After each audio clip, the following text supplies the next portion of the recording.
The story of meeting Han Jin-soo begins with a party, chaos, and surprised screams of the crowd, who did not expect such an ending to the evening.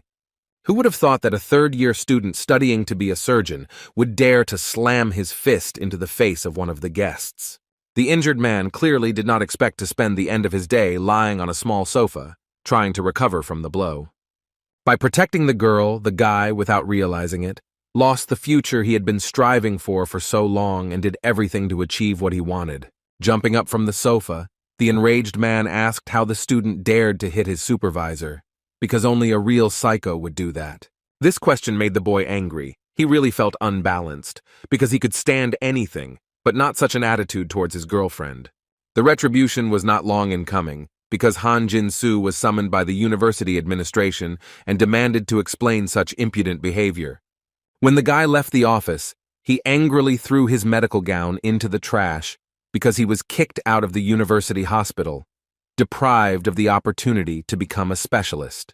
It was very painful to leave the place where the first professional ambitions and love for the work that was to become a calling were born. After this, the student visited many other private hospitals, but everywhere they asked where his father worked, and after that they predicted that it would be difficult for the guy to choose a specialty. He was rejected only because he was not from a good family with connections or status. But fortunately, Jin-soo was able to find an investor who could potentially help him open a small private clinic. When the student met this man, he said that he had a nose for talented people, and he would try to help. The joy was short-lived, because after a short period of time, the man who was the young surgeon's last hope disappeared without a trace. Not only did this partner disappear, but also all the money that the boy had invested, because a huge mistake was made, which consisted of unconditional trust. When he arrived at the police station, the guy heard the officer's advice to look for the missing man in his apartment in Sogyo. Hearing about this place, Jin-soo suddenly realized that this unfortunate investor was a friend of Jin-kwo Kim. As everyone knows, misfortunes never come alone, and soon the boy had a serious conversation with his girlfriend, who decided to postpone their long-awaited wedding. Still in shock, he was struck by the next piece of news. His beloved Zuyong had met another man, and now saw no future with him. By drowning his pain in alcohol, the guy wanted to erase from his memory all the pain that had fallen on him in just a few days, and threatened to crush him. It had been so little time since he had been truly happy, and now his life was ruined, and the once successful student was at the bottom of the abyss. Realizing that he couldn't continue living like this any longer, the boy decided to change something, because he no longer had the strength to spend his days in captivity of despair. It was decided to change everything, even if it meant begging that damn professor who started all the troubles. Entering his office, Jin-soo saw something that made his heart clench painfully. His beloved Zuyong was kissing the very man from whom he once had to protect her. The guy was simply bursting with anger. He couldn't understand what to do and how to act in such a situation. He shouted loudly and said that he wanted these traitors and worthless animals to die today.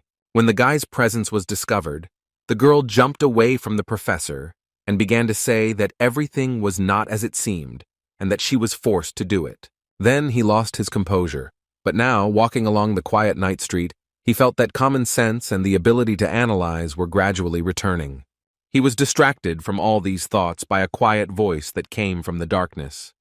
If he looked closely, he could see the silhouette of a tall man. The stranger began to approach, and when he reached the place where the boy stood, he asked if he was Han Jin-soo. Before he could utter a word, he felt a sharp pain in his stomach and liquid that quickly soaked his clothes. He was stabbed with a knife in the middle of a deserted alleyway. The shocked boy wanted to scream, but the attacker covered his mouth with his hand and twisted the blade inside him. This action made the already unbearable pain simply hellish. Jin-soo felt like his insides were burning with fire. When the boy was on the verge of losing consciousness, the bandit picked him up and loaded him into the trunk of his car. The poor young man didn't even have the strength to squeak. The car drove into a small forest, and in a semi-conscious state, the guy heard the criminal digging a hole. It was easy to guess that it was intended specifically for him. Raising his hand, the young man hoped that the bandit would take pity on him when he saw that he was not dead. But he did not pay attention, because he was reporting to the professor about the successful completion of the task. As the boy tried to protect his airway from the dirt flying straight at his face, he thought that the person standing in front of him could be none other than Jin-kwo Kim. Feeling the weight of the soil that was being used to bury him, Jinsu kept telling himself that his story couldn't end like this, because he didn't deserve to be buried in the forest and forgotten by everyone. Tears flowed down his cheeks without stopping, turning the dust on them into dirt. It was unfair that he could die like this. This is how the young surgeon, who never started his journey, was buried somewhere in the vastness of Myserion, and his life came to an end.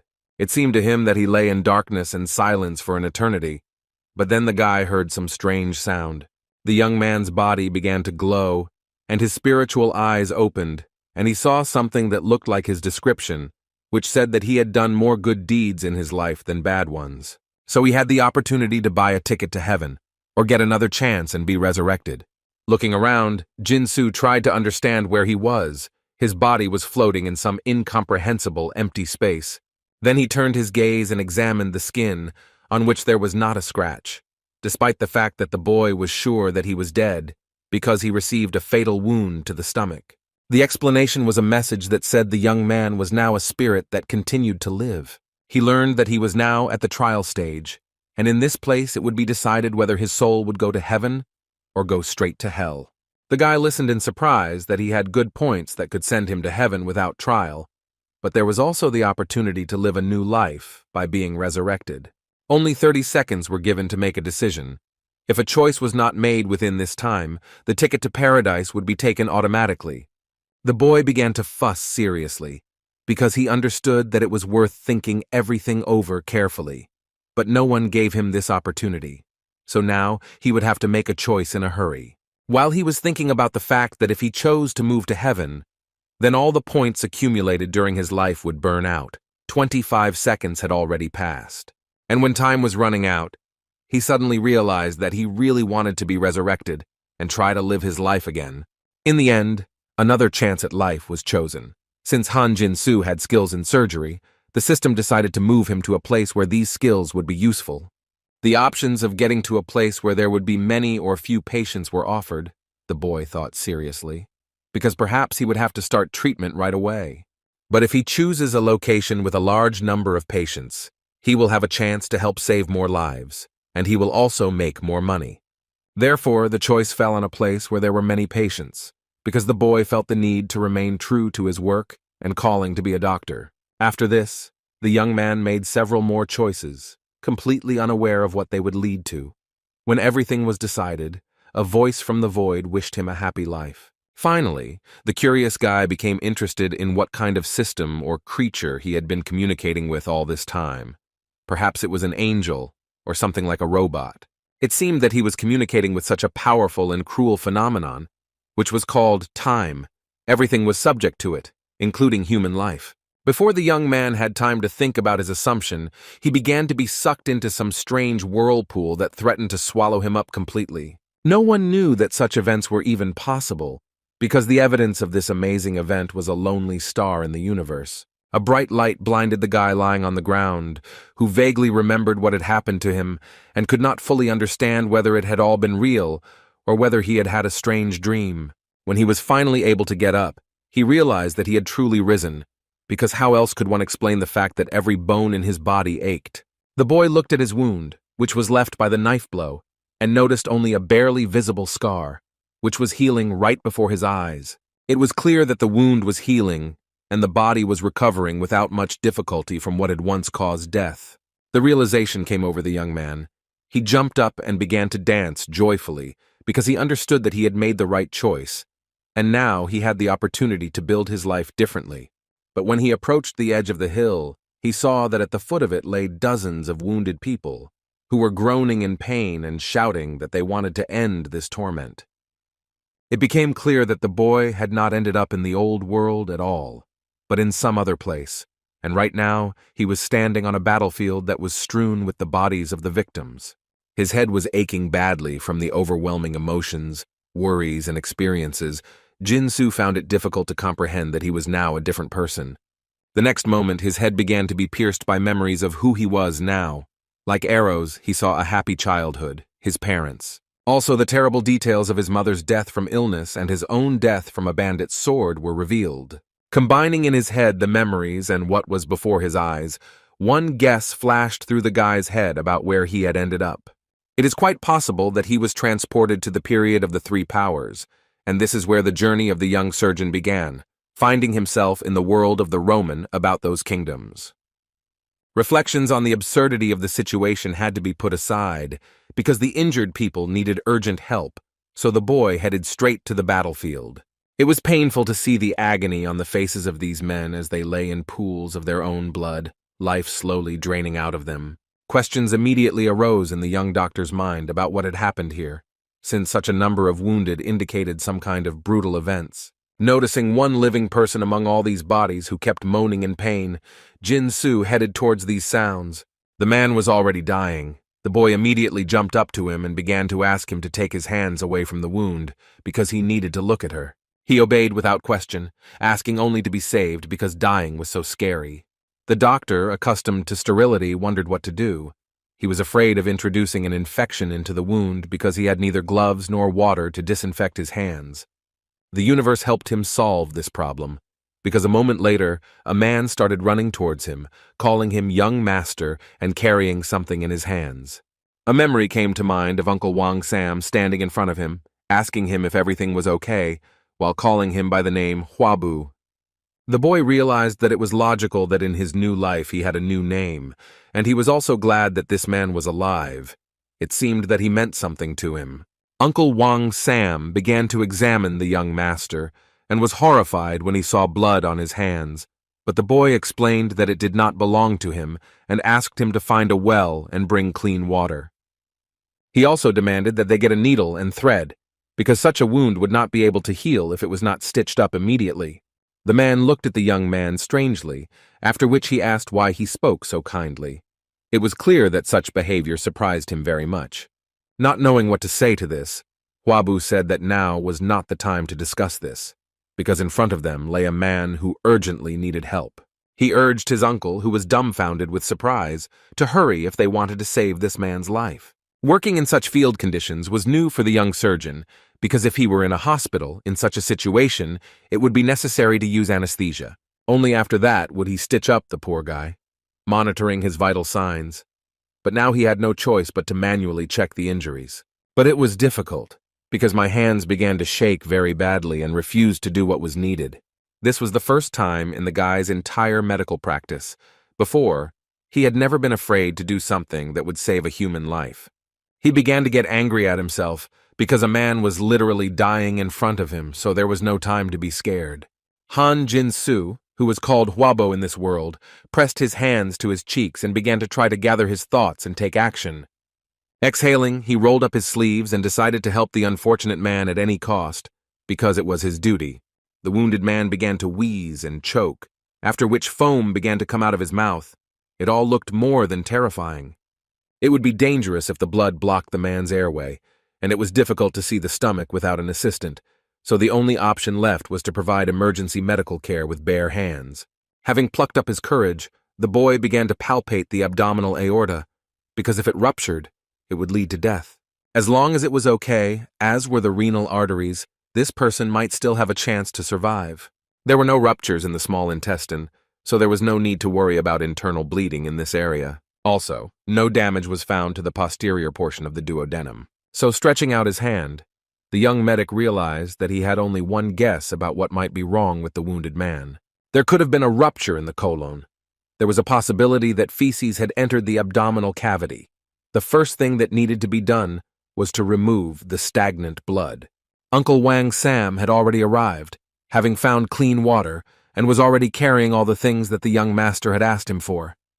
Jin-Soo thanked him for his help and asked the man to look for a clean piece of cloth somewhere, since it was needed for further manipulations. In the meantime, the young surgeon was given the needles and thread he had asked for earlier. Of course, the guy didn't expect to see surgical thread, but the one they brought him was very thick and woven from several fibers. So the process of suturing was more like a sewing class, which couldn't help but irritate the young doctor. But since he didn't have much choice, he had to save the victim's life in every possible way. While doing this, he was angry at the creature that sent him here, because only a real psychopath could have mocked him so sophisticatedly. The boy wondered if they had sent him to this hell, then why they couldn't at least give him the tools he needed to do the job. Jin-Soo was not one to give up after the first difficulty, So he decided that he would fight for the patient's life as long as his heart was beating. Taking the clean water brought by his uncle, the boy was grateful to God at least for it, because he could only dream of saline solution, and there was no time to boil water. It was decided to wash the wound with what was available, so everything that my uncle brought helped in this process. After the wound was washed, it was necessary to remove all the entrails back and drain the damage, removing all excess fluid from there. Once these steps were completed, the area where the flesh exposed the internal organs could be sutured, all of which the surgeon did with the utmost care. He made each new stitch carefully so as not to touch anything unnecessary and not to cause new bleeding. Despite the density of the thread and the insufficient sharpness of the needle, the guy did everything perfectly. He still had 2 more stitches to put in. When he finished, the doctor was finally able to exhale, stepping back. He assessed his work and realized that the stitches looked better than he could have imagined. There was a loud scream, after which a woman ran out of the village and began running towards the wounded man. It was very painful to listen to her lament that life without her husband no longer had any meaning, so the young doctor tried to console her by telling her that the operation had been a success. Over the woman's cries, Jin-soo promised her that her loved one would survive and that everything would be okay. Finally, the meaning of the words reached the wounded man's wife. She turned her head and asked if this was really possible, even if the man's stomach was ripped open. She wondered if the doctor standing before her was so young that he was capable of performing such complex manipulations with the human body. A little embarrassed, the boy scratched the back of his head and said that he had studied the medical profession a little and knew a few things. These skills were very useful because there were quite a lot of wounded, and the surgeon did not put off helping the victims for later. He moved from patient to patient. Some were not seriously injured, while others were less fortunate, and again thick threads and an almost blunt needle were used, which was barely capable of piercing flesh. The boy was very tired when he finally got to his feet, having finished with some of the victims, but it was still too early to rest. After all, in the middle of the battlefield there were still people who needed help. One of the men was seriously wounded in the stomach and was already suffocating from pain. The bleeding was stopped, but it was still unclear whether such injuries would allow survival. Jin-soo tried his best, used all his knowledge to help this unfortunate man, but deep down he knew that a miracle would have to happen for the man to survive. The miracle did not happen. The surgeon could barely hold back his tears when he had to close the eyes of a man whose soul had already left this cruel world. Bending over the corpse, the boy felt guilty that he had failed to fulfill his professional duty and save this patient. But it was also clear that doctors were not gods. They could not breathe life into something from which it was rapidly leaving. All that was left was to accept the inevitable. Therefore, all that was left was to draw conclusions and not repeat the mistakes of the past, which could prevent us from saving another living creature. While the rescue of civilians was taking place in such field conditions, the boy did not even notice how the sun set over the horizon. They walked along with Uncle Van Sam, who kept on wailing that the bandits who had attacked the village must die. The man was glad that the young master was safe and sound. Jin-soo remained silent, because to say that the previous owner of this body was dead and now there was someone else's spirit in it was somehow crazy. So the guy changed the subject and asked if there had been an order to send soldiers after the bandits to catch up with the scoundrels and bring them to justice. Frowning, the uncle said that it was unlikely that the soldiers would risk their lives to find the bandits, especially since there were rumors that some of the employees were bribed. This news was able to surprise the young man. It was difficult to realize that crime was at such a level that bandits were giving bribes to the authorities. Looking at what the world had come to, Jin-soo suddenly realized why the Yellow Turban Rebellion had happened, which led to the fall of the Han dynasty. Having calculated in his head what time period he was in, the boy realized that Hee-pyong was turning 6 this year, which meant that next year they would capture Ganghwa Island. It followed that the legendary Yellow Turban Rebellion in China would begin within a year. Clenching his fists, the young man realized that a crazy era was about to begin. There would be no land in all of China that would not be engulfed in war. It seemed that the angel had sent the surgeon here for a reason. Looking at the angry expression on the young master's face, the uncle did not understand what was happening, and thought that he had done something to anger him. Arriving at his estate, Jin-soo stopped to admire the evening scenery. Everything around was calm and quiet. Uncle Wang Sam advised the boy to take a bath, because if the gentleman was seen, they would think that he was wounded. He looked at himself and realized that all his clothes were covered in blood. Left alone, the guy began to analyze his new memories and decided that the previous owner of this body was ambushed when he returned to the estate. The father and grandfather of this already dead guy had long since left this world. His family had lost its power and greatness, and his mother soon fell ill. In order not to feel useless in the face of illness, the young man began to study books on medicine because he also had two older brothers, Hwabok and Hwabun. Calling them Hyungnims would be awkward since Jin-soo was actually older than them, but they had no choice and would have to call them that even though he was 31 years old. The man distracted him from his thoughts by calling the young master by the nickname Hwabu. Apparently that was what the previous owner of this body was called. It seemed to be one of the older brothers, his face reflecting genuine concern as he asked if the boy had been hurt after his encounter with the bandits. After replying that everything was fine, Jin-soo noticed that his new relative let out a sigh of relief and said that he was scared when he heard about what happened. The guy became interested in how his mother, who was still alive, was feeling. His brother replied that her condition had not changed at all. She had eaten a little and fallen asleep. It was very sad to realize that a loved one could die at any moment, but I didn't want to wake up an exhausted, sick woman at all. Therefore, the one who now occupied her son's body decided to visit her tomorrow. Perhaps his medical practice could help in the treatment.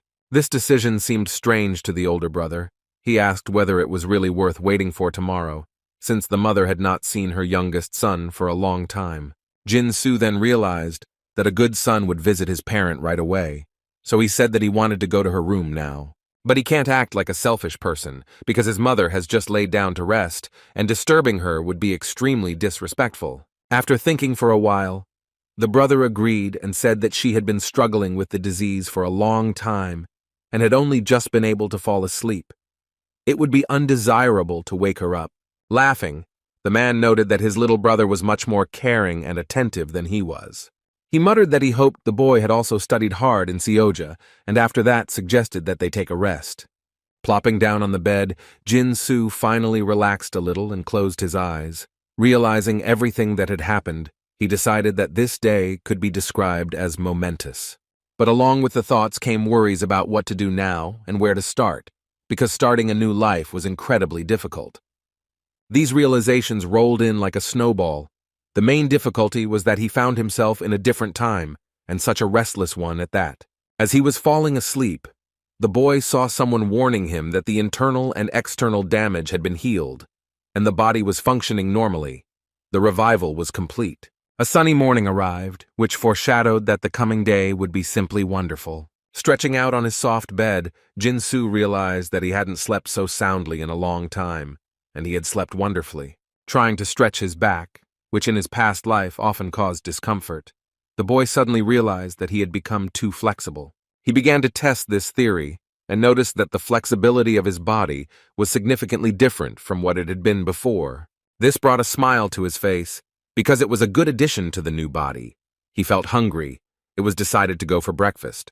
When he saw the food on offer, the guy could barely hide his disappointment, because there were only plant-based products on the table. I didn't really want to eat just grass, but I remembered the information that the family's situation had been undermined, which explained why there wasn't a single piece of meat on the plate. Looking at his thin, skinny arms, the young doctor realized that he was in his prime, but because of his diet, he lacked mass, so it was worth gaining a couple of kilograms. Sitting opposite was the second brother, who had a fairly healthy and strong physique, so Jin-soo became very interested in what he ate. The brother, who was apparently the eldest, asked if Kwaba had been attacked by bandits yesterday. Chewing the dry rice thoroughly, the boy replied that that was exactly what happened, and that he was lucky to have escaped and was not hurt. Hwabok noted that reading books is very good, but it is also worth taking care of the body, so learning martial arts would not be superfluous. Hearing this wise advice, Jin-soo said that from that day on he had planned to toughen up anyway, because something had to be done about his frail body.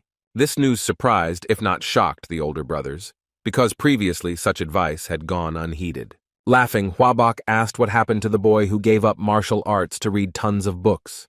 A memory immediately popped into my head of how the previous owner of this body was stabbed with a sword and died. In such a situation, it was stupid to be content with books alone. The middle brother Huabong suggested that the young man was prompted to make this decision by the encounter with the bandits. The boy quickly agreed, saying that he was still terrified. As he continued eating, Jinsu said that after coming so close to death, he decided that learning to protect himself would be wiser than collecting books. The brothers encouraged this decision, although they said that if he became a high-ranking official, they could hire someone good for the job of bodyguard. After finishing the meal, Huabong finally suggested visiting his mother since he hadn't been able to do so the previous evening. Approaching the chambers of the mistress of the estate, one could hear her coughing heavily. It seemed that the illness was serious. Seeing her youngest son, she called him by his full name, Wan Huan. It seemed like the guy needed to get used to his new personal information. The woman asked when he had managed to arrive. The hostess asked her assistant He Wall to put a pillow under her because she didn't want to lie down in front of her sons.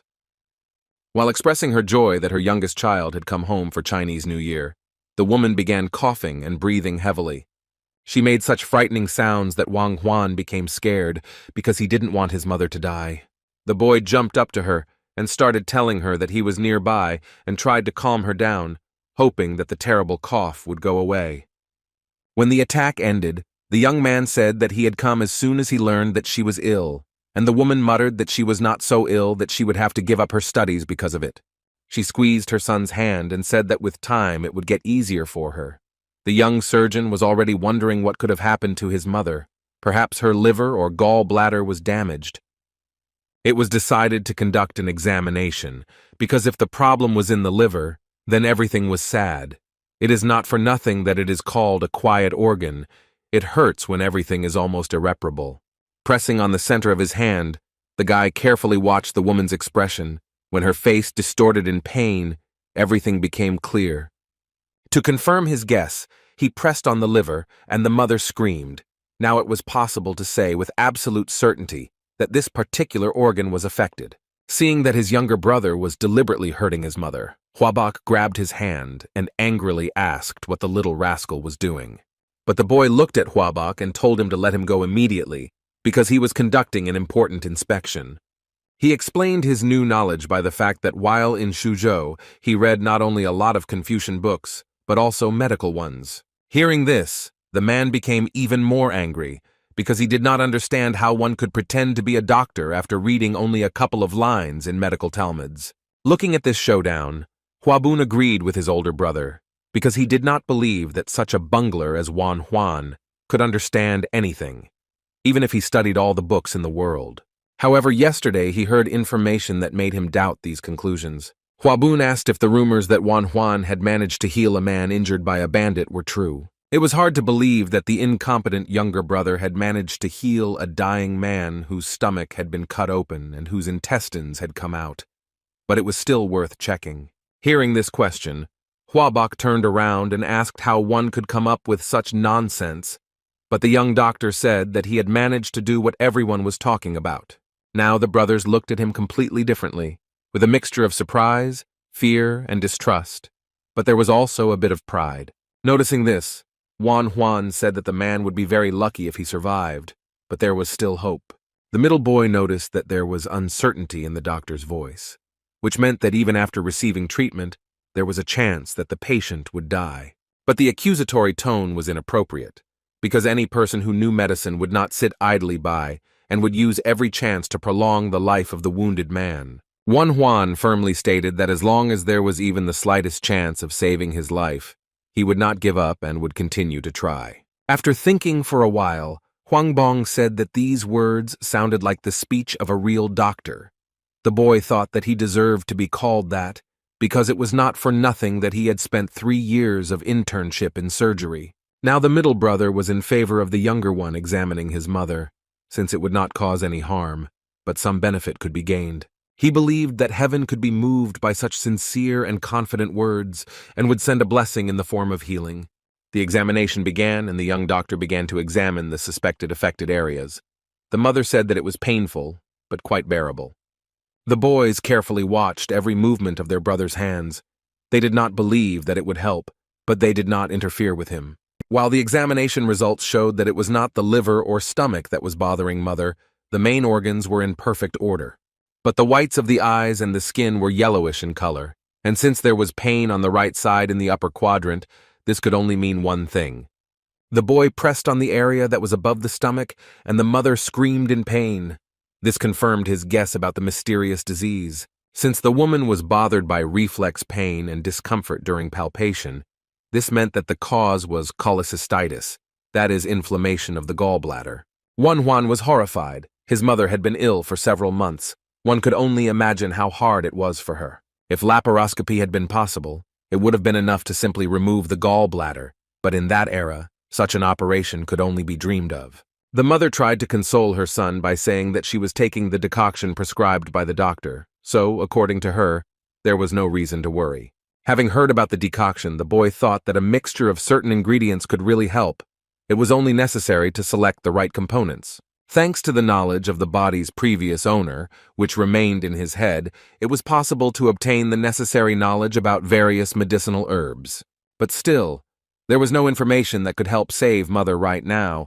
It was decided to ask the older brother if he had a prescription written by a doctor. Huabong didn't expect it to help, but he said that if he waited a little, he might get what he needed. It was very lucky that the young man collected all these recipes, because many people simply threw them away. But there could be useful information there. After a few seconds of searching, a prescription written by a famous doctor was found. Having become familiar with the composition of the medicine, it was possible to identify such ingredients as ginseng, deer antlers, angelica root, and licorice root. It looked not like a medicine, but like a useful drink that did not give any healing effect, so the famous doctor was an ordinary charlatan. He told his brothers that the cause of their mother's illness was the presence of hard contents in the gallbladder. The fact that this could only be found out by examining the stomach surprised the guys very much, because they had not previously encountered such phenomena. No matter how much Huabong doubted, he understood that his brother would not talk nonsense about his mother's illness, so he trusted these words and suggested replacing the decoction. Juan thought for a moment and said that with the help of a decoction of purple datura with corn tendrils, it would be possible to at least reduce the pain. After analyzing what he heard, Huabok suggested that there was something that could help better than the proposed option. Frowning, the young doctor said that the best way was to get rid of gallstones. Hearing this, the elder brother was delighted. He was interested in whether it was possible to perform a similar operation on their dear mother. Looking at the boys, Juan firmly said that he would cure this illness and make every effort to make their loved one feel better. These words shocked the family members, because they no longer hoped that their mother would be able to forget about the pain and live a normal life, having overcome the disease. But these surprised sighs did not in any way affect the unshakable confidence of the young surgeon, who knew what he was capable of. Juan said that there were rumors that far beyond the Great Wall of China, Western doctors were performing real miracles. They were able to open the stomach with a knife and remove the excess, thereby curing even seriously ill patients. Hearing this, Huabok shouted that this was sheer nonsense, and that cutting open a man's stomach meant condemning the unfortunate man to certain death. The boy assumed that such news was something extraordinary in this era and would be considered nonsense. But despite this, he could not help but try to save his mother because he knew perfectly well how to do it. It was difficult to decide on such a step because he had absolutely no necessary tools or materials. But then Juan suddenly felt a light, ghostly touch on his shoulder, which felt like friendly support. It seemed like it was the essence of the deceased Han Jin-su that was supporting him and telling him that it had been reborn in this body and would help save his mother. This gave the guy even more confidence that he should try to perform an operation that no one in this era could even dream of. So he told Huabok that cutting open a person's stomach did not mean instant death. The brother's hand squeezed tighter and tighter as he heard that if after the stones were removed everything was closed and the patient was well taken care of, she would recover quickly.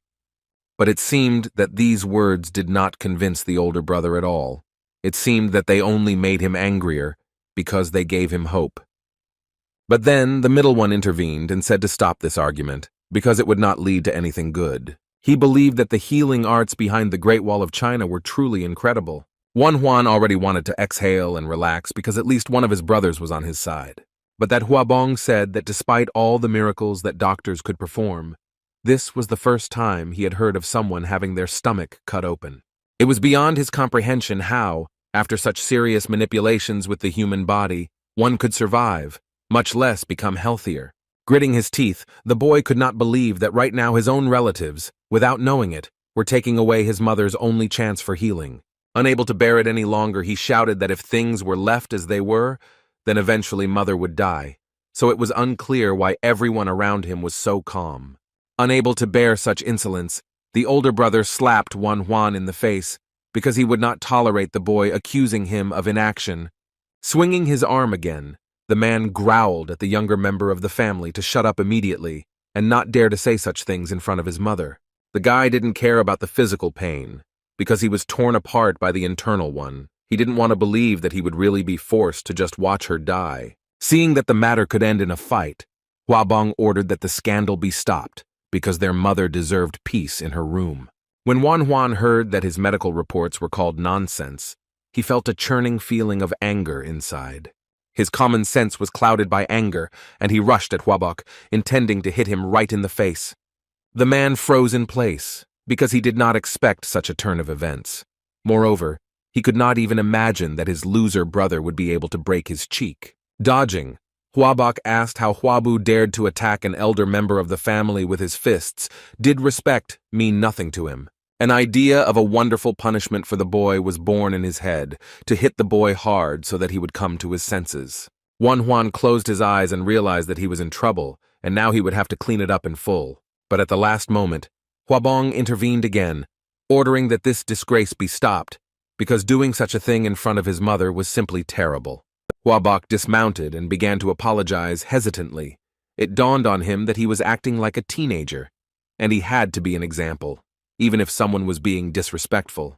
Watching all this, the mistress of the house was very upset, although she was proud of the middle child, who urged everyone to control themselves. The other sons began to calm down, and it was clear that they regretted starting to use force in front of her. She called her eldest son by his full name, Ju Huan, and noted that he was always worried about her, but said that Manhwa said all this because he wanted the best for her. These words had the desired effect, and the now grown man, who still remained a child for his mother, apologized for his behavior. But the woman was interested in where her youngest son had picked up such habits that he decided it was acceptable to attack his brother with his fists. She sighed and realized that no matter how old her children were, they still needed her guidance. Therefore, the woman kept the decision to herself. In her opinion, the best option was to replace the expensive medicine with a decoction of corn tendrils, which Manhwa had spoken about. Hearing this, the middle son assumed it was all about expenses, but his mother interrupted him and said that she simply trusted her child. After this, she sent them away from her room, because she wanted to rest. The brothers obeyed and closed the door behind them. As they walked through the estate, Manhwa realized that he simply had to perform surgery on his mother, because her life literally depended on it. The problem was not only the prohibition of relatives, but also the fact that he did not have any tools with him with which he could carry out his plan. But if everything is left as is, then something irreparable will happen, and a person dear to all of them will die, even though there was a chance for salvation. An idea came into my head. Since it was impossible to convince the brothers, why not do the operation in secret from them? As if hearing these thoughts, Huabong turned and called out to the boy, who flinched in surprise. But the man only apologized for hitting him, explaining that he was very nervous because his mother's condition was not improving. The boy scratched his head and said that he was also to blame, because he had said stupid things and then attacked. Laughing, the older brother noted that Manhwa had a very ferocious punch, which indicated good potential in martial arts. After all, the boy even managed to lightly touch his cheek, but these words did not feel like praise, but rather like mockery. The boy felt a surge of wounded pride, so he suggested that Huabong have a sansho duel, where they fought with bare hands. This proposal surprised the man because previously his younger brother had avoided such entertainment. But fighting just like that was not interesting at all. So Manhwa suggested that the loser, as punishment, fulfill one request of the winner. After this, the boy began to warm up his joints and muscles in order to be more effective and agile in battle. Laughing, Ju Huan asked if such a wish had really arisen in the boy's mind because of Sansho during the last spring festival. Then he beat him up well and lectured him on holidays. The memory of this manifestation of brotherly love was not the most pleasant. But this no longer bothered the young doctor. He said that he simply wanted to practice martial arts, and did not know a better teacher than his dear Huabong. The man smiled and proudly said that after studying in Suzhou, the boy had finally realized the value of his brother. It was clear that the guy had a tough opponent in front of him. He was big and in good shape, but it was still worth a try. So the duel began anyway, and the two brothers were ready to teach each other a lesson, albeit in a rather friendly manner.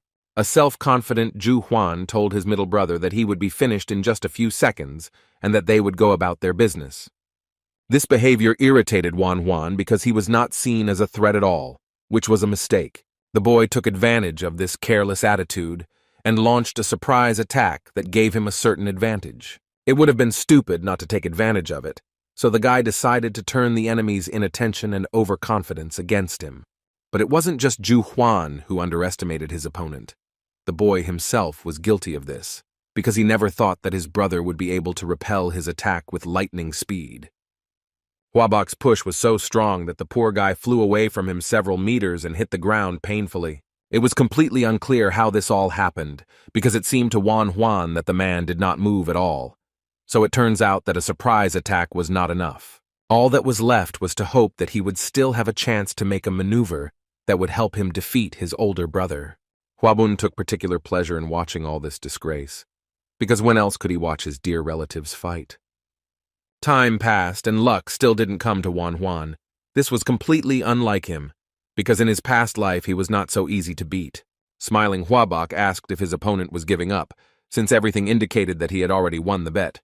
But the boy wasn't going to give up so easily, because the fight wasn't over yet to throw around such words. After these words, the man struck, but the guy managed to block the attack and intercept the opponent's leg, immobilizing him.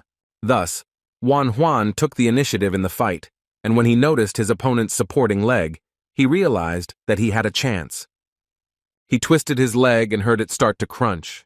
This was a good sign, which could indicate a small injury, which was to the boy's advantage. Adding pressure to his supporting leg, the boy noticed how his brother tensed up, and this also couldn't help but amuse him, because victory no longer seemed impossible. Having gained his advantage, the guy could not help but take advantage of it, so he continued his strategy of action, which led to his opponent being knocked to the ground. But the man didn't plan to give up either. He grabbed his brother's thin hands and squeezed them until it hurt. Pain shot through the boy's wrists, and he realized that the fight was not over yet, because Zhu Huan's smile did not bode well. This was especially acutely felt when ominous mutterings were heard that Huabok could do without using his hands. Having said that, he actually used only his legs to kick Wan Huan in the stomach with all his might, sending the poor guy flying. Writhing in pain, the boy didn't even notice how his brother got to his feet and looked at his suffering with a satisfied smile. Coming closer, Zhu Huan said that now the younger one must fulfill one of his requests, as they had agreed at the beginning of the duel, but he would tell it to him later. Entering the house, the guy began to try to distract himself after the unsuccessful sparring, but so far he was not very successful. My stomach hurt so much that it was simply impossible to ignore it. It looked like my older brother had overdone it and misjudged his strength. It was also very interesting what Huabok would ask for and why he was making such an intrigue out of it, saying that he would tell her about his wish later. Having decided to have a snack, I noticed the same monotonous food that did not provide the necessary vitamins and did not allow me to gain weight. It was impossible to gain weight on such products because there was no protein in them, but no one in the house was earning money at the time, so there was no choice. But now the most important thing was his mother's operation. If Wan Huan couldn't find a scalpel in the forge, he would have to ask for one to be made to order. There shouldn't be any problems with determining your blood type, as it can be determined using a simple test. The main problem was something else, namely the lack of anesthesia, which made the operation impossible. Even after combing through all the memories that remained from the previous personality, the guy was unable to find information about what could replace it. Wan Huan grabbed his head and realized that he still needed a syringe needle, and today's blacksmiths would hardly be able to make one thinner than a blood vessel. In an era when people were afraid to go under the surgeon's knife, the boy needed someone to help him more than ever. Exhaling, he decided that he needed to sort everything out in his head, because right now it was a complete mess. It was necessary to start with what he could do. A scalpel can be easily replaced with a sharp knife, but all this requires money. Remembering that the angel had sent him money when he said that it was necessary for rebirth, the boy opened the nightstand, but there were modern bills lying there. It would be logical if higher powers had foreseen the era into which he was sent, but this did not happen. But then the guy realized that at the moment he was young, and his family was providing for him, and in that case, there was only one solution. Of course, it consisted of the voluntary compulsory extortion of pocket money from the older brother, who could be moved to pity by words about brotherly love.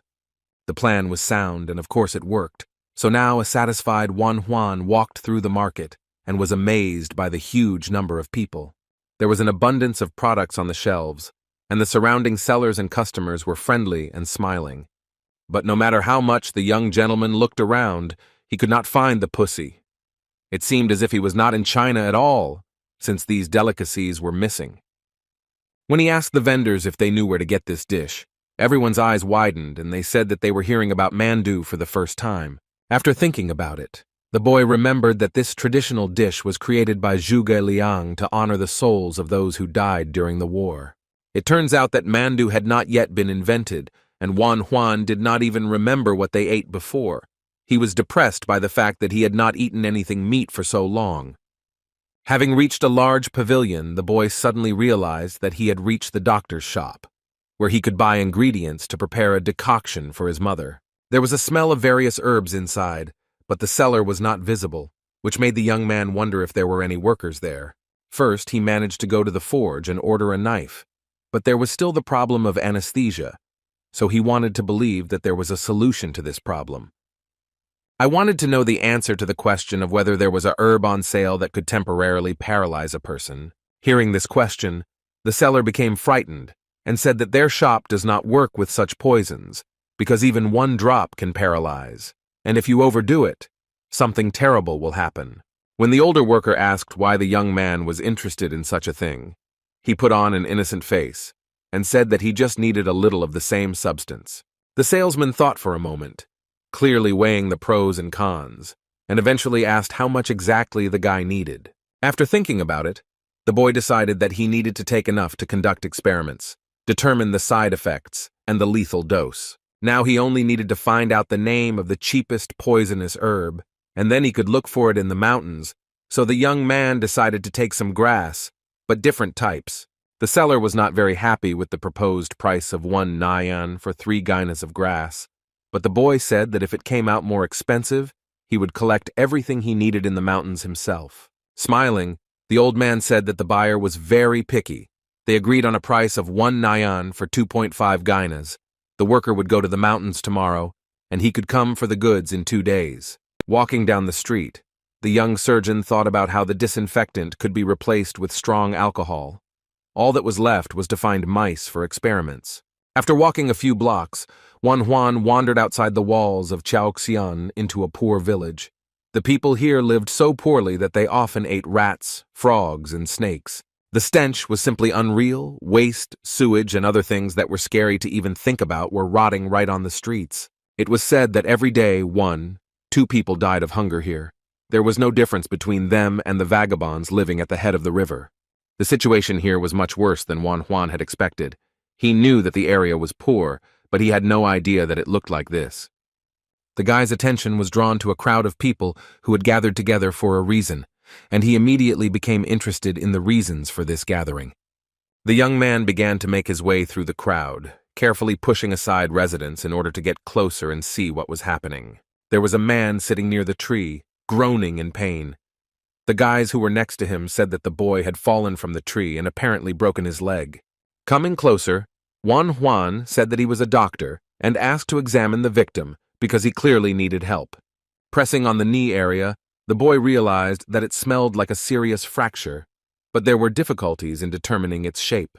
All that could be said was that the bone was definitely broken, and that was the end of the diagnosis. It was also clear that if the broken bone had torn the connecting ligaments, the wound would have to be stitched up, but there was no set of tools or equipment. Having made a homemade tourniquet, the guy stopped the bleeding, which will already add minutes or hours to the life of the victim.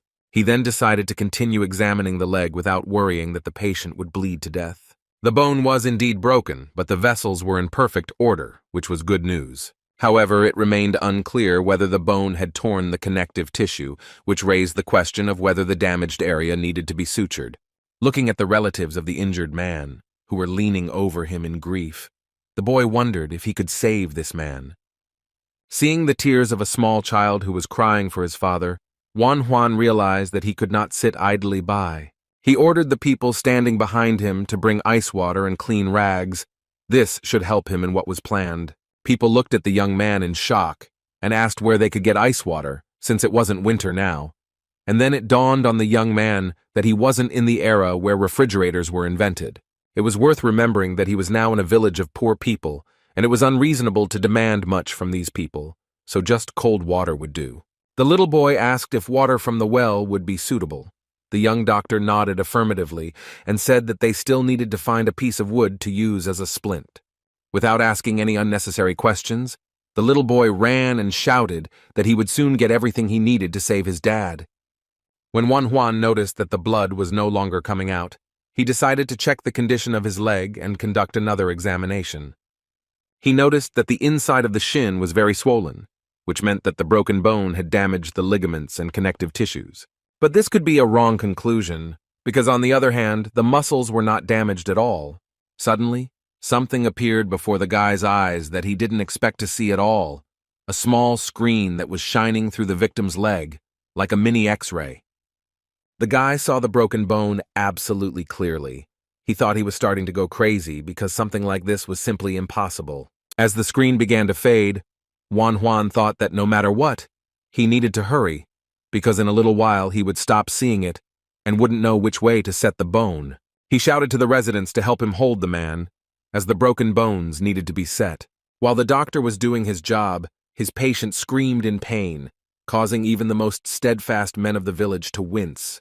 Even though the X-ray vision had faded before the bones had even come together, the boy was absolutely certain that everything had fallen into place. Juan assumed that such an amazing ability appeared due to reincarnation, but there was no time to think about it, because the boy had already run up with a bucket of water. After examining his dad, the baby asked if everything would be okay with his parent, but the answer to this question could only be found out after some time. Trying to calm the child, the guy said that the man was okay. He just lost consciousness and would soon wake up. The doctor understood that it was only to his advantage that the patient was unconscious. Thanks to the projection, he quickly coped, and now all that was left was to make a stitch. People watched in horror and were surprised that the boy was sewing flesh together like clothes. For them, it was something fantastic. The bleeding had been stopped and the stitches had been put in. Juan was still bothered by the ligaments and connective tissues, but for now he had done all he could. The villagers could not believe their eyes. The blood really did not flow anymore, and they decided that they were looking at a skilled healer. The old man who was watching all this recalled how in his youth his fracture had healed incorrectly and still caused him discomfort. But here the young lad had handled everything so deftly. The surprised people gradually came to their senses and began to ask questions about why the doctor had come to their village. The boy smiled and asked innocently if he could buy some rats somewhere nearby. The residents asked in shock why the young gentleman suddenly needed these creatures, to which he replied that he was using them for work and would need 20 individuals. After thinking for a bit, one of the men said that the task was not easy, but it was quite possible to complete it. The little boy stepped forward and said that he would catch the animals if the doctor would reduce the cost of his father's treatment. Smiling, the boy asked how many days it would take. The boy replied that it would be done in 4 days. Having agreed, the young gentleman said that in the future, to take care of his father, he would need a hot rag, strong alcohol, and a clean towel. After that, he explained exactly how to care for the patient, and the boy firmly said that he would follow all instructions. Juan waved goodbye and said that with such an assistant, his father would recover surprisingly quickly. Evening came, and the young surgeon realized that it was high time to go to the forge and pick up his order, because the knife was already ready. It was certainly thicker than a scalpel, but at first it could be used as an alternative. Now it was necessary to buy a disinfectant. Instead of it, the strong alcohol from the Kiezen house would be used. But when he entered there, the boy was very surprised, because there was not a single client in this place, which was not typical for this building. A rough voice of a man was heard shouting for everyone to look at this worthless thing. Some strange events were unfolding in the gazebo. Some client was shouting at a girl and threatening her with physical violence. The workers at the Kaizen house apologized to this scoundrel and said that they would now bring another girl. But the enraged man could not be stopped. He hit one of the workers in the face and asked why such scum worked there. Unable to restrain himself, the employee took out his sword and wanted to discipline the insolent client, but his colleague warned him. The scoundrel didn't even think about calming down. He reached into his secret pocket and began to threaten to kill everyone present. After these words, he rushed at the house employees, swinging a sharp sword at them and clearly intending to mortally wound them. It got to the point where one of the men had his cheek cut and drops of blood splashed on the knife blade. This was the last straw for the guard. He took out his sword and decided to teach the scoundrel a lesson because such behavior was simply unacceptable. Swinging his blade, he knocked the knife out of the scoundrel's hands. He screamed and stepped back, afraid to get closer to the attacker. The client was clearly not used to this kind of attitude, because he immediately began asking if the security guard knew who he was dealing with. But he didn't care, because he had a heightened sense of justice that demanded that he throw this bastard out. Fearing reprisals, the man began to flee from the area adjacent to Kisan. These events did not really surprise Juan, because he knew very well that in those days, at the slightest discontent, they immediately grabbed knives. Coming closer to the guards, the guy said that he was a doctor, and if the young man allowed it, he could examine his wound. But the worker was against it. He said that the young man looked too young to be a doctor and clearly had not come here for a drink, so he advised him to go his own way. Juan was in no hurry to leave, because he was afraid that the vein on the employee's cheek was damaged. He had no right to examine the patient without his permission. Seeing the woman approaching, the boy said that he needed to buy some strong alcohol. Upon hearing this, the lady was very surprised. She said that you can buy it at the tavern, but in the Kisan house it was never sold separately. Therefore, it was decided to go to the nearest tavern and buy disinfectant there. Walking along the streets of the town, the young man admired the evening landscape, despite the poor surroundings. Even here, bright lights were burning and there was its own atmosphere. At this rate, in the future, a young doctor will be able to easily buy disinfectants, perhaps even get a discount for large purchases. The quiet, calm atmosphere was replaced by someone's screams. Someone was calling for some dong chul to come to his senses.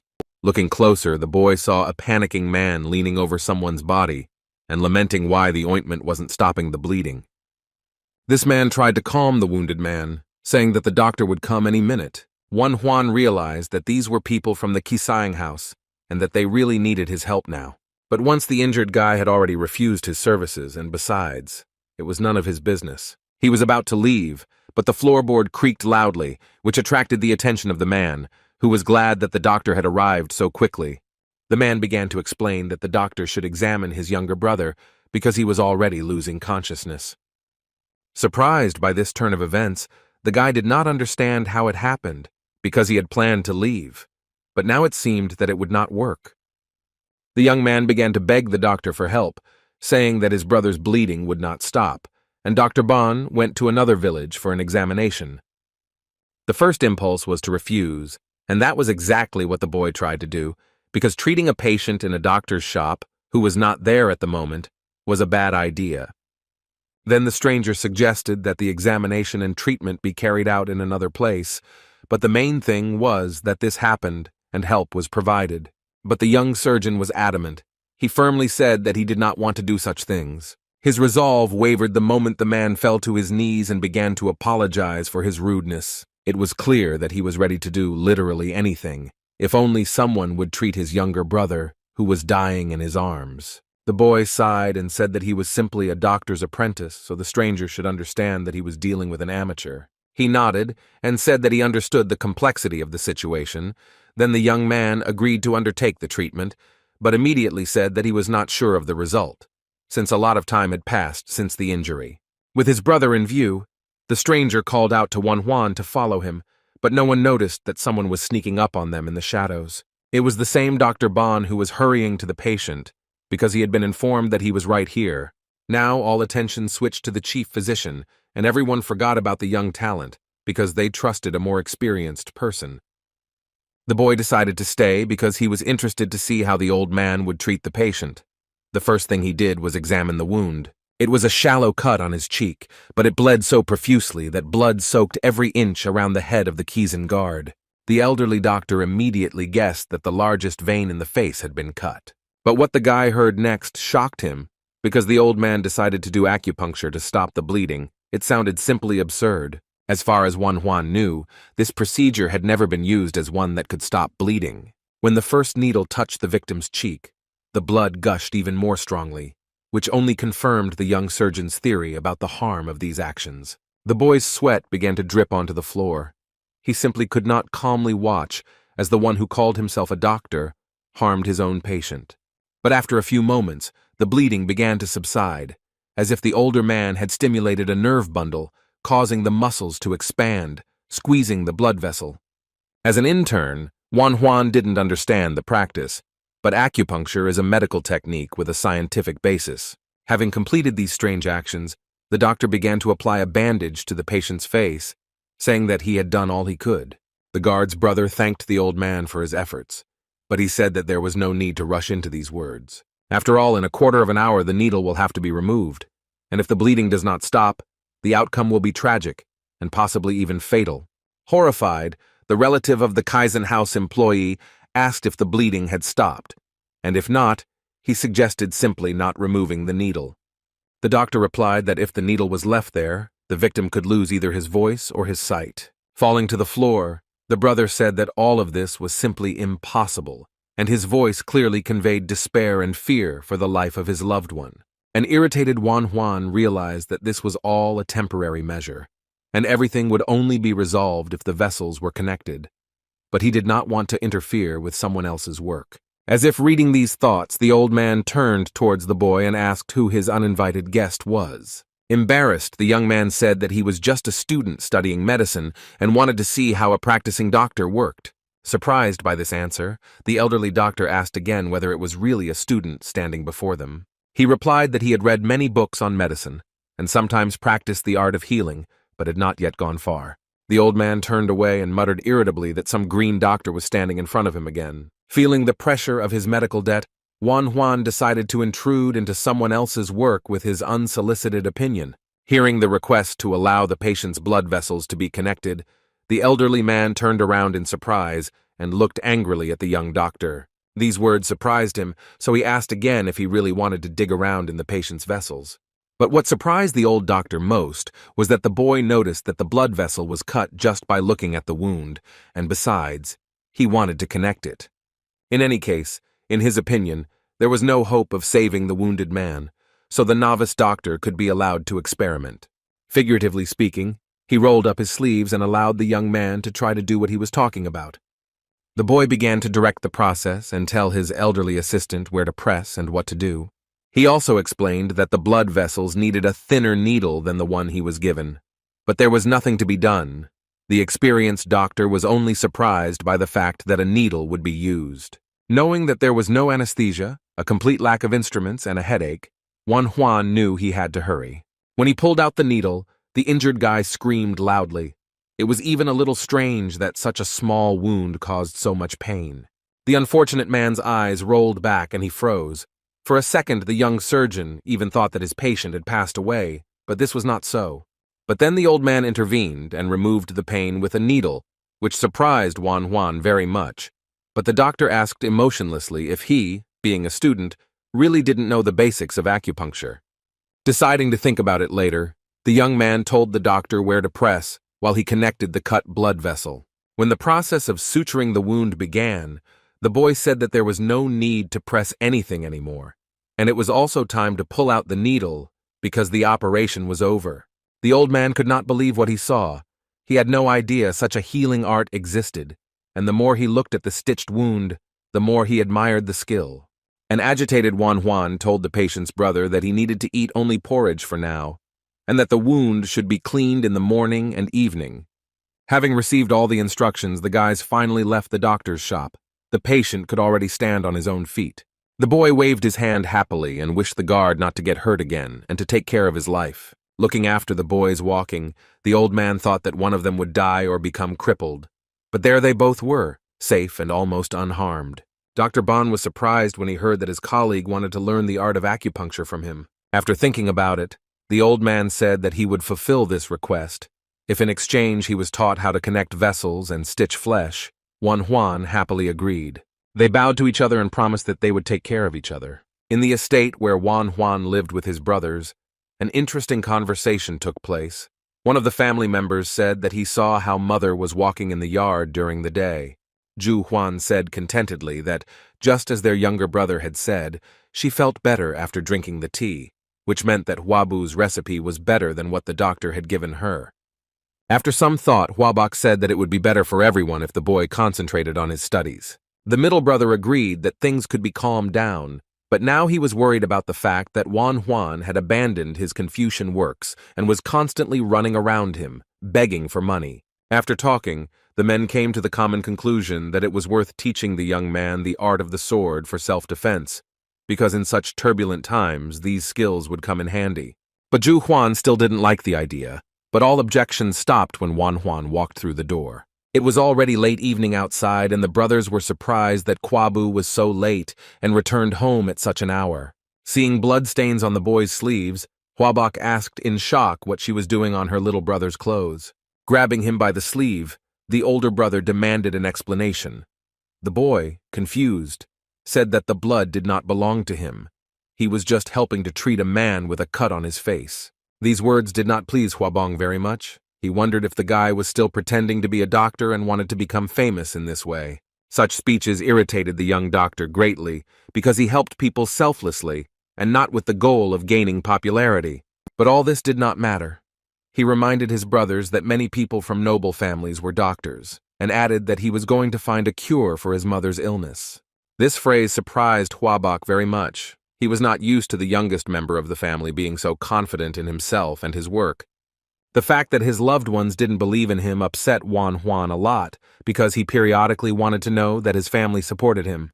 The boy was seething with anger when Huabong said that although the decoction he prescribed helped his mother, there was no need to worry about her treatment because he was not a doctor. Hugging his little brother, Zhu Huan smiled and informed him that his mother had really gotten better and that she hadn't felt so good for a long time. He then informed his brother that he and Huabong had decided to teach him the art of the sword. This idea didn't seem so bad to the boy, since he knew this world quite poorly and it wouldn't hurt to learn something. Throwing something that looked like a protective vest at Wan Huan, the elder ordered him to put it on.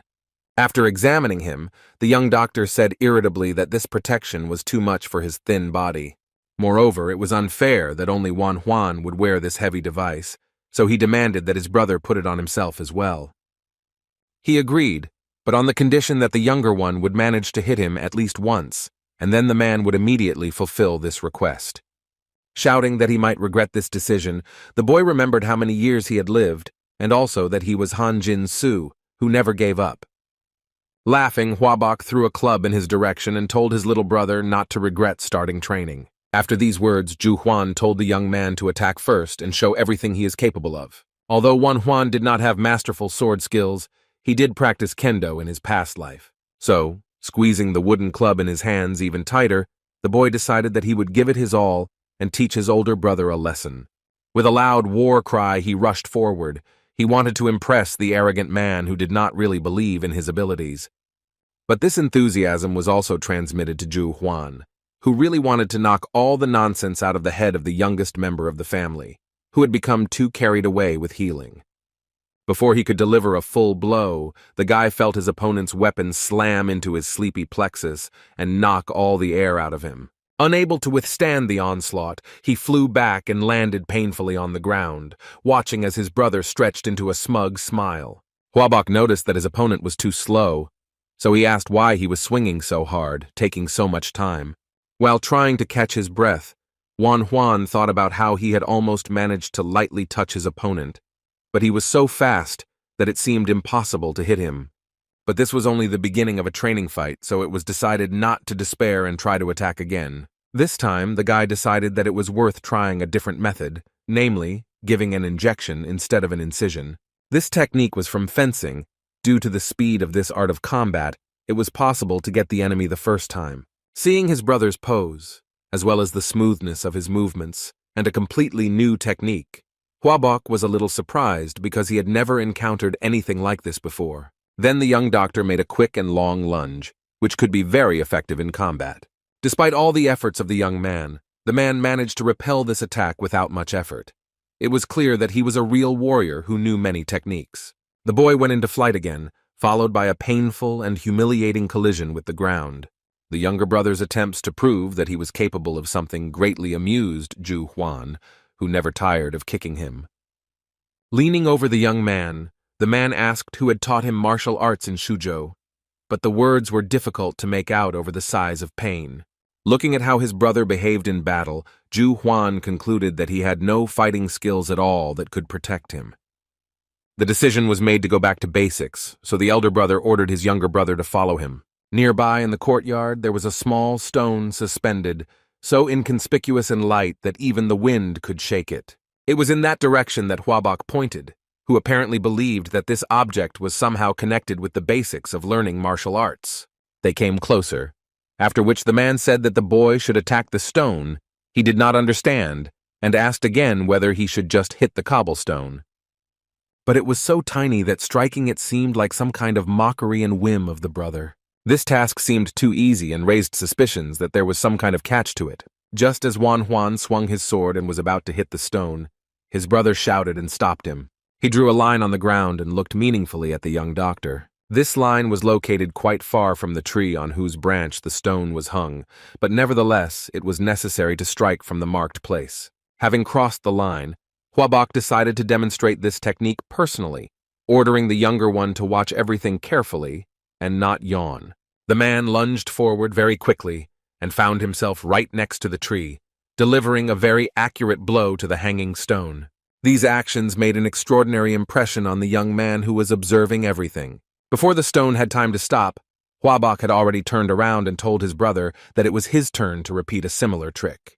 But how could you deliver a normal blow when your target keeps staggering and preventing you from aiming? Wan Huan then decided to cross the line and try to stop the target in order to be on equal terms with his brother. But the man forbade this, arguing that the enemy never freezes and one must learn to hit even when the target is moving. The young man made countless attempts to hit the dangling stone, but not all of them brought a positive result, no matter how hard he tried.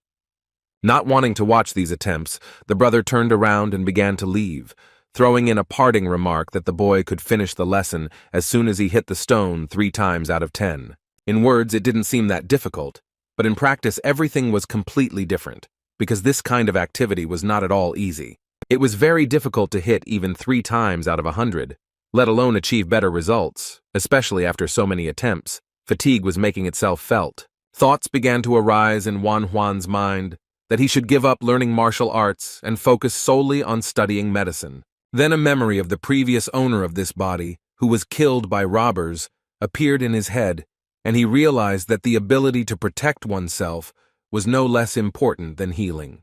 Having risen to his feet, the guy firmly decided that it was worth continuing training because he did not want to die like last time. Having gone through such a path and experienced various troubles to become a doctor, the young man simply could not allow himself to give up and surrender because of some stone. So it was decided to move forward, no matter how difficult it might be along the way. Morning came. The first birds began to sing, happy about the sunny and fine morning. After waking up, Zhu Huan for some reason decided to go to the training area and see how things were going there. He wondered if his little brother had managed to follow his instructions and hit the stone 3 times out of 10. Arriving at the place, he noticed a strange mark that remained on the stonework. This hole, which was located right next to the tree, seemed very strange to the man because it appeared literally overnight. It became clear that it appeared as a result of Wan Huan's persistent training, but it was interesting to see how much he trained to form the notch. Then the elder brother looked up at the tree and noticed that instead of 1 stone there were 3. A guess flashed through his head, but it was hard to believe that Kwabu was trying to hit all the targets at once. While Huabok was making various guesses, the boy was calmly resting after an intense training session, trying to gain strength. When he woke up, the young man felt rested, but a slight nagging pain in his muscles reminded him of his night's adventures. His hands were shaking slightly, but it didn't hurt at all to lift them. What the boy noticed next surprised him greatly. His thin arms were covered with powerful muscles, and it was hard to believe that such changes could happen in just 1 day. It's strange, but there was no muscle soreness at all. Perhaps this was one of the advantages that the rebirth gave. But there was no time for long reflections, because Wan Huan remembered that he had a meeting with the Dr. Ban today. Having quickly gotten ready, the young man went to the poorest quarter of the city, because that was where their classes were supposed to take place. A familiar sign directed the guy to the right door and led him straight to the doctor's house. The old man had already woken up a long time ago and was waiting for the arrival of his guest. He even asked the blacksmiths in advance to make them needles, but the boy was still not there. It was no secret to the local doctor, who honed his skills on pig carcasses, that human blood vessels were very thin, but he was unable to sew even a thicker pig vessel. He thought that he would have to slaughter 10 more animals to get used to working with such thickness. While he was thinking about this, Juan came and knocked on the door and politely asked if he could come inside. Seeing the long-awaited guest, old man Bon jumped up and immediately asked if the guy had had time to have breakfast. He shook his head.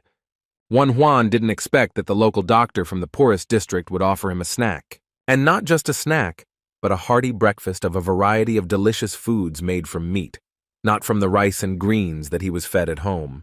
It was so nice to feel the taste and smell of meat, because this was the first time after rebirth that something truly satisfying would get inside the young man. While the guest was happily gobbling up the treats, Bon took out a thin needle from his inside pocket and showed it to Juan. The steel device was surprisingly thin and very similar to the medical needles used in modern surgery. It was quite well made for the era Juan was in, so he asked in surprise where the old man got this thing from. The old man frowned a little and asked if she was not suitable. The guy quickly shook his head and said that she was much better than he could have imagined. When the young man asked where the doctor had managed to get the instrument, he replied that he had ordered it from the smelter at the magistracy, a forge that made weapons for soldiers. It seemed like a miracle, and the young surgeon realized that it was entirely possible to make other instruments in that place, so he enthusiastically began to draw them on parchment. He carefully drew ink on a retractor and various scissors, Bon carefully watching every stroke of the brush. Seeing the old man's puzzled look, the boy explained that this set of instruments is used to hold and stitch blood vessels, as well as to move bones apart. After examining the sketches, the old man said that it would not be easy to make them, but if it worked, the devices would be a great help in treatment. After finishing all the meat delicacies, Juan felt truly full for the first time in many days. Having hidden the parchment with the boy's drawings, the old man said that he would like to show him something. Taking out the pig vessel, he showed it to his young colleague, who finally realized that he had just eaten a guinea pig. The elderly doctor was interested in hearing an assessment of his work. After examining the results of the operation, the guy said that for the first time it was not bad. Even though there was blood flowing out, the doctor coped. The old man was interested in why the blood was flowing so much. His young colleague explained that the whole point is that the liquid flows in a certain direction, and first of all, it is necessary to determine it. After this, the young surgeon demonstrated his skill in the matter and stitched up the vessel, which caused genuine delight among the local doctor. Once this was sorted out, it was time for acupuncture training, and Bon's assistant came to his house and brought everything he was asked for. So now it is the old doctor's turn to teach the younger generation one of the most ancient healing techniques. Taking the figurine in his hands, he pierced it in several places and explained that these points were called feng qi, and they helped fight headaches. There were not many acupuncture points, and one of them was cui qi, which could help the work of the large intestine. Having carefully examined the figurine, the guy asked if all the dots were indicated on it. The doctor replied that he had applied all the ones he knew about, but having mastered this method, he would be able to independently discover new ones. A little disappointed, Juan realized that he had not yet found the point he wanted to find. But then time and space ceased to matter, and the guy seemed to have an epiphany. At one point, a schematic image of all the acupuncture points that were used both in ancient times and in modern medicine appeared in his head. It was surprising, but it seemed that in the young doctor's head, there really was now a map of points from the acupuncture method. There was an explanation next to each place where the needle should be stuck, so it was not a memory, but a full-fledged book that was always before your eyes. Explaining about the Ming Men point, the old man noticed that the boy was literally floating in the clouds, which is not surprising, because he discovered another ability of the reincarnation in himself. But the doctor couldn't even think about it, so he loudly banged his fist on the table and asked why the guy was so inattentive. This brought Juan back to reality and made him smile and say with a guilty look that he was listening attentively. The demanding teacher could not be convinced by simple words, so he demanded that the boy tell him more about the Ming Men point. He started to say that it could help with lower back pain, but his voice died down as another image appeared in his head. It was as if his subconscious was hinting to him that this method could be used to stimulate the kidneys. The thought came to mind that if a needle were inserted exactly into the place where the Ming men was located, it might help in his case. The old man became irritated by the student's inattention, because he didn't even suspect that he was thinking that if he performed such actions, he could stimulate the nerves responsible for the kidneys. So the teacher angrily shouted again, asking why the boy wasn't listening to very important information that could help in his work. This attitude towards work really offended the old man, so he turned around and said that apparently the boy was not ready for training, and began to walk away. Realizing that he could now lose an important mentor, Huan began to stop him and say that he wanted to practice, so Bon decided to test this desire of his. The gray-haired man ordered his assistant to bring a collection of books on acupuncture from another room. This name caught the boy's attention and intrigued him greatly, because it seemed to him that something interesting was about to begin. Taking into his hands the huge talmuds on the study of this method, the physician Bon said that he would give the student 3 days to learn the contents of these books. Until this happened, he refused to continue his studies. The boy could only be horrified by the size of the books and agree to the conditions. In turn, Bon promised that he would take up training and practice suturing blood vessels. In 3 days, colleagues will have to meet and discuss their progress. As he ran through the crowded streets, Huan scolded himself for his inattention, which had led to him now having to remember a lot of new information in a short period of time. When he finally reached the house and entered the yard, he informed his relatives of his return. Right from the doorway, he was met with a disgruntled question about where he had been since the morning and all this time. It was Ju Huan who for some reason was not in the best mood as always. Putting on a straight face, Huan said that he had met with Dr. Bong and had begun learning acupuncture. The man immediately realized that they were talking about an old man who was the owner of the well-known shop of the Dr. Bon. His younger brother almost rolled his eyes when he heard the question yet again about whether he really wanted to become a doctor, to which he had only an affirmative answer. Smiling at this stubbornness, the elder said that he didn't mind, so all that was left was to convince Hua Bun and Mom, but Huan was ready to face this. In that case, the eldest of the brothers could accept that a healer would appear in their family, but still, he was very interested in how many times the boy managed to hit the stone. Smiling smugly, the boy declared that the night had been quite productive, since he had managed to land as many as 10 blows. The man simply couldn't believe what he heard, but Huan said that he could only demonstrate everything after he read all of these books. Watching his brother run away, Huabok wondered if it was even possible to master such a volume of literature and not fall asleep on the first pages. Junior Huang was no cheater, but it was incredibly hard to believe that he managed to hit 10 times. Sitting in his room, the young doctor kept trying to find points that would help his mother. But so far, he had only noticed that ancient acupuncture points were very different from modern ones. So now Huan was trying to fit into his head the data of both the old and new acupuncture techniques. It was decided to systematize all the information he had gathered and compare old and new points. When writing down his findings, the boy made sure that others would not understand anything, so he used the modern Korean alphabet Hangul. After several hours of painstaking work, the boy managed to create a kind of record of traditional Confucian acupuncture. After reviewing his detailed notes, Huan smiled and realized that step by step, over time, he would be able to figure everything out. With such intensive training, the young doctor did not even notice how time flew by, and it was already late evening. Gathered with his brothers for dinner, they asked why he had missed lunch. The young man explained that he had been copying a collection of books on acupuncture that Bon had given him. Hearing this, Hua Bun stopped chewing and seriously asked if Hua Bu was seriously planning to become a doctor, to which he nodded his head affirmatively. This news angered the middle brother so much that he shouted, saying that the young man was not sent to study in Suzhou for this reason at all. Such words made Huan angry, and with the same fervor he asked why people who save lives are treated so badly.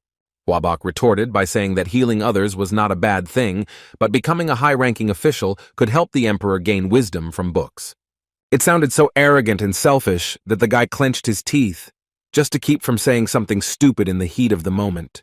But this didn't quite work out, because the words were just bursting out. The boy blurted out that everything his brother said was nonsense. because he himself had successfully passed the exam. Both Huabong, grandfather, and their father showed excellent results, but they were unable to rise to positions not because of a lack of skills. The brother listened to the flow of words in amazement.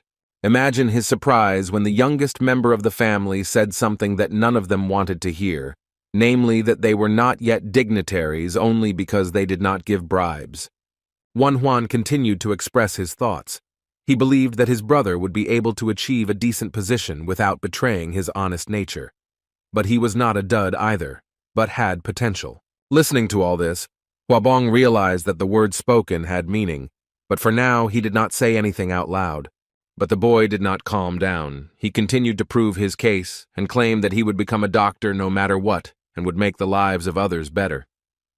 Having finished his fiery speech, the young surgeon rose from the table and turned around, intending to leave the room. Following him, Zhou Huan also rose up, finding the middle brother's attitude towards the younger brother's craft unfair. Hugging him, Huabok said that they were not yet used to the fact that their Huabu was already old enough to make such important decisions, so there was no need to be offended. Seeing that words were not very helpful in dispelling gloomy thoughts, the man suggested that they sweat well, because physical exercise always helped in such cases. The young surgeon didn't really want to do anything right now, but his brother insisted, saying that he wanted to check whether he really hit the target 10 times out of 10. But there was nowhere to go, so I had to throw out all my accumulated anger on the unfortunate stone. Such actions really help to clear the mind and invigorate, starting the necessary physical processes. Having finished demonstrating his skills, the young man looked smugly at his surprised brother and asked if he had successfully completed the task.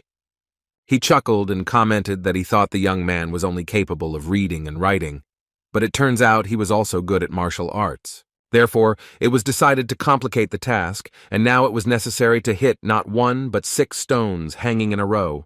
To prove that the task was entirely feasible, the older brother decided to show by his own example that it was not so difficult.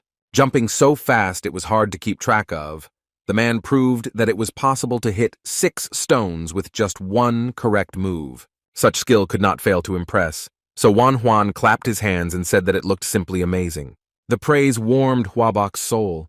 He said that if they trained hard, no bandits could compare to them. But the time for chatting came to an end, and Zhu Huan said that he would now teach the boy how to block punches. The boys went to different sides of the training area, and the older brother ordered the younger one to attack him right now. Clutching his weapon tighter in his hands, the boy decided that he would do everything as needed since he had practiced his strike many times. Running up to his opponent, he tried to at least touch him with a wooden club, but he dodged so quickly that it turned out to be no easy task. Once he almost managed to hit Huabok on the neck, but the latter managed to swing his club in time and successfully block the attack. The boy carefully watched his brother's every move and managed to see exactly how he did it. The man's club was positioned in such a way that his shoulder was exposed, so he could take advantage of the situation and attack. Huan was already anticipating how he would enjoy winning the fight, because right now he would deliver a stunning blow. But everything didn't turn out as expected, because the brother somehow managed to block this blow, and now the young man found himself in a precarious position. It was simply impossible to believe this, because it was unclear how Huabok managed to move with such speed and dexterity. It seemed that the secret of the blocking movements had been solved, but the next moment, the man found new techniques that surprised the boy. Observing his younger brother's behavior, Zhu Huan decided that the opponent was not so weak, so he should behave more carefully. Huan thought in a similar way because he chose the tactics of an observer and decided to keep his distance from the enemy and look for a gap in his defense.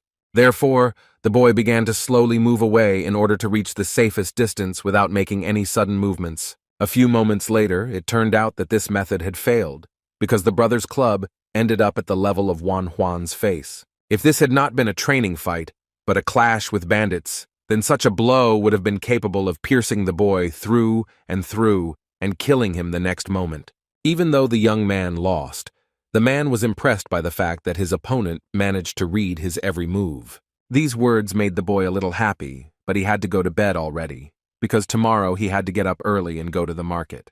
Watching Huan go, Huabok knew that such talent could be wasted if he didn't devote enough time to training. Despite the late hour, in some parts of the city they were not yet ready to go to bed, because work was literally in full swing. The healer Bon came to one of these places. He needed to place an order with the blacksmith, and he saw no point in putting it off until the morning. The worker wiped away the sweat and turned around to ask his regular customer what he wanted to order this time. Having put the kettle on, the man asked why the doctor had decided to visit at such a late hour. Sipping the aromatic drink from his cup, Bon muttered that he needed to make a very serious and important order for his business. After saying these words, he silently handed the blacksmith the parchment on which Juan had previously made sketches of medical supplies. Having looked at the provided paper, the master looked closely at the unknown devices and asked what they were. While drinking tea, the elderly doctor said that all these tools should help in treatment. It was difficult for the blacksmith to understand that such things could heal and not maim.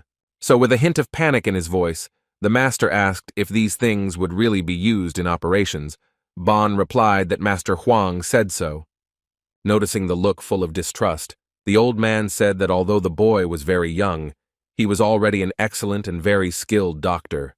At this time, men came to the boy, who were supposed to come yesterday and bring him the necessary medicinal herbs. After unfolding the cloth and laying out the contents, Juan asked the men to tell him about the poisonous herbs, since his mind only contained memories of medicinal ones.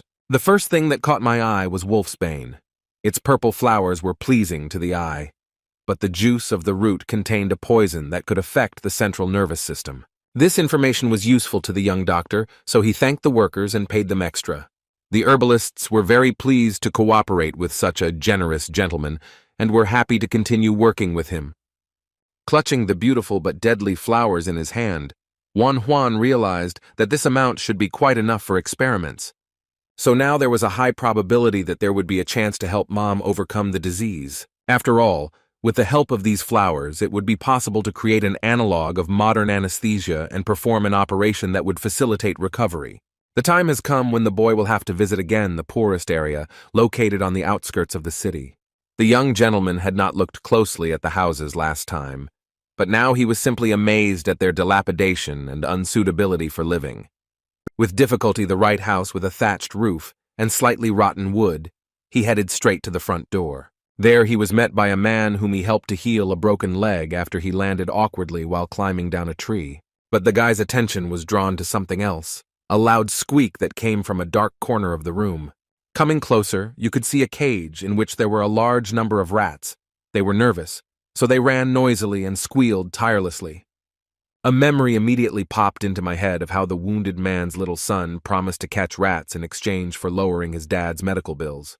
Meeting the man's eyes, Juan noticed that they were expressing pride in their son, because the little boy had indeed caught a lot of little animals.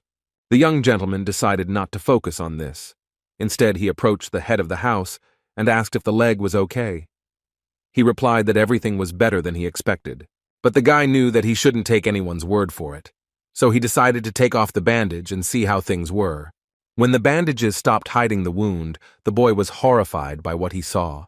Due to the lack of proper disinfection, everything began to fester. It was necessary to urgently neutralize the source of pus formation and treat everything thoroughly. The man guessed that the doctor had alcohol in his hands, and Juan noticed an unhealthy gleam in the patient's eyes. Suspicions of addiction immediately arose, but the young man only cautiously asked if he liked such drinks. The man enthusiastically replied that he literally could not resist. In order not to seem tactless, Juan began to say that he needed this liquid to treat wounds, because it could disinfect the necessary area of the body. The head of the house took these words a little wrong and asked if he could finish the rest of the alcohol. Not knowing what to answer, the boy said that he could do as he wanted. But he would only allow the man to drink alcohol if he was ready to say goodbye to his leg. These words stopped the potential drunkard from breaking down. In an attempt to combat a severe headache, Juan began feeding the rats grass with beautiful purple flowers. Noticing the wolfsbane in the doctor's hands, the patient with the injured leg became curious as to why the young gentleman was trying to poison the rats. The guy explained that for the purposes of the experiment, he was looking for a herb that, if taken, would wake him up as if he had fainted. The head of the house said that he understood plants, but did not know about such properties. Here came a little boy who, with incredible dedication, watched over and looked after his father all this time. Handing him a jug of alcohol, Juan said that the liquid should be used instead of water for disinfection. After sniffing the contents, the kid assumed that it was expensive alcohol, and with fear in his voice, he asked what to do if his father simply drank it. Turning to the boy's father, Juan asked if he wanted to lose his leg, and the man quickly said that he would not drink anything.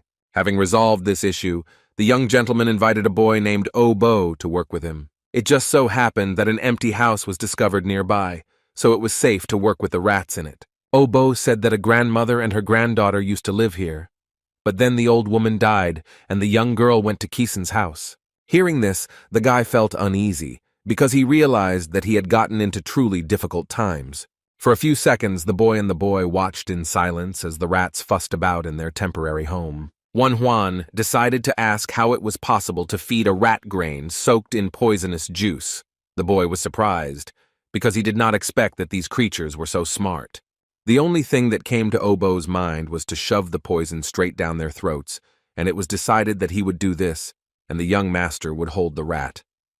The fluffy and very agile little animal wriggled in my hands and tried to escape, because it felt something was wrong. The poor rat was fed 1 grain, but there were still 5 left, so today was clearly not the best day for the animal.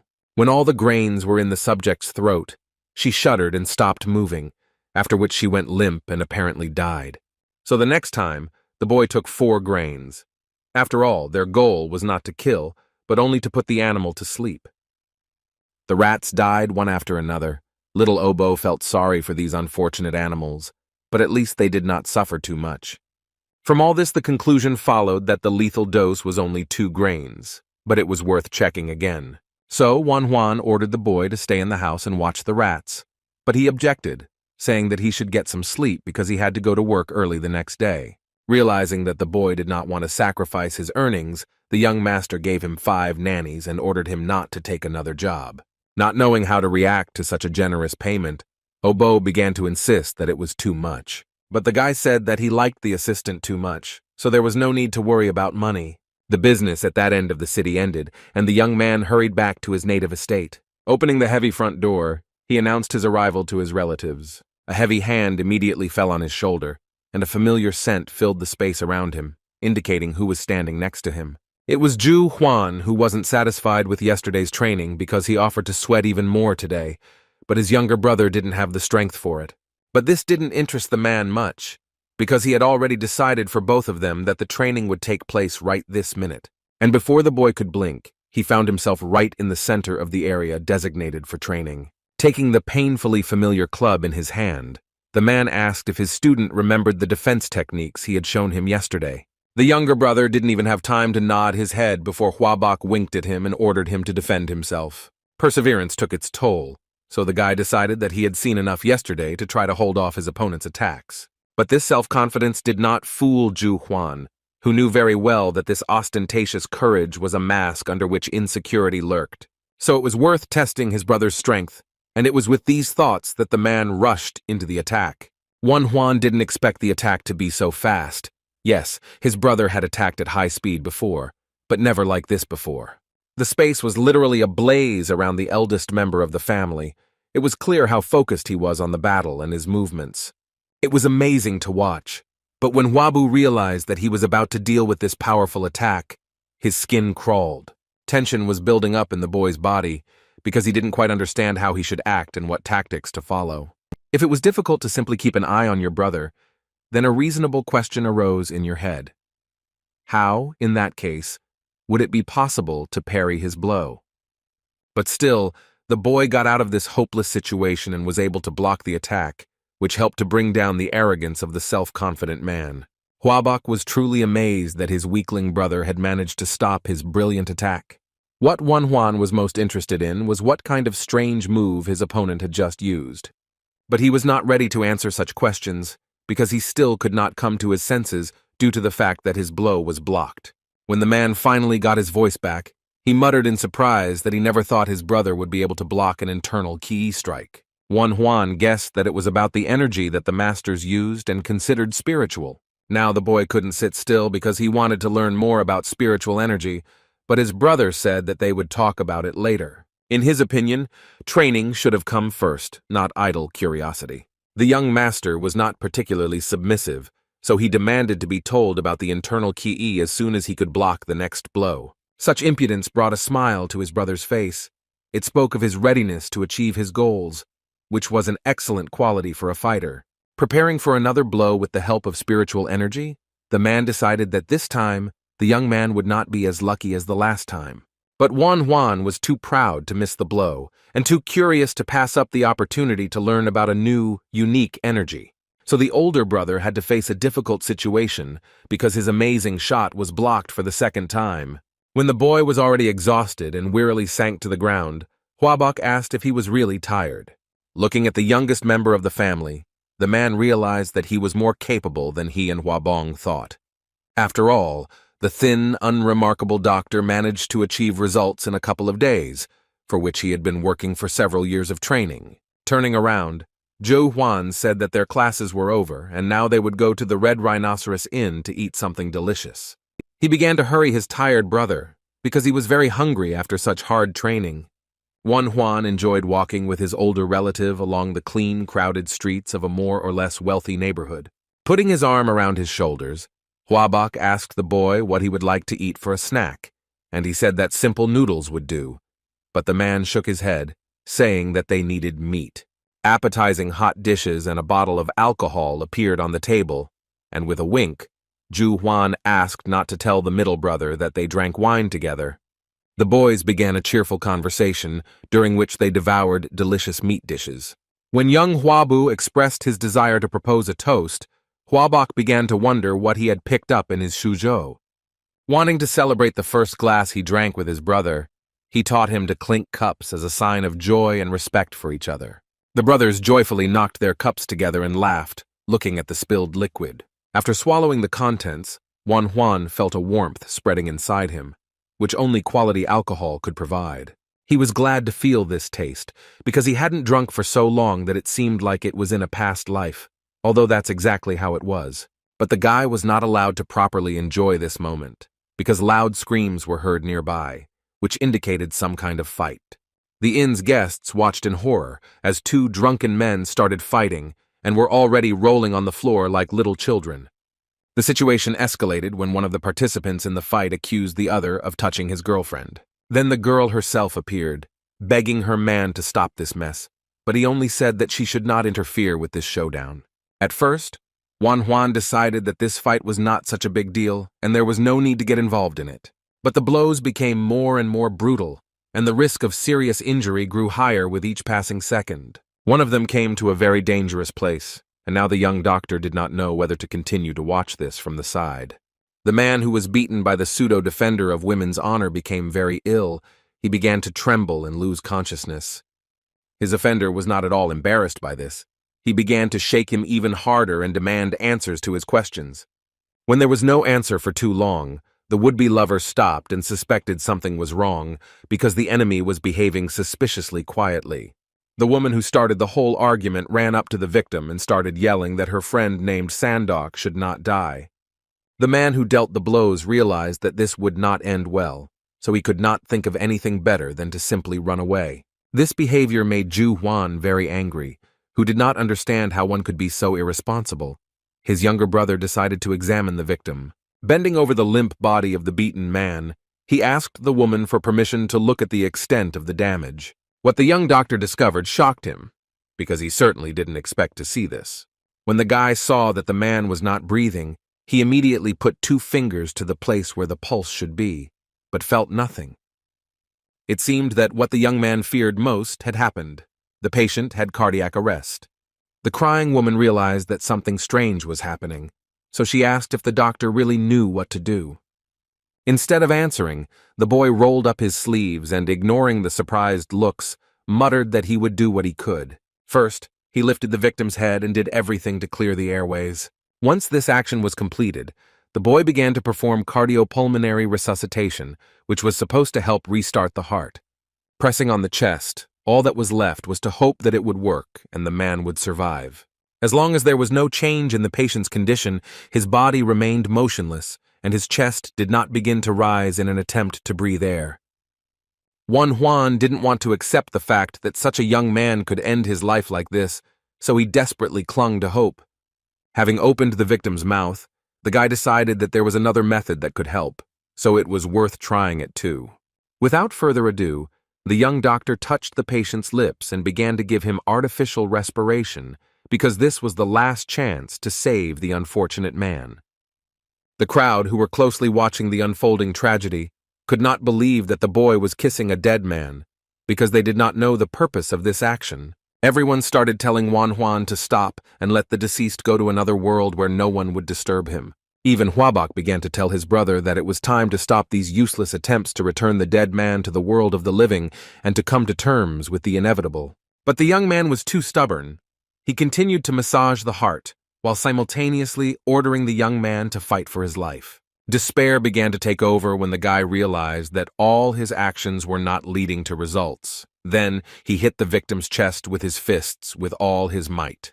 Oddly enough, this action helped because a wet cough came out of the man's mouth, after which he was able to take a hoarse breath, filling his lungs with oxygen.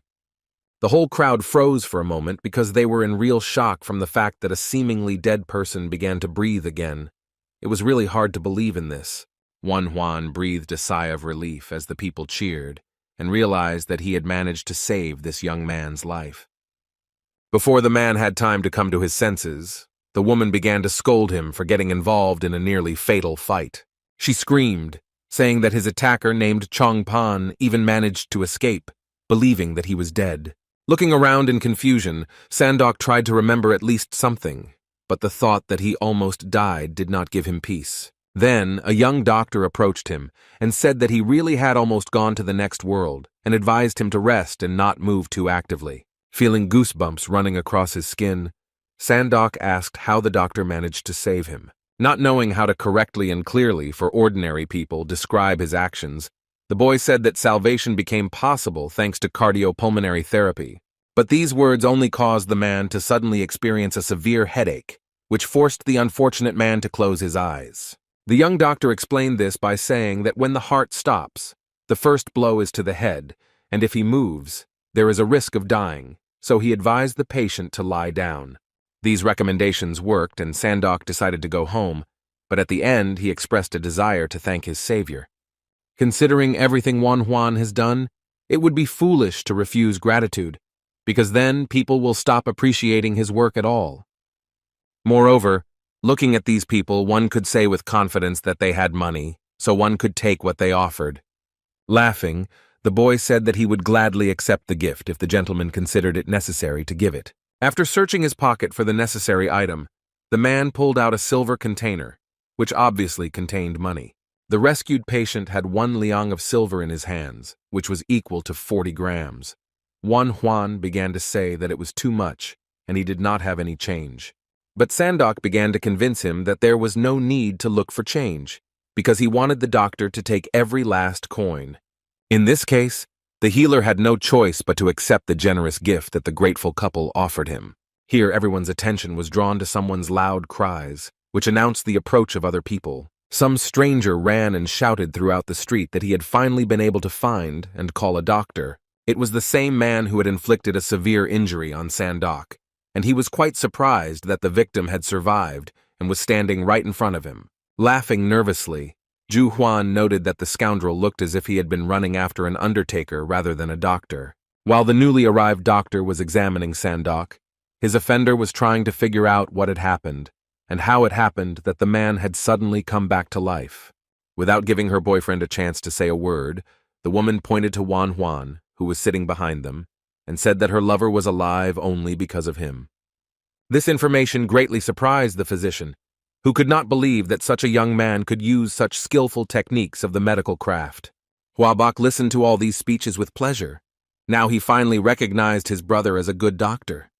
Pleased with this praise, Manhwa was chewing the delicious treats thoroughly when he was suddenly distracted from this pleasant pastime. The men who had been fighting, along with the doctor and the cause of their dispute, approached his table and thanked him for his timely intervention and assistance. The main villain of this story said that his name was Chongpan from the merchant militia, and he expressed his gratitude for saving his friend. To show his gratitude, the young man extended his hand, in which lay 2 containers with silver coins.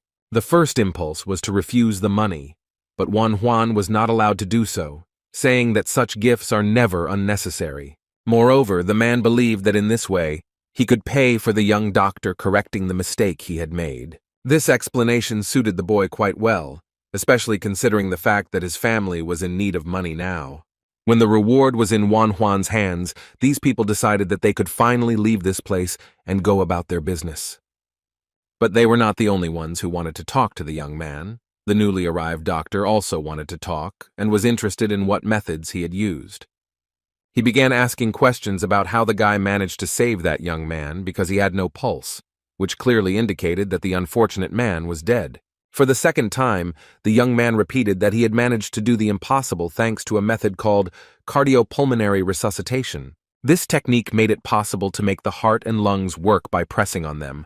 The doctor was interested in where the boy learned this. Questions like these left Juan stumped, because he couldn't say that all these techniques were used in the distant future. So I had to shock the man by saying that he had learned all of this on his own during his studies. The experienced doctor could not believe that such a young colleague had created a new technique. The boy began to justify himself, saying that it was based on traditional medicine. Stuttering, the doctor introduced himself as Sok Pil and explained that although he was inferior to the guy in skill, he was responsible for the health of the people in this area. Hearing the huge amount of praise from this man, Juan became very embarrassed and didn't know how to react.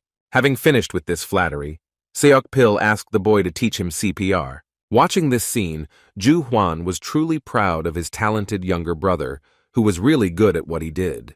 Teaching was something new for Juan, so he was hesitant, but his senior colleague brought out the big guns and offered him 10 liang of silver. It was hard to even imagine such a huge amount of money as payment for tuition, so the young man even opened his mouth in surprise and shock. On the one hand, it seemed wrong for the guy to get such funds so easily, but on the other hand, he could teach the doctor a new method that would help save people. Still, the boy's moral qualities were higher than the desire for material wealth, so he ordered the doctor to take the silver and come to Bon's shop tomorrow. After finishing this conversation, Juan returned to the table where his brother was sitting and carefully watched what was happening. Having exhaled, the young and now quite sought-after healer decided that he could now calmly return to his meal. But Huabok decided to be the next one to pester him, because he began to tell him that his little brother was so cool that even experienced healers asked him to teach them. These words were less annoying than all the others, so the boy suggested that they have a drink and stop talking. Clinking their cups containing the alcoholic drink, the elder brother proposed a toast to the famous Dr. Huang. The next day, Juan headed to the poor part of the city again. He made his way through a small river that was where his destination was. Stopping in front of an old, abandoned house, the young man wondered what was going on with the rats he had left in the care of Obo. Before that, he dropped by the house of a man with an injured leg to find out how he was feeling. Looking around, the boy asked where Obo was. His father said that the boy was in the place where he worked yesterday. Thinking about how his young friend was just a child but so hard-working, Juan moved on to examining his leg, as the wound had become infected a few days ago. Now everything looked much better. The disinfection helped, and everything was as it should be. The healing was going quite well. Suddenly, the man became strangely tense and said in a serious voice that his son had asked him to pass on something. As it turned out, the rat that ate just one grain died within 3 hours, which could have become a problem for Juan. Having bandaged his leg, the boy decided that it was worth thinking carefully about how to correctly calculate the dosage of Wolf's aconite, although it was questionable whether it was possible. The young doctor said goodbye to his patient, who waved to him a little too energetically, as if to suggest that his arrival was creating tension. Now it was time to visit his tailed lab rats, who were waiting for him in an abandoned house nearby. Looking at the animals in the cage, it was clear that the grain size should be reduced by half, but there was very little material for the experiment. But there was no other choice. It was worth the risk, even though out of 5 individuals only 1 lucky rat survived. The thoughts were dispelled by someone's footsteps. A second later, Obo entered the house, carrying some kind of grass in his hands and smiling broadly. It seemed to be a treat for the surviving animal. The boy repeated the news that Juan had already heard from his father. Things were bad for the young experimenters, but they did not despair, and it seemed that a new idea could soon be born. The guy's attention was drawn to the grass brought by the boy. He asked what kind of plant it was. He chuckled and said that it was quite common and grew almost everywhere in the area. The boy shared information that the plant's stems are used to make clothes, and that soup made from it helps with stomach pain. Looking at the leaves with a new perspective, Juan wondered why he hadn't come to such a simple and obvious solution before. This herb had good pain-relieving properties, so it was quite suitable for the purposes of the young doctor. The boy knew that the plant was often used for the purpose of altering consciousness. For this it was cut and twisted, but he saw it in this form for the first time. Also, the leaves contain many hallucinogenic components, as indicated by the way the fibers were attached. With such a miracle plant, it was possible to create anesthesia without the risk that the mother would fall asleep and not wake up, like his furry experimental assistants. The boy ground up the greenery and quickly created anesthesia from these leaves. One could only guess what the effect would be. At first, the experimenter decided to test the effect of his invention on the last living rat, which did not want to take the drug. The little animal finally gave in and took the substance, so now it fell next to its dead relative and did not move at all. After placing the rat on the table, Juan decided that it would be worthwhile to observe for a while how quickly the anesthesia would take effect. He started poking the subject with his finger, so intensely that Obo got a little scared. He didn't want to witness another death. But the young doctor did not pay attention to anything except the weak breathing of the animal. It was there, and this was already considered a small victory. When it became clear that the furry patient was not dead, but simply sleeping, it was possible to take the instruments and begin the trial operation. Obo, who was watching all this, said with horror that he was seeing the insides of a rat. Juan answered in a calm voice that they differed from human ones only in size. Having made the last stitch and closed the wound on the animal's body, it was possible to consider that the manipulations were finished. All that was left was to wait for the subject to awaken. This sight reminded the boy of some kind of nightmare, but when he saw that no harm had been done to the rodent, he calmed down a little. Seeing that the young assistant was worried about the patient, the doctor said that they must now wait for the rat to wake up. Time dragged on very slowly, and because of his worries, the guy felt like it was standing still. But after 2 hours, they were able to see the results of their work.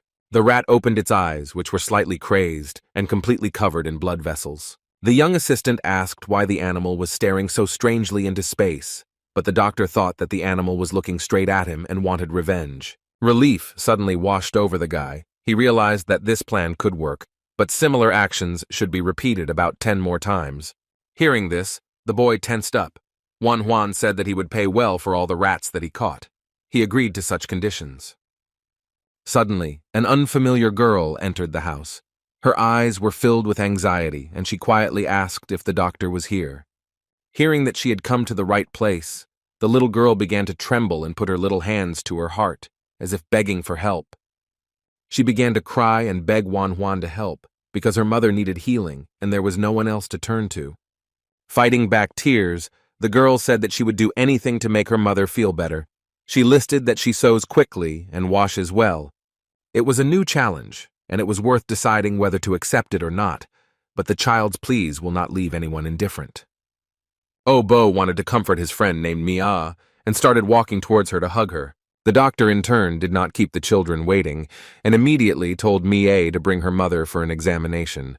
He examined the sick woman in silence for several minutes and concluded that they were dealing with a mild cough, so there was no need for any decoctions or acupuncture. The exhausted mother weakly uttered words of gratitude, but the girl's face shone with happiness, and she kept saying that the doctor had helped them a lot. The problem was different. There was no inflammation or fever, which meant there was no pneumonia. It was a matter of general weakness.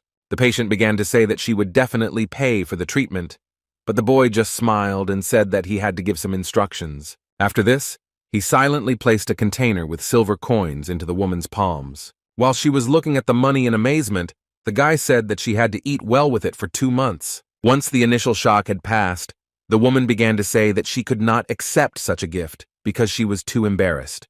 But the young doctor said that now she should think about her health, and when she gets better, she can return the money if she wants. These words had a very strange effect on Mia. Her lips trembled and she barely held back from sobbing.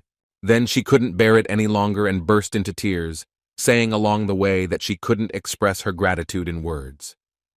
Even though the girl's reaction was too emotional, Juan was pleased that he was able to help these people. Returning to the house, Obo proudly said that he knew the healer would help them, to which he replied that he could not do otherwise. But Juan knew that this could not go on forever, because it was hard for both the one helping and the one receiving help. The most important thing was to achieve independence, and in such troubled times it was very difficult to achieve this. His assistant believed that anything could be achieved if you worked hard, but this was not true, because hard work was not always the solution to all problems. Such was the cruel world they lived in, but the boy did not agree with it. He began to shout that he liked the place where they lived. The kid decided that he would also become a doctor, so that there would be more people like him, and then the world could change and become better. He clearly believed in every word he said, and looking at him, Juan realized that not all was lost. But these dreams were still too unrealistic, and when the boy said this, Obo became even more angry.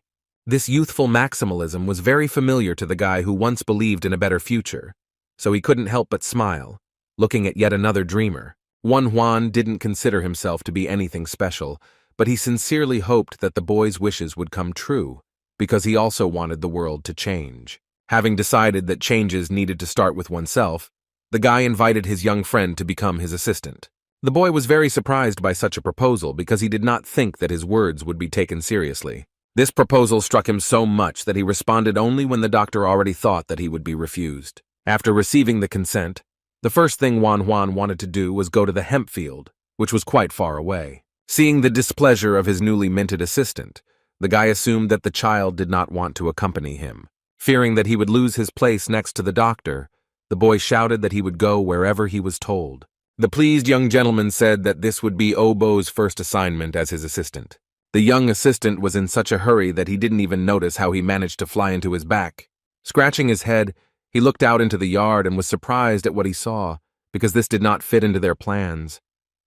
There was a whole crowd of people standing there who wanted to get examined by the famous doctor. Each of them came with completely different requests. They all spoke and plaintively asked for time, because their illnesses did not give them peace and interfered with their normal lives. The surprised boy was called by his boss, who looked at him with a mixture of indecision and surprise. But the doctor surprised him even more when, rolling up his sleeves, he asked why his assistant was not helping to see patients. And so the day passed for the doctor and his little assistant. The once empty house was again filled with life, noise, and lively conversations. A wide variety of people came, from old people to mothers with children, and time was devoted to everyone equally.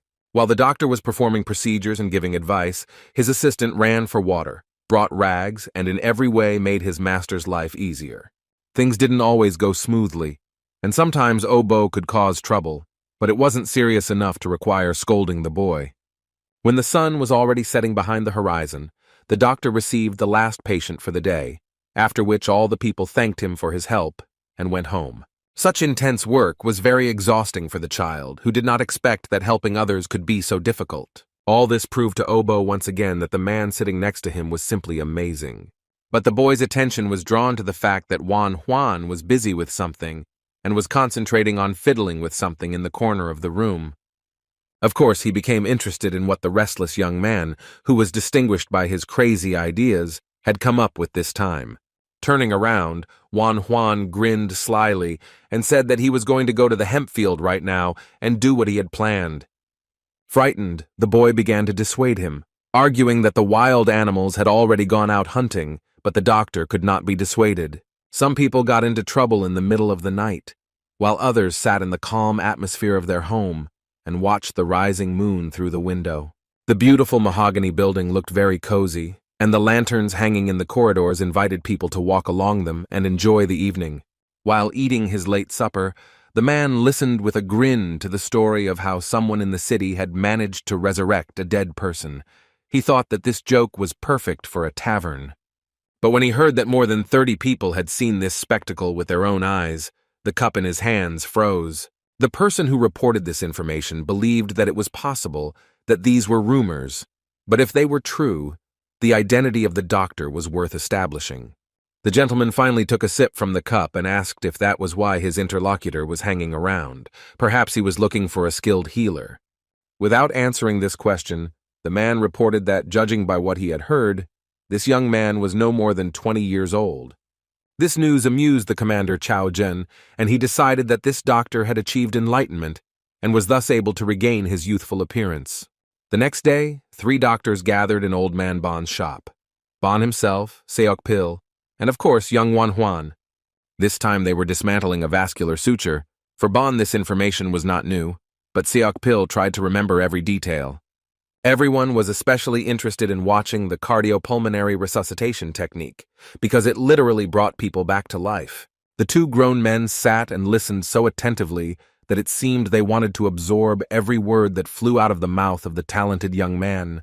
It was nice to see such talented and experienced colleagues listening to him, so the guy didn't even try to hold back a smile. As a token of gratitude, his students wanted to shove gold and silver at him as payment for the priceless knowledge that he shared only with them. His first impulse was to refuse the gifts, but then Wan Huan realized that his experience was valuable and deserved to be paid for. Lost in thought, the guy wondered what the right thing to do would be, because in fact, he needed the money in order to continue his experiments. But all these thoughts were interrupted, because a loud cry was heard from the street, calling for a doctor. It was worth clarifying which one, because there were 3 of them in the room.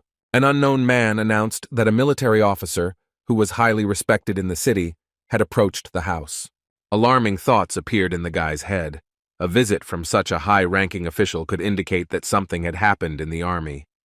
A military man dressed in full gear burst in, looked around anxiously, and called over the doctor, Bon. Sweat was pouring down the strong man's face, and he could barely utter the words that he needed the old doctor's help. He said that during the clearing of the bandit lair, many soldiers were wounded and now they were dying. It was necessary to hurry in order to have time to help them. All 3 doctors were very surprised that the bandits were causing problems again, since nothing had been heard from them for a long time. The stunned Seok Pil could only squeeze out the words that they were about to face a great disaster. There was no time for talking. Bon was the first to come to his senses and told his colleagues that they had to hurry. Before he had even taken a few steps, the old man was called out to, and he looked irritably at the one who had distracted him. It was Wan Huan, who expressed a strong desire to join his senior colleagues and help the soldiers. The men were unsure, as the boy was very young and had not yet seen the horrors that they had seen. But they realized that if the young man went with them, they would be able to see for themselves how skillfully he possessed the talent of a healer. So they didn't think for long, but decided to all go together after the military leader, who was supposed to lead them to the victims. After some time, Wan Huan finally found out the place they were brought to. It all happened in the Mask Gorge. After walking along a narrow rocky road, the doctors were led to the camp where, apparently, the wounded warriors were lying. Walking between the tents, the guy was surprised that the seriously wounded had not yet been evacuated, but nevertheless he saw only those who had only bruises and abrasions. Suddenly, in one of the many tents, a piercing cry was heard. A man who was there was begging for salvation. When he went there, the guy couldn't believe what he saw because the sight was too terrifying. Most of the seriously wounded were gathered in one tent. All these men were bleeding and moaning loudly in pain, saying that they did not want to die. It was terrifying to realize that all the dying were simply dumped in one place, so that they would not be an eyesore to those who were lucky enough to survive. Old Man Bon followed suit, and was not at all surprised by this sight. It seemed to be a common practice during bandit attacks. Sok Pil was also in the tent. It was obvious that he did not want to be there, so he offered to examine other patients. But Wan Huan had no intention of abandoning these unfortunate people, thereby condemning them to certain death. He firmly said that he would stay here. He believed that the first priority was to save those who were in immediate danger. His senior colleagues did not support this decision, because they believed that all these people were doomed, but they were in no hurry to leave. It was difficult to see the victims' hands shaking with pain, especially knowing that they had already completely despaired and did not believe in salvation. However, one of the men was determined to fight for his life, as he managed to grab Wan Huan by the leg and ask for help. After examining him more closely, the guy noticed that this warrior did not have a through-and-through arrow wound, but a penetrating one, which gave hope. Opening the abdomen without information could make things worse, and this attempt would result in a loss of time for treating the remaining patients. At that moment, the young doctor dreamed only of acquiring X-ray vision, which could significantly facilitate the choice. And the universe heard him, because when he opened his eyes, he could observe the extent to which the arrow had injured the man's internal organs. Sweat was pouring down the young man's face. He couldn't believe that he was so lucky and that he could actually see it. The kidneys were not affected, but the intestines were. There was no choice, so the guy decided to open the abdominal cavity. Seeing the doctor's tense gaze, the warrior looked at him with eyes full of hope, and this was enough to decide on a risky operation. The last thing the man said before losing consciousness was that he really wanted to live. Taking his hand in his own, the young man knew that he could not hear him, but he still whispered that he would do everything possible to save him. At that moment, Wanhan felt that it was worth it to be given a second chance because right now he was in the place where he was needed the most. Having placed the patient on the table and waited for the anesthesia to take effect, the guy outlined the working area with bandages and determined the pulse rate. Having said that he was going to cut open the patient's stomach, he had to see the outright horror on the faces of his colleagues. But he didn't pay attention to it. His hand didn't tremble as he brought the scalpel to the patient's flesh. He saw only the skin and kept in mind what he needed to do. All other thoughts faded into the background and became just a backdrop. The doctors who were watching him were amazed that the young man, without thinking, cut open the stomach of a still living person. When he stuck his hand right into the warrior's belly, even the experienced Bon, who had seen a lot of horrors in his life, almost threw up. I carefully felt the insides. The guy did not feel any disgust, because this action could save a person's life. After several minutes of intense work, which required the utmost care and skill, the surgeon finally found what he needed. After that, he removed the foreign object, which turned out to be a fragment of an arrow. Seok Pil still couldn't wrap his head around what he saw. Huan announced that the damaged intestine should now be stitched up, and the men again felt an alarming chill on their skin. While his colleagues stood in shock, the guy ordered one of them to push apart the walls of the abdominal cavity, and the second to remove the tissue from there. Having coped with the overwhelming emotions, the doctors unanimously put bandages on their faces and began to carry out the assigned tasks. Now the young man understood that he had a real chance to save the man who so wanted to see the next day. He felt a burden of responsibility, because before the operation, he promised that he would fight for the patient's life to the last. While performing various manipulations with surgical instruments, the guy also managed to control his colleagues. The operation took place in tense silence, broken only by the faint sound of blood dripping onto the ground. But despite this, the wound on the victim's stomach gradually healed, and after a few minutes, the surgeon made the last stitch. Seok Pil caught himself thinking that it was amazing how this young man managed to sew up his blood vessels and intestines. Looking at all this, Old Man Bon could not believe that a person could possess such medical knowledge. As he finished the operation, the boy paid no attention to these impressed glances, because at that moment he was only interested in the patient's health. When he finally finished, he threw back the bloody bandages with relief. The guy had done everything he could. Now, all that was left was to wait and hope that the operation was successful and the warrior could return to life. I wanted to wash my hands of the blood as quickly as possible and move on to the next patient who was waiting for help. Turning to his adult colleagues, Huan said that if it weren't for their help, he probably wouldn't have been able to cope with it so easily. Upon hearing this, both men decided that they were ready to spend mountains of gold. The main thing was to learn such amazing medical skills. Seeing such an inspiring mood, the young man decided that the three of them would be able to save everyone else in this tent. The work was in full swing, and the doctors didn't even notice that the moon had appeared in the sky, and the earth was enveloped in a dark night. Warriors moved through the forest thicket, and were finally able to set out on their journey. The commander Cao Ren rode in front on a white horse. His subjects moved behind him, and a wounded soldier was transported in a cart. The man still could not believe that the foreman Ima was attacked by robbers, because he was a talent who had a bright future ahead of him. Looking at the wounded warrior, whose brave face was distorted with pain, one could say that the doctor was in for some serious work. The commander looked down and thought sadly that it would not be easy to save his comrade. Losing good warriors was always painful. As we approached the camp, we could see a bright fire burning in one of the tents, which was strange for such a late hour. Cao Ren dismounted his horse and began to slowly approach, fearing that the bandits might have managed to capture the camp. He cautiously dismounted from the saddle and was ready to draw his weapon at any moment, because anything could happen.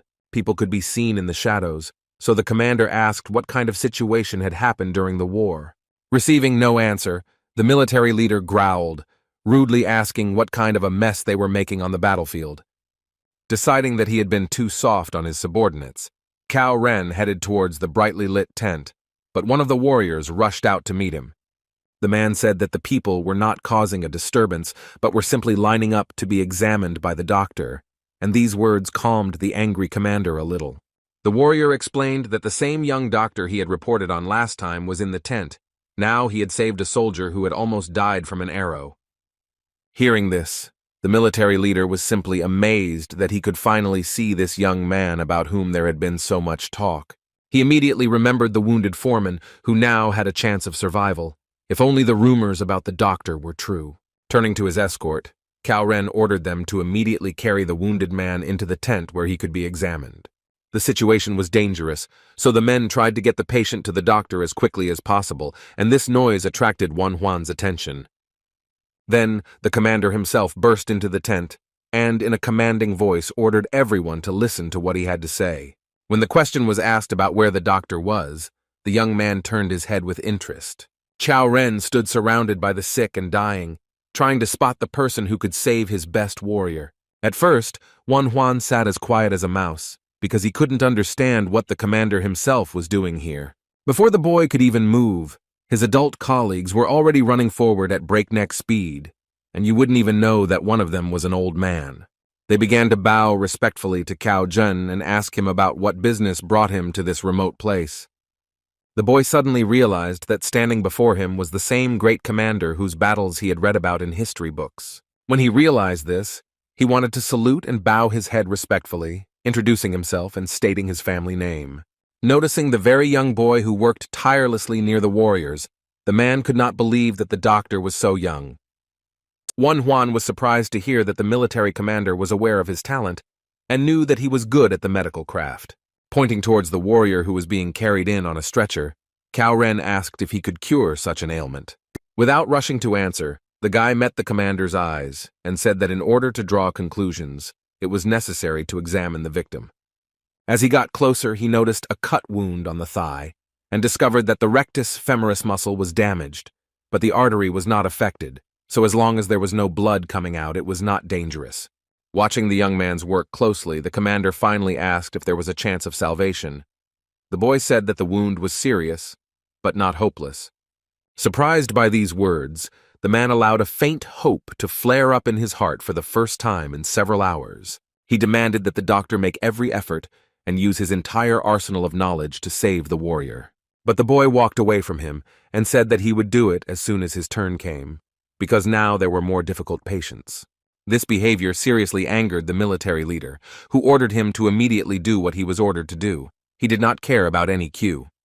The gloomy guy said that this patient would not die if first aid was not provided, but while he was treating him, someone else would die. So the young man asked a serious question. Does a commander really take upon himself the right to decide which of his servants should live and which should die? These words had the desired effect, and the man moderated his ardor, especially since his subjects could misinterpret such behavior. Seeing that Cao Ren was hesitant about how he should act, the boy took matters into his own hands and told the commander to go away and not interfere with his work. But then another misfortune followed. One of the warriors reported that the robbers had attacked the house again, and this time they had taken the women and children with them. Having made his final decision, the man said that he was leaving everything to the young doctor, then turned around and walked out of the tent. As he left, he added that the young man had to save at least one more person, otherwise he would have to answer for it. These words did not frighten Wanhuan at all, because his plans included prolonging the lives of not just one person, but many more. The colleagues standing nearby began to shout in horror that such behavior could result in the loss of one's head, but the boy said that they should get to work. But the old man could not be calmed down. He said that Cao Zhen's father was the commander Chang Shui himself. People like them did not even dare to approach such warriors. Such speeches irritated the guy so much that he could not stand it and threatened the two doctors that he would throw them out if they did not shut up. The night continued to swallow the gorge, hiding all the dark deeds that the bandits might have been up to. The commander and his army finally entered the damaged village. The locals rejoiced and greeted their savior. But it was not the time to communicate with people, because it was necessary to catch up with the fleeing bandits who had committed a bunch of crimes. After some time, one of the warriors reported that the detachment that was sent to pacify the bandits had already returned. So we had to hurry to get back to camp before dawn because the danger was not over yet. As the man prepared to ride and pulled on the reins, he suddenly felt a sharp pain shoot through his leg. The subjects noticed this and asked if everything was okay with their commander, but he replied that nothing terrible had happened. It seems that the bandits scattered thorns so that it would not be so easy to catch up with them. One had to be more attentive and careful. Ignoring the sharp pain in his foot, the commander told his squad that they were returning to camp. The commander was accustomed to injuries and wounds, so he did not attach due importance to this scratch, believing that no problems could arise because of it. In the tent with the wounded, they had already lost track of time because the work was simply in full swing in the hands of 3 doctors. Walking between the rows of patients, Juan announced that another patient had been saved, so they should prepare for the next operation. Hearing this cry, the man who had helped them approached the young man and reported that there were no more seriously ill people. This news made everyone happy, but especially happy were the adult doctors, who could barely stand on their feet from fatigue. But it was still a long way off until rest, so the men were not given a chance to catch their breath or sit down for a second. Hard worker Juan chuckled and said that it was high time to examine all those who were outside the tent, because there were plenty of sick people there too. The night did not pass peacefully in all parts of the gorge. Somewhere in the tents, disturbing events took place. Even though the man was wrapping his sore leg with bandages, he still couldn't stop the bleeding. Cao Ren tried to ignore the sharp pain in his foot, but it was becoming more and more difficult to ignore with each passing second. The local doctor said that the wound was not deep, so there was nothing to worry about, but one had to be careful since it was caused by an iron spike. Having said this, the old man advised the commander to rest, after which he left his chambers. Trying to calm himself down, the man said that it was just a scratch that could not cause a serious injury. But thoughts kept creeping into my head that I could catch the iron poison disease that comes even from small wounds inflicted by a rusty object. It was scary, because such an infection could not only knock him off his feet, but kill even the strongest warrior. So Juan sat and talked about how he was worried about tetanus, because the infection could lead to muscle cramps and respiratory paralysis. Penicillin could easily solve this problem, but in this era, it had not yet been discovered, so we would have to make do with green mold. The guy loudly clapped his hands, thus deciding to attract the attention of the injured people. He explained that those who had received wounds from iron should listen carefully, because they could be infected with poison. The men began to panic like little children. Of course, they were afraid that the iron poison would spread throughout their bodies, so this had to be prevented. The solution was to accept the green mold that grew on many foods, but simply eating it was risky. Another way had to be found. The boy asked if anyone had moldy wine made from mare's milk, which was called mayuju. One had to wait until green mold appeared and then drink the drink 1 cup a day. This recommendation surprised the men. It was strange for them to eat a spoiled product, because then their stomach could hurt. But the young doctor threatened that if they did not do this, their arms and legs would begin to rot, and he would cut them off immediately. Cao Ren watched this conversation and was surprised by such a resourceful solution to the problem of iron poison, from which he himself could suffer. It was the first time he had heard that such a drink could actually help against tetanus and protect the victim. The man pushed back the edges of the tent, burst inside, and asked if what the boy had said was really true. Turning around sharply, the boy was surprised by the commander's quick return, but he was even more surprised by the reaction to the words he had spoken. Overcoming his nervousness, the young man said that moldy mayuju could indeed prevent the spread of infection to some extent. The man did not trust the words, so he decided to ask the opinion of another, more experienced healer, named Bon. Bowing his head, the old man said that he did not know for sure about the effectiveness of such a drink, but considering Mr. Huang's wisdom, he trusted this decision. Chao Zhen had doubts about whether the spoiled food would harm him, even if it helped with tetanus. It could harm other organs. Hearing these words, Juan decided to warn them that he could not guarantee that these men would not get tetanus, since it was not easy to cure. But if there was even the slightest chance that this drink would even slightly increase the patient's chances of survival, he had to try this method. The boy resolutely declared that if there was a chance that some poisonous potion would help, he would prescribe that too. These words impressed the commander.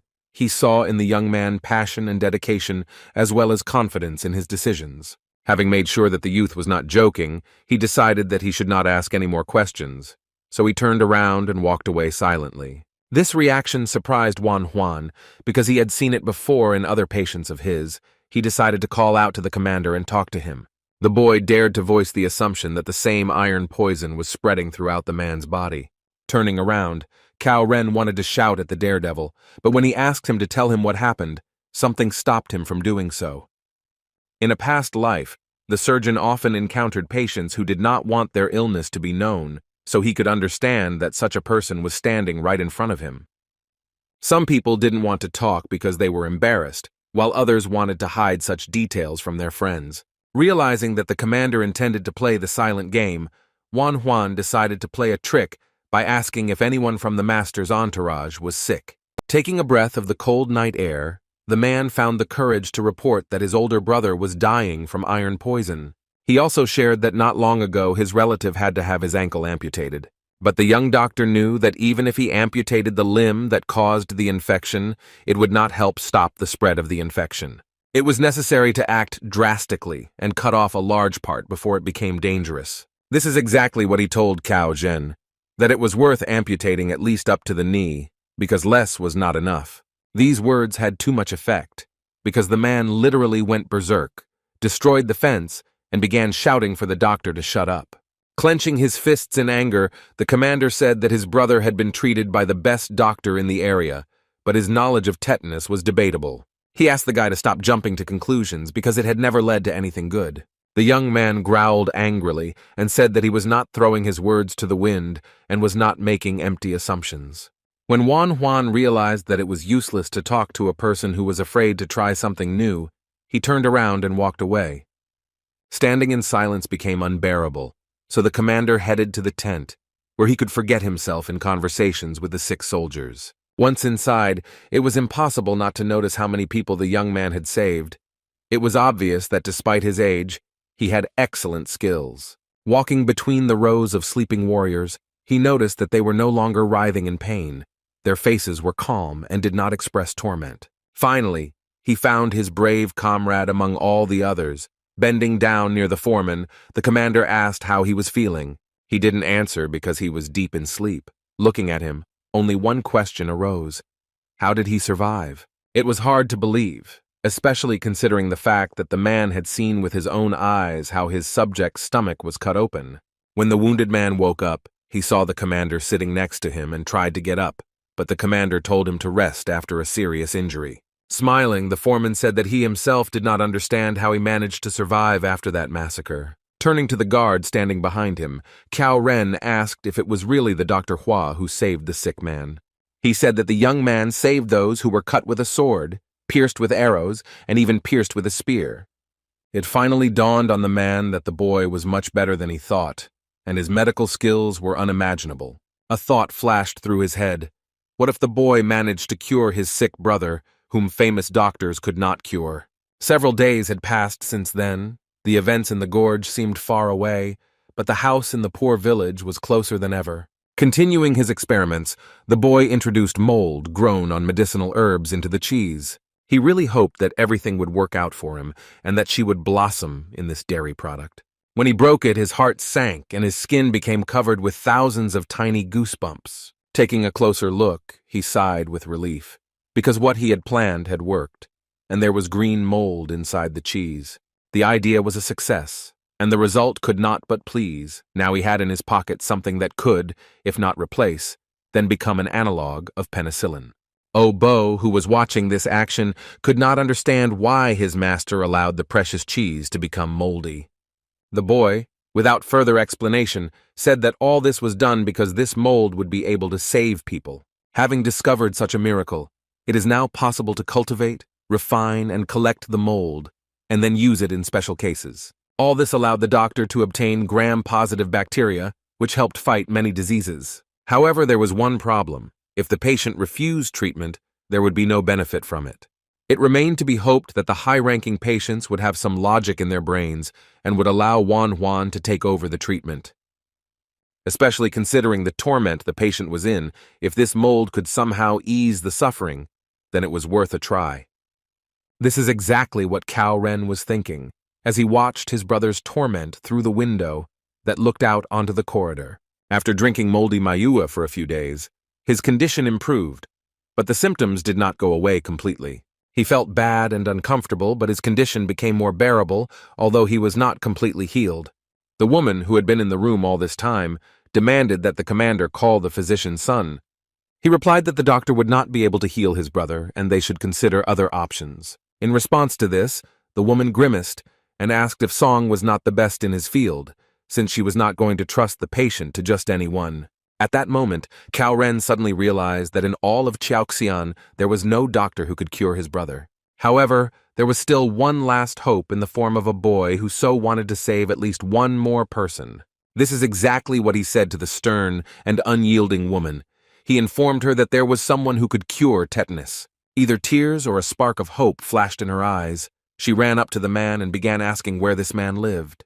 When she heard that he was living in Xiaoxian, she ordered the servants to immediately prepare everything for the arrival of the dear guest. After all, they had to meet such a precious person with all the honors they were capable of. The door slammed shut, and the man was left alone with his own thoughts and worries. All that was left was to hope that Mother would be wise and be able to accept what the young doctor would say. The one who was so awaited at the commander's estate was calmly engaged in his healing craft and various preparations. He was distracted from these important matters by the sound of hooves. In such places it was rare for someone to ride in a cart or on horseback, so the guy turned around. A man was running towards him with all his might, and he recognized him as the military officer he had seen yesterday in the camp.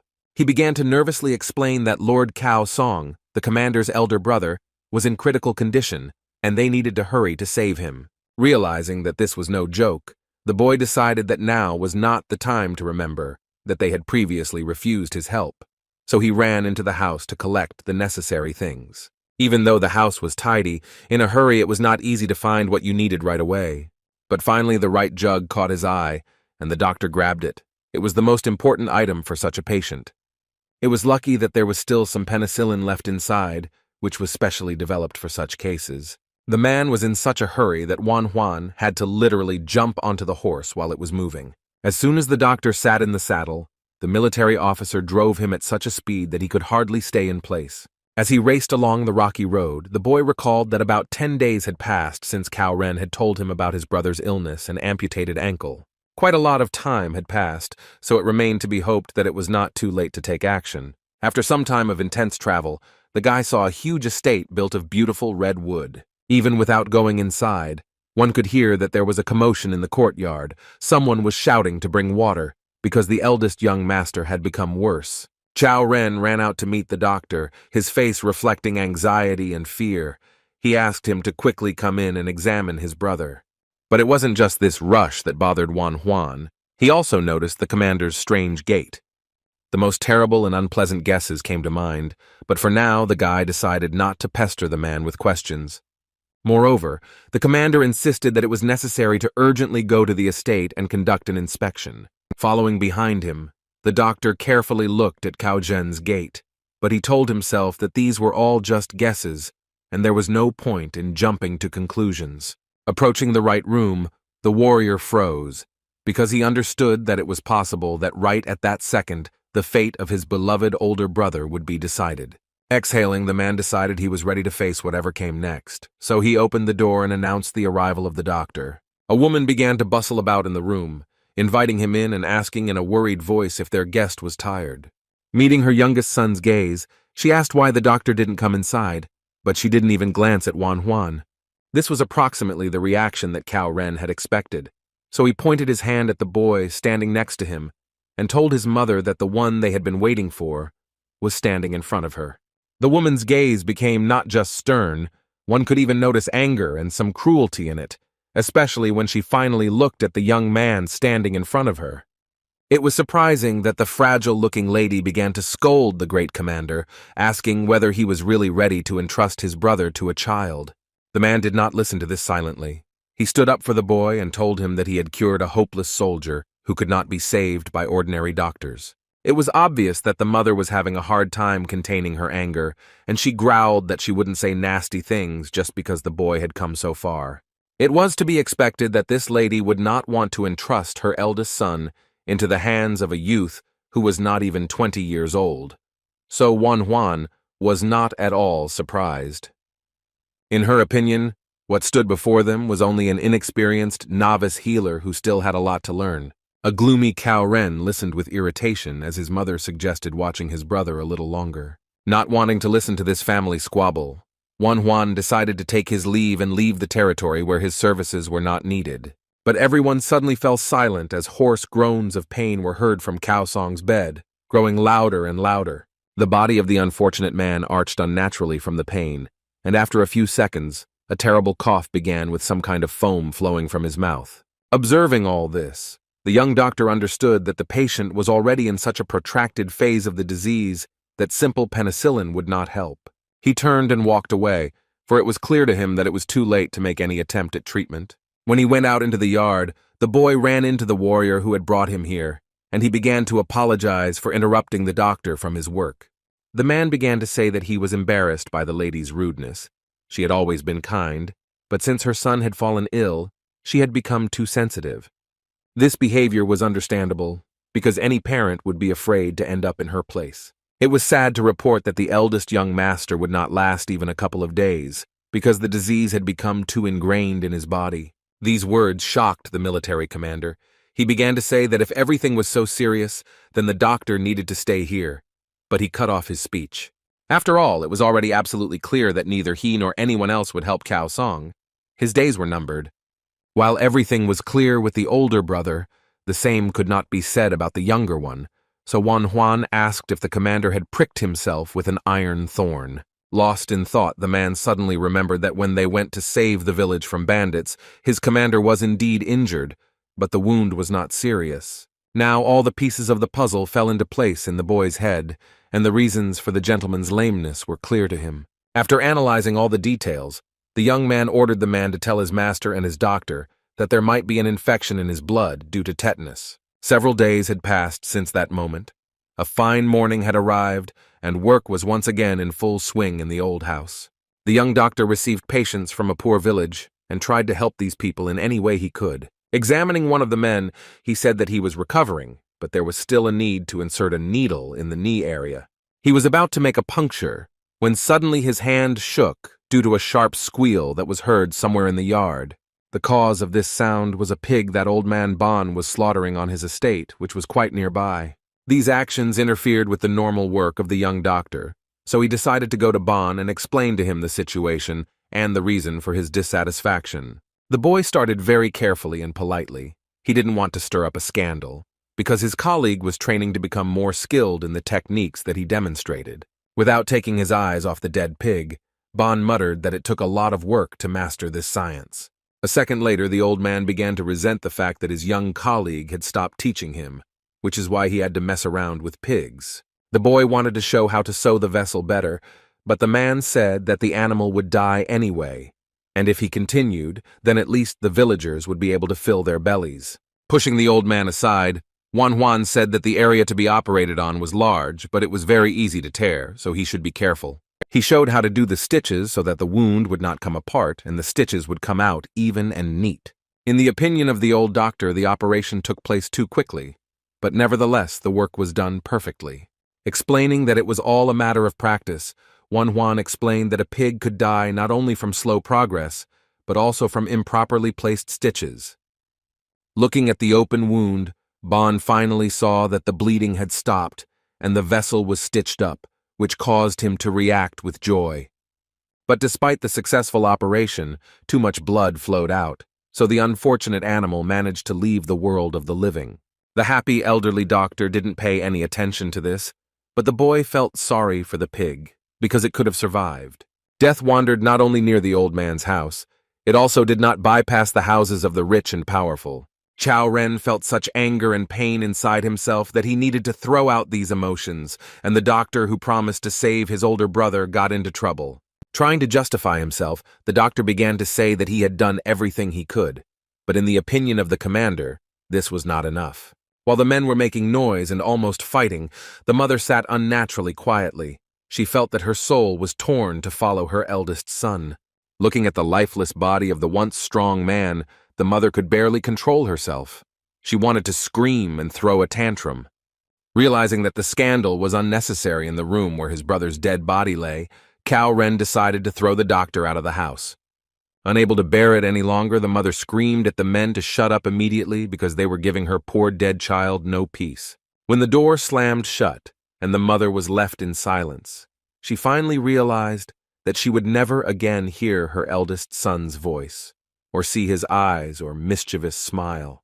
Her second child was so overcome with emotion that, in an attempt to give it some vent, he slammed himself against a wooden support with all his might. The man reproached himself for not having the courage to insist on his own, and for allowing his mother to send the young doctor away. Feeling the weight of guilt on himself, Cao Ren simply banged his head against the support, trying to hurt himself physically so that it would not hurt so much inside. In the midst of all this chaos, he completely forgot that he himself had problems with his leg, which were becoming more serious with each passing minute. The day was drawing to a close, and the setting sun painted the village of the poor in golden tones rare for those places. There were a lot of people around Old Bon's house. Everyone wanted to get a piece of the guinea pig's meat. Almost the entire village gathered in the yard. Everyone received the long-awaited treat and devoured it with pleasure. Young Master Huang also devoured the pork with gusto, which even surprised the master of the house a little. Bon even decided to ask if his colleague was a high-ranking official. The conversation was suddenly interrupted when some stranger began to frantically call for help from the Dr. Huang. The whole thing was that one of the villagers was digging medicinal herbs and accidentally stepped on some thorn. Now he needed to be examined. Looking at the victim's leg, Huan noticed a small scratch from which blood was flowing weakly. The two doctors were in agreement about what diagnosis could be made, because no matter how you looked at it, everything pointed to tetanus. This news made the unfortunate man panic because there was a high probability that he would die. The old man shook his head and said that they would first remove the pus, and if that didn't help, they would cut off the ankle, but Huan said that they would do none of that. Such a decision was madness in Bon's eyes, because if he did not hurry, the infection would take root and spread throughout the patient's body. But his young colleague surprised him even more when he said that such an illness could be cured without surgical intervention. 4 days passed, and the house, which served as a kind of hospital in the small village, was again filled with patients. Some of them were recovering. For example, a man with tetanus. His wound began to close and heal without any complications. After checking his leg for any swelling or festering, Huan was very pleased when he found none of the above. Bon, who was watching all this, was happy, but still could not understand how his colleague had managed to get all the swelling to go down in 4 days. It was completely unclear how they managed to cure someone who could only be helped by amputation. The old man decided that Huan was using some strange tricks, so he had to watch the guy's actions carefully. Bon really felt that he was about to get closer to solving the mystery of what mysterious remedy could cure tetanus. But as luck would have it, Huan, like the previous times, did not reveal his medical secret and threw the old man out the door so that he would not see anything unnecessary. Trying to open the door, the man began to knock and shout that he only wanted to know the method of treatment, but this did not convince the boy. The heavy artillery was brought into play. Bon even offered to pay any amount of money just to learn the secret method, but none of this made Huan open the door. Because of all the commotion, the man did not immediately hear the sound of the approaching horse, its hooves loudly pounding on the rocky ground. It was a familiar military commander who had been visiting this village too often lately. Now he was calling for the Dr. Bon in a panic. The frightened old man listened to the story that the commander had fallen, and they were all worried that he would not repeat the fate of his brother. The warrior acting as a messenger said that his mistress wished to see Bon in person. Without further questions, the doctor rushed towards the horse to go and do his duty. Huan watched this whole scene and realized that, unfortunately, his assumptions were correct, and the commander was in a stupor.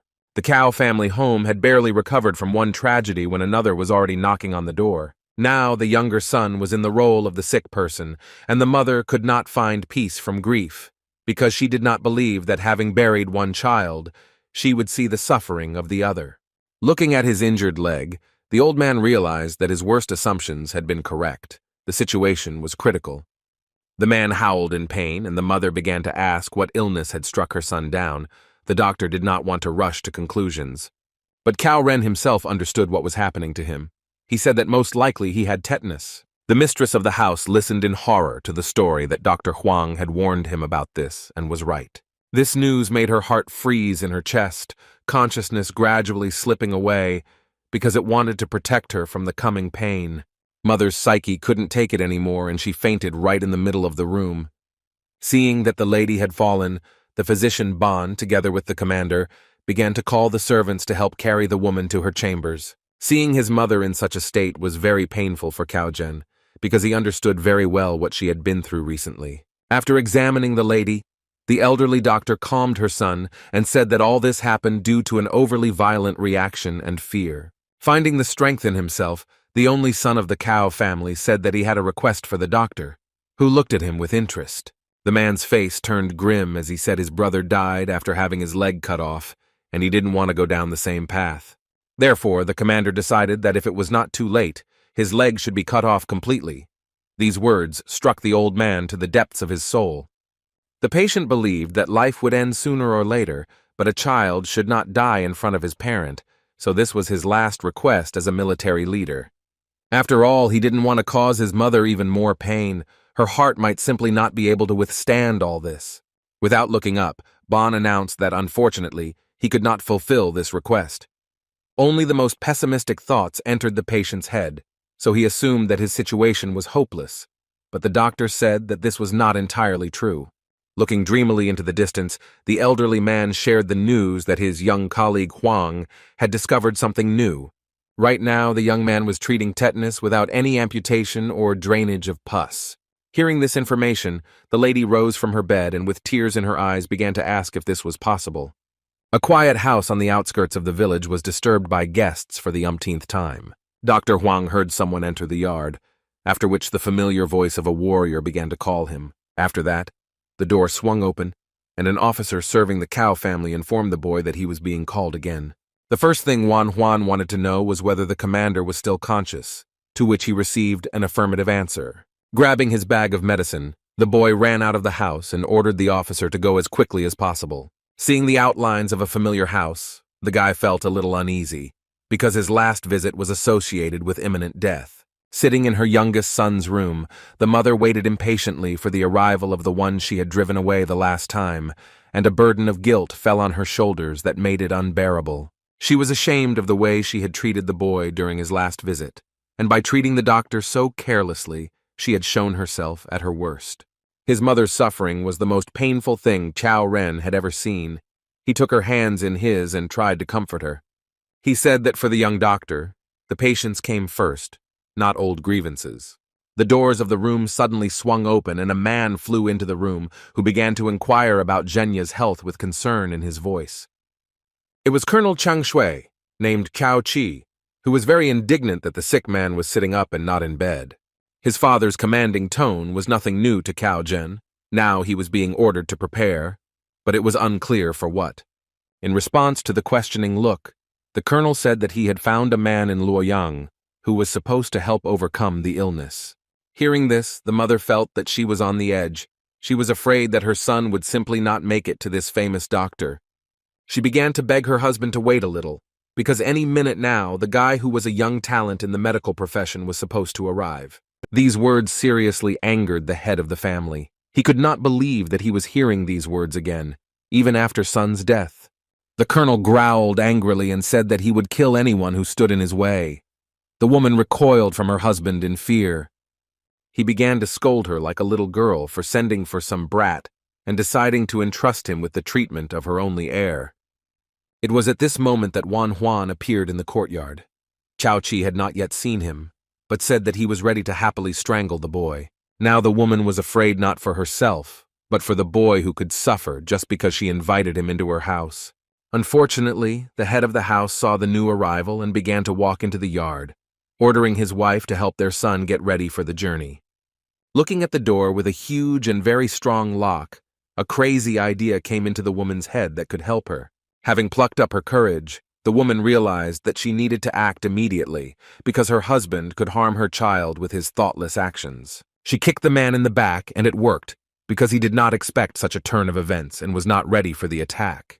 Everything happened exactly as the mistress of the house had planned. Her man fell right into the closet that was used by the servants. Chao-Chi's eyes reflected fear and disbelief that his woman was capable of such meanness. But at the moment, she didn't care what the great commander would think. Now, she was only interested in the well-being of her son, so she snapped the lock. While the lady was trying to close the doors, her husband was desperately pounding on them with his fists. He couldn't understand what his wife was doing. He demanded that the door be opened immediately, because if he succeeded in tearing it off its hinges, things would be much worse for everyone. In the midst of this complete chaos, Juan walked in, now unsure if he should even be in this place. But looking at his mother's tears, he realized that he had to try to do everything possible to prevent her from losing another son. For the woman, this young doctor was her last hope, and she was determined to take advantage of him no matter what the cost. Looking at all this, the young man's heart sank. He took his mother's palms in his own and said that she need not worry, because he would help her family. Some time has passed since the head of the house was locked in the closet, and now the time has come to let him out. Chao-Chi was not just angry. He emitted such waves of aggression that his wife wanted to shrink and merge with the wall so as not to catch the general's eye. But the woman found the courage to stay put and say that she had managed to find a doctor who could cure tetanus. This news did not please the head of the family, because he had already said that he had found a doctor for his son in Luoyang and intended to take him there. The lady was not satisfied with this decision. She admitted that due to her stupidity their eldest child died. Now she will not repeat her past mistake. This woman's determination was something new for Chao-Chi. He had never seen her in such a state before, because most of the time she was meek. The mother's persistence made the impossible possible, and Cao Ren became yet another patient in a small village house. His leg was far from in the best condition. It was not just swollen, but already swollen from the pus that had accumulated there, which appeared as a result of infection. After examining the patient, Juan still could not understand why the rigor mortis did not progress, because in standard situations, it should have been exactly like that. To better understand the condition of the ankle, it was worth feeling it for any areas of inflammation. Touching his leg with just his fingertips, the guy began to wait for a reaction, because the pain should be quite strong. The expected screams did not follow. Cao Ren reported the pain with a completely indifferent face. Juan said that in such a situation he would not be able to even speak, to which the man replied that his endurance was the result of using internal ki. This interested the boy, because it was not the first time he had heard about this strange technology. The doctor began to ask whether the commander had also been trained with the energy of spiritual energy, but he was unable to answer due to an attack of unbearable pain. For himself, Juan realized that Cao Ren, like his brother, knew how to handle internal ki, perhaps like all the generals of the three kingdoms. Having stopped screaming, the man finally asked if the young doctor could really cure him. Without a second's hesitation, the guy said that he could return everything to how it was before, and the leg would function normally. The warrior's face relaxed a little, and he expressed his sincere gratitude for Juan's treatment. But the tension returned when the doctor began to search for something in his bag, as if the patient's life depended on it. Taking out a bottle with some liquid from there, the doctor handed it to the patient and told him to keep it with him. After examining the bottle, Cao Ren wondered what was inside it, since he didn't have the habit of drinking everything that people he barely knew gave him. According to the doctor, this liquid was something like strong alcohol, which was supposed to reduce pain. The man chuckled and asked if the boy really thought he could be knocked down by just one bottle. The fact that he was inclined to joke was a good sign. After removing the plug, Cao Ren began to drink the liquid as if it were ordinary water and not strong liquor. He prided himself on the fact that his alcohol tolerance was quite high, but this time, something went wrong. After all, as soon as he swallowed the last drops, he immediately felt a strange lightness in his body. His eyes rolled back, and he fell into bed, losing consciousness. Now it was Juan's time to laugh. He said ironically that portability was indeed a good feature, then pulled on his mask and got ready to work. Less than an hour had passed since the doctor had finished his manipulations, and the patient had begun to come to his senses. A little surprised, the guy said that his charge woke up even earlier than he expected. The man wondered if it was all over already, but the surgeon replied that only the main part of the work had been done. But Juan knew full well that the situation was serious, and the patient could have an epileptic seizure, so it was only a matter of time before his whole body began to convulse. While thinking, the doctor tried to understand how best to administer antibiotics, because they were delivered in large doses, and without an intravenous injection it would be difficult. For this purpose, sucking is best, so the problem with syringe needles had to be solved first. Therefore, it was decided to ask the commander if he knew any good blacksmith. He had not yet fully recovered from the anesthesia, but he said that the best one for Chaoxian was Pyongjong from the smelter. Manhwa immediately understood who they were talking about, and was surprised that he hadn't thought of this person on his own. Rushing to his desk, the young man began to quickly draw on parchment what he needed to recreate. Holding the models of the tools in his hands, he said that he needed the blacksmith to recreate something similar during the day. Having carefully examined the images of unfamiliar and very strange devices, only one question arose: what are they intended for? Deciding that there was no time to delay, the general ordered the military officer to immediately hand over the package to Pyongjun from the smelter and to make sure that the order was ready today. The gentleman was 100% sure that this blacksmith would definitely be able to handle such work. These words made Manhwa very happy, because if everything goes as it should, the chances of recovery will increase significantly. The forge was bustling with activity, as it was every day, but it was mostly standard orders, so the man had never created a hollow needle before. While examining the drawing, the worker became interested in what such devices would be used for, and the military commander replied that it was needed to treat General Cao. Frowning, the blacksmith asked if the master had been wounded, and he was told a story about how, while clearing out a den of bandits, Cao Ren had been wounded and had contracted tetanus. Hearing this, the master was very upset. It was sad to realize that the commander had been struck down by the same illness as his brother. But the military commander hastened to reassure him, saying that everything would be completely fine with the commander. Hearing that he was being treated by the skilled healer Huang, the blacksmith was surprised, because he had heard a lot about the young talent, but did not take the gossip seriously. And now fate has arranged it, so that he will make instruments for this young surgeon, on whom the life of a respected military leader depends. So far, the condition of the leg has not improved in any way. The dark color did not want to go away, and the swelling did not decrease much in size. Looking at all this, Manhwa thought about what methods could be used to prevent the spread of the infection that caused tetanus. It became obvious that as soon as the man stopped using the internal ki, rigor mortis would set in, so it would have been nice to have a syringe needle with him, but there was no time to waste. A nervous oboe ran into the room, saying that he had brought 2 adult healers with him, and they ran right after him. When everyone was assembled, Manhwa ordered the men to put on masks, because they were about to undergo a very difficult operation. Exhaling, the young surgeon applied the scalpel to the sore leg and told his colleagues that they were beginning. The first incision was difficult to make. The skin was swollen and stretched, which made it less flexible and elastic. When this was finally achieved, the liquid contents that were in the leg exploded and covered the doctor with blood and pus. This sight surprised his colleagues. They had never seen anything like it before, but now unimaginable things were happening before their eyes, turning their knowledge of medicine upside down. But the guy didn't pay any attention to this unpleasantness. The only thing he said was that the doctor should keep an eye on the patient. His plan was to remove the pus and dead flesh, but his colleagues couldn't understand why he didn't even blink as blood sprayed everywhere.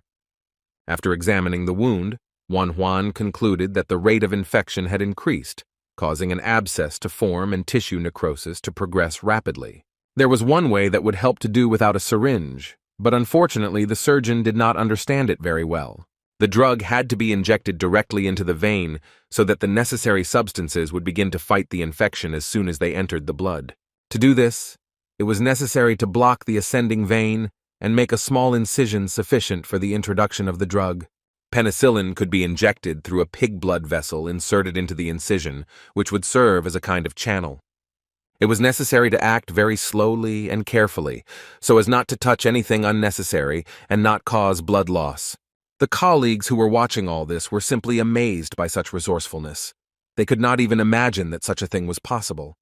At first everything went well, but then the patient suddenly began to choke, and thick foam began to collect at his lips. Looking at such a reaction of the body, The guy simply could not believe that such a reaction was caused by shock from the introduction of the drug. The question immediately arose as to whether the patient really had such severe convulsions, but he restrained them with the help of internal energy. His current state fully confirmed this guess because the man's body began to twitch and the foam came out of his mouth even more. This was a very bad sign, meaning that things were much worse than Juan had originally thought. To stop such severe convulsions, the patient's body had to be pressed hard against the surface of a wooden table. While Seok Pil held the patient and Juan worked on the leg, Dr. Bon tried to find the necessary things in his bag. Seok Pil's nerves were already at their limit, so he snapped at the old man and irritably asked him to move faster. Finally, Bon found what he had been looking for so long, a set of thin needles that were made especially for him. With one of them, he pierced the necessary point on the patient's leg, hoping that this would at least somehow restrain such strong cramps in the muscles. As a result, all of the man's legs were covered with small needles, but this did not help at all in making the body immobile. Then the doctors decided that they would keep the commander while the young surgeon finished the treatment. This initiative pleased Juan, who no longer knew how he would continue his fight for this man's life. The operation seemed to last forever, but despite this, when Cao Ren opened his eyes, he did not appear before God, but saw the familiar dilapidated ceiling of a village house. He heard the familiar voice of the doctor, who apparently was holding a reception and was somewhere nearby. And so it was, Juan continued his usual routine and helped the villagers deal with their ailments. Cao Ren was in no hurry to announce that he had already woken up. Instead, he listened attentively to the boy's words and watched his work. The stranger who came suddenly fell to his knees in front of the doctor and began to say that he thought he was destined to die from tetanus, but thanks to Huang, this did not happen. With tears in his eyes, the poor villager reached into the inside pocket of his clothes to take out a note of gratitude for saving his life. It was a small bag of money, apparently all the poor man's property, which he willingly gave to the man who helped him. But Juan refused the money, saying that he didn't need anything, especially since the man promised to collect some medicinal herbs for him. He advised the villager to use this money to provide his family with food supplies, as this was the best distribution of funds. Such generosity was something new for the man, so he did not immediately agree to such payment, but Juan asked Obo to accompany the patient home. The next moment, the doctor was already standing over Cao Zhen, and looking at his surprised face, the boy said that he was very glad to see the commander conscious. The next words that the sick gentleman heard put him into a state of shock, because the young man said that the leg did not have to be cut off. The smiling boy looked at his patient and asked contentedly whether the promise was considered fulfilled. Not knowing what to say, Cao Ren muttered words of gratitude in a low voice and smiled shyly. He still couldn't believe that his leg was still there. The commander realized that with such treatment, he would recover faster than he suspected, especially since all his limbs were with him, and his good name was not tarnished. His joy was marred by the ominous tone of the doctor, who asked if he hadn't told him to come to him before his leg got that bad. Another half-day passed. At this time, the village hospital was empty, and no one disturbed the doctor with his resting patient. But this idyll did not last long, because a former patient of Juan, who was cured of tetanus, brought him payment for the treatment in the form of medicinal herbs. The man claimed that he selected only the best leaves and inflorescences, and this work greatly pleased the young man, who did not want to do it himself. When the boy shook out the grass, a bag of money, which they had wanted to shove into him the last time, fell out onto the table after it. When the villager realized that his trick had been discovered, it dawned on him that if he wanted the doctor to retain his gratitude, he must run away immediately. But he was not allowed to do this, because it was not for nothing that Obo was an assistant. It was at such moments that his services were simply irreplaceable. The irritated Juan tried to throw the bag of money to its owner who had such cunning. Cao Ren watched this scene in surprise. While this chase was going on, the young doctor managed to hit his hand hard. His treatment of the patient was very successful because he ran even too fast. The question the commander asked was not so unexpected. He asked why the guy did not charge for the treatment. In his opinion, everyone needed something to eat, and from the sick one could get even more than a small bag of coins. Pointing to the freshly picked grass, Juan asked if he hadn't received everything he needed to work and continue helping others. Chao Chi, who was standing nearby, was listening to this conversation. He was amazed by the selflessness of the boy, who was satisfied with what he had. He considered it stupid that the boy was providing his services without taking any payment at all. No other doctors did that. Now the commander was very interested in whether he should pay anything for the treatment that helped keep his leg in place. But the guy just laughed and told the man not to talk nonsense, without giving a clear answer to the question. The head of the cow family didn't like everything that was happening in this old house, but it seemed like the treatment really helped his son. Soon he noticed that a palanquin was approaching the house. He knew perfectly well who was sitting inside. Looking out of a small window, Chao Zhenya's mother asked her husband what he was doing there. It was obvious that the woman did not expect to see him. Without answering the question, and without even looking in the direction of his wife, the head of the family walked away from the yard. He silently mounted his horse, and even the animal took on its owner's irritable mood as it neighed discontentedly. Before leaving, the man managed to answer that he had come to check on his son's condition. The woman understood that the gap between her and her husband was very large. A few days had passed since the operation, and Wan Huan had another examination, the results of which he was very pleased with. While the happy boy was talking about how the patient would soon be able to go home, he was overcome by very sad thoughts. He suddenly asked the doctor if his older brother would have survived if Wan Huan had been the one to treat him. Sitting down on a stool, the boy replied that he did not know the answer to this question because the doctor's job was to heal, and the patient himself had to recover. Therefore, the young surgeon advised his patient to focus on this task because he had promised his mother to return the commander healthy. Smiling, Wan Huan said that at this rate, Cao Ren would only die of old age, of course, if he consulted doctors in time. The gentleman frowned and said that he didn't even know how to look into the eyes of his savior, who had done the impossible. Oh, the boy had a couple of ideas on that score, so he pulled out a chair opposite and prepared for an interesting conversation. He was interested in the issue of payment and simply did not care about money, because he had a better idea. When Cao Ren heard this idea, his mouth opened in surprise. He couldn't believe that his doctor wanted to learn spiritual energy. The man was very interested in how an ordinary guy even knew about internal ki, but he just shrugged and said that it didn't matter. The heir of the Cow clan began to say that such knowledge was kept in the strictest confidence, and outsiders were forbidden to master this art. But this didn't really convince the boy, because he just stood and silently looked at Zhenya, waiting for him to calm down and change his mind. He asked the doctor why his body needed internal qi. The question was interesting, and the surgeon began to think about the answer. Deciding it was time to reveal a little truth, he replied that he had once been on the verge of death when he was stabbed with a sword. The commander listened attentively to this confession, that the death should not have been in vain, with which he could not but agree.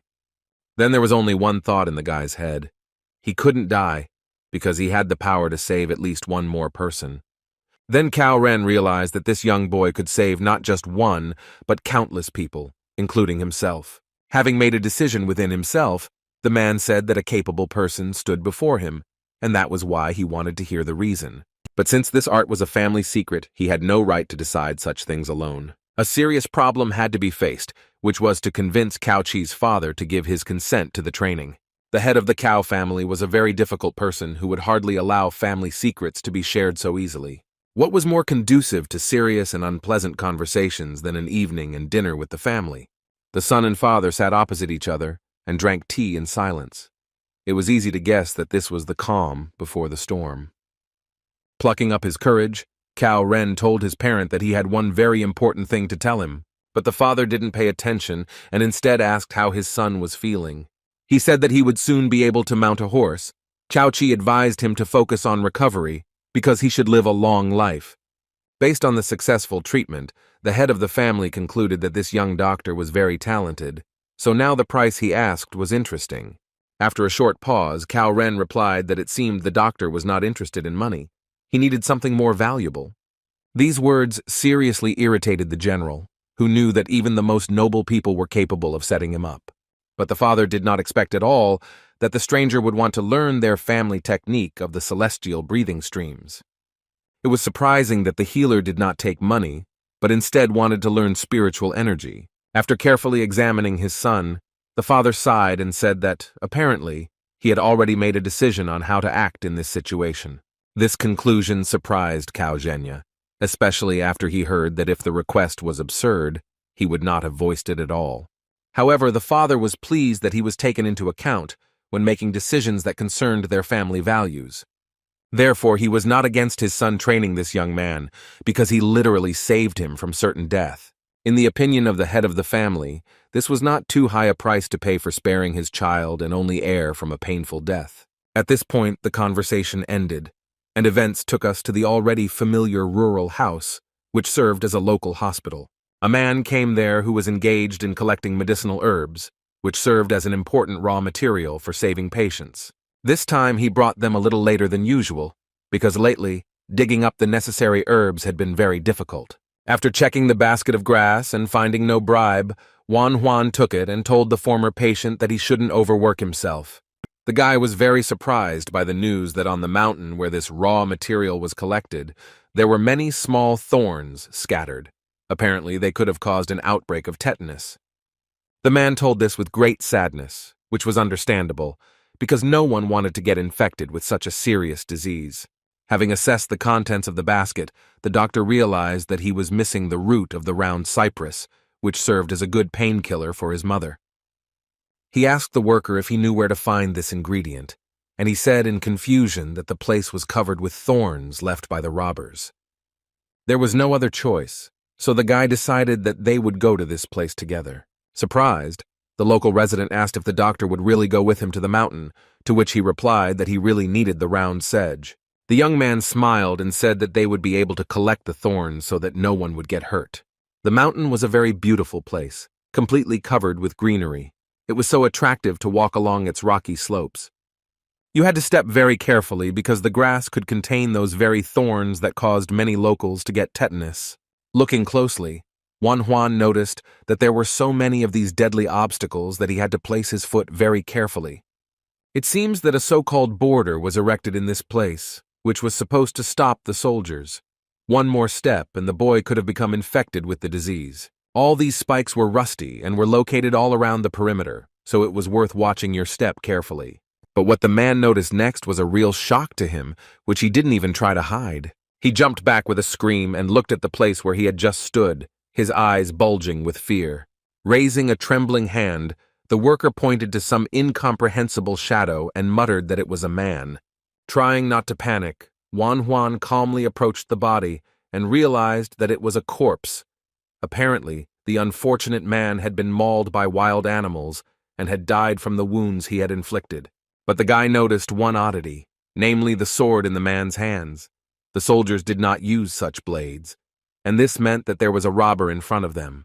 Literally a second later, his companion screamed again, announcing that another body had been found on this ominous mountain. The next dead man had gone to the next world relatively recently. After examining him, one could say that the guys were indeed facing bandits. There was something tied to his hand, as if the man did not want to lose it even after his death. Having untied the ropes and freed a small box from the robber's hand, the guy decided to open it and see what was inside. Strangely enough, there was a roll of empty parchment there, which was strange, since paper was not such a valuable thing to be kept even after death.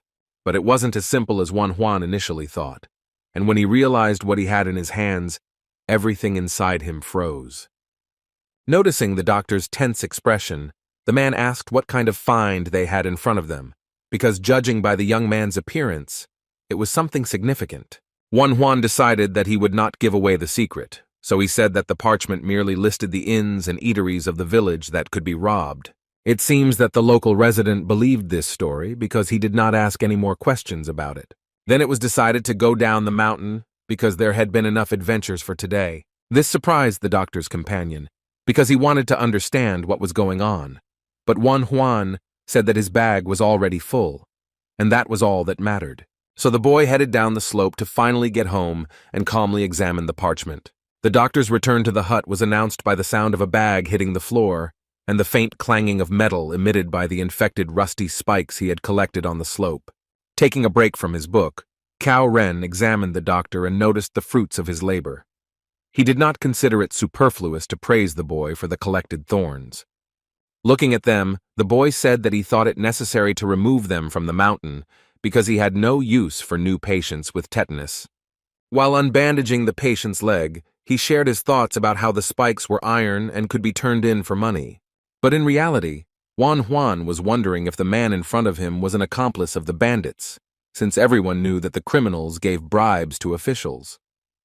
Although doubts gnawed at the guy, he still wanted to show the parchment he had found to the commander, because for some reason, he wanted to trust this man. Glancing at the bundle of paper, the man did not immediately understand what was in front of him. It was clear that he was surprised and interested. There were some dates written there, and next to them were numbers of people. There were also notes about the arrival of the commander. It was clear that Cao Ren did not understand what all this meant. Then he clenched his teeth, and his hands began to clench with anger. It seemed that the man finally understood what all this meant. Taking a brush in his hands, the guy said that it would be better to write important information because their conversation could be overheard by ill-wishers. Soon, a phrase appeared on the dirty floor, which said that this data was found near the bodies of the murdered robbers that lay on the mountain. When the commander saw these words, his face was distorted with anger, which proved that he had no connection with these criminals. Sitting down next to him, the man wrote on the floor that this was a military secret that could not possibly have fallen into the hands of these people. Such information was not told to random passers-by. But Juan wrote that he was 100% sure that those corpses were not serving soldiers, as there were many signs indicating this. There was only one conclusion that could be drawn, and it made the blood boil with anger. It turned out that one of the trusted persons was passing on military secrets to the bandits. Putting the piece of paper with the information in his inside pocket, the man thanked the young man, who not only saved his life, but also found something valuable. Now Cao Ren fully realized that he was indebted to the doctor and needed to somehow repay him for all the work he had done. At that moment, he decided to tell the guy about his decision to teach him spiritual energy. Since his father allowed him to do this, he was simply delighted. Juan's enthusiasm was astounding. He wanted to start learning these techniques as soon as the general's leg returned to normal.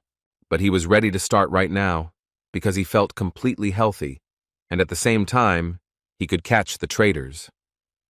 His doctor politely and very timely reminded him that if the wound became infected again, he would have to cut off his leg at the knee.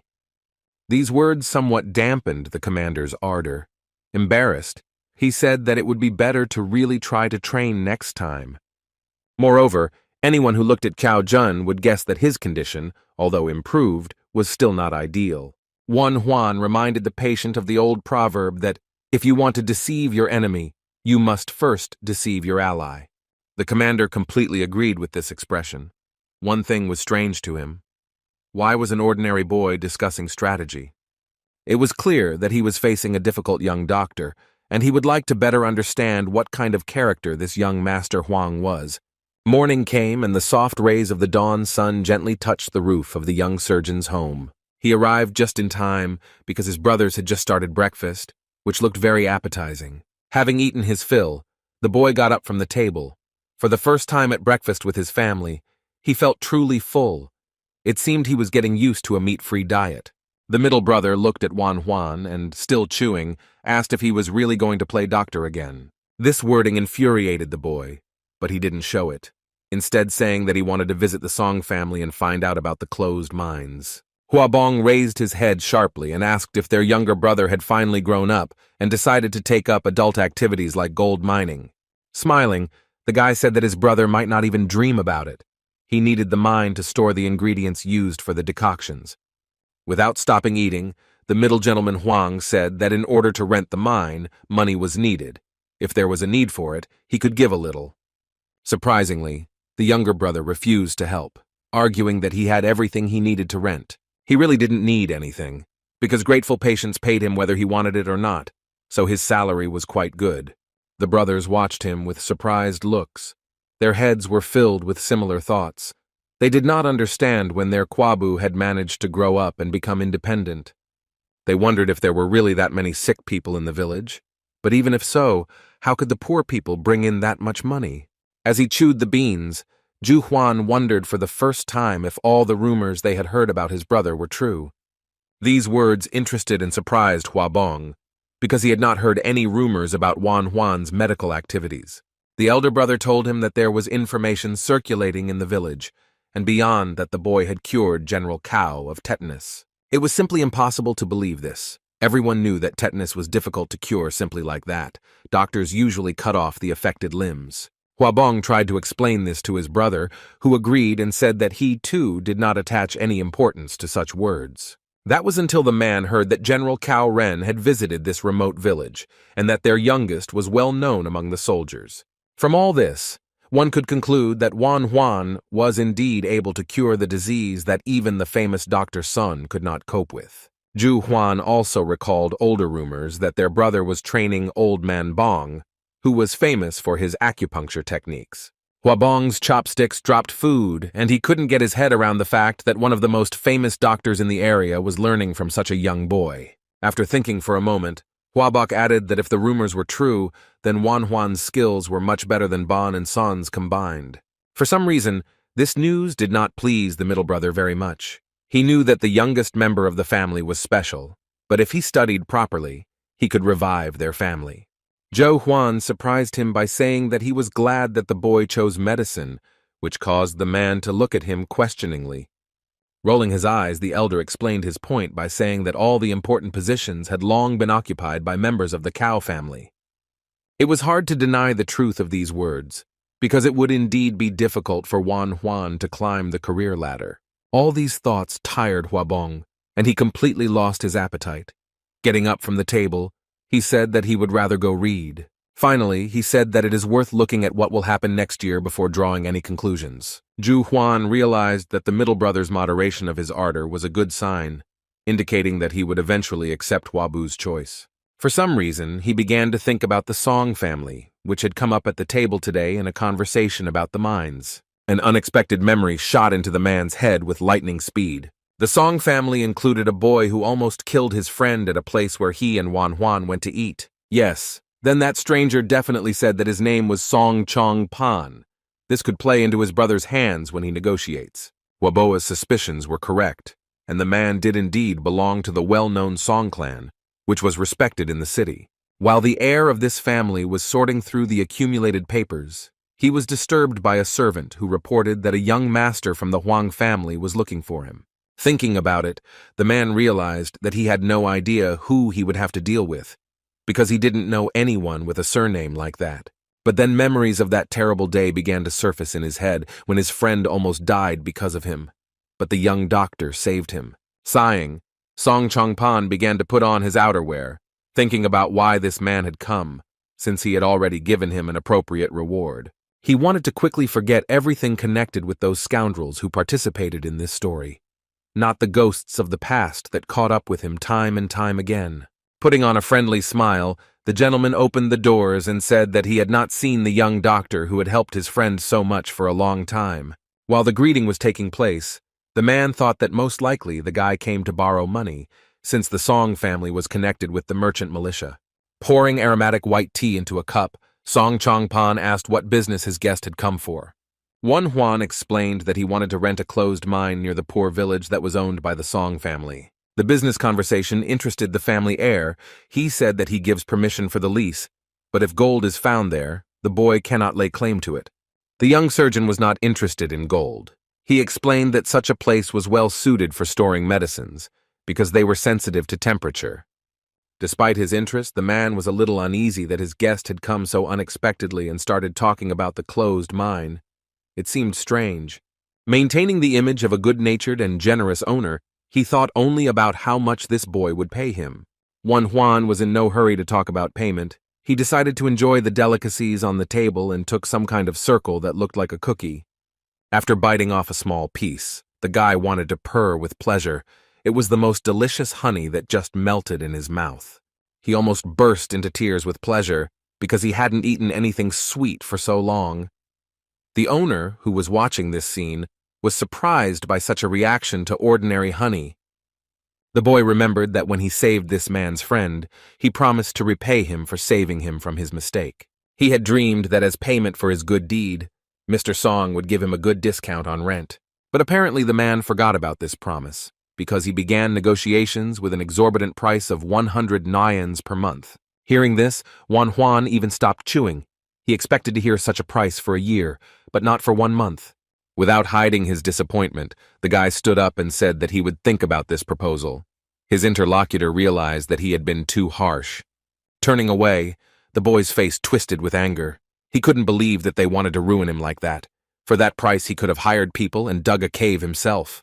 Song Chung Pak was pleased with his behavior, because in the end, the ill-mannered boy left, which meant that he would not have to deal with the family of the impoverished official. After some time, the young surgeon returned to the village house where the commander lay. It was difficult not to notice his terrible mood. Waves of irritation and aggression emanated from him. The boy was in such a state that it seemed that a little more and he would start breathing fire. After examining the doctor, Cao-Ren expressed his assumption that the deal with the closed mine had not worked out. The boy hissed and said that they had wanted to brazenly catch him out. Deciding to cheer him up a little, the man took out the box that Pio Zheng had sent him and handed it to the boy. He immediately guessed what could be lying there, and the irritation within him subsided slightly, replaced by joy and anticipation. These were the very tools he had sent a sketch of to the best blacksmith in the city, and the devices looked even better than he had expected. Cao-Ren clarified that for now the master had sent one set for testing, and if something was wrong, he promised to redo it. But the young man had already seen that everything was simply perfect. Picking up one of the surgical instruments, Wan Huan decided that he should teach Obo how to use it, because then he would have an assistant. The boy has hope that he will be able to remove his mother's gallbladder if these instruments help him perform precise and delicate operations. The next day, Wan Huan finally decided to return home and communicate with his family. The first thing he did was go to his mother, who looked quite cheerful and fresh. She was clearly glad to see her son. She sat up in bed and said that her health had improved significantly since they began bringing her the decoction prepared according to his recipe. The boy was very pleased to hear praise from a loved one, because so far he had only encountered criticism from his brothers. However, the mother could have overestimated the effect of his decoction, so the doctor decided to check for himself how things were going with the disease.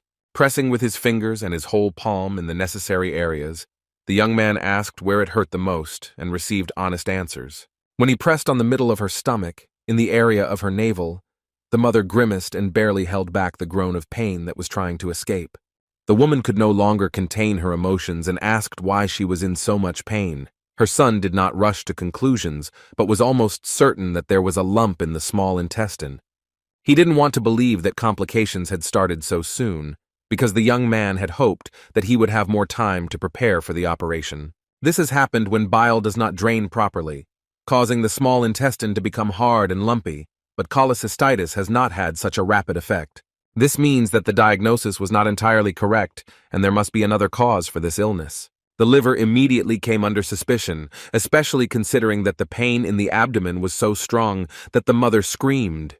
Wanting to test his suspicions, the guy asked the woman to lie on her stomach so that he could examine her back area. Some areas in that area were very swollen, which was a characteristic symptom of fatty liver disease. So, as it turned out, the problem was not only in the gallbladder, but also in the liver, which is where the complications came from, which were difficult to notice during the initial diagnosis. Wan Huan looked closely at his mother. She sensed it and asked why. The son asked if she felt tired. She shared that lately she has been feeling tired even after sleep, and there have been unpleasant sensations in her body, pain here and there. Hearing this, the young doctor pressed on the area of the leg that was located slightly above the foot and asked if it hurt there. Gritting her teeth, the mother hissed and said that she felt quite uncomfortable from these touches. This was because when the liver swells, the vascular system also suffers. Taking a thin needle out of his arsenal of tools, the guy realized that he could ease the suffering a little. By placing the needles in the right places on the leg, the guy hoped to gain time, but he didn't understand how it happened that his mother had such a complicated case. There wasn't much time for the operation because within a maximum of 6 months and a minimum of 3, she would begin to have her first attacks. It was necessary to immediately find the reason why steatosis developed so suddenly. Then it would be possible to stop the progression of the disease. His thoughts were interrupted by the quiet voice of a maid entering, who asked the young master to leave the chambers, as it was time for the lady to take her medicine. The woman was very surprised when Wan Huan asked her to step outside the door and give him a minute to talk. The question the young man asked simply amazed her. He was interested in whether his mother drank strong alcohol. Embarrassed, the maid blushed and began waving her hands, denying it, but her behavior spoke of a lie. Yes, Juan was in a time when it was not welcomed if a woman drank, but since there was alcohol, snacks were also consumed. This is exactly what he asked the servant. She thoughtfully tried to evade the answer, but she failed. I had to tell him that the lady preferred to snack on lard. This news shocked the doctor because such a combination was the worst option. Strong drinks, which were eaten with fatty foods, could become one of the main causes of fatty liver disease.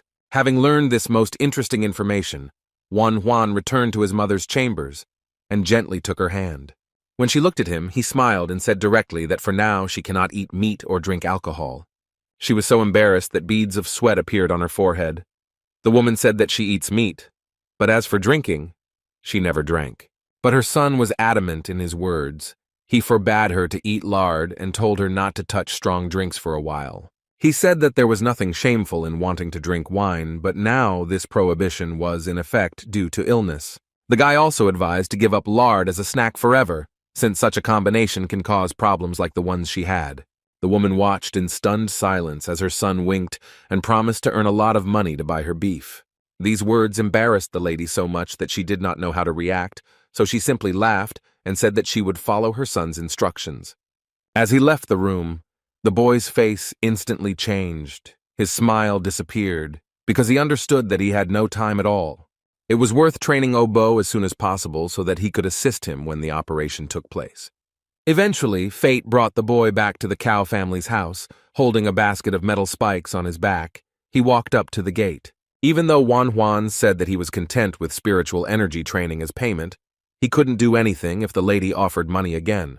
Entering the estate, he understood that since this was how it had turned out, it was his moral duty to continue saving people. The lady smiled affably and greeted her guest, saying that she was glad to see him in her estate. She was pleased that he found time to see her. Turning her head, she asked with interest what strange objects were in his basket. After a short silence, the young man said that these were the very thorns that the robbers had scattered, and it was on one of them that the commander had stepped and contracted tetanus. At one point, the woman's face became stern, and she asked what had happened, because the doctor would not have dragged such an abomination here just like that. What serious conversation would take place without a cup of aromatic tea, which could smooth out all the rough edges and make the conversation more pleasant? While sipping the aromatic drink, Juan said outright that he wanted the Cow family to buy the thorns from him. The woman's eyes widened and her eyebrows shot up in shock. She had never expected to hear such a proposal. I had to explain that simply leaving these objects on the mountain was very risky because people could step on them and, accordingly, become infected with tetanus. Of course, the boy could have taken them to the smelter, but he wanted the Cow family to buy them at a slightly higher price. Even though the boy refused the money every time, it would have been stupid to miss such a great opportunity to earn a little money.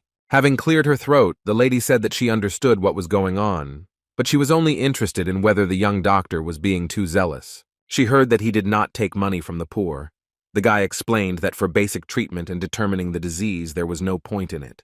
However, there were more and more cases where the funds were needed to prepare decoctions that treated various ailments, which is why Juan arrived with such a strange request. Patients with money did not come to the poor village for treatment, so the doctor wanted to open a department somewhere else, but then he would have no time at all to help those in need.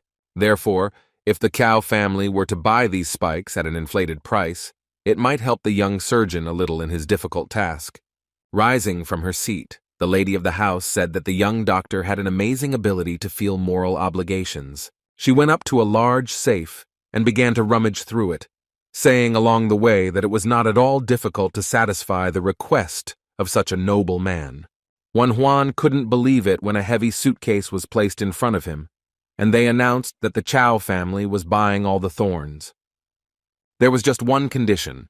The buyer would set the price for the purchase of the goods, so there was no point in complaining about it. When he opened the suitcase, the guy was shown 100 liang of silver in coins, so he certainly wasn't going to complain.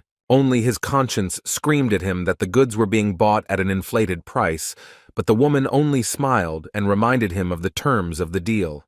The lady expressed her sincere desire that the boy would use this money not only for the sick, but also for personal needs. Suddenly, Someone's irritated cry was heard from the corridor. It seemed that the young gentleman was very unhappy about something, since he was calling his mother in such a tone. Chao Ren threw open the door and rushed into the room, but froze in place when he saw Wan Huan in his home. Obviously, he didn't expect to see him. Grabbing the boy by the hand, he decided to lead him where he needed to go, because he had plans. The irritated gentleman said that he had searched for the young man all over the village. He did not understand why a teacher should look for his student. Wan Huan tried to say that he was busy with patients, but he only ordered him to be quiet and led him out of the room where his mother was sitting. Walking through the corridors of the house, Cao Ren ordered his disciple to inform his relatives that he would not be able to return home today. Despite the fact that the boy was irritated by the fact that his teacher was so brazenly determining his schedule, he didn't even notice how time flew by and the sun went down. They stood in the middle of the courtyard of the Kang family estate with the general, preparing for what promised to be a promising training session. The young master of this influential family solemnly proclaimed that he would teach the boy a secret technique called the celestial breathing current. As he told the ancient legend of how his ancestors learned this power, Wan Huan could hardly resist asking why such a long introduction was necessary. When the historical part was completed, Zhen warned the student, saying that he could not talk about the technique not only to strangers, but even to his children. The boy will have to swear by heaven and earth, and also by the name of his ancestors, that all this will remain a secret.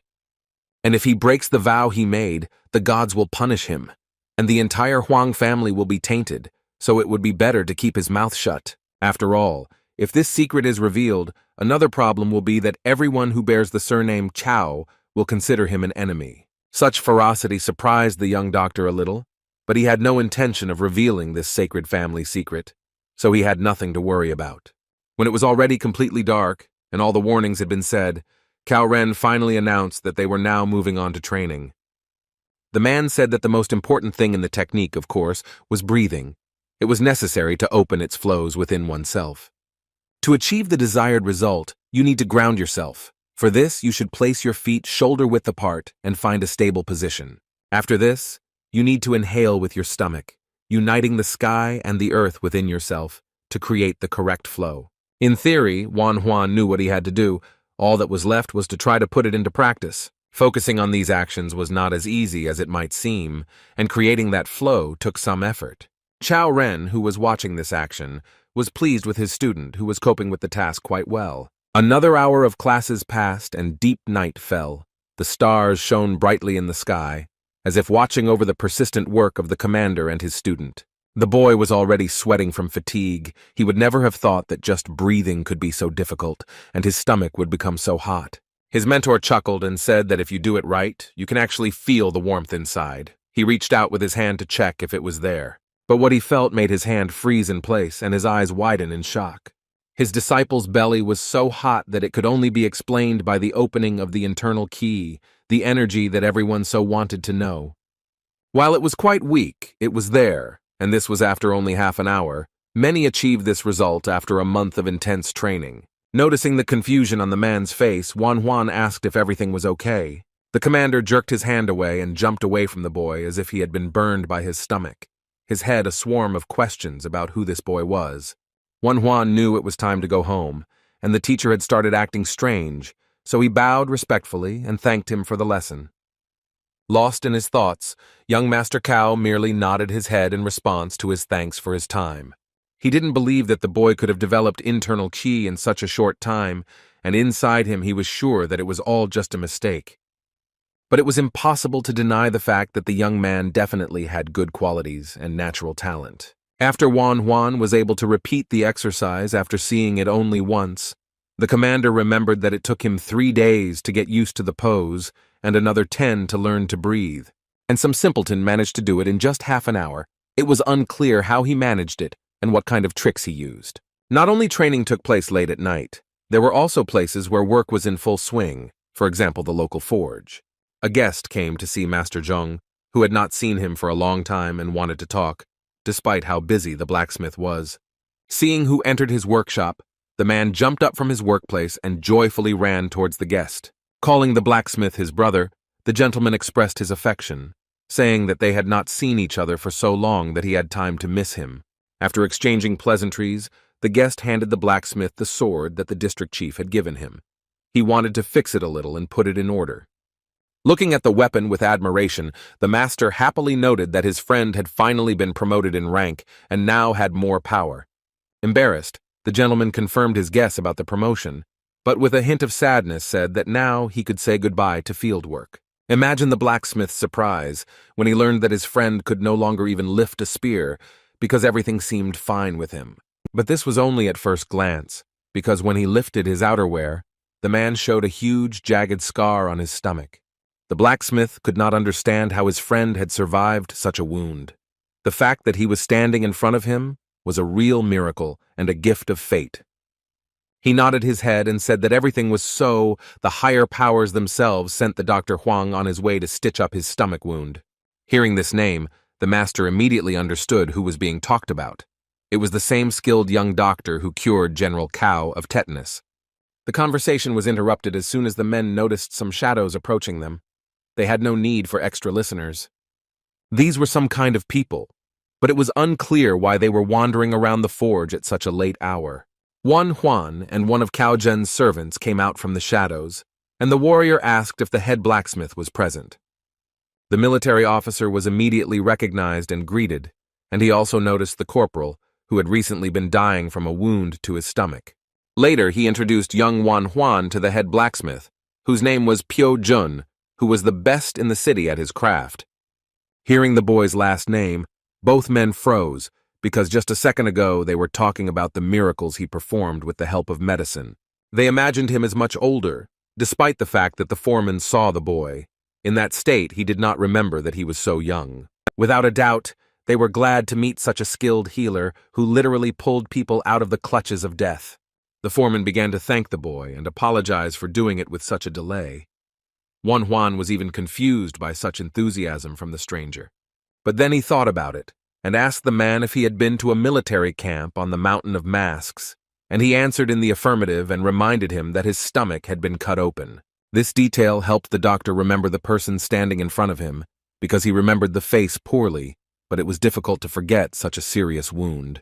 When the guy realized that the patient had already recovered, he was so interested in looking at the healed wound that, forgetting all about decency, he began to undress the foreman. He couldn't even do anything. He couldn't understand this purely surgical desire to look at the result of his work. Sitting by the fire, the boy examined the scar from the wound that tore his intestines. It stretched across his entire stomach, and this mark would remain forever. Hearing this information, the foreman was horrified, because if this had really happened, he would have died. But the guy shook his head, asking if the patient's stool was still black. Listening to all these clarifications and talk about rehabilitation, the blacksmith could not believe that in front of him sat a man who had saved a man whose stomach was torn. The boy continued to give his advice, saying that the dark stools indicated that the intestines were still bleeding, so the man needed to take care of himself and not drink alcohol. He smiled awkwardly and asked if it would be possible to make an exception for at least one day, since he wanted to celebrate his promotion. Huan allowed it, on the condition that the foreman would be satisfied if he came to his grave in a year and sprinkled it with wine, since the outcome of his drinking could be disastrous. After these words, the man promised not to even smell strong drinks, and the doctor also advised him to avoid overly spicy and salty foods. Then the doctor handed his almost healthy patient a small black grain and told him to take it. The foreman obediently fulfilled the request and asked what kind of medicine it was. The guy explained that it would help if the condition of the intestines worsened. But its most important function was that it was able to cure tetanus. Upon hearing this, the warrior froze in place. He screamed and asked in fear if he had caught this terrible disease. Huan replied that it could only be an infection for now, but the plea was given for other diseases. Gradually coming to his senses, the foreman asked whether this medicine shouldn't cost a fortune. The doctor said that human life is much more valuable. The blacksmith listened attentively to all of this. After what was said, the head of the blacksmiths introduced himself again and bowed respectfully to this young talent. The guy was pleased to meet this man, because it was thanks to his tools that he saved many people. His work was invaluable. When the young man began to actively shake his hand, the master was extremely embarrassed, because for him it was a great honor. The warm words warmed his heart pleasantly, but it was difficult for Pyo-jun to realize how great his contribution was.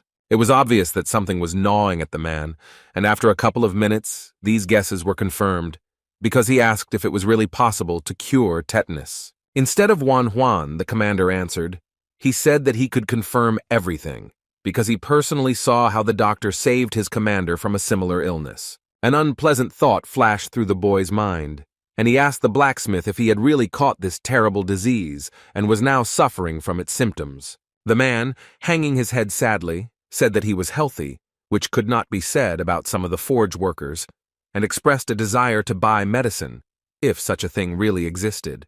Before prescribing treatment, Wan Huan decided that everyone needed to be examined, because first it was necessary to determine how far the infection had progressed.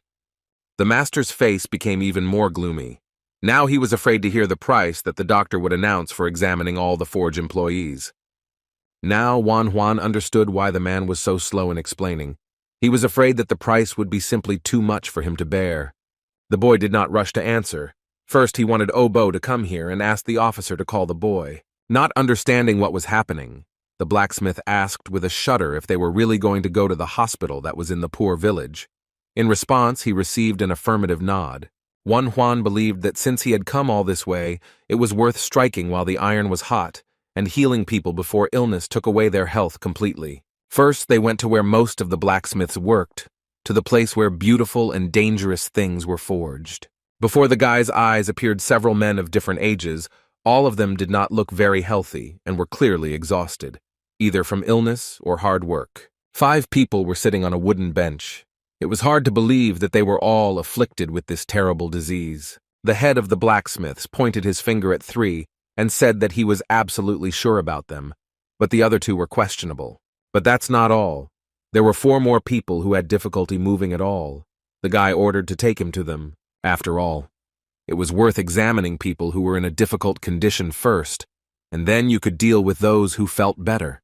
There were more people who were obviously not feeling very well than the young doctor expected to see. The chief blacksmith told these unfortunates to get out of bed, but the doctor ordered not to pull them from their places, but simply to wake them up. Looking at them, the man explained that they were all slaves of other government departments, and therefore were not in the best condition. He wanted to return to the question of payment, but Wan Huan stopped him, extended his hand with the tools, and explained that if the master made a few more copies, that would be the payment for the treatment. It was clear that Pyo-jun couldn't believe what was said. Wan Huan even asked if the forge had been deceiving him all his life. Since this master was concerned about his subordinates and was ready to take responsibility for them, the guy was not going to take any money. The best payment was the golden hands of the most successful blacksmith in town, who makes excellent tools. These words were very pleasant for the master, who would not be pleased when his work is recognized and so highly appreciated. This gave him the motivation to go out and work right now to create amazing tools that will save lives and provide decent pay. Wan Huan had his own work to do, and there was plenty of it, because in just a few minutes he had managed to find a couple of people with tetanus. But what the blacksmith heard next made him stop at the door. There were men whose illness could not be linked to this infection. One of the patients bent over in pain, but with tetanus he would have bent over in the opposite direction. This could not help but catch the eye. Looking at this, the doctor decided that he should examine the stomach to understand the reason for such strange behavior of the body. When he pressed on the patient's stomach, he did not scream but howled from severe pain. It was clearly not tetanus, so it was worth conducting additional examinations. This frantic cry brought Pyo-jung running, who was also interested in what kind of mysterious illness had struck his employee. Based on what Wan Huan saw, there was only one conclusion that could be drawn. It seemed like the patient had appendicitis. At the most necessary moment, the power of X-ray vision, which was given during the rebirth, manifested itself, and it confirmed the guy's guess. Sitting down on a chair, Wan Huan announced to the sick man that if he felt pain on the right side of his abdomen, he might die. This news made the unfortunate man open his eyes wide and begin to beg for help, saying that he could not abandon his elderly mother and 3-year-old daughter because they would die of hunger. In this situation, only one method could help, but it was very dangerous, and not everyone would go for it. The guy announced that all he had to do was cut open his stomach and remove a tiny piece of intestine, and the poor patient turned completely pale at these words. Here the blacksmith intervened in the conversation and told his employee that the doctor had already done something similar with his friend the foreman, and that he was now running around calmly and recovering. These words calmed the poor man down a little, but he still found it hard to believe that someone could survive even if they cut off a small piece of their intestine. Juan began to think, in fact, the operation to remove the appendix was simple, since only part of the abdominal cavity was opened. But that wasn't the problem. The main difficulty was that the doctor was critically short of tools. Luckily, he was in the forge right now, where he could solve this issue. The guy asked how many days it would take to make the tools. After thinking for a moment, the master replied that the order would not be ready earlier than in 3 days. It was a long time, and if he waited, the operation would have to be performed in a life-threatening situation. The young doctor wondered whether it was possible to perform it with the set of instruments he had. At that moment, Pyo-jun remembered just in time that he had another set in stock, and Juan almost squealed with joy. Noticing this reaction, the blacksmith himself smiled, saying that the Dr. Ban asked him for another set. At that moment, the boy wanted to kiss this grumpy but very prudent old man who had just saved this man's life. Returning a few seconds later, the master handed over a small case containing Ban's tools. The blacksmith promised to take care of the rest of the sets of medical scissors and scalpels, and in the meantime, the doctor could deal with this guy who wouldn't stop whining in pain. He added that the man's wife had recently died, and Juan interrupted his speech, saying that he had enough information about the patient. After all, regardless of the circumstances, he will make every effort to save this person's life. Coming a little closer to the patient, the doctor announced that he would perform the operation tomorrow, but for now he should try to sleep. Also, from that moment on, he was forbidden to eat or drink anything, as this could interfere with the surgical intervention. The young doctor's eyes shone with confidence that he would definitely cure the patient. The man could not help but believe these words. Not only the forge was bustling with nightlife, another estate was filled with the pleasant light of lit lanterns. A man entered the open door of the building, and the one who was already inside recognized him as the well-known Dr. Sun. People began to bow to the doctor and politely ask how he was doing. It was obvious that they wanted to have contact with such a person. He also inquired about the affairs of this place, to which he heard that everything was wonderful, especially when the best doctors came here, and there was no end to the visitors. Flattery was always very pleasing to Song, one of Chaoxian's best doctors. This arrogant man knew that no matter how famous his colleagues were, whom he considered worthless, the rich and officials would still look for him. The doctor was led to the reserved place and pointed to the necessary gazebo, where he was already awaited. With a leisurely gait, the elderly snob walked to the indicated place, knowing that no one would want to rush him. At the meeting place, a joyful lady was waiting for him, who was happy to see Sun, because there had been no news from him for a long time. The man chuckled and replied that he had only been gone for 4 days, then demanded that Myung-seong be called here. Panic crossed the lady's face, which she tried to hide behind a smile when she said that the girl was already serving another customer. This news seriously infuriated the doctor. He growled, asking what arrogant reveler dared to distract his favorite. The confused woman began to go over all the options in her head and finally suggested that Wool-song serve the man. But the old man was not satisfied with her candidacy, since he believed that there was nothing special about her. Then he was offered the option of Hwa-song. She should definitely please the elderly doctor. This girl was very pleasant. Apparently, Sun thought so too, because he finally agreed and said that the girl could satisfy his request. Turning her head, the lady saw a young maid who was carrying food. She ordered her to call Hwa-song and tell her that a doctor was waiting for her. The beautiful young girl nodded her head and accepted the order to bring wine and snacks to the plum blossom room. Seeing this beauty, the healer simply blossomed, desire awakened within him, and he asked when the time would come for her first night with a client. Trying to hide her disgust for the man, the lady turned away and said that she was still a child, but it seemed that this did not bother the vile doctor at all, if not vice versa. Burning a hole in the girl's back, he said in his cloying voice that he would wait for the moment when she would be released to serve customers. Walking through the corridors of the Kisen house, the maid tried to suppress the trembling that arose in her body after the obscene glances of some old man. On her way, she met a very little girl. The maid told her that there was a guest in the room of the blossoming plum. Nodding her head, The little girl handed the girl some food and told her to have a snack, because after working all night, she was probably hungry. The gesture was so sweet and the rice ball so delicious that the maid swallowed an unpleasant lump that could have turned into a pitiful sob. She was sincerely grateful to her little savior.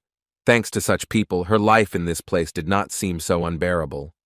While enjoying the rice, the maid asked the girl if she remembered that there were a few days left until the anniversary of her grandmother's death. She smiled sadly and said that she did not forget about such events and had already received permission from the lady. Hearing that they had even been assigned a warrior to guard them, tears glistened in the girl's eyes because she understood that they were not being guarded. They were being watched, fearing that they would escape. Luckily, her sister didn't notice the sadness in her eyes as she carefreely galloped further down the corridor, carrying out her assignment. Sometimes the little girl forgot that this place was not a home, but a real prison, and the older you get, the more dangerous it was, so you had to hurry to get home. In the village of the poor, as always, there was a little chaos, because everyone was busy with their own business. Even the birds flew by faster than usual, not wanting to distract the locals. One Juan entered the house where Obo lived, and they walked together to their makeshift hospital. It was easy to notice that the boy was somehow gloomy and too thoughtful, as if he was tormented by something he could not say. Deciding to lighten the mood a little, the guy kicked his little friend in the back and told him to relax. It didn't work very well, but at least the boy started talking, interested in whether he could really do what he had planned.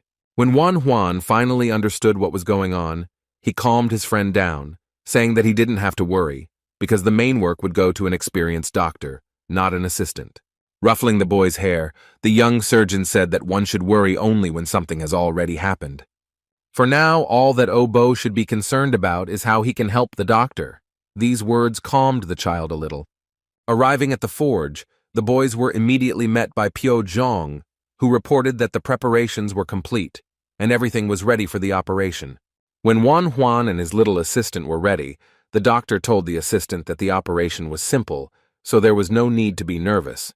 After looking at the ambu, a homemade bag for artificial respiration made from a pig's bladder, the guy decided to use it, despite its crude construction. Having separated the working area with a clean cloth, the surgeon picked up a scalpel and prepared to begin the operation.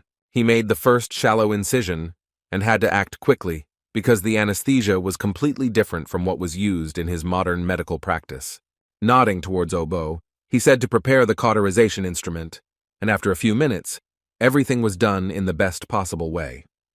If everything is done quickly and correctly, there will be no problems with bleeding, because the work area is small, so the operation will be easy. Obo took the medical scissors and pulled back the upper layers of skin. The doctor warned him not to touch the abdominal wall. It was very difficult to act by touch, because without a portable X-ray machine, finding the necessary organ by touch was quite a task.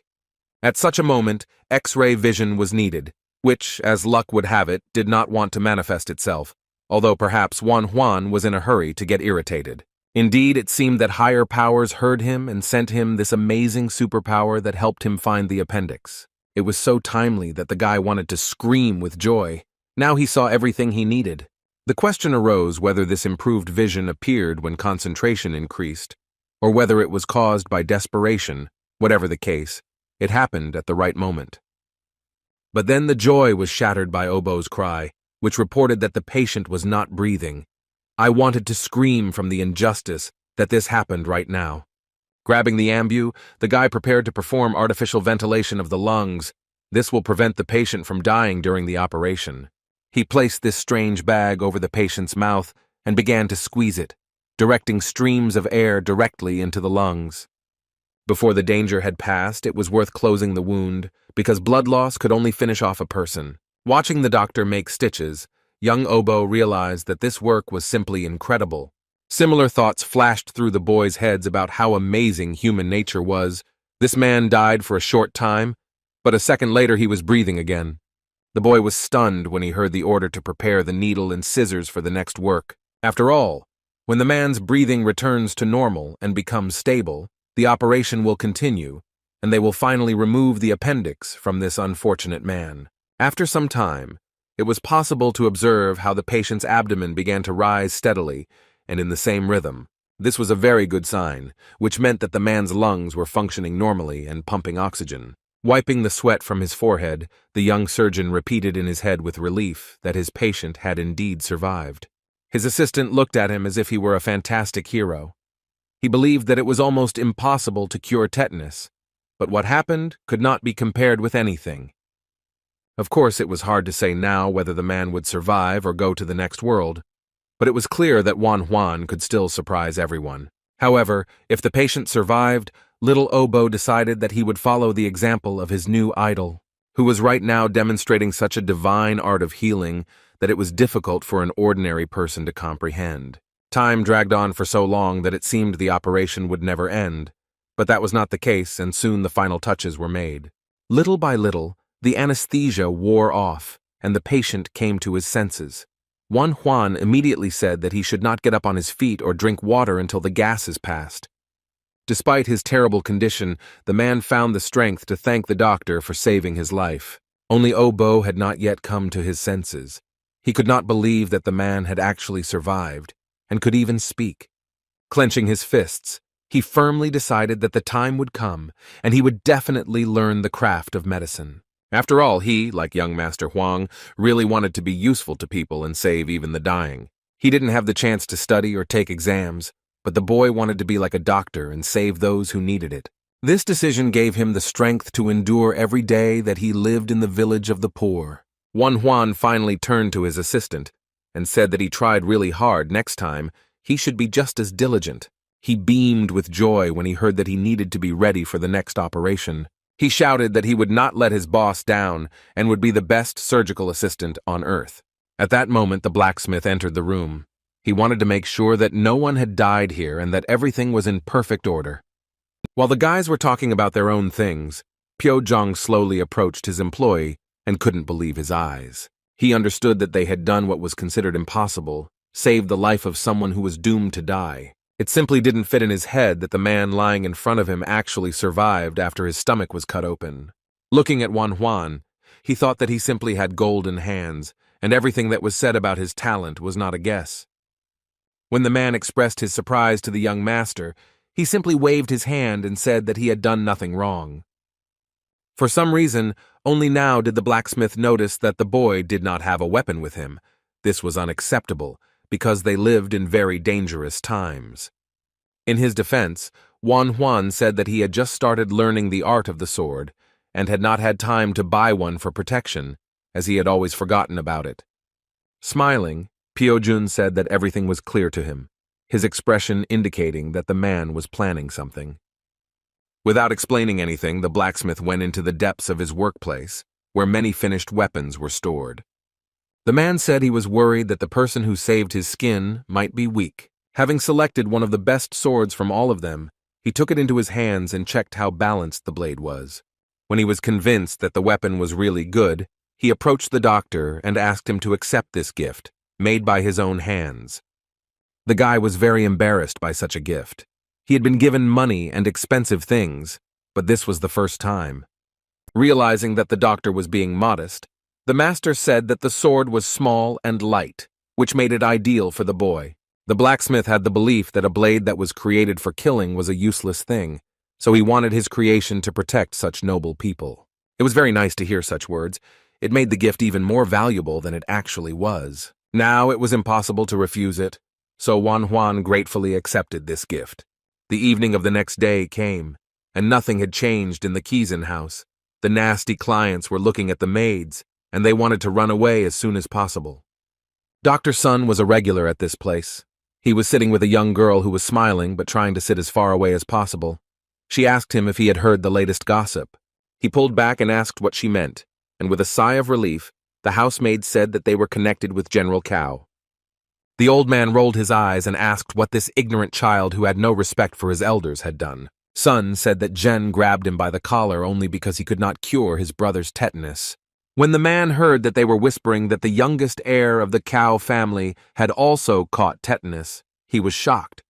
Instead of sympathizing with the grief, the vile old man laughed loudly, saying that this was wonderful news, because the master would come running to him and beg him to cure him. Pouring herself a drink, the girl said that it was unlikely that this would happen.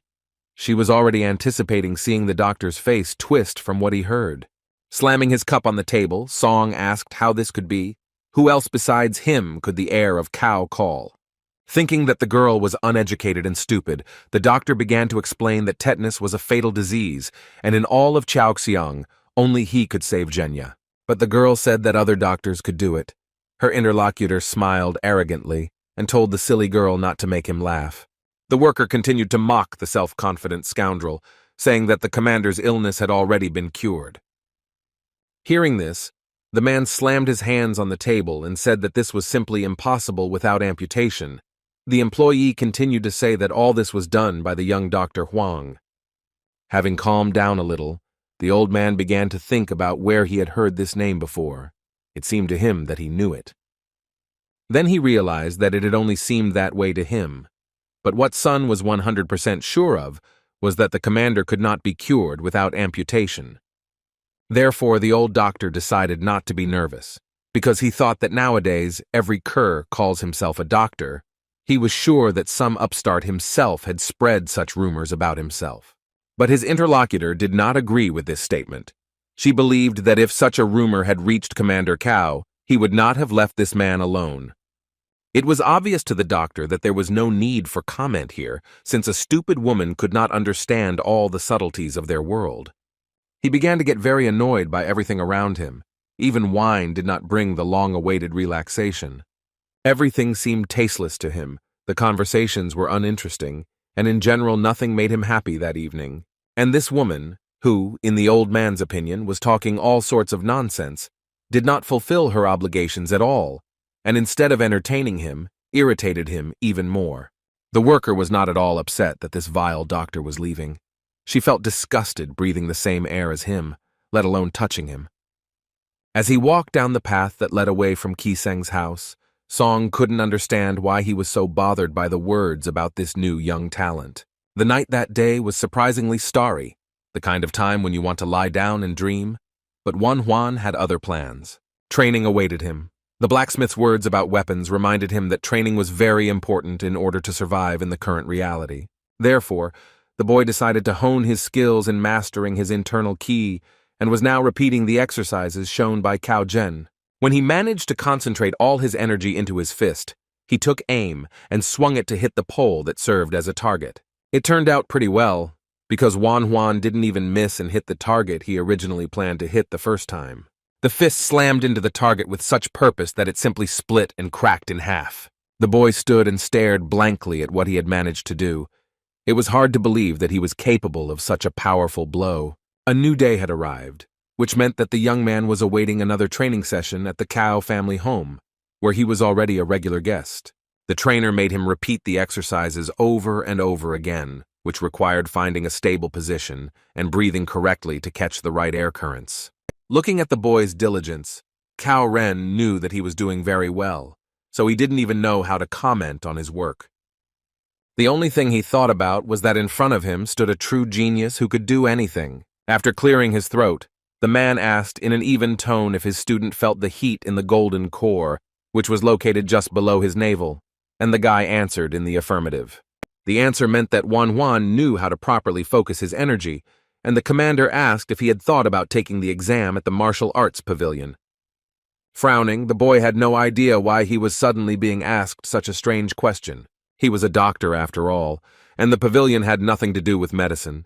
Shaking his head, Cao Ren said that he was missing his chance. Basically, it took people a year to get their breathing natural, a year to start collecting spiritual energy, and a year to move their arms and legs properly. Those who achieved such success in just 1 or 2 months were called geniuses, so Wan Huan shouldn't waste such talent. The boy wanted to hit himself on the head, because he knew that he shouldn't show the coach how he could move when using internal ki. But he was curious whether, in a year, he would be able, like the commander, to break a thick board with his bare hands. This question caused the teacher to burst into laughter. Without answering, he walked towards the huge stone, which for some reason stood almost in the center of the yard. Approaching the boulder, Cao Ren concentrated and exhaled, taking control of the airflow within himself, after which he stood in a fighting stance. All the power of the internal ki was concentrated in his fist, which was aimed straight at the piece of stone. The impact was simply astonishingly powerful. It caused the boulder to crumble into small pieces that flew in all directions.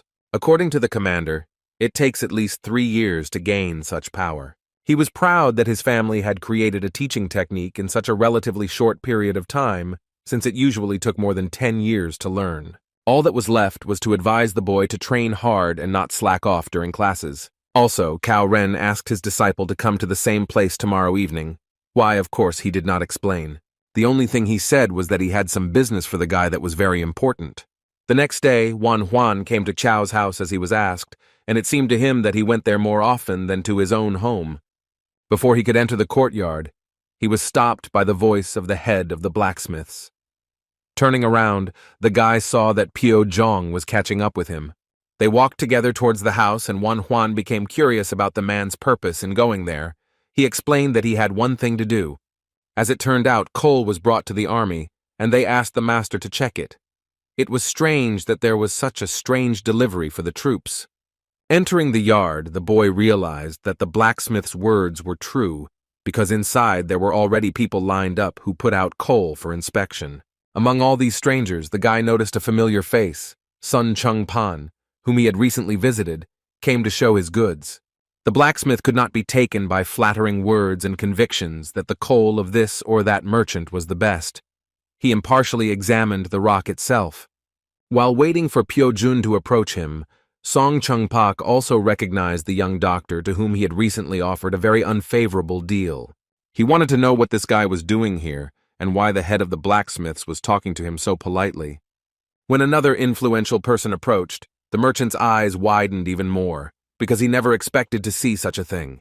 The General Cao Ren himself embraced this village doctor and acted as if he was his old comrade. This behavior was simply inexplicable to Song Chong Pak, because why would such an influential person as the heir of the Cao family interact with simpletons like this guy?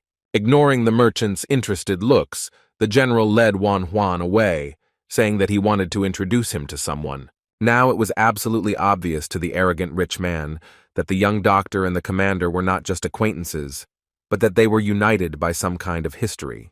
Huan didn't know where the teacher was taking him. He just walked behind him and looked closely at the people who were in the yard. Approaching the impressive warrior, who was dressed in expensive armor, the commander introduced him as his second cousin. The man immediately guessed that the Dr. Huang was standing in front of him and introduced himself as Xiaohu Dun. He was the commander in charge of the 1st Cavalry Army. Song Chongpan watched this acquaintance closely and was especially surprised that both men praised the boy's healing abilities. Now the merchant realized that the guy was on good terms with many influential people in the city, which was strange since the Huang family was in a difficult situation. The eldest son was approached by his father and the head of the family, who was interested in what had attracted Song Chongpan's attention so much. The man explained that he knew the young man, but the father did not quite understand who his son was referring to, and clarified that he was talking about a military leader or voivode. But it was said about a little boy who was hanging around these warriors. The head of the family did not even immediately pay attention to him. Looking at the boy, the father heard that this was the 3rd young master from the Huang family, the same one that had recently gone bankrupt. Seeing the kind of people this boy was hanging out with, Song Jongpan expressed his desire to approach him and say hello, since Huan was now more valuable in his eyes. The boy communicated so warmly with the Governor Xiak Hao and Colonel Zhen that his father saw good prospects if they became friends with him. Approaching the head blacksmith, Song Chongpan said that his coal was of the highest quality. Since they had purchased good kilns, Pei Zhong coldly replied that he wanted to see more. Then the cunning merchant, as if by chance, saw the Dr. Huang and began to smile, publicly greeting him and saying that they had not seen each other for a long time. He suddenly became interested in how the boy was doing and what he had been doing lately. He looked at him with bewilderment.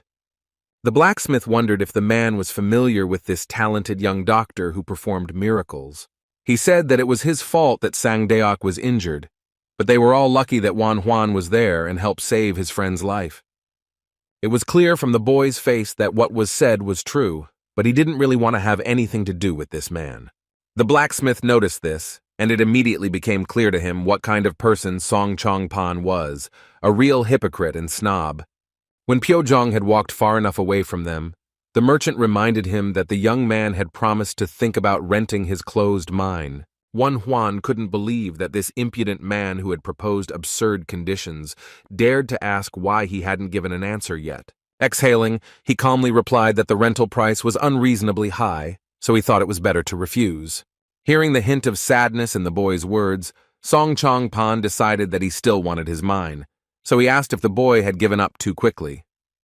Coming close to the young doctor, he whispered to him that he would tell him the following words, only because he was on good terms with the head of the blacksmiths. The gentleman offered Huan a deal. The guy had to help them deliver coal, and in return he would receive a mine for free rent. It was obvious that this sly guy considered himself the smartest. The guy couldn't believe that they were trying to take advantage of him right now. He didn't want to refuse outright, so he told the merchant that if he got a chance, he would think of a way to help his sales. In fact, no one was going to do anything like that. But only Song Chong-pan didn't understand this, because he said that he would wait for a positive result.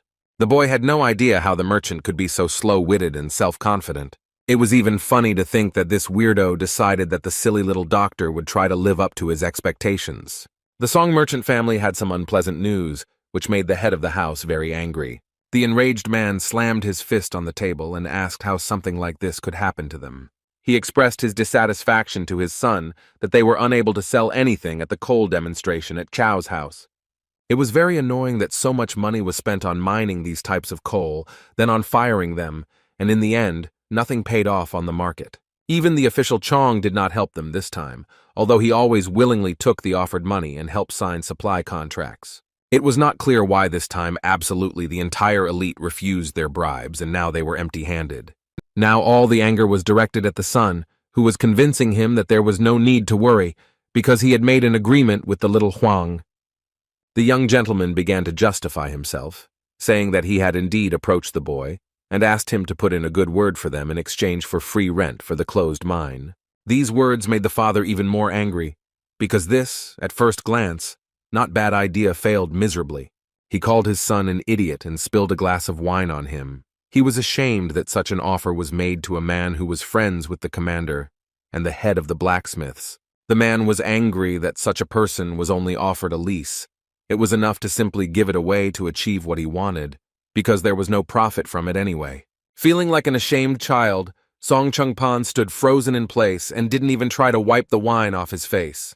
But what he heard next simply broke him. His father removed the man from the trading militia and ordered him to hand over all affairs to his brothers. Tears welled up in the heir's eyes. He crawled on his knees and begged the head of the house to change his mind because he could go and apologize to Huan. But the chief was adamant in his decision and no words had any effect on him. Interesting things were happening not only in the Song house. The Kizan house also never ceased to amaze with the abundance of events. The young maid and her little sister were getting ready for the anniversary of their grandmother's death and were collecting some belongings that they planned to distribute to the villagers. They had a guard posted nearby, waiting, and when he heard their conversation, he asked if they were heading to the poor people's village. Having received an affirmative answer, he muttered that if they had finished their preparations, then it was time to move out. Their path was not short and lay through the forest thicket, so at the moment the girls and the guard were making their way through the dense trees. They were both tired, but they were very interested in how their friends were doing. The little girl said that she heard that Obo was fine. The guard was quite irritated by these chatty girls, but he couldn't refuse this job, so he silently accompanied them. A few hours later, a village of poor people, which the girls seemed to have left an eternity ago, became visible from the slope. Upon seeing her house, the older girl turned to her sister, Hei Wol, and asked if she thought there were too many strangers in their yard. At this time, it was in this house that the usual reception of patients was taking place. Huan, as always, examined people who came here with health complaints. Obo also did not stand aside and helped with easier requests. He handled the responsibility quite well. Some people who were feeling particularly ill were placed right in the yard and lay in the open air. This scene was noticed by the guard of the girls from Kisan. He immediately understood that the people were sick, but he had no idea why they were on the territory of this house. He asked his charges if they had managed to sell the house. The eldest answered that they had only rented it out. The girl couldn't even imagine that their home would turn into a hospital, so she went down the slope that would lead to the village.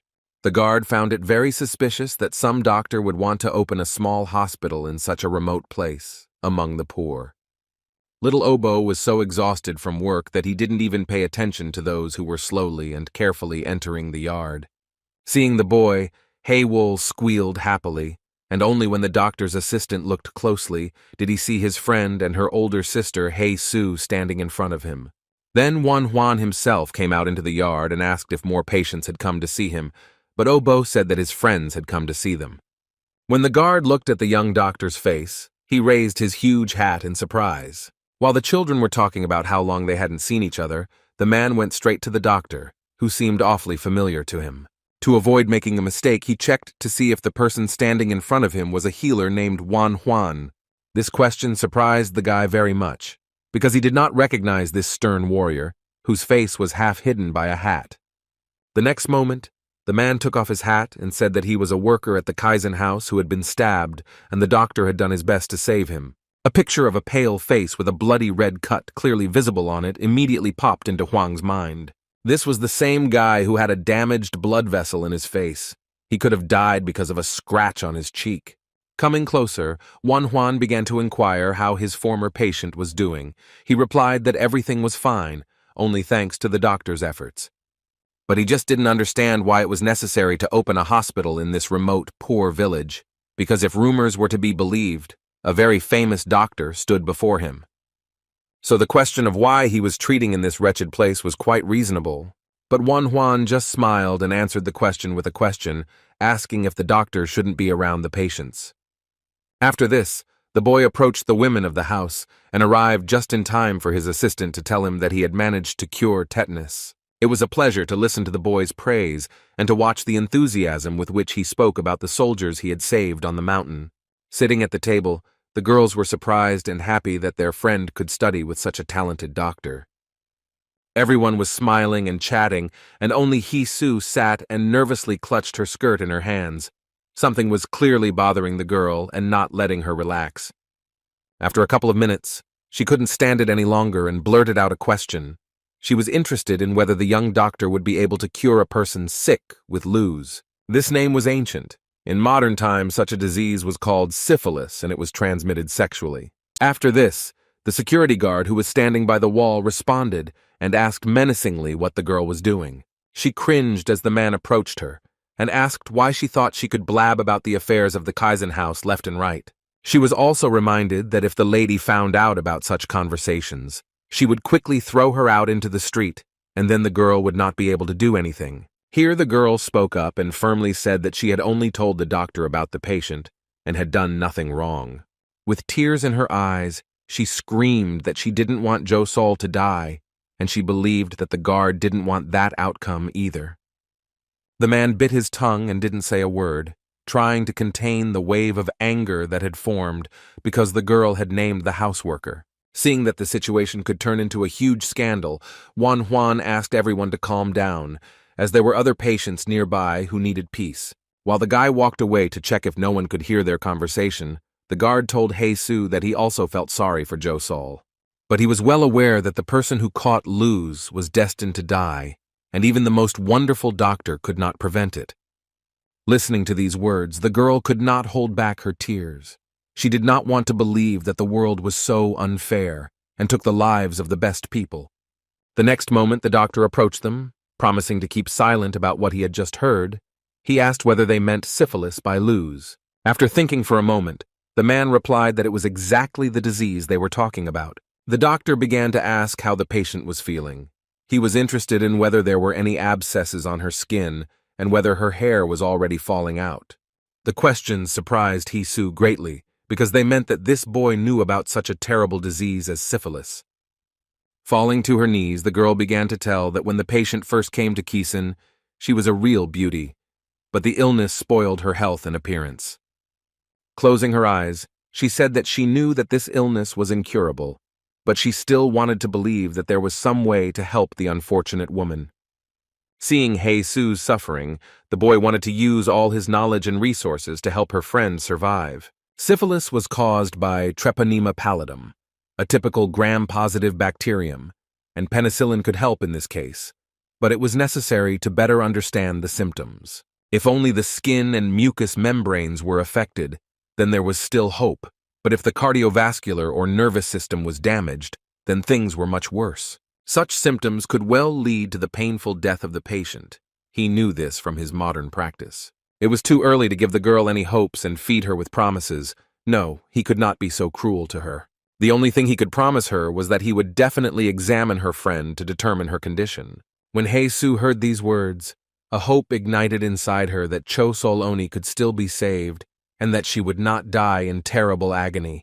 She tried to persuade the doctor to visit Kisen's house, but her request was immediately cut short by a guard who demanded that he be silent. After all, it was impossible to bring a doctor into such an establishment without the permission of the head, who needed to know everything that was happening in his domain. So if the lady who ran the house was against his presence, Juan might find himself in a very difficult situation. So the guard insisted that we should ask first, and then wait for permission from the right people. All the important people of the city gathered in one building to resolve pressing issues and discuss urgent problems.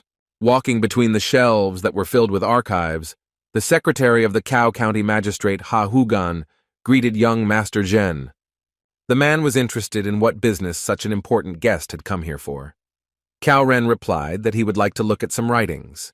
These words pleased the magistrate's secretary, who believed that students should maintain a balance between reading and studying martial arts. Smiling, the gentleman said that he would quickly familiarize himself with the necessary information and go, and it would be nice if no one bothered him during this time.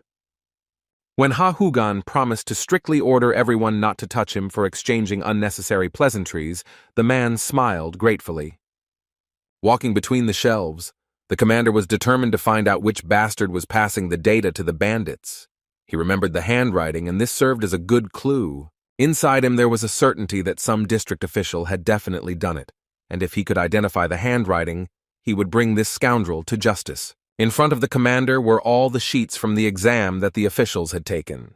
Now all that was left was to familiarize himself with the multitude of these papers. But despite the enormous scale of the work, the man decided that he would find out the truth and identify the traitor at any cost. After looking through several packages, Cao Ren still could not find a similar handwriting, but he did not lose faith in the success of his undertaking.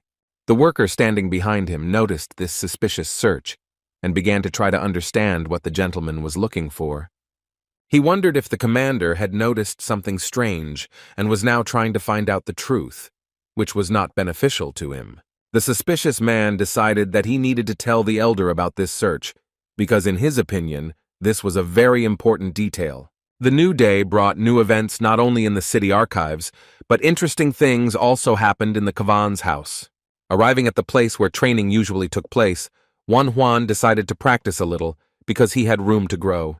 Moreover, the head of the city blacksmiths gave him an invaluable gift, a sword, which he needed to learn how to use. This blade was so amazing that the boy spent several minutes simply looking at the smooth and shiny blade, which reflected the bright sunlight. He was previously left-handed, but after his reincarnation he became ambidextrous, allowing him to wield one sword in each. But in order to perform such skillful maneuvers, it was necessary to thoroughly study the techniques of swordsmanship. The boy was very grateful to the commander for teaching him the technique of improving the body, but he was thinking about asking him to teach him how to use a blade as well. He was distracted from these thoughts by his older brother, who entered the yard. He was so sad that it was immediately noticeable. When Juan tried to find out what happened, he replied that he had no desire to talk about it. However, he reported that the master who trained him non-stop returned next year. Juan planned to take the military service exam. The boy tried to support his brother, saying that he was working hard. It was obvious that it was very difficult for the man, despite how hard he worked. The eldest family member asked the boy not to start feeling sorry for him or overpraising him, because what he was going through now was nothing compared to what awaited him in the future. Suddenly, Juan noticed two swords sticking out from his little brother's belt. He hadn't noticed them before, so he asked where he got them from. With a wide smile, the young doctor said that it was a gift from Pio Zhong, the head of the blacksmiths, and then handed over the sword. Looking at the sword, which was polished to a shine and perfectly balanced, the man at first could not believe that it was the work of the same master from the forge. Such a specimen was clearly worth no less than 5 gold nyans, which made it an even more valuable gift. It was surprising that the younger brother did not pay a penny for such a valuable thing. It seemed that he was highly valued in the city. The boy said that he received it in gratitude for treating the blacksmiths at the request of their head, who did not know what to do with sick employees. Turning around, the man was surprised by the resourcefulness of the young man, who decided to take such a thing as payment for the work done. But the brother surprised me once again when he said that he took surgical instruments as payment, and that this was a gift as a token of gratitude. Now Ju Huan was interested in what kind of patients the young man had treated to receive such an excellent sword for free. The young doctor thought for a moment, and then began to list that he had treated several people with tetanus. This alone surprised the brother, but when he heard that Wan Huan had relieved another man from acute pain, his mouth dropped open in surprise. His younger brother literally spoke directly about saving people from certain death, and pretended that nothing unusual had happened. Until this point, the man was completely convinced that all these illnesses were fatal, but it seems that this opinion should be revised. What was also surprising was that Pio Zhong, who was known for his bad temper, gave someone a sword that he made with his own hands. This proved Wan Huan's words, so there was no longer any doubt that this little rascal had indeed done the impossible. It seems that all the rumors that were spreading around the city were not just words, because the blacksmiths really did make corrections. So it was safe to say that the rumors, to some extent, even underestimated the talent of young Huang. The boy suddenly realized that if Ju Huan believed in him, then his other brother would believe in him too, especially if he heard from others what he had managed to do. And if everything goes as it should, he will be able to convince his relatives that he is capable of performing the operation for his mother. Suddenly, Ju Huan voiced a very unexpected request. He wanted his brother to examine the granddaughter of the master who taught him. This was not what the young doctor expected to hear. He had hoped that they would finally talk about their sick mother. The brother began to say that he did not know what exactly the girl was ill with. He had only heard that the coach was looking for a capable doctor who would help overcome the illness. It was strange that no one was told about the illness, and it was kept a strict secret. It made you wonder what kind of strange illness the granddaughter had. Hugging his little brother, the man clarified that the master had heard something about Wan Huan, since he had asked him whether he had really cured General Cao's tetanus. So now there was an agreement between the boys. The younger one should win the master's heart by healing his granddaughter, and the older one would help convince Hua Bong. Both guys agreed with these demands and wanted to help each other in these difficult matters. Conversations, intrigues, and secrets are inherent in every place on earth. In this, the Kisen house was no different from others. The guard brought his charges to the lady, who was just having breakfast, and announced that they had returned safely. While drinking tea, the woman carefully examined Hisu and her younger sister and said that the trip had been good for the girls, and she would let them go next year too. Having exhaled, the man already wanted to get out of here as quickly as possible before anything compromising happened. But his hopes for a peaceful departure were dashed the moment Hisu opened her mouth and asked if the lady had heard of Dr. Huabu. Mrs. Kisen thoughtfully asked if this was the young boy who had been the subject of conversations recently. Nodding her head, the girl said that they met him in a poor village, and the local villagers even introduced them to each other. When the maid told her that the boy treated people for free, the lady began to listen with great interest, because she had heard rumors about the mysterious medical abilities that Huang possessed. But the lady began to get nervous about why the girl suddenly decided to talk about this strange doctor. Hisu felt her hands begin to tremble nervously, so to hide her anxiety, she clutched her skirt. She went on to say that she asked him if he could cure syphilis, as she felt that she had a very capable doctor in front of her. As soon as this phrase sounded in the room, the woman's face instantly changed. The friendly smile was replaced by the stern look of a tyrant. Not only were there loud scandals brewing in the Kisen household, one of the officials was extremely angry when he was informed that Colonel Cao had begun to notice something.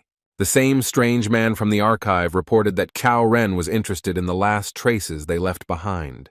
This information caused the elderly official to squeeze his wine cup so hard that it simply cracked in his hands. He couldn't believe that they were faced with such a problem just because of one stupid bandit who was entrusted with this information by chance. What was most irritating was that of all the people in this city, The criminal had encountered General Cao.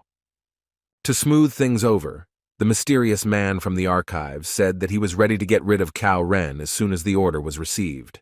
But the old man said that one should not underestimate the young master and look down on him, because cutting off the tail is not the same as cutting off the whole body. The bandit's accomplice began to say that he would personally take care of this matter, but the official said that he trusted the man standing in front of him, but there was no point in killing for now. After all, the Commander Cao was the direct and henceforth only heir of his family, whose inheritance would include all the possessions and high status. With such people, you should not rush to enter into conflicts or open warfare until you can avoid unnecessary fuss. Now the old man was more interested in whether his subordinate had been able to find out about a certain doctor named Wan Huan. The man said that he had managed to find out that the Chow family had bought iron traps from him and paid 100 silver coins for it. No iron trap could cost that much money. There was no doubt that this guy had given the Cao family evidence and exposed his identity. Placing his hand meaningfully on his sword, the man showed his willingness to deal with the Huang family if the order came. But in the official's opinion, these impoverished representatives of the nobility were worth nothing, so there was no need to waste time on them. It was much easier to simply kill the young doctor rather than deal with his family. So now the bandit's task was to bring Wan Huan's head. The tension in the Kizan household was growing with each passing second, the lady rudely asking what the doctor had answered regarding the treatment of syphilis. When the girl replied that the doctor needed to look at the patient before drawing conclusions, the woman thought about it. Everyone knew that such diseases were incurable, and in 100% of cases resulted in death. And Kaisen herself saw how they tried to treat some with decoctions and ointments, but so far none of the patients had recovered. The girl began to lose hope when her mistress began to scream and ask if the doctor had really not promised anything, but had simply said that he needed to examine the girl. If a stupid doctor had said something like that, the woman would have simply ignored it. But if rumors were to be believed, this guy was not stupid at all. There was no denying the information that people were discussing, that Wan Huan had cured soldiers who were dying and was able to cure a kernel of tetanus. Perhaps this man could have overcome a disease like syphilis. Who knows? Maybe it was the long-awaited salvation. Seeing that Kisan's defense was cracking, the girl became more insistent in saying that they could bring a doctor here. Unexpectedly, even the security guard joined in the persuasion, saying that he could go get Wan Huan and bring him here. The man said that it was this young man who had taken care of his wound when even the doctor had given up, so no one would be worse off if he came to look at the sick woman. The spoken words made all the girls in the house whisper excitedly, secretly from their mistress. Coming closer, the guard asked if Huang were to cure the employee. Wouldn't it be a great help to the entire Kiseng household? Despite all the persuasion, the woman still had doubts. She had been disappointed and deceived so many times that she no longer knew who to trust. The houseworkers also didn't know how to react to the news about the doctor, because no one had ever said that Cho Sol could get better. But the head of the house could not simply give in and allow one of her best girls to die right before her eyes. Cho Sol was a third-generation beauty of Cao County. She was a special gisang who made even the headman pay dearly before becoming his mistress. The number of men lining up just to get a glimpse of her face could wrap around the house several times over. She was indeed an incomparable beauty, but now illness took it from her and left her to suffer. The lady entered the sick girl's room.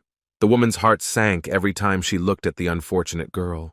Noticing the visitor, Cho Sol jumped up from the bed and grabbed the lady by the sleeve. She wanted this torment to finally end. Her skin was covered in painful wounds. She held on as long as she could, but she could not bear this torment any longer. The lady could not listen to the fact that they did not even have money for treatment, and her ward did not want to be a burden on the house. Tired of pain and suffering, the girl wanted it all to end. She wanted to leave this life while she still had sanity. These words helped the lady make a final decision about whether to bring a doctor into the house. To the surprise of the sick and exhausted Cho Sol, the mistress said that she would call a capable healer, spend money, but she must stop saying such terrible words. The female employees were highly valued in this place. They came here to avoid dying of hunger, and not because they wanted to die from a terrible disease. Making her tone more severe, the lady reminded the patient of what she had done to avoid dying on the street.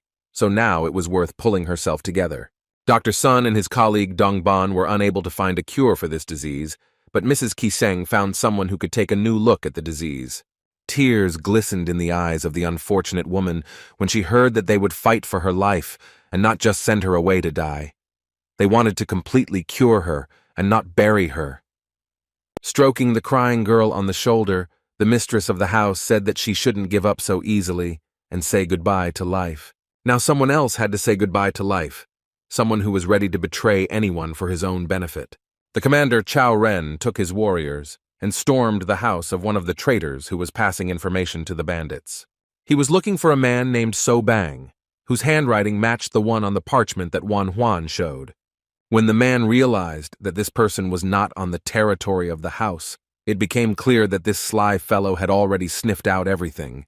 This indicated that the traitor was not alone. Jumping out into the courtyard, Cao Ren realized that he was absolutely wrong when he tried to catch the tail. Now it was impossible to let the enemies go so easily. The warriors who served the family were ordered to search every corner of the estate and find some evidence. As he climbed onto his horse, the man thought about the fact that he had been in the archives only 4 days ago, and that during that time, someone had found out about his search. This confirmed that there was a whole network of traitors at work, who helped the criminals for money and passed on important data to them. That day, he only saw 2 officials named Godong and Jesudong, and they had caught his eye more than 3 times. There was a feeling inside that the commander had to find them at any cost, because they were the key to the solution. At the officials' residence, they had no idea that a real hurricane would soon hit them. When Cao Ren opened the door and began to question the 2 men, the others said that they had left the district, arguing that So Bang had ordered them to do something. Now all doubts have disappeared. If these officials left the district, then the traitor So Bang gave them a pass to do so and helped them escape. When the commander asked the men if they knew where the traitors had gone, one of them said that he had spotted them at the Kadok Bridge. It was a very small bridge near the border, which was located not far from the village of the poor. Thinking about the purpose for which the traitors went there, Cao Ren could not find a single reason. When he suddenly remembered that it was there that Wan Huan, who found the bandit's letter, worked, it couldn't be a simple coincidence. Having mounted his horse, he quickly headed towards the Kadok Bridge. He needed to save the boy from those who wanted to harm him. It was lucky that on that day the guy was moved to leave the village and go to another place, on his own business. When he finally arrived at Kisang's house, he was met there by his housekeeper, Ma Hyang. She was quite friendly and polite. It seemed that she cared about the sick woman, because the first thing she did was take the doctor to her. The guy was also pleasantly surprised that for the first time in all this time, no one was surprised by his age, but simply took him to the patient. During the day, the house was very cozy. You couldn't even tell that at night the most unpleasant representatives of society came here. Approaching the door, the women did not rush in as if it were her own place. She first warned Cho-Sol that she would now let in the doctor she had spoken about yesterday. Having heard this pleasant news, the girl began to get up from her bed, because she wanted to meet the important guest not in a lying position. Her gaze caught on the beautiful bronze mirror that stood on the bedside table. So Chul didn't even want to look at him, because his once beautiful face was covered with painful wounds. But she realized that now was not the time to be weak. The moment had come when she needed to gather all her strength into a fist and fight for her life to the last. It was unclear who this doctor was and how effective his help would be, but the girl firmly decided that she would live. The only thing that really hurt was that other people avoided her, saying that she was somehow unclean, although it was not her fault that she had this disease. Gathering her strength, she let the mistress and the doctor into the room to finally hear how bad her situation was. It was obvious how worried Cho-Sol was because her body was shaking slightly and it was impossible to hide. When the doctor touched her, she was very surprised because no one had done this for a long time, fearing to become infected with the same disease. He wanted her not to get up from her place, but to lie comfortably because she had to endure severe pain, so there was no point in increasing it by expressing greetings. Mei Hyang, who was watching this, was glad that finally in front of them stood a person who thought about his patients and not his own ego. While the patient lay there, the doctor carefully examined the wounds on her body, their size and the areas where they appeared most often. Turning her head, Cho-Sol tried not to meet the guy's gaze. He was so quiet, it embarrassed her even more. From the examination, Wan Huan concluded that at this stage the reproductive organs were severely damaged, making going to the toilet very painful. The embarrassed girl blushed even more. She nodded her head and asked how the doctor knew about such details. Continuing to examine her hand, he replied that at this stage it was possible there should still have been bleeding. The young man understood that the girl lying in front of him had a very hard time, but he was here to ease her suffering. The astonished lady of the house could not believe that the doctor was making such conclusions, since usually they only spoke about this after they lifted the patient's hem. Looking at his new medical devices, Juan was eager to use them for the first time for the benefit of humanity. Of course, ideally it would have been necessary to first collect the necessary samples and observe the reaction, but the situation was such that there was no time left. Moreover, the guy has already made sure that penicillin works and has not harmed anyone yet. Having examined the patient's hands again, the young man made sure that there was no allergic reaction and that it was possible to inject the drug. While filling the syringe with penicillin, Juan warned the girl that she might feel pain at the injection site. Having done her job, all that was left was to hope that it would help ease the terrible pain that the unfortunate woman was experiencing. However, he decided to take a sample from the abscess to see how it reacted to the drug. The lady closely watched this process. It was absolutely obvious to her that this doctor was radically different from those who came here. Not only was the boy not shocked by Cho Sol's appearance, he also touched her and treated her as if nothing had happened, which was not typical of his predecessors. When the young man asked Mei Hyang for a favor, she jumped up in surprise. He asked for someone to wipe the girl's wounds because she might be embarrassed in front of him. He handed her the medicine and told her to apply it to a cotton cloth and gently wipe each wound. Seeing the woman's uncertain face, Juan reassured her, saying that the disease was not transmitted through touch, so there was no need to worry about anyone getting infected. Bowing, the boy expressed his sincere hopes that his order would be carried out and that the girl would be properly taken care of. As he left the room, he promised to visit tomorrow morning. He needed to see how the wounds were reacting to the ointment. Mei Xiang's soul suddenly felt so warm and light. She had never seen such a doctor before. He knew exactly what to do with syphilis. But the patient was not particularly happy. The girl assumed that all these efforts could again be in vain. Looking at the hope that appeared on the owner's face, Cho Sol decided that she could still trust this boy. The commander drove his horse so fast that stones flew from its hooves and a column of dust rose up. As he drove across the bridge, he could only hope that he was not too late and would not find the boy's lifeless corpse. The traitors lying in ambush were very surprised when they saw Cao Zhen, which spoiled all their future plans. They talked about how Baek Yun should have arrived here by now, but then they decided to get down to business and write some kind of note.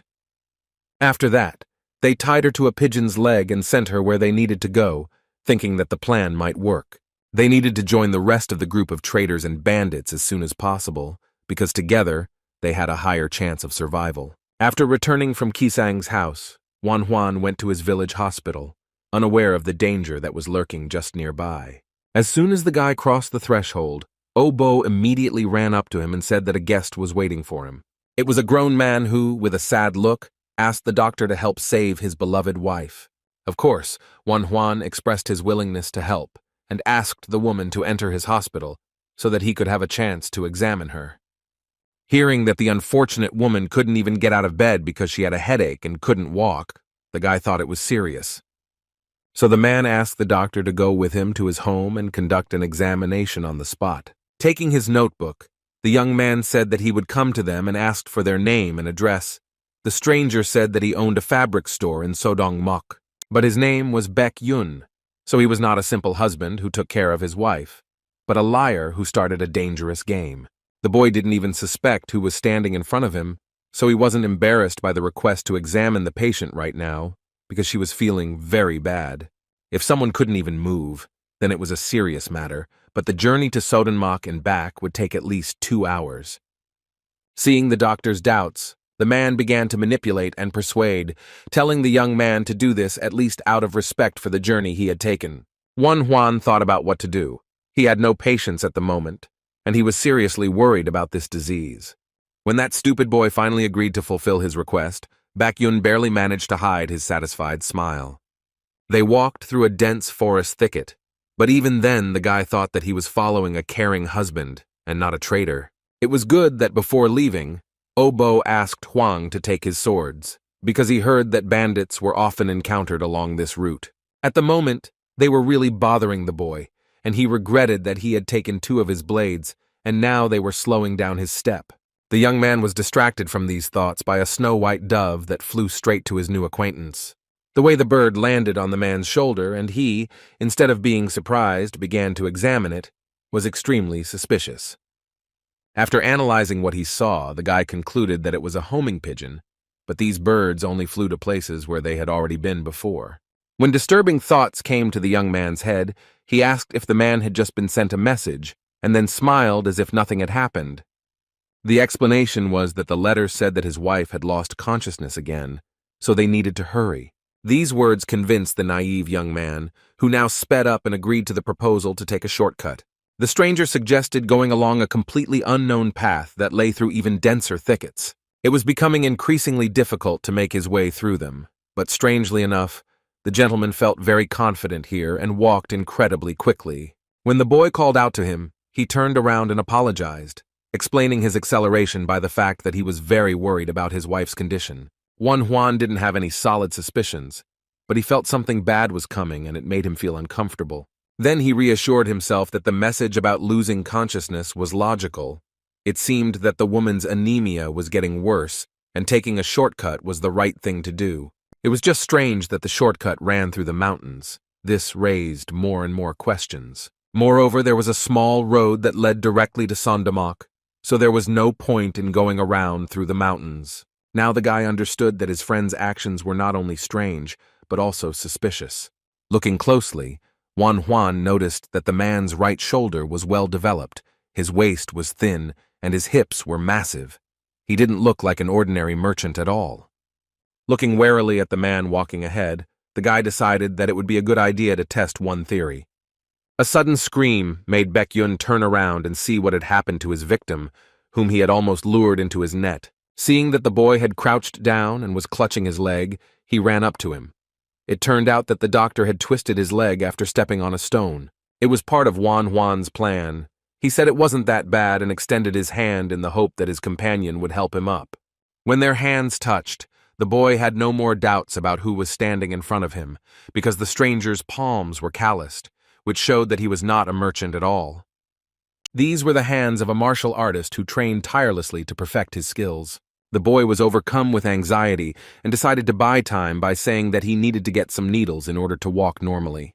Drawing his sword, the young man realized that if this man had come for him, then it was worth determining, and if not, then it was never too late to apologize. To begin with, it was worth suppressing this man who was clearly planning something bad against him. When Baek-yun saw the weapon in his victim's hands, he jumped back because he didn't expect such a turn of events. Stopping, the criminal said that it would be strange if the boy did not suspect anything when he saw a carrier pigeon. Finally, the traitor revealed himself, saying that it was necessary to drag Juan away and get rid of him, because that way it would have been cleaner. But now he had no choice but to kill the young doctor right there on the spot. Having taken out his weapon, the man immediately rushed straight towards his victim. It was clear that there was no need to expect mercy from him. Juan narrowly avoided a sword strike that would have likely severed his head. Having missed, Baek-yun wanted to scream in anger because he expected that he would not have any problems with his victim. But everything turned out to be completely different, because the young doctor demonstrated good skills that helped him survive until this second. Gritting his teeth, the criminal began to think about how it was possible that an ordinary village doctor could wield a sword so skillfully. It was scary that there was now a possibility that he would die just because he had underestimated this child. Looking at his enemy, Juan didn't know what to do, because he didn't want to kill. But for now, he simply had no other choice. Assessing his opponent, the boy realized that he reminded him of his brother, who never lost his vigilance for a second during the fight.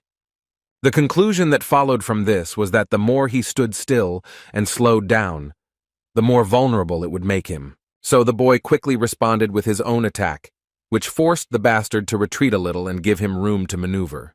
Now Baek-yun clearly understood that he was facing a person who was trained in swordsmanship, which made his job extremely difficult. But although the young man had skills, they were not perfected, as one could see a gap in his defense. As the sword approached his stomach, Juan suddenly felt a sudden warmth filling his body from the inside and causing him to tremble. This feeling became more and more strange. Now it seemed as if small lightning bolts were piercing the body and trying to break out. This power filled the guy so much that he didn't even control it, but it helped him a lot, because it moved him to a safer place, away from the enemy and his deadly blade. Baek Yun couldn't believe his eyes, because his sword was about to touch his opponent. But the next moment, the youth was already standing several meters away from him. It was amazing because only masters who had mastered the energy of Qi could use such tricks. It became clear that the bandit was not just dealing with a doctor, but with someone who was hiding his true potential from everyone in the world. Taking advantage of the sudden acceleration, Wan Huan decided to attack, because standing and waiting for the enemy to make the first move was a very unwise decision. This act surprised the traitor so much that he thought he had fallen into some kind of madness, where the young doctor was fighting as if he had undergone special training. The blow was simply astonishingly powerful. It helped Wan Huan achieve what he wanted, namely to leave his opponent without a weapon. Such power seemed impossible, something inaccessible to an ordinary warrior who does not possess secret knowledge and techniques. This was followed by another blow, which this time did not hit the blade, but the living flesh that was so defenseless. Blood splattered everywhere, and Baek Yun's eyes rolled back in unexpected pain. Needless to say, the man clearly didn't think he would be killed by his own victim. This is how battles can end, in which you underestimate your enemies and think that you can defeat anyone. But the young man himself suffered a little, because when it was all over, he bent over in pain, which forced him to fall to his knees.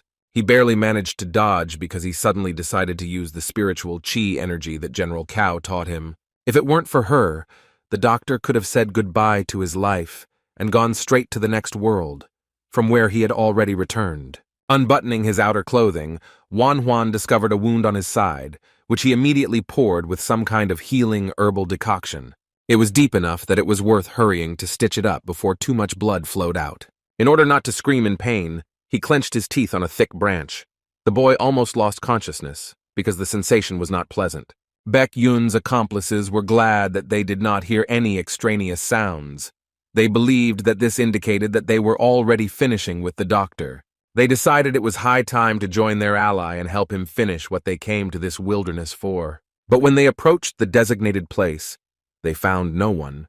So they looked carefully into every bush so as not to miss anything.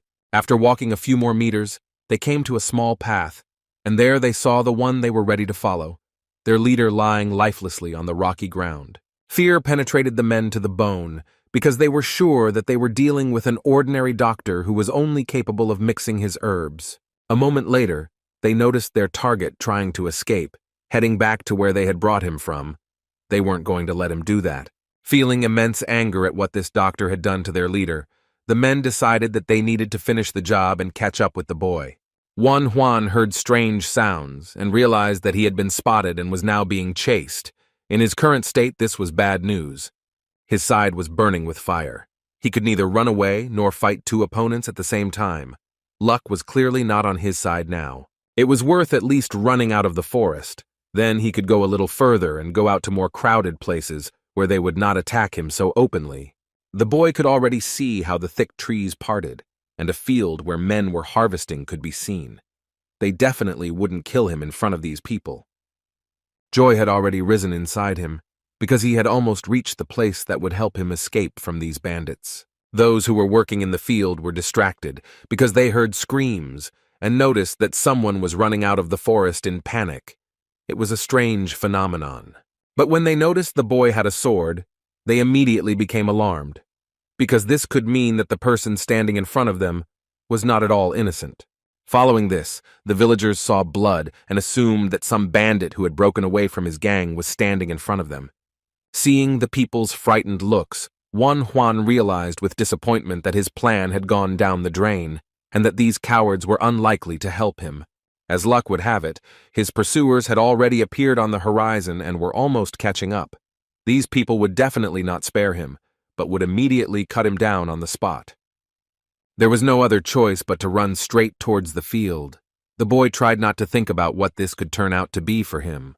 The pursuers did not lag behind, and were already on the heels of their target, who was so desperately trying to escape from them. They were ready to avenge Baek Yun.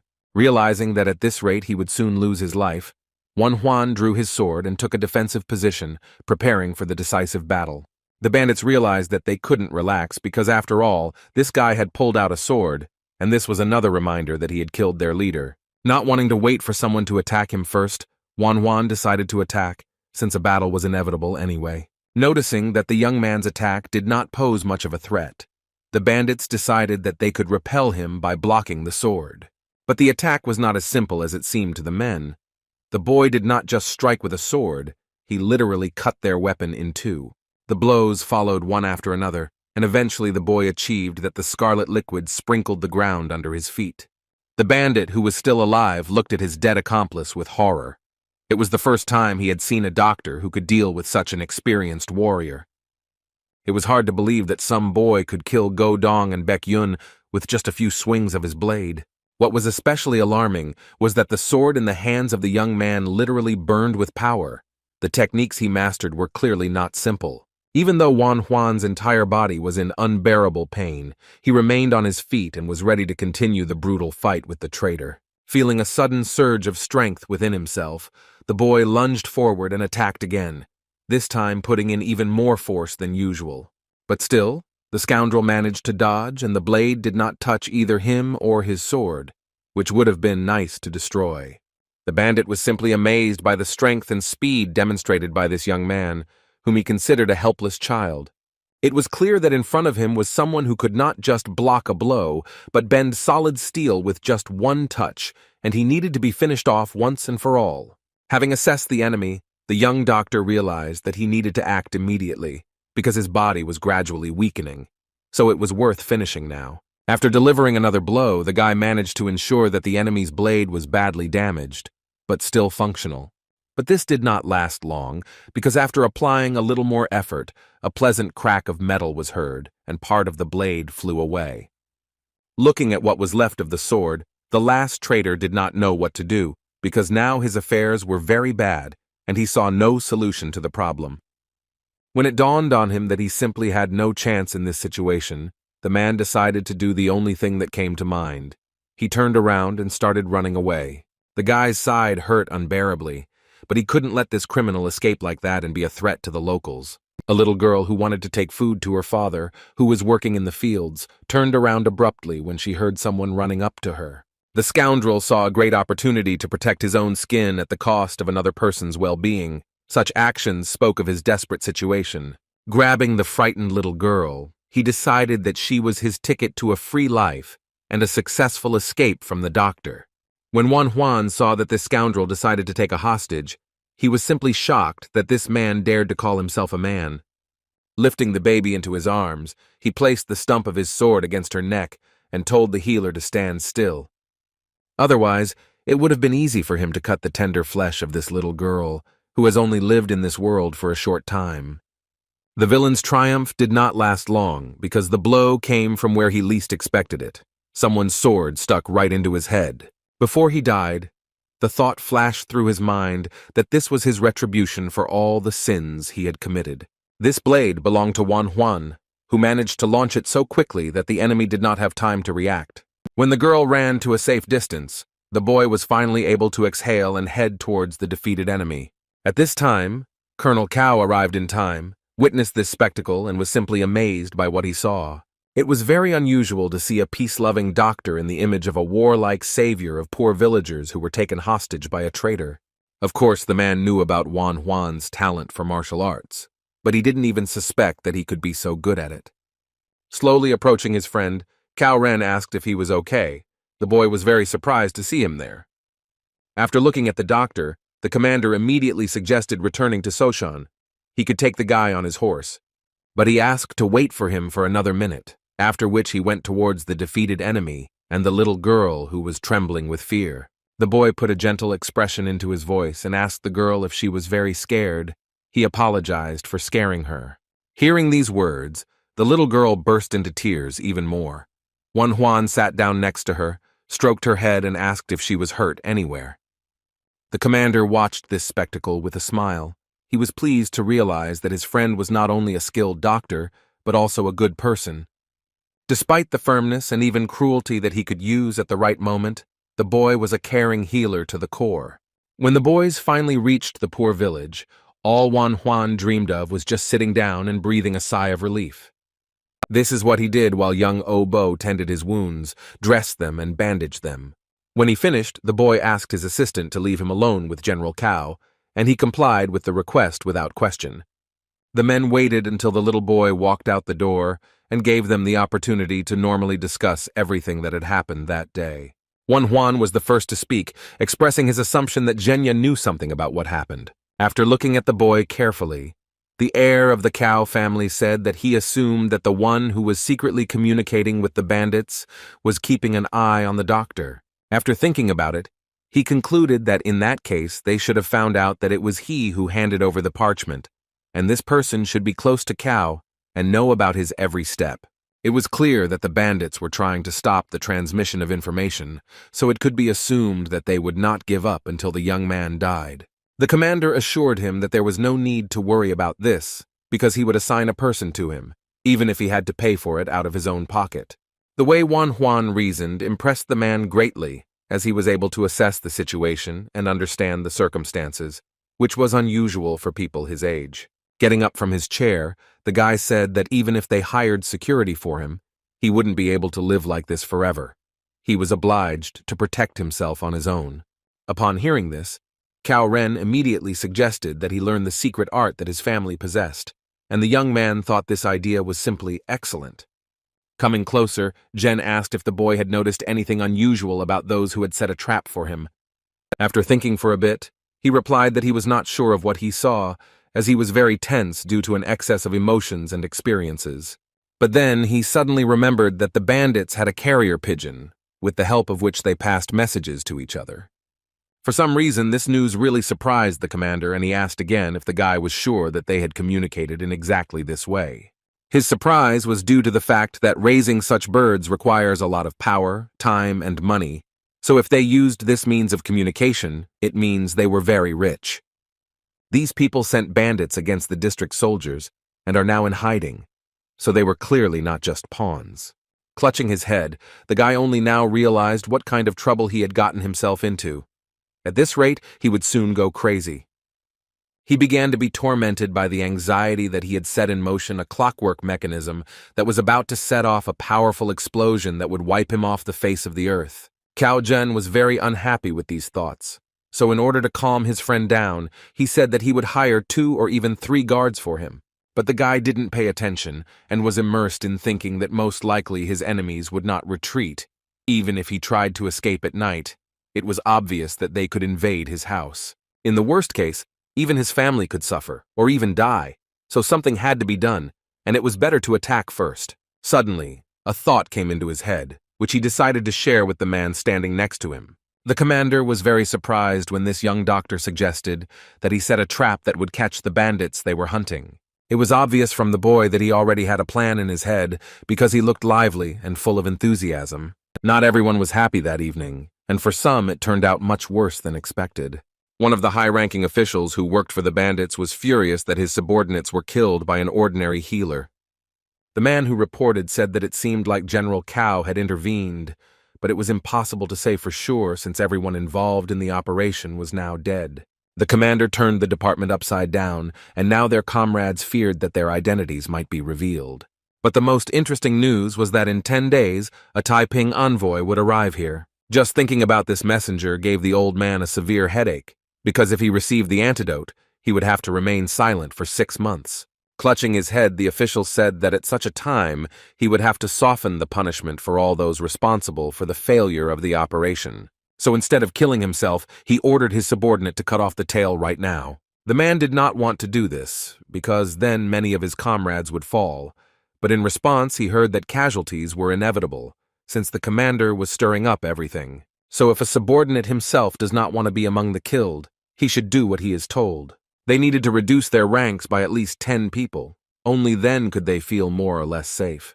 But the official also did not abandon his original goal, and said that he must receive the head of the young Dr. Huang in any case, because he couldn't afford to lose face when meeting the Taiping envoy, who would be arriving any day now. While in his village hospital, the boy calmed himself down as best he could, helped by his instruments, which he cleaned and sorted.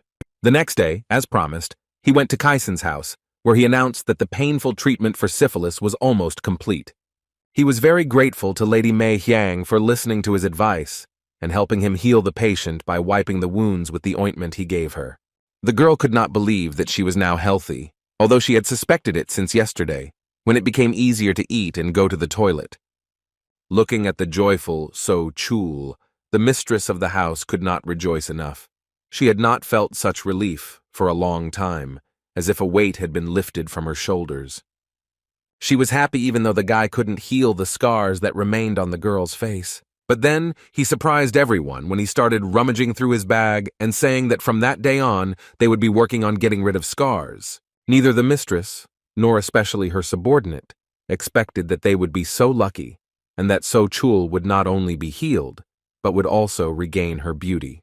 Hearing these words, the girl could not hold back her tears, because just a couple of days ago, she believed that she would soon leave this world, and now she had hope for a normal life. She didn't even know how to thank the young doctor. She didn't understand what she should do to repay his debt. The boy rolled his eyes and told the girl not to be so melodramatic. She looked at him in bewilderment, because this word was unfamiliar to her. He changed the subject, saying that he had to admit that he couldn't guarantee that the scars would disappear, but he promised to do everything possible to return the girl to her previous appearance. So the young man advised not to have great hopes, but to focus on treatment, which would in any case bring positive results. First, you had to undress and turn over onto your back so that the doctor could have access to the scars. Then he started using needles. It was unpleasant, but So Chul distracted herself with thoughts about how her skin imperfections would be cured. Her heart was pounding so hard that she couldn't tell if it was because she was nervous or because she was looking forward to being healthy and beautiful again. Watching the doctor at work, the house manager Kaizen realized that in front of her was not only a professional, but also a good person. She was surprised that he could not only heal wounds, but also be focused after seeing Cho Sol's naked body. The only one who was flustered and embarrassed was Cho Sol herself, whose face was red and burning like fire. Having inserted the last needle, the doctor said that the treatment was over for today, and he thanked the girl for her hard work. After that, he turned away and said that the patient could change her clothes, because now she needed to get a good rest. For some reason, these words made the lady laugh a lot, but she didn't understand why the guy turned away in embarrassment if he had already seen everything. Without answering this question, Huan said that from tomorrow onwards, you should start using the ointment and rub the medicine into your skin as best you can. This will help you recover faster and start living a normal life, leaving the confines of this room. For some reason, the woman really enjoyed embarrassing her charge, so she said that she would rub the medicine into all the right places as best she could. Despite the hard day, at the end he delighted us with a beautiful sunset, which made the village of the poor beautiful. It was nice to return to the rural hospital, because after working here for a long time, it became a second home for the guy. Exhaling, he informed his assistant Obo that he had finally returned and said that he was very tired from today's work. But instead of a smiling boy, he was met by a young man who immediately stood up and greeted the doctor. At first, Huan was tense and even a little scared, but then he realized that standing in front of him was his current guard, who had been sent by General Cao. This strong man's name was Go Na, and from now on he would become Huan's shadow, following him everywhere. Commander Guo Na was a true professional in his field, so Cao Ren entrusted him with such an important task as protecting the doctor. Despite his trust in Zhenya, the boy was still worried about whether his guard would cope with the task, because their enemies were serious people. The next day, Huan allowed himself to sleep longer than usual, as he now had fewer patients since he was treating people from a neighboring village. The harvest was coming to an end, and it was already starting to get cold, so the question arose whether it was worth looking for a place for treatment in the city after the winter. Huan knew that the Yellow Turban Army would attack these lands very soon, so then he would be forced to treat only soldiers. The physician decided that it would be best if he wandered around the Central Plains and shared his medical practice with his colleagues. His attention was drawn to a cart that was flying across the fragile bridge at incredible speed, raising columns of dust in its wake. The man driving the cart did not slow down even when he saw people in his path. He simply shouted for them to move aside. The little boy was so confused that he literally froze in place, not knowing which way he should run. This turned out to be a fatal mistake because the cart never stopped. knocking the boy off his feet and causing him to fly several meters away. Manhwa witnessed all of this and screamed in horror, knowing what such falls could lead to. Not only did the boy get hit by the wheels of the cart, but he was also thrown off the bridge. Instead of helping the unfortunate man, the man did not stop, but indifferently turned away and drove on. The injured child was left lying in the shallow water, his face in the water, and not moving at all. When Manhwa realized what condition the child might be in, he rushed to his aid without further ado, because the baby, in addition to the main injuries, could also choke. It was worth hurrying, because first aid also had to be provided on time. In some cases, it might simply not help. As he quickly made his way down the steep slope, the doctor could only hope that the boy was strong enough to survive. Having reached the victim, the first thing to do was to check his general condition and understand how serious the injuries were. A man named Dan was running behind. This gentleman was in a great hurry to get closer to the child, but the doctor warned that this could harm him. Falling to his knees, the broken father could not summon the courage to ask if his son was alive. He simply begged to save his child from death. The boy was alive, his pulse was racing, but his face was pale, and his body was frozen, since he had been lying in the water all this time. When Manhwa felt the body for injuries, he found that the stomach was swollen and very hard. It looked very much like bleeding into the abdominal cavity. It was a bad sign, and if something was not done, the child could die. A few minutes later, the driver of the cart deigned to come down to them and said that, whatever the case, there was no need to stand in the middle of the road. At that moment, the father could not stand it and attacked the person responsible for his son's injury. He wanted to beat him to such a state that he would envy the boy. He shouted and asked why it was impossible to stop the cart when he saw a child on the road. Was there really no morality inside this man? But instead of admitting guilt or trying to somehow support the grieving father, the culprit stopped the fist with force. After this, he kicked the boy's father right in the stomach and ordered him to moderate his ardor, because he himself could end up in the water. When the man began to kick, the scoundrel kicked him hard and threw him back, so that he fell not far from his son. Having looked over the result of his work with satisfaction, the cruel driver said that if the first blow was a mistake, then he did not regret the second one at all. Manhwa simply couldn't calmly listen to the words of this bastard. It was incomprehensible how such people even walked on earth. But the scoundrel continued his arrogant speech, saying that the village scum should know their place if they did not know what kind of man was sitting in the cart. Then the man from the cart spoke up and told his carrier to stop and shut up. The scoundrel dismounted and suddenly fell silent, listening to his master ordering them to give the victim some money and quickly leave this place. Having thrown a bag of money at his father's feet, the man began to leave. He felt that he had humiliated the father and his son enough. Finally, he added that the man should be grateful that he was not beaten and was given some silver coins. These words were simply unbearable to listen to. But Manhwa couldn't intervene because he had a child in his arms and his life was a priority. He decided that it was worth calling Obo, so he ordered his father to go to his hospital and bring an assistant here. There was no time to wait, so the guy decided to carefully transfer his little patient to the operating table, because judging by the swelling of the abdomen, a blood vessel had ruptured there. Running into the house, Manhwa called his guard Mr. Gona. His help now would not be at all superfluous either. The bodyguard ran up to the boy in confusion and asked what happened. Carefully laying the boy's body down, he replied that they had an urgent patient. It was necessary to prepare clean water since it would be needed for the operation. And this is what Gwona did.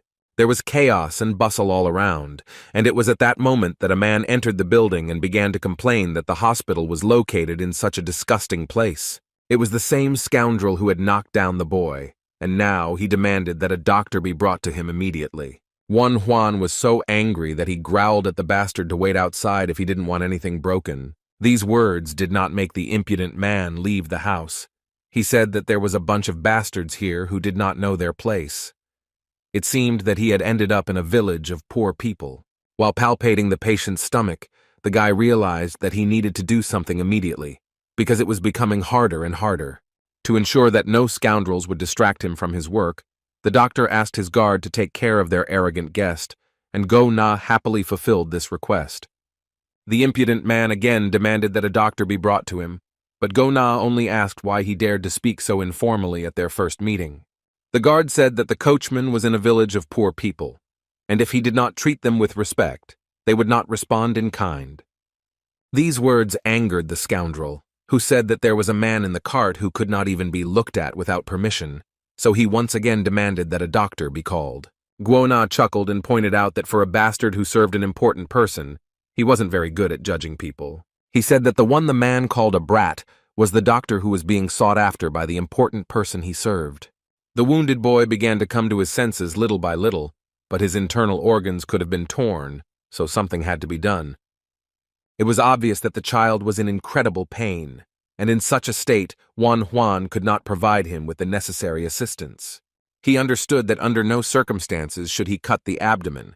The best solution would be to open the area near the bleeding.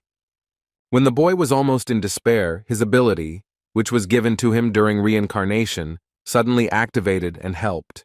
She showed very well in time that the bleeding was on the lower left side, so X-ray vision is a real treasure. Finally, Obo arrived, rushing into the house with alarm and pushing aside the men standing on the threshold. The doctor ordered the boy to wash his hands immediately because they needed to begin an urgent operation. When the scoundrel, who still didn't want to leave, realized that in front of him was indeed a young doctor, he said that it was necessary to urgently examine a patient. In his opinion, Huan should have taken care of his master's treatment, and he could have helped the poor little man later. At this point, Gona intervened, tapping his sword on the man's shoulder and saying that this was the last warning to wait outside. While putting a bandage on his face, the doctor asked the guard to make sure that no one entered the house. This gave the man the right to happily throw the impudent scoundrel right out onto the street, where he belonged. But such actions did not stop, but on the contrary angered the impudent man, who was not going to leave the territory just like that. He was outraged by the way these simpletons behaved. He did not understand why they allowed themselves to be so disrespectful. When he wanted to attack again, Guo-na really enjoyed the moment when he had to kick that bastard with his foot. When he flew back a few meters, the guard finally felt the long-awaited satisfaction. He had only known this man for a couple of minutes, but he irritated him incredibly. Suddenly, the doors of the carriage opened, and a man came out and said that all this fighting should be stopped. There were wounds on this man's face. Apparently, it was because of them that he came to the village doctor, because obviously no one else could help him. His servant immediately rose from the ground and began to bow, telling his master that he had made a huge mistake when he attacked these strangers. Taking a closer look, Commander Guo-na suddenly realized that the face of the man from the carriage seemed very familiar to him. When he realized who was standing in front of him, he hurried to bow to Mr. Guo, who had the greatest status in society. The guard thought that they were all doomed, because in front of them stood Go-cho, a representative of the most influential family in the country. The man looked at Go-na with interest and asked how he recognized him. He replied that he had met him at his birthday party.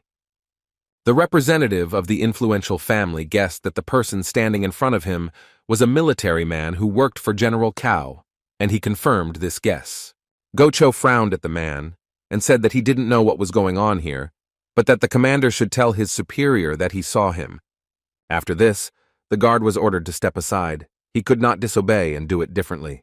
When this man called out to the Dr. Huang from the doorway, he said that he had no idea who was standing in front of him. It didn't matter to him what the patient's status was, so he asked the man to wait outside while he finished with the boy. Huan didn't just ask, he literally growled those words so loudly that arguing with him was simply useless. This behavior seriously angered this high-ranking guest. He could not believe that such a rude scoundrel was standing in front of him. What irritated him most was that he had deigned to come in person and not call a doctor to the house. But despite this, he was faced with such an attitude. Go-cho said that in front of him stood an ordinary amateur who dared to thoughtlessly open his mouth towards a citizen like him. Ignoring the doctor's words, he entered the house and said that he had come trusting in his humble medical skill, so that if he did not wish to die, he should cure him right now. Finally, looking at the insolent guest, Huan said that in the opinion of an amateur like him, his patient must have contracted syphilis. Since the man was throwing around words about how the boy was only practicing the humble art of medicine, he decided to stop his arrogant speeches and speak directly. It would be more appropriate for such a high-ranking guest to turn to another, greater physician. These words made Go-cho really angry. He was literally seething with anger. No one had ever treated him with such disdain. Obviously, this boy wanted to die. But such phrases had no effect on the guy. He replied that such a person could kill an ordinary doctor at any other time. But if Juan doesn't cure this bastard, no one else will, and he will end up dying too. Then the boy told in all the colors what future awaited this man if he was not treated. He informed that his whole body would rot alive and no one would be able to help him. So if Go Cho thought the doctor standing in front of him was crazy, he only had to wait 2 months, and he would become just as crazy. The enraged man shouted that apparently the young man did not want a peaceful death, because he was not the only doctor in the country. One word, and there would be a court doctor in Go Cho's chambers. But this hysteria also did not work on Juan. He only said that in this case he could kill him and be treated by anyone. Turning around, the boy threw out one last thing, that they would see this man in hell in exactly 2 months, but his death would be quick, and Go Cho would have to suffer a lot. Having left the village house, the representative of a noble family could not believe that he was thrown out by an ordinary doctor. But the fact remained that this boy had cured some girl of syphilis, so he should be able to cure him too. This man was so cruel that he decided that as soon as this scoundrel cured him, he would get rid of him and the entire village along with its inhabitants. The more the man thought about it, the more disgusted he felt, so he decided to return to the cart and wait. Before he sat back down in his seat, he suddenly wondered how injured the kid was. Then he decided to go back and beat up the soldier who had made him wait for some trifle, like a wounded poor man. When he re-entered the hospital, he witnessed a startling sight. The operation on the child's stomach was in full swing. This man saw Juan cutting open the stomach of a living person, and it filled him with real horror. The doctor was not at all distracted by extraneous sounds.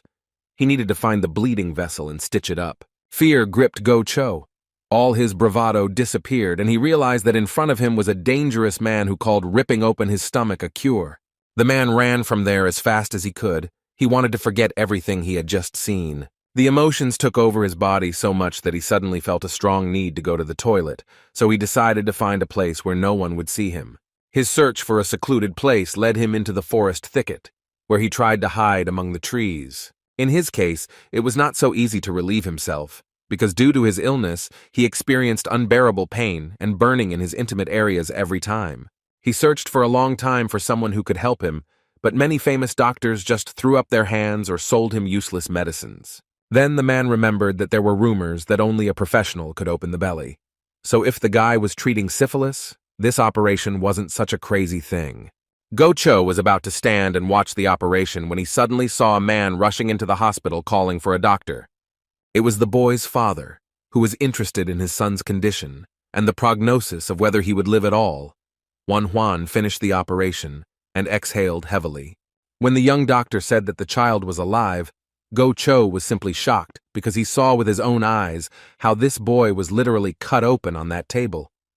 It was hard to wrap my head around it, because now the guy was standing there smiling and saying that the operation had been successful. It was simply impossible to believe this, so the man decided to go to the hospital and see with his own eyes whether the boy had died. Seeing that the child was indeed alive, Go Cho realized that this doctor was even more incredible than they said. Juan cautiously approached the rude man and asked him to lie down, as he had been waiting for a long time for the operation to be completed. While the young man was examining him, the cruel man thought that perhaps he shouldn't kill this guy, because he could be useful if used correctly. But first he wanted to make sure that Dr. Huang was really capable of curing what everyone considered an incurable disease, and simply threw up their hands. After completing the initial examination, Juan said that he provided emergency treatment, but in order for the treatment to have any effect, he needed to come to the hospital every day. Without saying a word, Go Cho threw the doctor a bag of money. It was so unexpected that he didn't even have time to refuse. The guy wanted to return the money, saying that he was being paid after treatment, but the man did not take it, saying that it was a reward for the show he saw. This cruel man enjoyed watching the doctor save the child by ripping open his stomach. After this, the carriage drove away, but the guy stood there for a few more minutes in bewilderment and watched as this strange gentleman walked away. His guard started to say that it was a real stroke of luck that such people were interested in him, but Huang felt dirty after communicating with this scoundrel.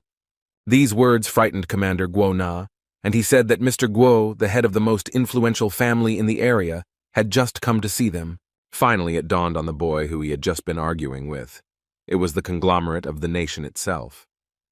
Behind him and the Cao family merely ran the province. Also, this man was notorious for his nasty character, so Gona advised the guy to be careful. Now Huan understood why he didn't accept ordinary people. It was problematic that he now had to treat such a patient. There's nothing that can be done now.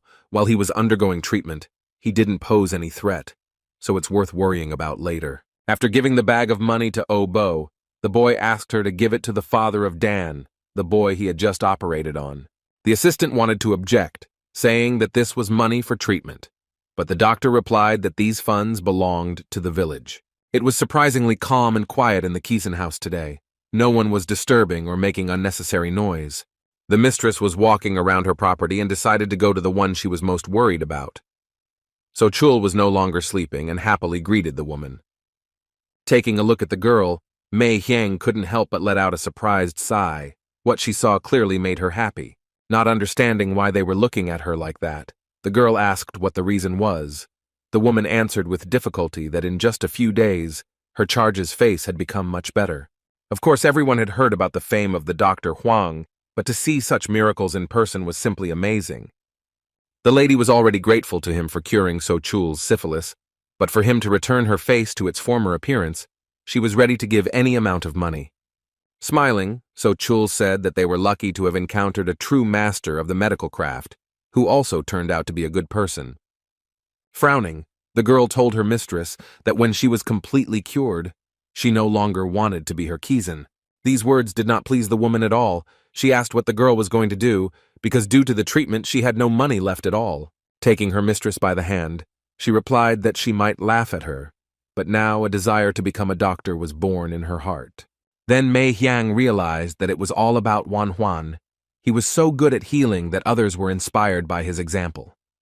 She told her ward that she should think carefully about her decision, because not everyone is destined to become a great doctor. Also, the girl may hold back the promising future of the Dr. Huang if he is distracted by her training. The lady added that if So Chul is really interested in this topic, she can study in the organization that Mei Hyang herself is a member of. The girl looked at her mistress with interest, and she told her that she was an association of lower-class people to collect and exchange information, called the Hao Sect. This conversation was covered by another maid, who informed the women that the Dr. Huang had already arrived at the house. Embarrassed by such an early visit, So Chul plopped down under the blanket, but she was still impatient to see the young doctor. She hid her smile under the blanket when she heard that such an early visit was due to the fact that the guy wanted to see her condition. The lady also noticed that the young man arrived much earlier than they expected, but he said that he had another house call. Hearing that the boy was heading to the flower pavilion of the Kisen house, the girl stood up abruptly and opened her mouth in surprise. A thought arose in her head that Manhwa was sick, but the guy didn't know who was sick. The lady shared information that she had heard that not long ago, Manhwa had actually fallen ill with syphilis, and the gentleman of the flower pavilion had begged her to tell him about a doctor. Hearing this, So Chul felt uncomfortable that the doctor would be treating another girl, that just like her, he would be inserting needles and rubbing medicine into her naked body. Taking out the medicinal ointment, Huan said that with the permission of the mistress, he would apply the product to the skin of her subordinate. The guy just wanted to ask the girl to undress when she already took off her clothes and looked at him coquettishly. The embarrassed boy asked her to lie down so that he could do his treatment and be free for his next visit to the patient. When So Chul realized that her flirting had gone unnoticed, she turned to the side in embarrassment, and the hostess who was watching this covered her face with her hand in embarrassment. Watching the doctor take ointment out of the jar, the young girl realized that she would like to do something like this and help people. So she decided that she would join the Hao sect because now her main task was to help the doctor. The day was not yet over, and Obo had already announced that there were no more patients for today and they were free. Finally, Huan was able to go outside and stretch his stiff body, which was already aching from tension. As soon as he exhaled, he saw a man heading towards his yard on a horse. The guy wanted to scream in irritation, because again they were not allowing him to rest. This was not another patient, but just his brother Ju Huan, who most likely dropped by to visit or check on his relative. The man asked how his brother was doing and whether he had a patient now, and he explained that he was mostly busy in the mornings and that he had free lunch. For some reason this news worried Ju Huan, and he wondered if he would be able to maintain the hospital properly if things continued like this. To which the boy asked, wasn't it he who gave his family money to live on? This was the best evidence that he could take care not only of himself, but also of his relatives. It was clear that the man did not know about this. Then Juan said that he found out about the debt to the servants and decided to help their brother, since he was the only one involved in all this. It was news to Huabok that the youngest member of the family worked so hard and successfully for the benefit of the family. Then Huang remembered that his brother was busy preparing for the military exam and asked how things were going. Instead of an answer, he heard a request to visit one house right now. This request made the young man a little wary. His relative explained that it was related to his master's granddaughter. It seemed that her condition had worsened recently. Now it was difficult for her to move, so the healer would have to go to her himself. In this case, all questions disappeared, and the boy was ready to go to the patient right now. The girl also said that it was difficult for her to breathe. Before, this only happened during training, but now her chest hurt even during rest. There were suggestions that the cause of this condition could be pneumothorax, an accumulation of air in the cavity. If she was involved in martial arts, then this option is the most suitable. Walking into the house, the guy said that now he would collect the necessary tools, and they could set off on their journey. After some time on the road, the guys finally reached the house of the great master Guan Lu. Another doctor came out from there, apologizing for the fact that he lacked skill and could not cure his granddaughter. The older man was clearly upset, but despite this, he very politely thanked me for my time and efforts. Frowning, the master reproached himself for the fact that this was all his fault, because it was he who had exhausted his granddaughter and taught her the internal arts of Qigong, and even allowed her to fall into the madness of Qi. It was because of this that she became ill with a lung disease. Air entered the girl's body but did not leave it, and this could have been fatal. Leaning against a support, the granddaughter asked whether the court physician had left the territory of their domain. Running up to her, the loving grandfather asked why he had left her room, since she needed to rest. After patting her head, Guan Lu said that Huabok's brother, who had cured tetanus and intestinal disease, would arrive soon, so he could help them too. Moreover, this young lad was able to cure syphilis, a disease that was considered incurable, so there was every chance of salvation. The grandfather wanted to console his beloved granddaughter, who was of great importance to him, and more than anything in the world he was afraid of losing her. This sweet moment was interrupted by the voice of his student Zhu Huan, who finally brought his doctor brother to examine he. The boy was very young, apparently no older than 20 years old, and next to him stood another child, who, according to him, was the doctor's assistant and apprentice. Approaching them, the martial artist immediately thanked them for the fact that such a busy man found time and was able to devote it to them. He immediately rushed to introduce his granddaughter He to the guests he had talked about so much. A beautiful girl emerged from the shadows and introduced herself as Ban He, his appearance simply captivating with its refined, aristocratic beauty. When Wan Huan saw her, he froze in place and couldn't move. He had seen many pretty girls, but none of them looked like her. The guy pulled himself together and began to say that he came to this house to treat and not to admire the pretty face of the patient. The admiring glances ended as soon as Guan Lu reminded them of his presence and said that they could go inside and conduct an inspection. The girl's room was spacious and bright. It was obvious that the young lady had personally furnished it, because everything looked very stylish for that time. When she sat down on the chair, she took a moment to catch her breath, feeling awkward that even a short walk was causing such difficulty. After carefully examining the girl, Wan Huan noticed that she was tall and thin, a build that made her prone to pneumothorax. The first thing to find out in such a situation was whether there were wheezing or other extraneous sounds during the breathing process. Listening to the lungs, the guy realized that the breathing on the right side was shallow, and the chest did not drop even when exhaling. Symptoms such as chest pain and difficulty breathing were noticeable, and judging by the swelling of the chest, it was definitely pneumothorax. The guy asked the elderly master a question. He was interested in when exactly his granddaughter began to feel pain. He answered that the first precedent was about a year ago. The illness had already lasted for quite a long period of time, so it was worth immediately taking the patient to his hospital. Also, what caught Wan Huan's eye was that the girl's lips suddenly turned blue. It was cyanosis, which occurred when there was poor saturation, but that's why it appeared so early. All the symptoms were screaming that things were not going well and that it was necessary to act immediately. Looking at his granddaughter lying down, Guanlu asked the doctor what he thought about her condition. He immediately said with confidence that he believed that Bang He was afflicted with an illness called wind-lung disease. The man was surprised that the boy immediately understood the cause of the illness. He clearly determined that her right lung was hurting and that it was also pressing on her heart. Since such symptoms were very dangerous for the girl's life, the master did the right thing by stopping all Qigong training. But this was not enough. His granddaughter needed help and proper care, because without treatment, there would be no positive result. Taking the old man by the hands, the boy gently asked if he wanted his blood to receive good treatment and for her body to function as before. Finally, a spark of hope lit up the old master's eyes that he would be saved from this disease. This was confirmed by the following words that the boy said. He was sure that this illness could be overcome, and he promised to help with this. But Huan was still worried that the cyanosis had started so quickly, so he said that it would be better for the girl to go with him to the hospital. Without thinking twice, Guanlu ordered his servants to prepare a carriage for He, since she would be going with the doctor. It's true that her condition was such that it's hard to say how she would have endured the trip, especially since the drive would have taken more than 5 minutes. Huan didn't know what to do in this situation, because in such a case he was a perfect example for hospitalization. The girl began to wheeze and choke. She could barely say that she was short of air. It seemed that everything was worse than the doctor thought. It was surprising that her condition was deteriorating so quickly. Literally 2 minutes ago, she could walk and talk, and now she was writhing from lack of air. Grabbing his special device, the guy began to listen to the lungs and did not hear breathing on the right side.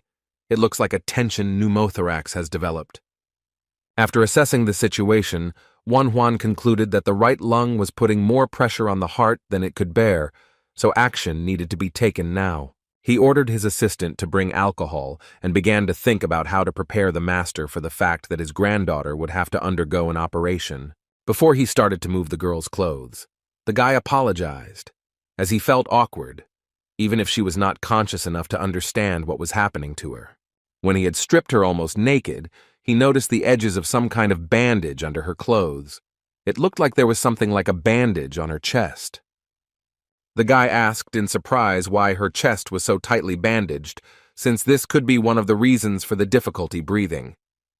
While cutting the bandages, Huan discovered that compared to her body, Bang He's breasts were much more massive than they should be. She was tall and quite thin, so if her large breasts were putting so much pressure on her, it could be a trigger for the disease. Moreover, she also trained martial arts, which explains the growing tension and increased pressure on the chest. The old man, watching all this, could not bring himself to go out the door and leave his granddaughter alone. He asked the doctor to stay here, because that way he would be more at ease. Taking a medical needle, the guy ordered Obo to carefully observe what was happening, because in the future this knowledge would be useful to him. Using a syringe needle, Huan planned to make a vertical puncture between the second and third ribs below the collarbone. You need to stop when you can feel something opening, then you will hear the sound of air coming out. When the guy did these actions and the air began to leave the girl's body, her breathing began to return to normal. Guanlu could not believe what he was seeing. The old man knew that this boy could heal with acupuncture and decoctions, but in his entire life he had never seen such healing as he was witnessing right now. When the anesthesia was ready, Huan took the scalpel and prepared to cut. Guanlu was sure that you can't learn this until you know the internal organs of a person. The man had heard that there were many talents in the Central Plains, but he never thought that there would be such a brave and monstrous healer among them. Only now did the elderly master realize how lucky he had been that day, when he decided to accept Huabok into the ranks of his disciples. The older brother sat on the porch and was very worried about how Huan was coping, because he was still too young to face such problems. After some time, the guy walked away from Bang He and announced that the operation was successful, and the girl would soon come to her senses. He warned that tomorrow pus and blood would come out of the tube, and when clear liquid appeared, then the tube could be tied. Realizing that he would hardly be able to handle such things well, the master asked the young man to take care of his granddaughter. The only problem was that tomorrow he was supposed to be visited by a very hot-tempered and rather domineering patient. Huan told Guanlu about this, and he said that it seemed that the man was really of no common blood, since he was treated like that. Having bowed, the boy said that he would be able to manage his time so that he could do everything and visit this house tomorrow. Suddenly, their conversation was interrupted by some noise coming from the street. Someone was proving that he was not a spy. Opening the doors of the house, the elderly owner asked where the noise was coming from and who dared to disturb his peace. One of the employees reported that he had caught and tied up a suspicious man who was walking around the estate and was clearly sniffing around. Hiding a nervous smile, Wanhuan said that it was his guard, Go-na.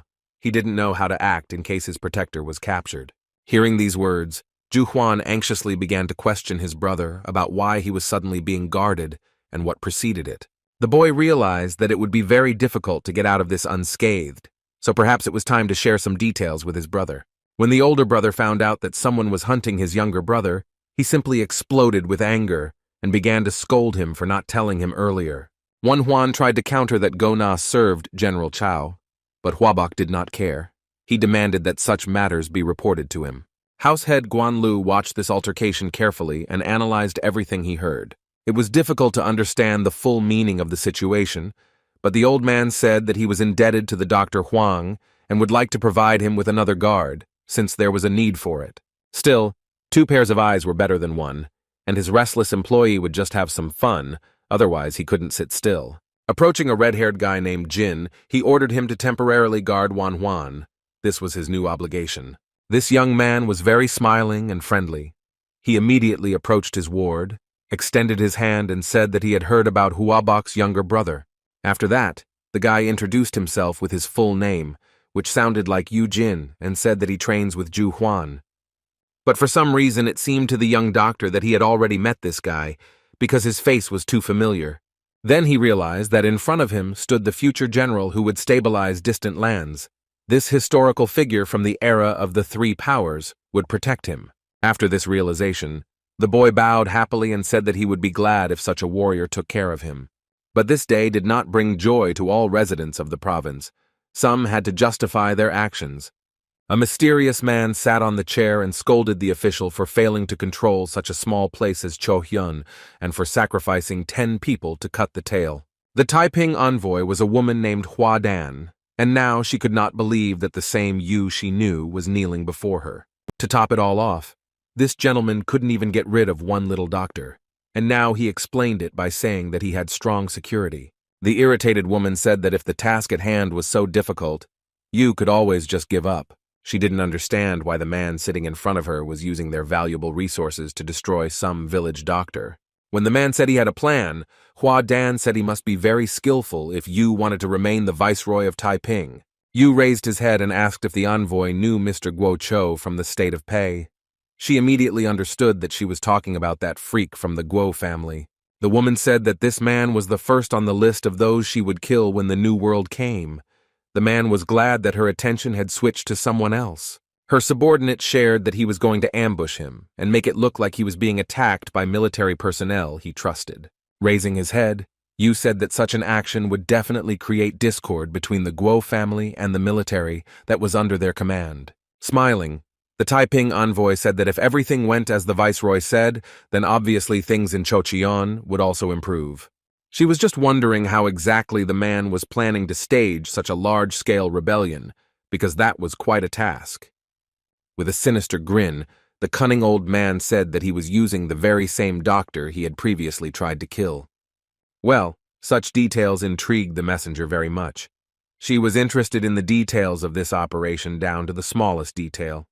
The man's ego was pleased that his plan was of such interest, and he shared that Mr. Guo would only take a couple of guards with him when he went to the hospital. If this was the case, then the messenger understood that there was a real chance to do as the governor said. Now she was worried about when this plan could be realized. Yu believed that everything could work out as early as tomorrow.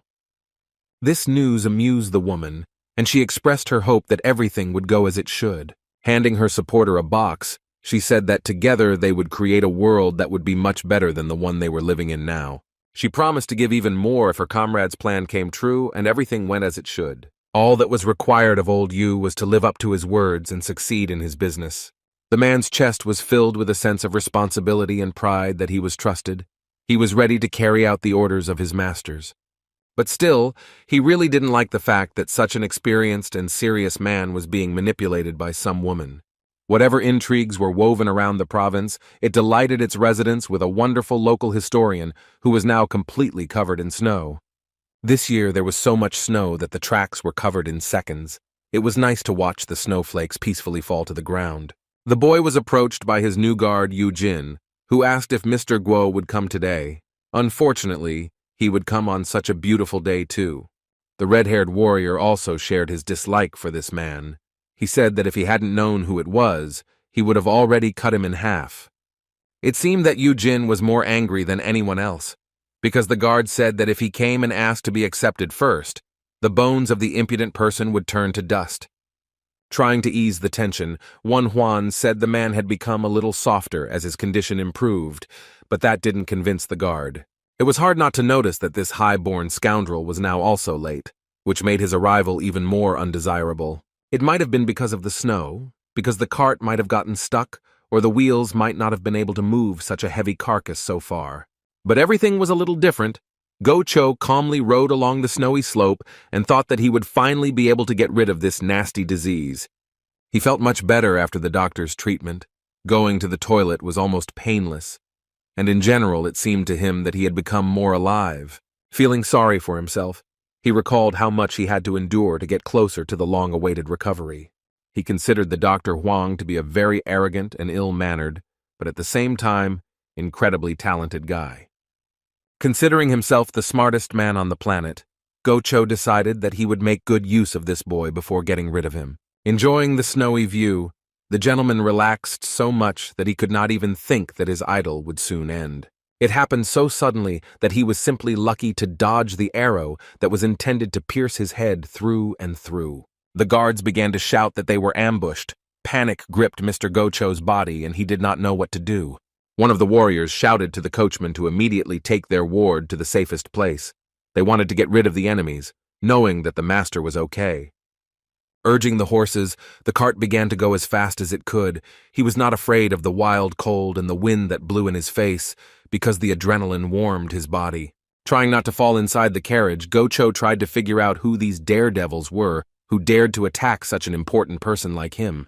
As he turned onto another road, the coachman shouted that he would take care of the master, and that General Pion must make the criminals pay. But unfortunately, everything did not go so smoothly, because one of the horses was hit by an arrow and arched in pain. She started to laugh and completely lost control of herself. It was incredibly difficult to make the wounded animal follow commands. The carrier did not give up trying to calm the animal down and make it continue on its way, because they were in danger. The horse did not calm down, and the man's pressure only made things worse, causing the cart to simply overturn. One of the horses lay motionless. The wheels of the cart flew in different directions, and the coachman fell out of his seat and flew down the slope. Now, Go-cho realized that he was in a very serious situation. When his body began to hit the cart, it dawned on him that he could die. Soon the cart broke into several pieces and began to roll down the snowy slope, crashing into sharp rocks. The coachman watched in horror as the carriage came apart with a crash, but the worst part was that the gentleman was still inside. Forgetting his own pain and wounds, the man rushed towards his master with screams, hoping that he had somehow miraculously survived.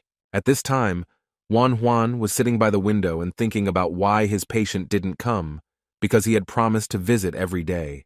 It was a shame because he had rescheduled all his patients for a later time and asked no one to come while the gentleman was with him because he could make a noise. Even his guards were worried.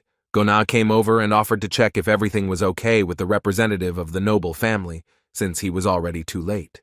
The conversation was suddenly interrupted because the guys heard some strange sounds from the street. Judging by the shouts, one could say that it was the voice of that impudent groom. And so it was. He burst into the local hospital, carrying the gentleman on his shoulders and shouting that Go-cho was badly injured. When Huan saw the condition the man was in, he was simply shocked because he never expected to see such injuries. He ordered that the patient be quickly laid on the bed, but that he had to act carefully so as not to damage the injuries that were already present. Having examined the gentleman, the guy noticed that the wound on his head was bleeding heavily, but this did not stop the representative of the nobility from grumbling that he would deal with his offenders. When he asked what had happened, he was told that the gentleman's carriage had been ambushed and had overturned, after which it had rolled off the cliff. Having pulled back the bandage, the doctor saw that the temporal artery was damaged, because the blood from that place was literally gushing like a fountain. There was also a dislocated hip. It all painfully resembled a car accident. It was necessary to act approximately the same, so the first thing was to tie the man's hands and feet. The doctor wanted to give the patient anesthesia and asked him to drink the contents of the bottle, but he waved his arms so much that he dropped the container on the floor.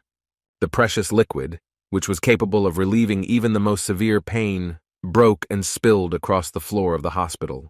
This situation did not please Manhwa at all, because without anesthesia, he had no choice but to work without it. So he unwound a large piece of cloth and stuffed it into the patient's mouth, and he was simply amazed that he was being treated in this way. But there was no way out, and they had to continue without painkillers, so the fabric served to contain the screams of the victim. While Go-Cho was screaming at the top of his lungs, 2 men held his legs, and the doctor and his little assistant tried to straighten out the unstable vessels and stop the arterial bleeding. The master's guards standing behind the door could not stand these screams. With each new sound, they wanted to break into the house and stop it all. Noticing something was wrong, Manhwa ordered the coachman to press harder on his legs, as this would help stabilize the blood vessels. The man had to do this if he did not want his master to remain a cripple for the rest of his days. Go-Cho felt so unbearable that he was ready to die. The blood vessels in his eyes burst from the pain, and his voice broke from screaming. Snot and tears mixed and smeared across his unfortunate face. He will never forget such pain in his life. Suddenly, all the screams stopped, and the man passed out. His coachman became alarmed, but the doctor explained that it was pain shock, a normal reaction of the body to such torment. The guy had nothing to do with it. His patient himself broke the last bottle of painkillers, so he had no other choice. Snow covered both the modest little houses in the village of Bednyakov and the beautiful mansions of wealthy officials. In one of these places, they crawled on their knees before the Taiping envoy and asked for forgiveness for having failed the mission. But today the woman was in a good mood. She said that Mr. Yu didn't have to worry, since for now it was to their advantage that trash named Go-Cho remained alive. Moreover, the man managed to present everything as if he had been attacked by the military, and they took good care of that. In the opinion of the envoy, this hot-tempered and weak man had to survive, since he would be able to turn the military upside down. It will be very difficult for all of them, led by Cao Zhen, to prove that they were not involved in the accident on the road. In order to arouse proper suspicion, Yu left a military dog tag at the scene that was exactly like the real thing, so it would be very difficult to justify himself. The Taiping envoy thought that all they could do was sit and wait and then enjoy the fascinating spectacle. After all, no one in this world can easily stop the wrath of stupid trash who thinks he is smarter than everyone else. It was already evening, and Manhwa was still on duty next to his patient. He was already tired, but he couldn't abandon this grumpy man to his fate. He had no idea what intrigues were being woven behind his back, and how difficult it would be for him to prove that he was not involved in the crimes. Finally, the patient opened his eyes and began to remember what had happened to him and where he subsequently ended up. When his memory returned a little, the man screamed loudly, so that all his guards instantly woke up. Sitting in the cold, Eugene almost rolled his eyes when he heard this capricious gentleman calling his minions to start moving his butt. Go-Cho was ready to tear apart all his warriors because they did not do their job, and it was because of them that he ended up in an ambush. He continued to shout and ask where General Payan was, who was supposed to organize a safe passage to the village house. When the master began to threaten everyone with a cruel death, Manhwa could not stand it and stuck a needle in the place that made him shut up. After this, there was a long-awaited silence. The man passed out, and the boy again asked himself how one could live with such a terrible character. To justify his actions to the guards, he said that the gentleman should not be nervous, because if his blood pressure rose, his blood vessels would burst. The Go family's personal physician, named Zhang Wol, said that he could not dispute the actions of a physician like Huang. Of course, he couldn't say anything to the guy, because he was still in shock from the fact that the young man had managed to connect the vessels of a living person. Now that Zhang Wol had the opportunity to examine his master, he noticed that the pus on his body had noticeably diminished, which meant that the boy had indeed cured syphilis. Looking at Huan, the old doctor thought that perhaps this was the true incarnation of Emperor Shenyan, who was the king of medicine. When Gocho finally came to, he nevertheless called his General Payan, who was kneeling and hoping for mercy, to answer for what had happened. He told the information that he managed to obtain during a second inspection of the scene of the incident, where some details were discovered. Evidence was found at the scene, indicating that military personnel led by General Cao Ren were involved in preparing the attack. The man sitting in front of the gentleman was 100% sure that this could not be just a coincidence. Since the bows and arrows were exactly the same as those used by the army, among other things, an army dog tag was also found, which confirms these words. After examining the evidence he had found, Mr. Gocho gritted his teeth in anger. He couldn't believe that these bastards were going against him. Only Huan was not convinced by this fiery speech. He could not understand how anyone could believe that the soldiers would throw their bows, arrows, and dog tags in a conspicuous place and run away. The guy didn't know who was behind this, but it was quite obvious to him that they were trying to frame and discredit General Cao. But the main problem was that Mr. Guo would most likely not listen to anything, because his angry nature clouds common sense. Suddenly, Guocho suddenly remembered that the doctor's guard was from Cao's military. He called him over and said that he wanted to find out something. Yu Jin was surprised when this high-born scoundrel demanded that Guo Na show him his token. Having placed the token that they found on the mountain road and the one that Guo Na had on the table in front of them, everyone began to examine them. They weren't just very similar, the two things were practically identical, the only difference being the different names engraved on the surface. Turning to the soldier, the gentleman growled angrily, asking what he could say about this. He was horrified and completely confused. Guo Na began to justify himself, saying that anyone could forge a token if they tried, and it was impossible to accuse someone just because of this piece of evidence. It was very disturbing to listen to how an arrogant nobleman put pressure on a simple soldier, as if he could know whether his commander was up to something or not. Then the conversation stopped. Silence lasted for several endless minutes, after which Gocho ordered his general to arrest Guo Na. In his opinion, this was a necessary measure, since he could be connected with those scoundrels who set up the ambush and report everything to them. At this moment, Yu Jin intervened in an extremely calm voice. He said that the master was currently furious, so there was no need to rush to conclusions. Taking out his anger on the innocent was wrong. These words seriously angered Gocho. He was at a loss as to who had the honor of speaking to him in such a tone. All the red-haired youth said was that he had recently been guarding the Dr. Huang and was worried about his well-being. Even a short-sighted person like Mr. Guo realized that something about this man was different and made him more dangerous than the other guards. He was the owner of an incredible aura, because few people could be so calm when talking to such important and dangerous people. The nobleman didn't even know how to react to such boldness, so he asked which master Yu Jin served. Leaning closer, the boy said in a conspiratorial tone that even if such high-ranking people were asking him, he couldn't mindlessly reveal these details. Pointing to the hilt of his sword, Yu Jin whispered that the master would understand everything once he saw his weapon. And so it happened. Gocho immediately recognized the sword of justice and recoiled in shock from this strange youth. He wanted to greet the one to whom the emperor had given this special blade, which made its owner second in power after the head of state himself. But Yu Jin stopped him, because there were many strangers in the room, and he didn't want people to know who he was. The young man said very diplomatically that he understood Gocho's feelings, but he believed that they needed to think things over in a calm environment. Hearing these words, the man decided to retreat, because if he argued with this man, he could come into conflict with the emperor's family. After clearing his throat, Gocho said that due to illness, he briefly lost his composure, because everyone understood perfectly well that if he went against the army, nothing good would come of it. That's what Yu Jin thought too, and it would also be nice if there wasn't any unnecessary noise around the hospital. Watching in surprise as the proud man dismounted, Huan suddenly realized that Gocho wanted to bow to his guard. Now the boy also became interested in who was the master of the red-haired warrior, who was respected even by people like his vile patient. Putting his thoughts aside for later, the boy went to where he was so eagerly awaited that evening. Very unexpectedly, he was called to the Kisen house, saying that the lady had a stomachache and needed urgent help from a doctor who knew what he was doing. After letting the guy into the room, Mei Hyang locked the door. His behavior was very suspicious, but it was too early to get nervous. In the room, So Chul was sitting at the table, looking much better, and her mistress announced that the girl needed to tell the doctor something.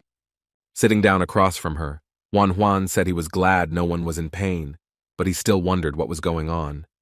The former patient began to speak in riddles, saying that there were many stories going around which were mostly lies, but the words could become true if they matched. She said she had something that might be of interest to the young doctor, so she invited him to this meeting. She lowered her voice and said quietly that there was a Taiping mansion about an hour's drive from the prefectural office in Hancheng. She heard rumors that the government officials whom General Cao suspected and the 3 who attacked Wan Huan often went to that place. Moving some parchment towards the guy, So Chul said that she also had some suspicions about this. These words were supported by the lady, who said that they in the house sect had thought about this a lot and were also distrustful of that place. After reviewing the recordings, Wan Huan suddenly realized that he was witnessing historical events taking place. After all, by the concept of Taiping, the women meant the very same army of yellow-turbaned people that became the lever for the beginning of the bloody massacre. So Chul spoke again and said that she couldn't say for sure, but that place was extremely questionable. Thinking about it, the young man realized that the Hao sect, which he knew, had very reliable information. He would have to check it, and if he passed it on to the right people, he could prevent something terrible from happening. The only person who needed to be told about what he had heard was General Cao. Only he could convey such important information. Moreover, Zhen could certainly deal with this annoying Mr. Guo, who should control himself better. After listening to the women, the boy decided that he needed to quickly contact the right people and share what he had heard, so he thanked them and walked away. Finally, he said that as soon as this issue is resolved, he will treat the beautiful ladies to something. Cho Sol beamed when she heard this. Seeing her charge's reaction, the lady could only smile and say that her eyes were shining too much when she looked at the doctor. Interesting conversations didn't only take place in Keeson's house. The small, snow-covered house on the outskirts of the village was no worse in this regard. There, the elderly doctor was once again shocked by the news that his young colleague had been able to cure tetanus and intestinal disease. Sitting up on his bed, Go Cho said that this skillful child was able to overcome seborrhea and also found a way to cure syphilis. But the doctor did not agree that they were dealing with just a talented teenager. He was someone more, someone who cured what could not be cured. Now the gentleman himself became wary, because his trusted physician said that he had never heard of anyone curing even one of these ailments. It seemed that this guy was more amazing than they said, especially considering that the man with the sword of justice owed him a debt. Now I didn't really want to kill him, because he had already saved the life of an official twice, and it seemed that in the future he could become a respected member of high society. The man suddenly realized that he owed a great debt to this young lad. The next day, a woman came to the hospital, unwell due to constant headaches. Anyone who looked at her would say that it was due to exhaustion. There was no cure for it. People just needed to eat well. But the problem was that Wan Huan couldn't give money to all the patients who came to him. Such incidents happened more and more often, so the boy began to think about how to find a way to help the villagers. Sitting down next to Gocho, the boy sighed heavily. The man asked what was bothering the doctor. Then an idea came to Wan Huan's mind, and he asked if he could buy some grain from the official. The request surprised Gocho very much. He had heard that the Huang family was in decline, but he could not imagine that things were so bad. Asking how much grain was needed, he expressed a desire to give it for free. But the boy said that he was not asking for himself, because he was not so shameless. Now the nobleman became interested in what he needed the grain for. Wan Huan explained that there were a lot of hungry people in this village, and in order to avoid having to buy food in the winter, they needed to do it now. After thinking for a bit, the man said that if he were to buy for the whole village, it would be very expensive, unless the guy was going to spend all the money he paid him for the treatment. It was said as a joke, but the doctor calmly said that this was exactly what he was going to do, because he could no longer look at those exhausted faces. These words caused the official to laugh heartily, which he explained by the fact that every time he could not read the boy sitting in front of him. After hearing the conversation between his master and the doctor, the family doctor was very surprised when the master said that he would not take money for the grain, but would simply provide it. It was clear that the young man also did not immediately believe his own ears, but Gocho said that he did not intend to play a joke on anyone, and if he said that he would help, then he would do so. So he ordered his personal doctor to take some soldiers with him and deliver grain to this little house. Not thinking that things would turn out this way, Juan began to fuss and say that there would be too much grain and he didn't know where to store it, but he was told not to worry about it. All he had to think about was how to quickly cure his high-born patient, which would solve all the other problems.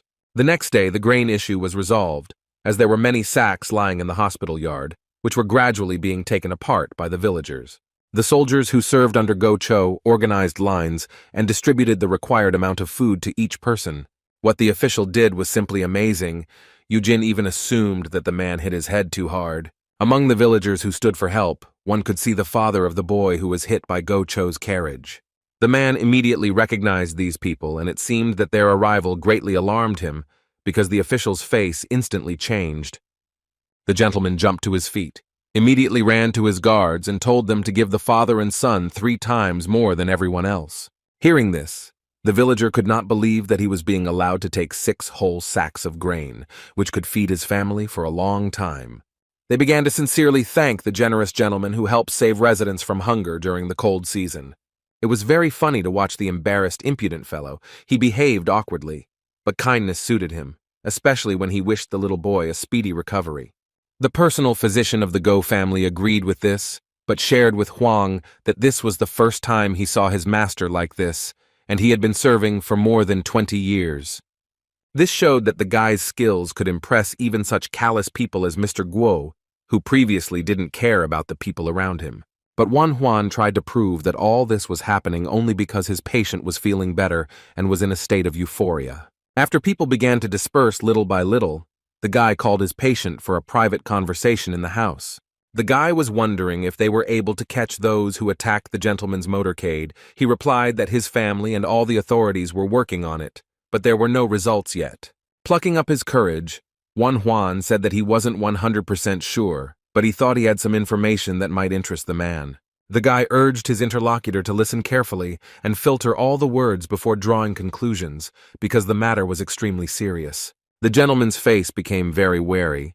He said that the guy did not need to worry about anything and he could speak freely. Juan then told everything he had learned in Kiseng's house and recounted in detail all the words that Cho Sol had spoken.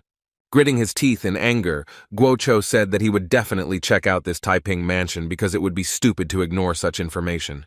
While the gentleman was nervously pacing the house, Juan suggested to him that it would be better to investigate this matter together with Colonel Cao. After examining the young man, Go Cho promised that he would reward him if the place really turned out to be a nest of killers. When the guy wanted to refuse again, the official said that every action has its price, so it's worth taking when it's given. Such pressure surprised the boy, and unexpectedly for himself he agreed with this statement. So after this conversation, the man headed for the exit, warning that he wanted to meet with General Cao personally. Finally, Juan called out to his patient and asked him in a sly tone if he wanted to do it properly. The Cao estate shook from the loud screams, which alarmed all the residents and employees there. Go Cho threatened to blow everyone's brains out if the head of the house was not brought to him immediately. Anyone who argued with him would not leave here unharmed. The confused warriors did not know how to behave with this man who was so warlike towards them. Finally, Cao Ren came out of the house and hurried into the yard, asking along the way what was going on here because he didn't understand anything. Instead of answering, the official stepped forward and kicked the person standing next to him hard, demonstrating his superiority. The soldier who was ordered to watch over Juan fell to his knees, silently looking at the ground and looking depressed. The commander didn't even have time to open his mouth to ask what this meant before the official blurted out accusations that there had been a malicious attempt on his life. When Cao realized who was standing in front of him, he immediately ran up to this man. He wanted to figure out what happened, because his people were not involved in any attacks. But the man did not listen to excuses. He accused the general of lying and betrayal. He did not even know what to answer to this angry tirade, because he did not even guess what was being discussed. While all the warriors listened to these speeches in amazement, one of them did not try to hide his evil smile, after which he completely separated from the crowd. This whole show concert was arranged for this moment, because the traitor who ran to report to his masters was spotted. The man whose mission it was to track down the villain approached Go Cho and reported that their mission was accomplished and the enemy had revealed himself. When the screams died down as abruptly as they had begun, even more questions appeared in the commander's head, especially when he saw that the gentleman was whispering with some warrior.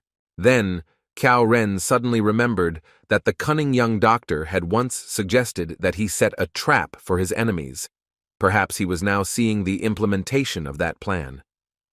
Having bowed to his senior in rank, he finally calmed down, because now he understood what was happening and invited the guest to discuss everything over a cup of tea. The enemies also shared the opinion that all conversations were much more pleasant over a cup of aromatic hot drink.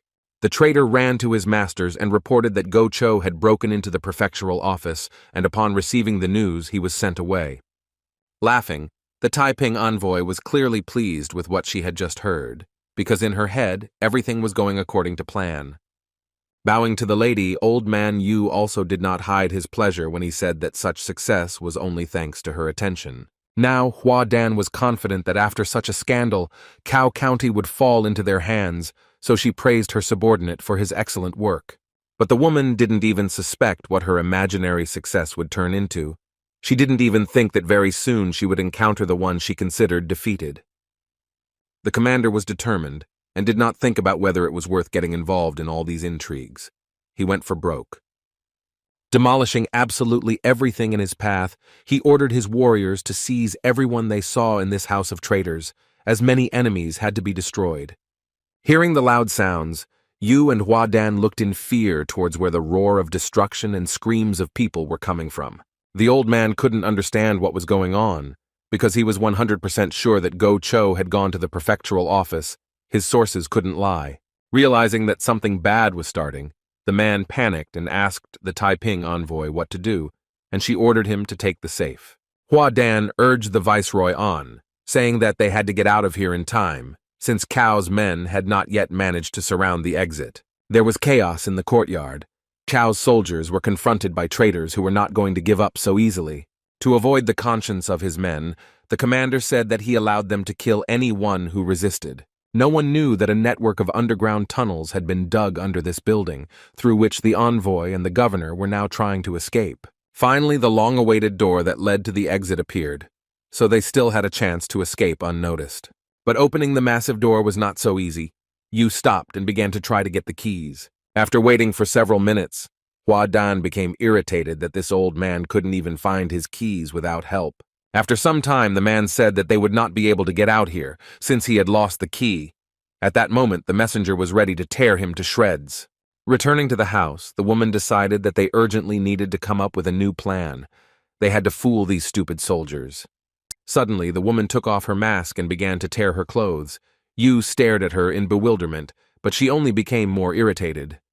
After this, she ordered her ally to tie her to a pole, take everything she needed, and run away from that place as quickly as possible.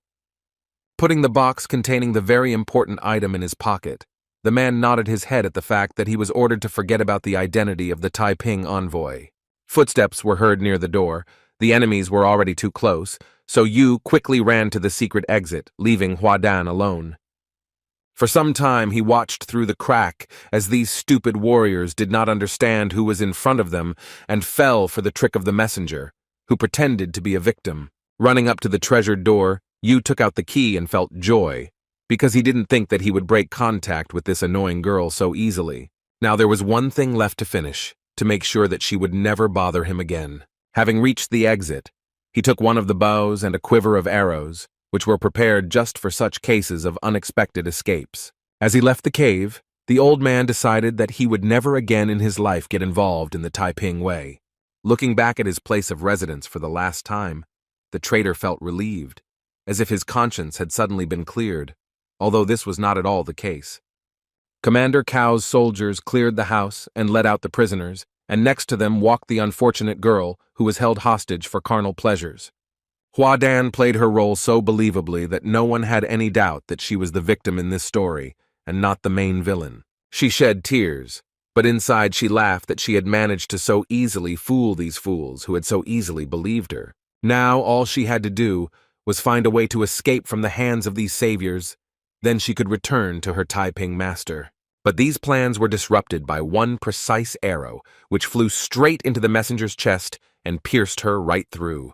Not understanding what was happening, the woman tried to stay on her feet, but soon consciousness began to leave her, and darkness swallowed her into its embrace. Having fallen to the ground of the traitor's house, she completed her journey. The soldiers began to look around, thinking that this was another attack, but everything was not so. It was just the revenge of one cruel and domineering man who was not used to being commanded by a woman. When Yu killed Hua Dan, he thought that now the problems were solved.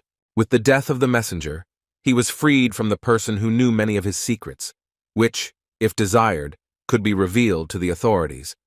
But now she was silent forever. While the battle was going on in the traitor's house, Yu Jin was drinking tea with Master Guan Lu and talking about how Master Guo had become too kind since he was personally distributing grain to the poor. One might think that it was all because of the sword of justice, but the master disagreed, because then his master would have stopped talking nonsense much earlier. There was also a suggestion that it was all because of the Dr. Huang, who saved the man's life twice. Perhaps his imminent death changed him. But what is there to guess about? The most important thing is that Gocho did something that was not typical for him, and these were changes for the better. The conversation about the changes due to Dr. Huang was heard by Bang He, who was still recovering from her protracted illness.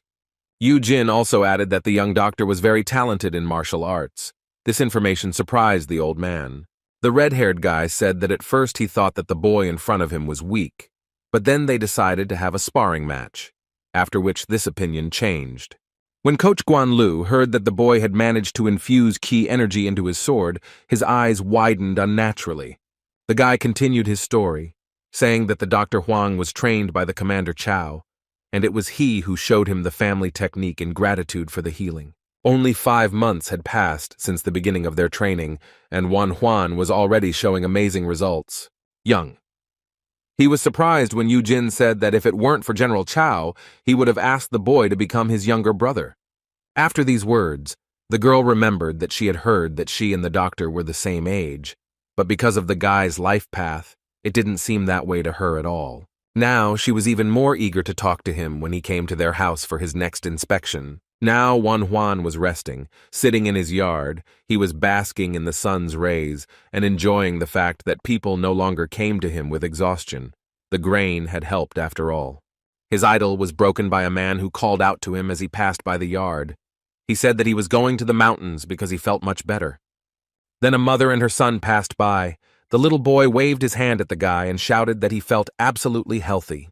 The doctor's soul suddenly felt so good. He could say with confidence that he and the villagers would definitely survive this winter. Wan Huan felt as if a huge weight had been lifted from his shoulders. The Taiping mansion had been well taken care of, and Gocho had also calmed down his ardor. But all the peace was dispelled as soon as the boy saw the worried face of his older brother Zhu Huan, who had galloped into the hospital early in the morning. When the young man heard that their mother was in a serious condition, anxiety took over his whole body, and he forgot that a second ago he had been enjoying rest. It was absolutely obvious that the time had come for what the doctor had feared and wanted to do for so long. The operation must take place. Entering the house, he called his little assistant Obo and said that they needed to get ready very quickly. The boy wanted to take the bandage, but noticed that his hands were shaking with fear. It seemed that his body was reacting this way to his mother's condition. At that moment, he felt the presence of his past self, Jin Su, a young surgeon who could handle anything. Then he realized that in this life he would also be able to become a successful surgeon, since his past experience had not disappeared anywhere, but was nearby and guiding him. When he arrived at his native estate, a tense atmosphere reigned there. Even the trees seemed to bend their branches in sorrow. In the mother's chambers stood Huabun and the doctor, who had been summoned a little before Wan Huan arrived. The middle son plaintively asked the old doctor if there really was no way out that could help his mother. Looking at the patient once again, Dr. Bond said that since the pain was constant and bothered her in the upper abdomen, there was nothing he could do. To the man's surprise, he stated that there was only one person who could help in this situation, and that was Wan Huan. Luckily, Zhu Huan's voice was heard, saying that he had brought their dear Huabu and that he would now help his mother. But the middle brother still did not trust the boy's abilities. He turned to Bon and asked if the old man was confident in the boy's competence. He replied that if the Dr. Huang couldn't help, then no one else would be able to change anything. The young surgeon's eyes were filled with determination. He knew that sooner or later the time for this operation would come, and now he was ready for it. After greeting everyone present, the doctor asked if the mother had already lost consciousness. After examining her, he realized that this was not the case. Bon confirmed his thoughts, explaining that the woman was suffering from severe nausea, so he helped her sleep with a needle. After an initial assessment of the situation, Juan discovered that his mother was literally on fire. Her condition had worsened significantly. It was strange, because it couldn't be that the intestines were so swollen. It was too bad that the boy couldn't look inside with his X-ray vision. Closing his eyes, the guy turned to the higher powers to help him activate this incredible ability, which was so needed at the moment. When he raised his eyelids, he noticed that his heart was beating so hard, as if it was about to jump out of his chest. But it helped to summon a unique ability, and now the guy's eyes saw much more than one could imagine. Now he could see the entire rich inner world of his mother. All her organs were in good order. This greatly simplified the doctor's task. The doctor's fears were confirmed, as he thought. The problem was not in the intestines. The patient had acute cholecystitis. The walls of the gallbladder were severely inflamed. Things were bad, and the operation was no longer a matter of whim. It was a necessity, which Juan informed his stubborn brother about. He tried to speak as convincingly as possible, and conveyed to the relatives the idea that if they left everything as it was, she would die. These words had an effect on Huabong, because despite all his stubbornness and lack of confidence in his brother's competence, he wanted his mother to survive. Moreover, not long ago, Ju Huan told him that their little brother cured General Cao of tetanus. Their little guy even managed to overcome illnesses that no one before him could simply cure. So maybe it's worth believing in him. Bon's words also carried weight, and this elderly healer believed that if Kwabu failed, then no one would be able to help his mother at all. So it was time to put aside pride and prejudice and hand the patient over to the doctor, who was considered the best in the area. The boy was pleased that his brother had finally trusted him, but this joy did not last long because a plaintive voice was heard behind him. Mrs. Huang woke up, calling for her youngest son in the hope that he would help ease her pain.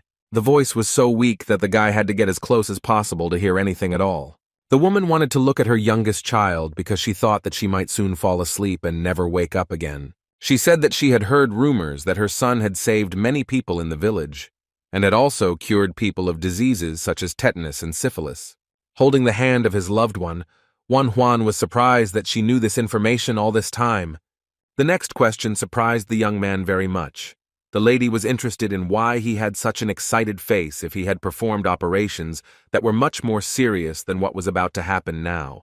Despite her condition, the woman said she felt well, knowing that her son would be treating her. These words made the boy smile and gave him confidence, because now he knew that he could not let his mother down. So he met her eyes and promised that he would certainly rid her of this painful disease. When the extra people had left the room, and only 2 doctors and their little assistant remained, the guy marked the area of the operation and said that they all needed to calm down and concentrate. In fact, this operation was not that difficult, but the conditions in which he was forced to work made everything more difficult. But despite all the difficulties he would have to face, the guy felt that he had to cope, because no one else could do it. Old man Bon, who was watching Obo and the doctor, realized that something had changed in the Dr. Huang, as if a fire was burning inside him. It was indeed so. The surgeon was literally bursting with energy, which motivated him to get down to business. The same fire burned around the mother, as if hinting at what needed to be done, so there was no point in resisting this impulse. He exhaled, and the surgeon said that they needed to get to work on the task, because they didn't have any more time to wait. Making the first incision was always very exciting, but in this case, the worries were even greater, because the guy had never operated on someone close to him before. In case bleeding started, Obo had already prepared a hot iron to cauterize the wound immediately. There was no need for this yet. So the doctor asked Bon and Obo to hold the cut skin and open it wide.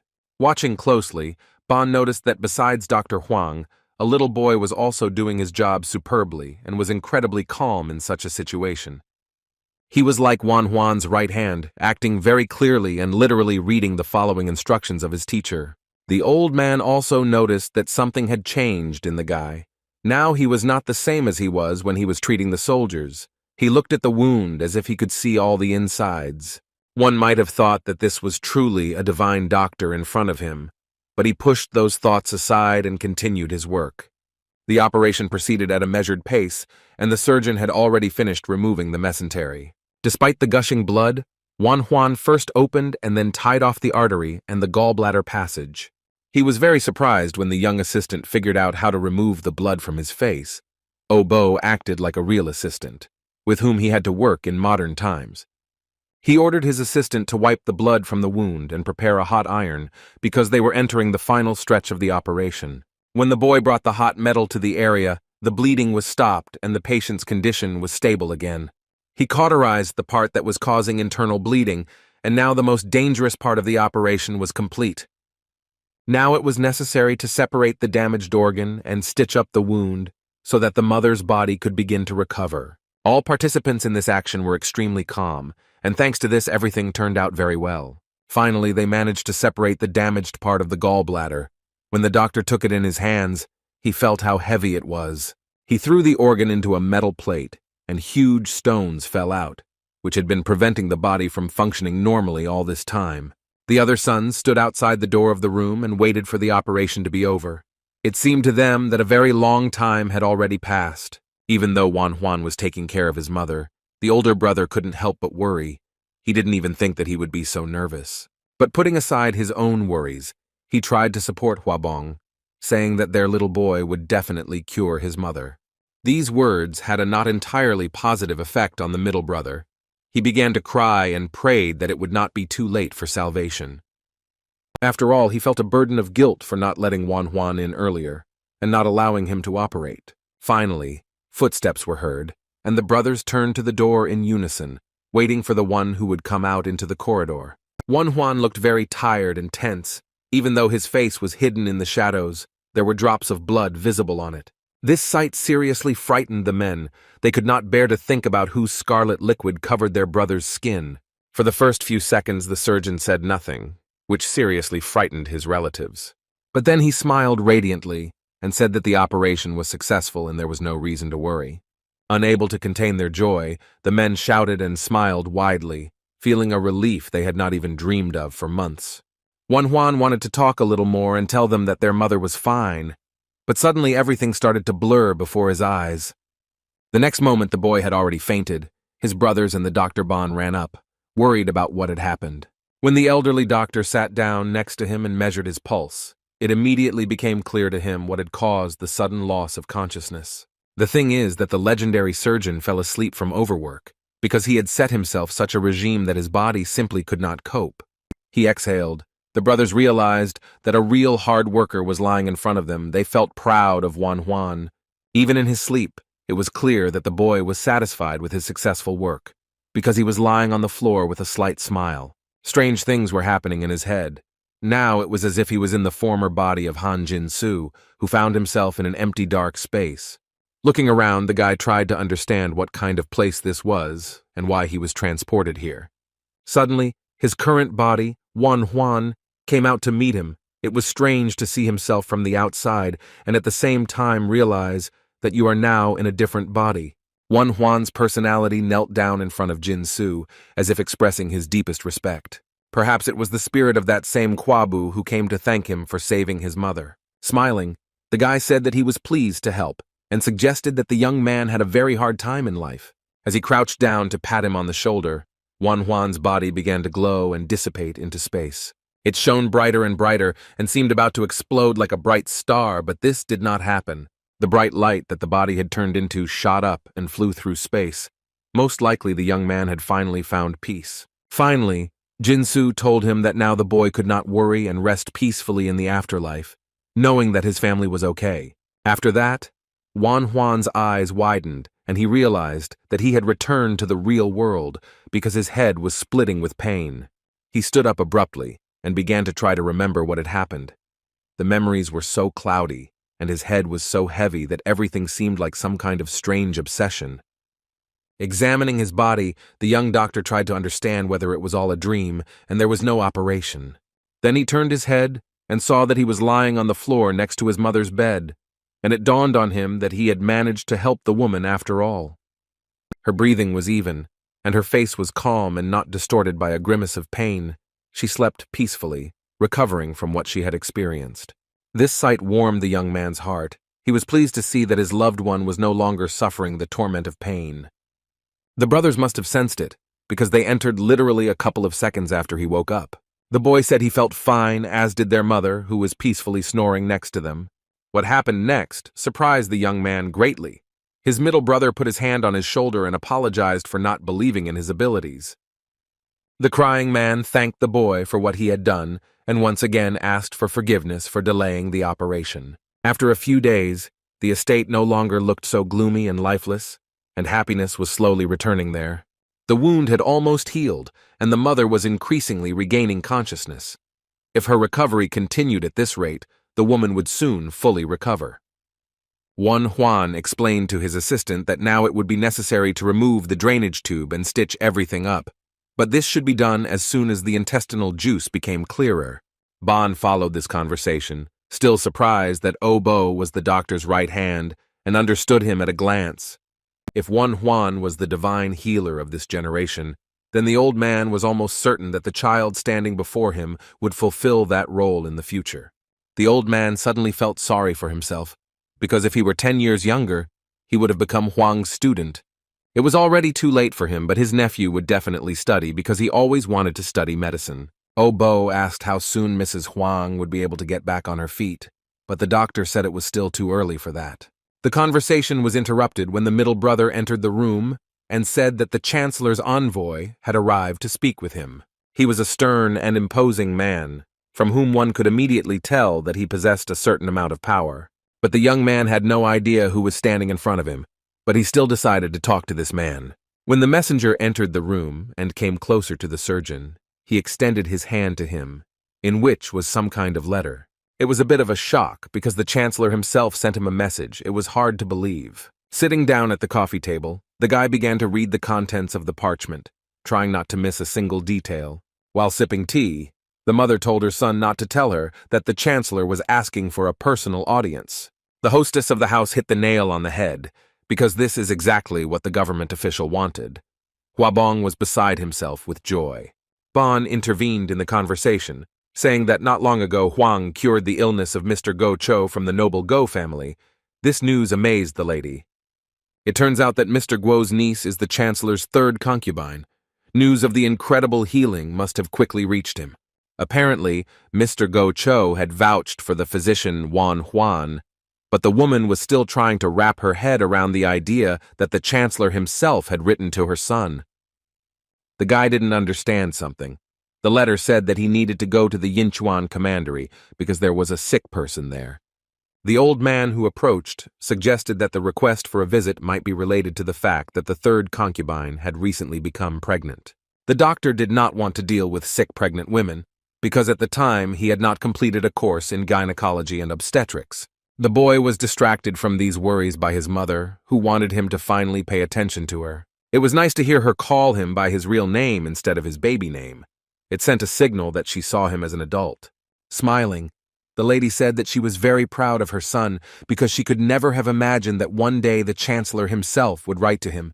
She believed that if Juan wanted her, he could cure any illness that might exist. Of course, the boy was very pleased to know that they believed in him, but this time the task was not within his competence. But the chancellor didn't particularly care what courses he took, so the young doctor went where he was invited. Finding himself in a huge palace, the young man appeared before numerous nobles whom he had never met before. Among them was the honorable concubine Go Hyun.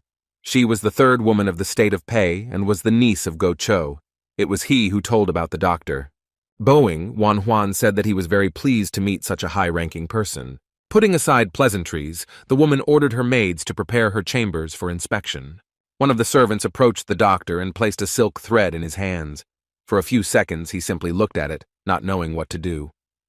Then he realized that the women wanted her to use it to measure the lady's pulse. The guy realized this thanks to old memories from a past life, when he once watched a historical film and ancient doctors used this method.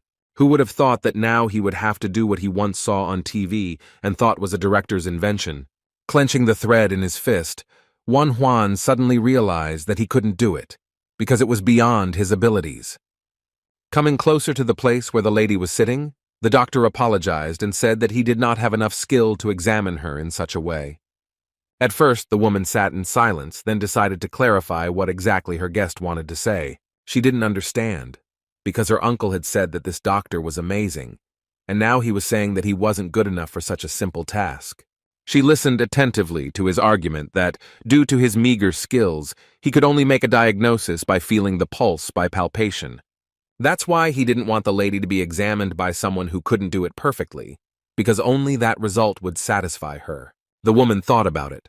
Her uncle insisted that this particular doctor should examine her, but in order for him to touch her, he needed to get permission from the chancellor. The boy thought that he would finally be sent home, but instead of a complaint, he heard agreement to his conditions. Surprisingly, the lady decided to make concessions and allow the commoner to touch her, immediately after asking the chancellor. It took quite a long time to wait for permission, but the doctor was provided with comfortable conditions and treated to delicious tea. The guy's good mood was spoiled by a man who called him by name and asked if he was the one invited to examine the lady. The man was not at all friendly, as he believed that the boy was only here because of his connections with the Guo family. Standing in front of the boy was none other than the court physician named Godlike, and he clearly did not like his young colleague. Putting an arrogant expression into his voice, the man said that he wanted to see with his own eyes how brilliant the boy was, since he had visited Her Highness. The doctor mockingly asked if such a capable doctor couldn't examine the lady with a thread. Juan angrily replied that he wasn't at that level yet. These words made Kyungduk laugh, thinking that his colleague had failed instead of teaching him a lesson. But Juan decided to ignore the annoying man and asked him to leave him alone, if of course he had finished his arrogant speech. The court physician was not accustomed to being treated so disrespectfully, and it was even more strange to him that they were ignoring him, considering the book more fascinating. He was about to tell the boy everything he thought about him, but then the Dr. Huang was called, saying that there was an important message for him. Bowing, the servant informed him that the chancellor had given his permission for him to touch his concubine for the sake of examination. Glaring angrily at the court physician, Juan headed straight towards Her Highness, leaving the man alone with his envy. Finding himself in front of the woman again, the boy bowed and began to wait for further instructions, because he did not quite understand how he should behave. Unfortunately, the court physician also followed him. Perhaps he was interested in what was so special about his colleague. Gyeongduk explained his presence by saying that he wanted to see the work of a master like Huang and deepen his own knowledge. But in fact he was simply doing surveillance.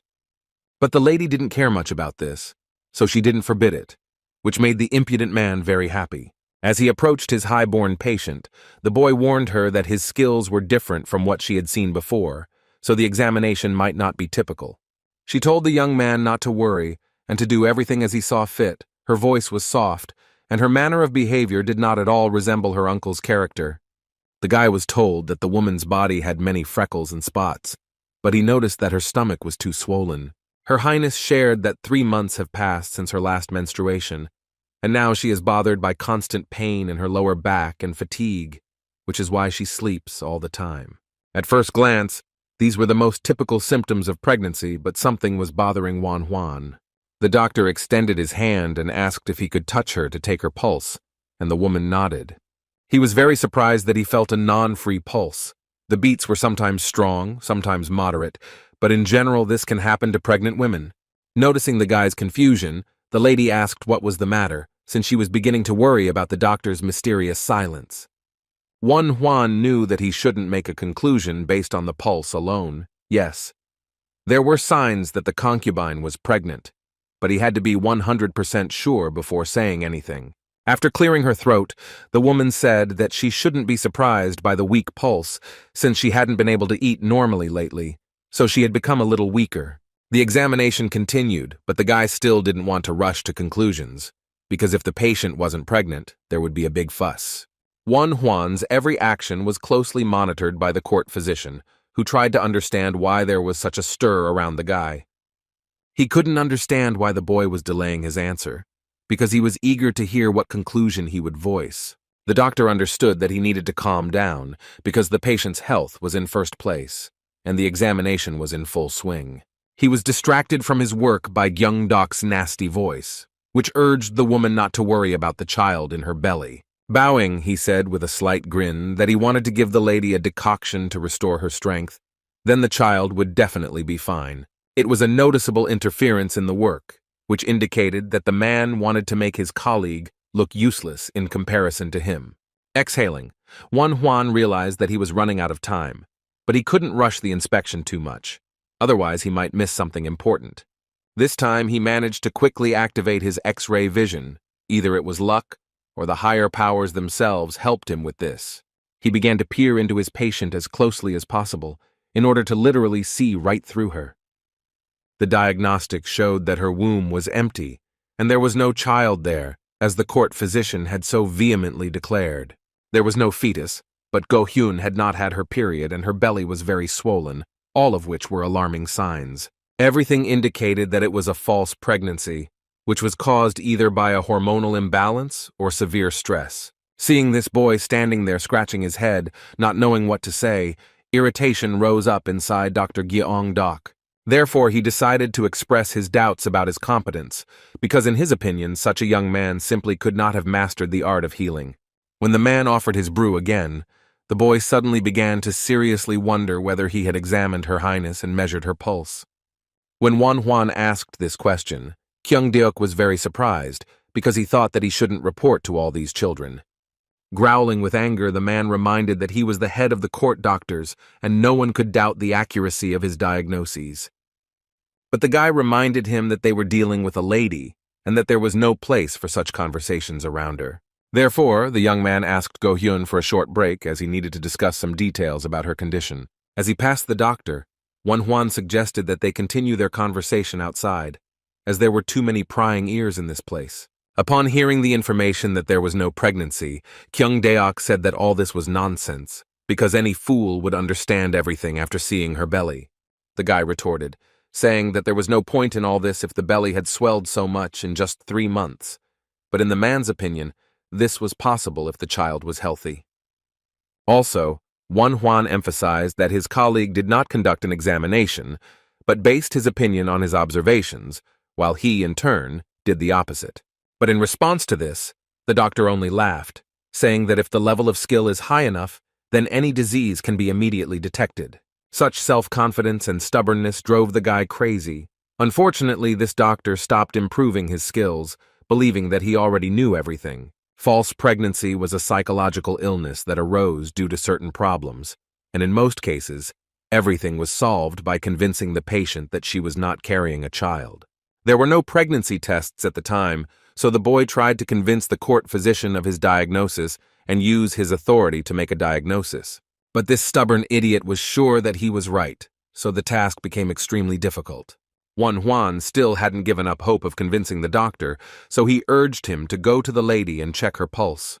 But it was extremely difficult to get Gyeongdok to do this, because he was convinced that he could identify 10,000 diseases just by looking at a person. And the thing was that the doctor was forbidden to touch the woman, so the examination was impossible. Out of nowhere, Go-hyun appeared and screamed, asking if there was a child inside her, demanding that Hwang answer the question immediately. Standing next to her was a tall and handsome man who was none other than Chen Gui, the chancellor of the state of Pei. Seeing that the gentleman had come personally to hear the diagnosis, the doctors bowed to him in unison, expressing deep respect.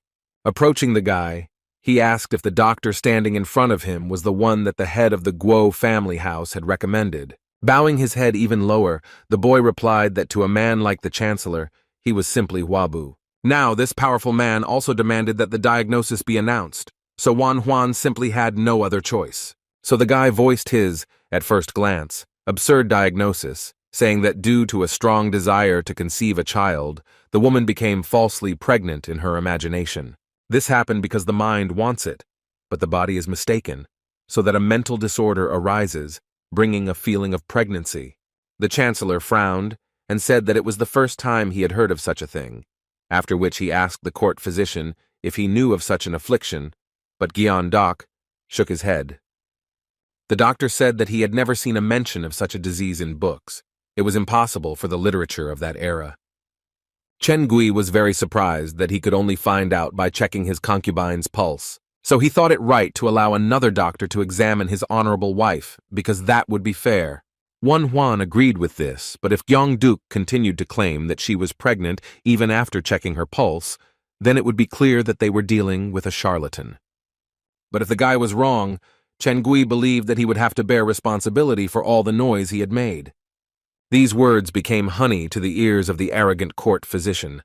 He was eager to humiliate the boy in public. After this, the doctors and the chancellor with his wife returned to the chambers to conduct an examination and finally find out what was happening. Gyeong-duk was ready to begin checking the pulse of the venerable third concubine of the master, who had been suffering from weakness and headaches for several months. The man's hands reached out to the lady's thin wrist, for whom it was unusual to let so many people get close to her. Knowing what the pulse of a healthy person should be, the man was amazed when he felt such a weak beat under his finger. But the lady's belly was so swollen, as if she were expecting twins. The boy's words simply could not be true.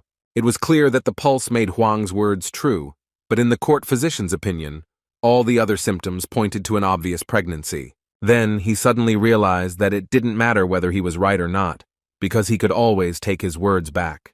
But his competitor didn't have such a privilege. So the man decided that his desire to teach the boy a lesson was much greater than the state of the young lady. Turning to the chancellor, Gyeong-duk said that the concubine's pulse was indeed weaker than it should be, which was what made her condition so sluggish. But to Manhwa's surprise, he continued to play his strange game and said that he could confidently state that Her Highness was pregnant.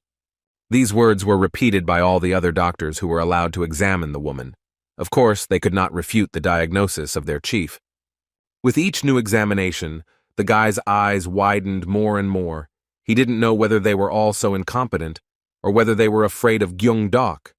Be that as it may, the court physician gathered around himself only charlatans who could dance to his tune. It seems that the chancellor also had doubts, but still, it would be logical if he believed the opinion of the majority.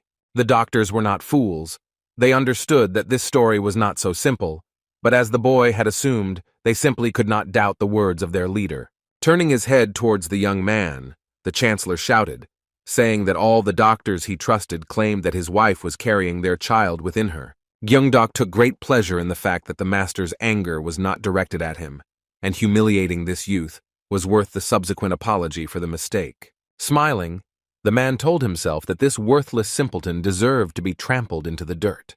Putting on the appearance of a pious servant, the doctor approached the lady and said that it would be an honor for him to express his opinion. In his opinion, the Dr. Manhwa was simply mistaken because at his age he did not have as much practice as he did. Then he decided to finally discredit the guy, saying that he was afraid that the young man was unhappy with the pregnancy and was trying to harm the child. These words greatly frightened the already suspicious lady. Now she was worried not only about her life, but also about the well-being of the non-existent child. Such accusations led to the young doctor ending up behind bars, and all because the vile courtworm was simply jealous of him. The accusations of disrespect were simply ridiculous, but they had an effect on Go Hyun and her husband, who would have thought that modern medicine would come back to haunt the guy. It was unclear what the point was in calling these incompetents court physicians if they could not help the lady, but perhaps it was all planned. Things weren't going well, and Manhwa was nervous about how his mother would be worried when she found out he was locked up. He understood that he could not only be imprisoned, but also executed. He was saved only by his acquaintance with Gocho, but the guy could still have his hands cut off. These depressing thoughts disappeared when the young man heard a familiar voice calling his name. It was his little and very faithful assistant, Obo, who was seriously afraid that his master would be executed. When Manhwa saw him, he was afraid that the baby might be harmed, so he asked why he had not returned to Kao yet. The boy replied that he had not abandoned his friend. Noticing the tears on the boy's face, the guy said that there was no point in tormenting himself so much because nothing terrible had happened yet. But in reality, the doctor felt a little relieved, because if Obo returned to Kao, everyone, including his mother, would know about his imprisonment. Looking at the boy, Manhwa knew that he would not let him get hurt. Obo surprised him when he started rummaging through his bag, saying that the doctor had not been fed yet. A couple of seconds passed, and the boy pulled out a whole chicken and some other goodies, obtained in an unknown way, but no less appetizing for that. The contented boy said that he was on good terms with the guards, So this child was quite resourceful. After tearing off a juicy chicken leg that smelled simply delicious, the guy told his assistant to help himself. But Obo had no intention of eating the food he had gotten for his friend, since he was not the one languishing in prison, so the boy refused. His mentor was adamant and asked if it would be better if he simply threw away this delicious leg that had been prepared by the palace chefs. All refusals were put aside, and the boys enjoyed a wonderful meal together on the prison floor. The boy asked if he should inform Mr. Go Cho about the imprisonment. Of course he thought about it, but even Guo wouldn't be able to pull him out easily, because the chancellor was no different from the king of the Pei state. So after thinking about it again, Wan Huan realized that there weren't many solutions to this problem.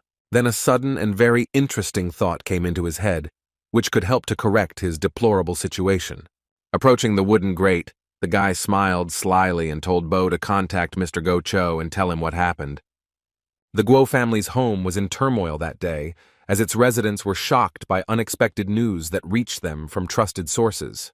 Mr. Go couldn't believe that such a capable and intelligent doctor as Wan Huan could be thrown into prison. He was simply confused. The man thought that the doctor would diagnose his niece and do a good deed, but everything turned out completely differently. If the chancellor had liked the boy, he could have been made a civil servant despite his background, but now Wan Huan was locked up in prison. The man was very interested in what had happened, that now the boy was sitting in the dungeon with the rats. He began to ask Obo about it. After a short pause, the boy said that the doctor had told the couple that Mrs. Go Hyun was not pregnant at all, as all the other doctors had said. This news shocked her uncle too, but he had no reason not to believe this child, so he did not stop listening to him. It was clear that if the Dr. Huang made such a diagnosis, then that was how it was. The guy had a straightforward character, and for that he could be taken into custody. He understood that if he stood up for the doctor, his status could be at risk, and after all, he had only recently been recognized by his brothers, and this happened thanks to his changes for the better. He sincerely wanted to help, but Go Cho felt powerless in this situation because the doctor was locked up by the chancellor himself. But the boy wasn't done with transmitting the information yet. There was still something he needed to ask Go Cho about. The doctor had one request that he really wanted to fulfill, and only a man was able to help with this matter. The next day came and there was unrest in the chancellor's palace, so he demanded that a doctor be called to him. When Gyeongdon appeared before his master, he asked for what purpose he had been invited into the chambers. The man was very interested in whether his dear wife's condition had improved, because all this time he had been very worried about her. The tense doctor replied that Her Highness's body was weak by nature, so the treatment was slow, and he also added that a quick recovery could be fatal for her. The doctor began to worry that the ruler began to ask so often about the condition of the concubine.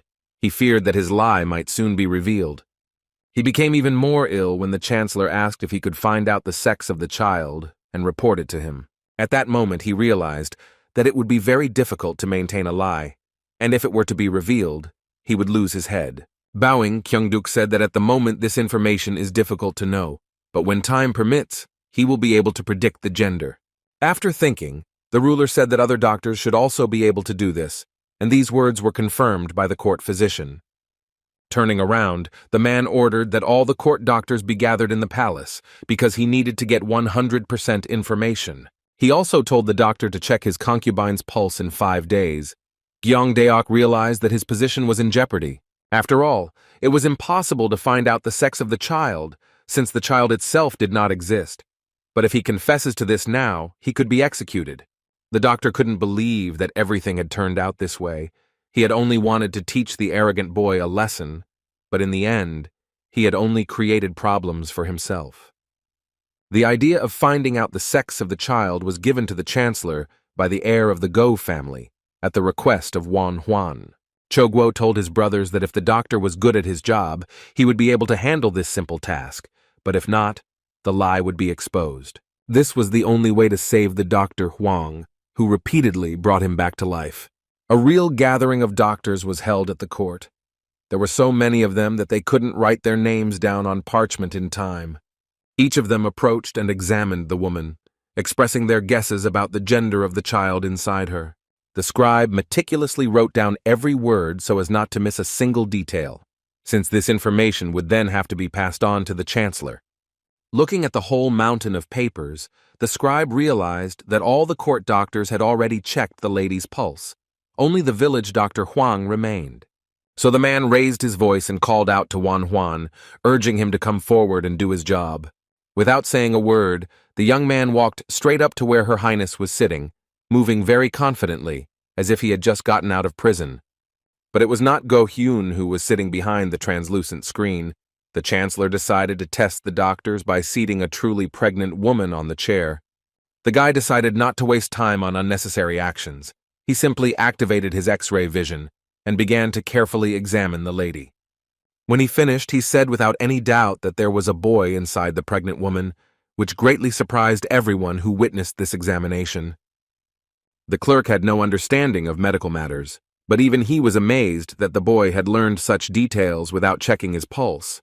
After this, other women were brought in whose pregnancies were confirmed, and Wan Huan continued to confidently name the sex of the children. Go Hyun sat to the side with her uncle, who was watching what was happening closely. The woman thought that there was no point in this. She couldn't believe what she was seeing, so she assumed that Dr. Huang was just joking. But the man had a different opinion on this matter. He told his niece that thanks to this boy, he was able to cheat death twice.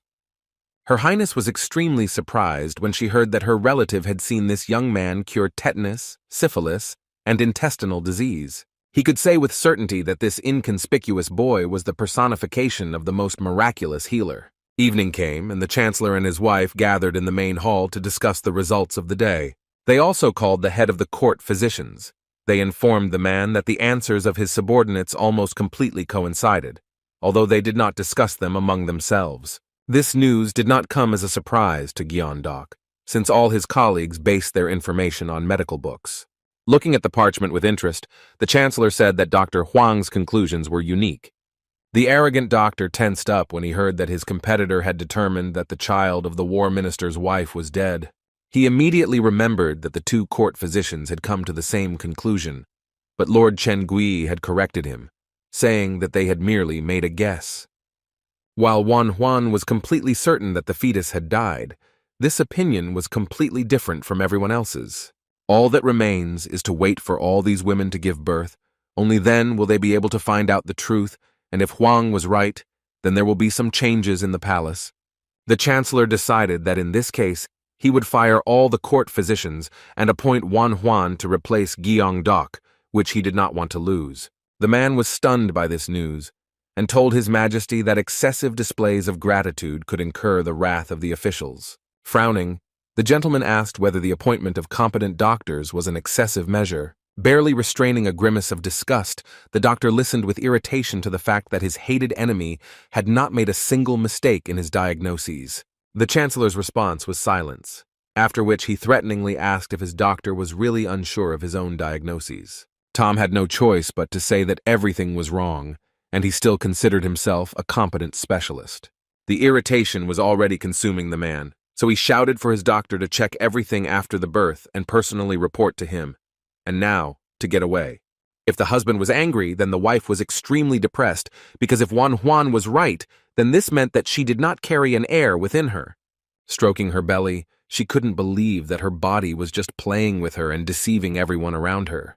The guy spent all this time in prison, of course. It was unfair, but it was worth it, especially since he improved his body. His inner art has improved, and the side effects from the ability have almost disappeared, and he has also gained a lot of muscle due to constant exercise. One of those endless days, Obo came running into the dungeon and said that the third wife of the guard commander had given birth. Stretching, Wan Huan asked if it was a boy. Obo said in delight that the doctor had been right 29 times already. The guy thought to himself that it was not easy to make a mistake, because he saw everything exactly as on the ultrasound, but he was upset that the Minister of War's wife's child actually died. Trying not to think about the bad, Wan Huan pestered Bo with questions about whether he had finished his homework, and he replied that he couldn't even read. The boy scratched his head and said that it would be difficult for him to remember an entire medical book, but Huang said that he had explained everything in detail. Then he ordered Bo to ask for help from someone who could read, even if he had to beg. Softening the harsh tone in his voice, Wan Huan explained that the most difficult things should be memorized, and the body will remember. The moralizing was interrupted when a voice was heard from the street announcing that a new imperial decree had been issued. Entering the prison, the messenger said that the Dr. Huang was found innocent and should be released immediately. When the lattice door opened, Obo could not resist running towards his mentor, because during this time he had missed him very much. Taking his assistant by the hands, the guy said that he had worked hard all the time, for which he expressed his sincere gratitude. But this idyll was interrupted as soon as the envoy reported that the chancellor was looking for Wan Huan, so he should go to the palace. The young man listened intently to what must be, already prepared to appear before him, but in fact he felt uneasy at this prospect. The Yinchuan commandery palace looked both beautiful and terrifying at the same time, befitting its lord. A huge number of doctors had gathered inside, but the man did not pay attention to them but read over and over again what was written on the parchment. He was surprised that Wan Huan was able to make a diagnosis without checking the pulse, and determined that the child was already dead. This guy really turned out to be a miracle healer, just as Gocho said. He was distracted from reading by the voice of an old doctor, who said that one report about Huang had been deliberately omitted. Raising his head, the gentleman said that since they had kept silent about this, there must have been a good reason for it, but he still wanted to know what they had hidden from him. As it turned out, the boy founded a hospital in a poor village called Sochan and treated all its residents for free. The old doctor said that he thought this might embarrass his master, so he did not report it. Thinking about it, Chen Gui thought that this information would really have a negative effect on him, since he would hardly trust his wife to such a simpleton. In his prison sat a famous doctor who did not satisfy his selfish desires.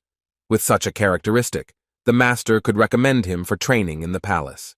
He would think about it later, because right now Wan Huan was in front of him, so it was time to talk. As soon as the boy greeted the ruler, he immediately said that his healing skills were amazing. He even managed to inspire Guo Chou, who was known for his nasty character, so Chen Gui would like to recommend the young man for training.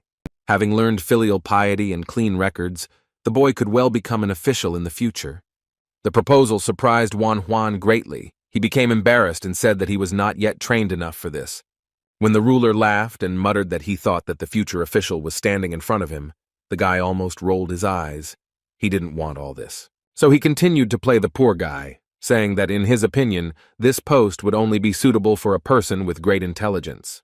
His brother had such intelligence, and he expressed a desire to enjoy his youth and cure all the people in the world. Now it was absolutely clear to the gentleman that this talent was worth all the recommendations. Who would have thought that the doctor would put forward his brother instead of himself? He was really too young to work in the palace, where he would only receive envy from his elders. The audience was interrupted as soon as a tearful servant ran into the room, shouting that something bad had happened. At first, Chen Gui was angry because some girl, forgetting her manners, disrupted his reception. But then the woman fell to her knees and began to say in a trembling voice that something very bad had happened to Her Highness. When Wan Huan heard that the lady had drunk poison, he stared at the maid in shock. The misfortune happened quite recently, when the doors of the mistress's chambers closed, hiding her from prying eyes. Sitting on her knees, she cried bitterly about her unhappy fate. She so wanted to become a mother, but it seemed that the Almighty did not want to send her a child. When Dr. Huang's diagnoses began to be confirmed and her last hope disappeared, she wished that all of this was not true. She remembered the young man's last visit, when he confirmed that there really was no child, but she asked him about a way to get pregnant. Bowing his head submissively, the boy said that he understood her desire to have a child, but in this case, he was powerless. She was terribly irritated by the words that only heaven can decide the question of life. She wanted to get what she wanted at any cost. He then added that in order for treatment to begin, she needed to accept that she was not carrying a child inside her, and that she could take care of her body through exercise and food. It was then that she first realized that there was a chance that she would never be destined to have children, even if the miracle doctor gave up. Since then, she had to undergo several examinations, but nothing had changed. A month had already passed since the chancellor met a new lady. He had to be with many women to finally conceive an heir, which caused Go Hyun unbearable pain. Choking on tears, Go Hyun felt such intense pain that the chancellor would no longer pay attention to her even when she was suffering. Therefore, the lady firmly decided that she did not need such a life, and it would be better to simply disappear from the face of the earth. Taking the vial of poison in her hands, Her Highness thought only about whether her husband would shed tears for his fragile wife. Opening the bottle, she asked the Almighty that in her next life she would be from a simple family. Then she would be free. Drinking the contents, she decided that being a simple village girl, she would be able to meet and marry a man who would love only her. The poison acted very quickly, causing bleeding that came out of the mouth, forcing the lady to cough up blood. A moment later, the lady fell to the floor, unconscious, and as her head became clouded, she happily entered oblivion. All that the unfortunate lady wanted was to find peace, which was unknown to her in life. The maid found her in this state, unconscious, weakened and lying on the cold floor. While Go-hyun was still alive, her pulse was barely beating, and her eyelids were half open. She really didn't want to be saved. Her only wish was to die before her husband fell out of love with her completely and gave preference to another favorite. At that very moment, a young doctor burst into the room, and now her chances of dying were reduced several times more. The doctors sat near the lady and asked the woman to open her mouth because she needed to cleanse her stomach. The chancellor burst into the chambers like a hurricane and began shouting at the maids, asking how they could allow such a turn of events to happen. Before the doctors touched the woman, Wan Huan wanted to see for himself what had happened to her, as this was important for establishing a diagnosis. Of course, she couldn't drink the water that the doctors tried to pour in because she was unconscious and couldn't even open her mouth. If she had been able to drink, this would have been the right approach, but now the only thing that could be done was to drain the contents of her stomach with tubes. But unfortunately, he left his bag with Bo, and now he didn't have the necessary tools with him. The guy completely forgot that his assistant literally read his mind because he ran here and brought the bag at the most opportune moment. Glad to have such an assistant, Wan Huan praised the boy for his incredible intelligence. Now the young man was in charge of the treatment process. He ordered the doctors to help him carry the woman to the bed. Then he asked how much poison had managed to get into her body. One of the men looked into the bottle and said that a quarter of the bottle was missing.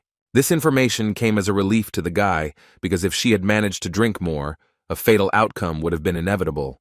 Having taken out a long tube, the doctor decided that this was the only option to help the unfortunate lady, who had decided to shorten her life. After selecting the right size tool, the guy disinfected it with distilled liquor, which helped kill all the germs. Now all that was left was to push the tube through the mouth into the stomach itself, so that it would be possible to pump out the dangerous substances from there.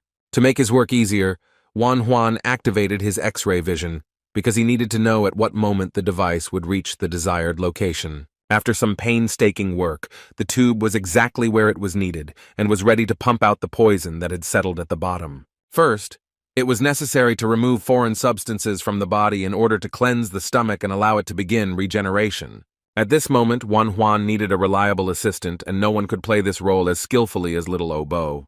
The doctor asked him to hold the tube tightly and make sure that it did not move from the place where it was placed, and he obediently followed all the requirements. The process was started, and the poison slowly began to be pumped out of the woman's body, who lay motionless on her stomach. The contents of the stomach fell into a steel bowl, which the doctors had previously brought at the boy's request. As soon as the first drop of the substance fell into the container, the room smelled terribly of rot, and the question immediately arose as to what kind of poison Go-hyun had drunk. Once the poisonous substances have been removed from the body, all that remains is to rinse the intestines with clean water to wash away the last drops from the walls. After some time of this process, everything foreign was removed, and only after the fifth wash, clean water began to come out.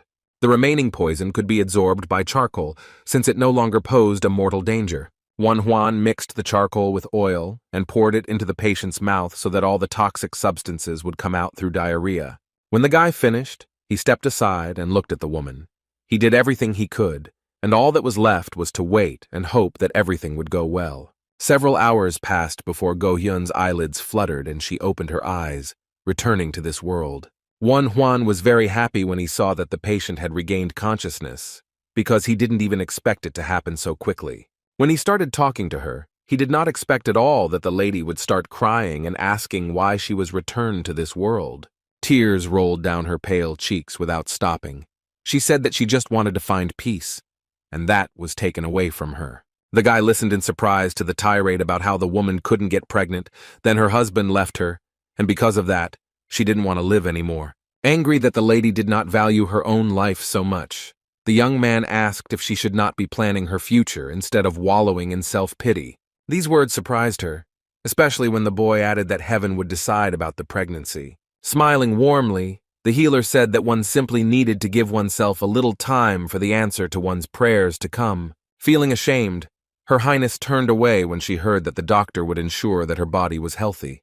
Juan was sure that better days were yet to come, so Go Hyun just had to wait for them and let happiness come into her life. When the lady fell asleep, Hwang and Obo finally left the palace walls. The boy was glad that they had worked hard today. The long-awaited rest was already very close, but it was taken away again, as one of the court doctors called the guy again. It was Gyeongdan, the head of the palace physicians, who was worried and wanted to talk. But the boy ignored the request and walked past, saying that he had nothing to talk about with such a vile and deceitful person. Unable to bear the refusal, the man grabbed the young man by the clothes and began to beg him to listen to him. One might think that the doctor had come to his senses and come to ask for forgiveness. But no, he only begged for Juan to help him stay in the palace. He needed to hide the traces of the thefts he had been committing for many years, so he promised the boy a fortune for his help. But the young man was adamant. He reminded the man not to forget that he was almost executed because of his fault and spent a long time in prison. It became clear that Gyeongdak was in despair since he came to his enemy with such requests, and finally he got what he deserved. So the boy said that the doctor should leave him alone and live out the rest of his days in peace with his condition. After these words, the doctor and his assistant left the old man sitting on his knees in the middle of the corridor. There was no joy inside Juan. He felt disgusted after this unpleasant meeting. The angry man couldn't believe that he was refused, even after he tearfully begged for help on his knees. He decided that he would not forgive such humiliation and would definitely take revenge on the young doctor for everything he was forced to endure. Finally, Juan was left alone, and he could go to the building he had long dreamed of visiting. When the heavy doors opened, the boy inhaled the air that smelled of medicine. The smell reminded him of the old days in a modern hospital. He was admitted to a place where there was a huge supply of various medicines and was allowed to take whatever he needed. From that moment on, the chancellor gave the physician complete freedom to use the warehouse of medicines. The main thing was that Her Highness would get better. Opening various cells, the guy collected the ingredients needed for the decoction, which should help restore the concubine's health. When he was distracted again, Juan wanted to scream in frustration, but this voice irritated him a little less than all the others. It was Obo, who had come running here to inform the doctor that he had received a message from Mr. Go. The young man was very surprised when he was told that Gocho wanted to invite him to his family. There was an assumption that the man learned that the boy had refused the position of court physician and must want him to become his personal physician. Hearing this, Obo was amazed that his mentor could refuse such a high and respected position. When the boy asked why he wouldn't accept such a lucrative offer, the doctor replied that he simply didn't need it. Finally, the business in the palace was over, and the boys were able to go to their native village, which they had already missed very much. Mr. Go made sure that they were provided with a horse, and with its help, they moved much faster than on foot. Obo took care of the name, and now the beautiful white stallion was called by the strange name of Chilpun. Instead of going straight to the village, the boys decided to stop by Go's house, but first they had to go to the tavern and have a little refreshment. This plan was slightly adjusted by the one who was screaming for help, located somewhere in the forest. The voice became louder, and finally the doctor and his assistant heard that there was a wounded man nearby who needed help. Juan immediately rushed to help, ordering his student to tie the horse to a tree and run after him. After running a few meters, the guy discovered people around the corner. A man was lying on the ground, and a woman was screaming and calling for help. Hearing that someone had set a trap and the man had injured his leg, the boy sped up, because he was afraid that there might be severe bleeding. As Juan ran towards the people, he was already asking if his Achilles tendon was okay when he suddenly felt something wrap around his leg. The trap worked as it should, and the boy flew into the air, turning upside down. Now he needed help too.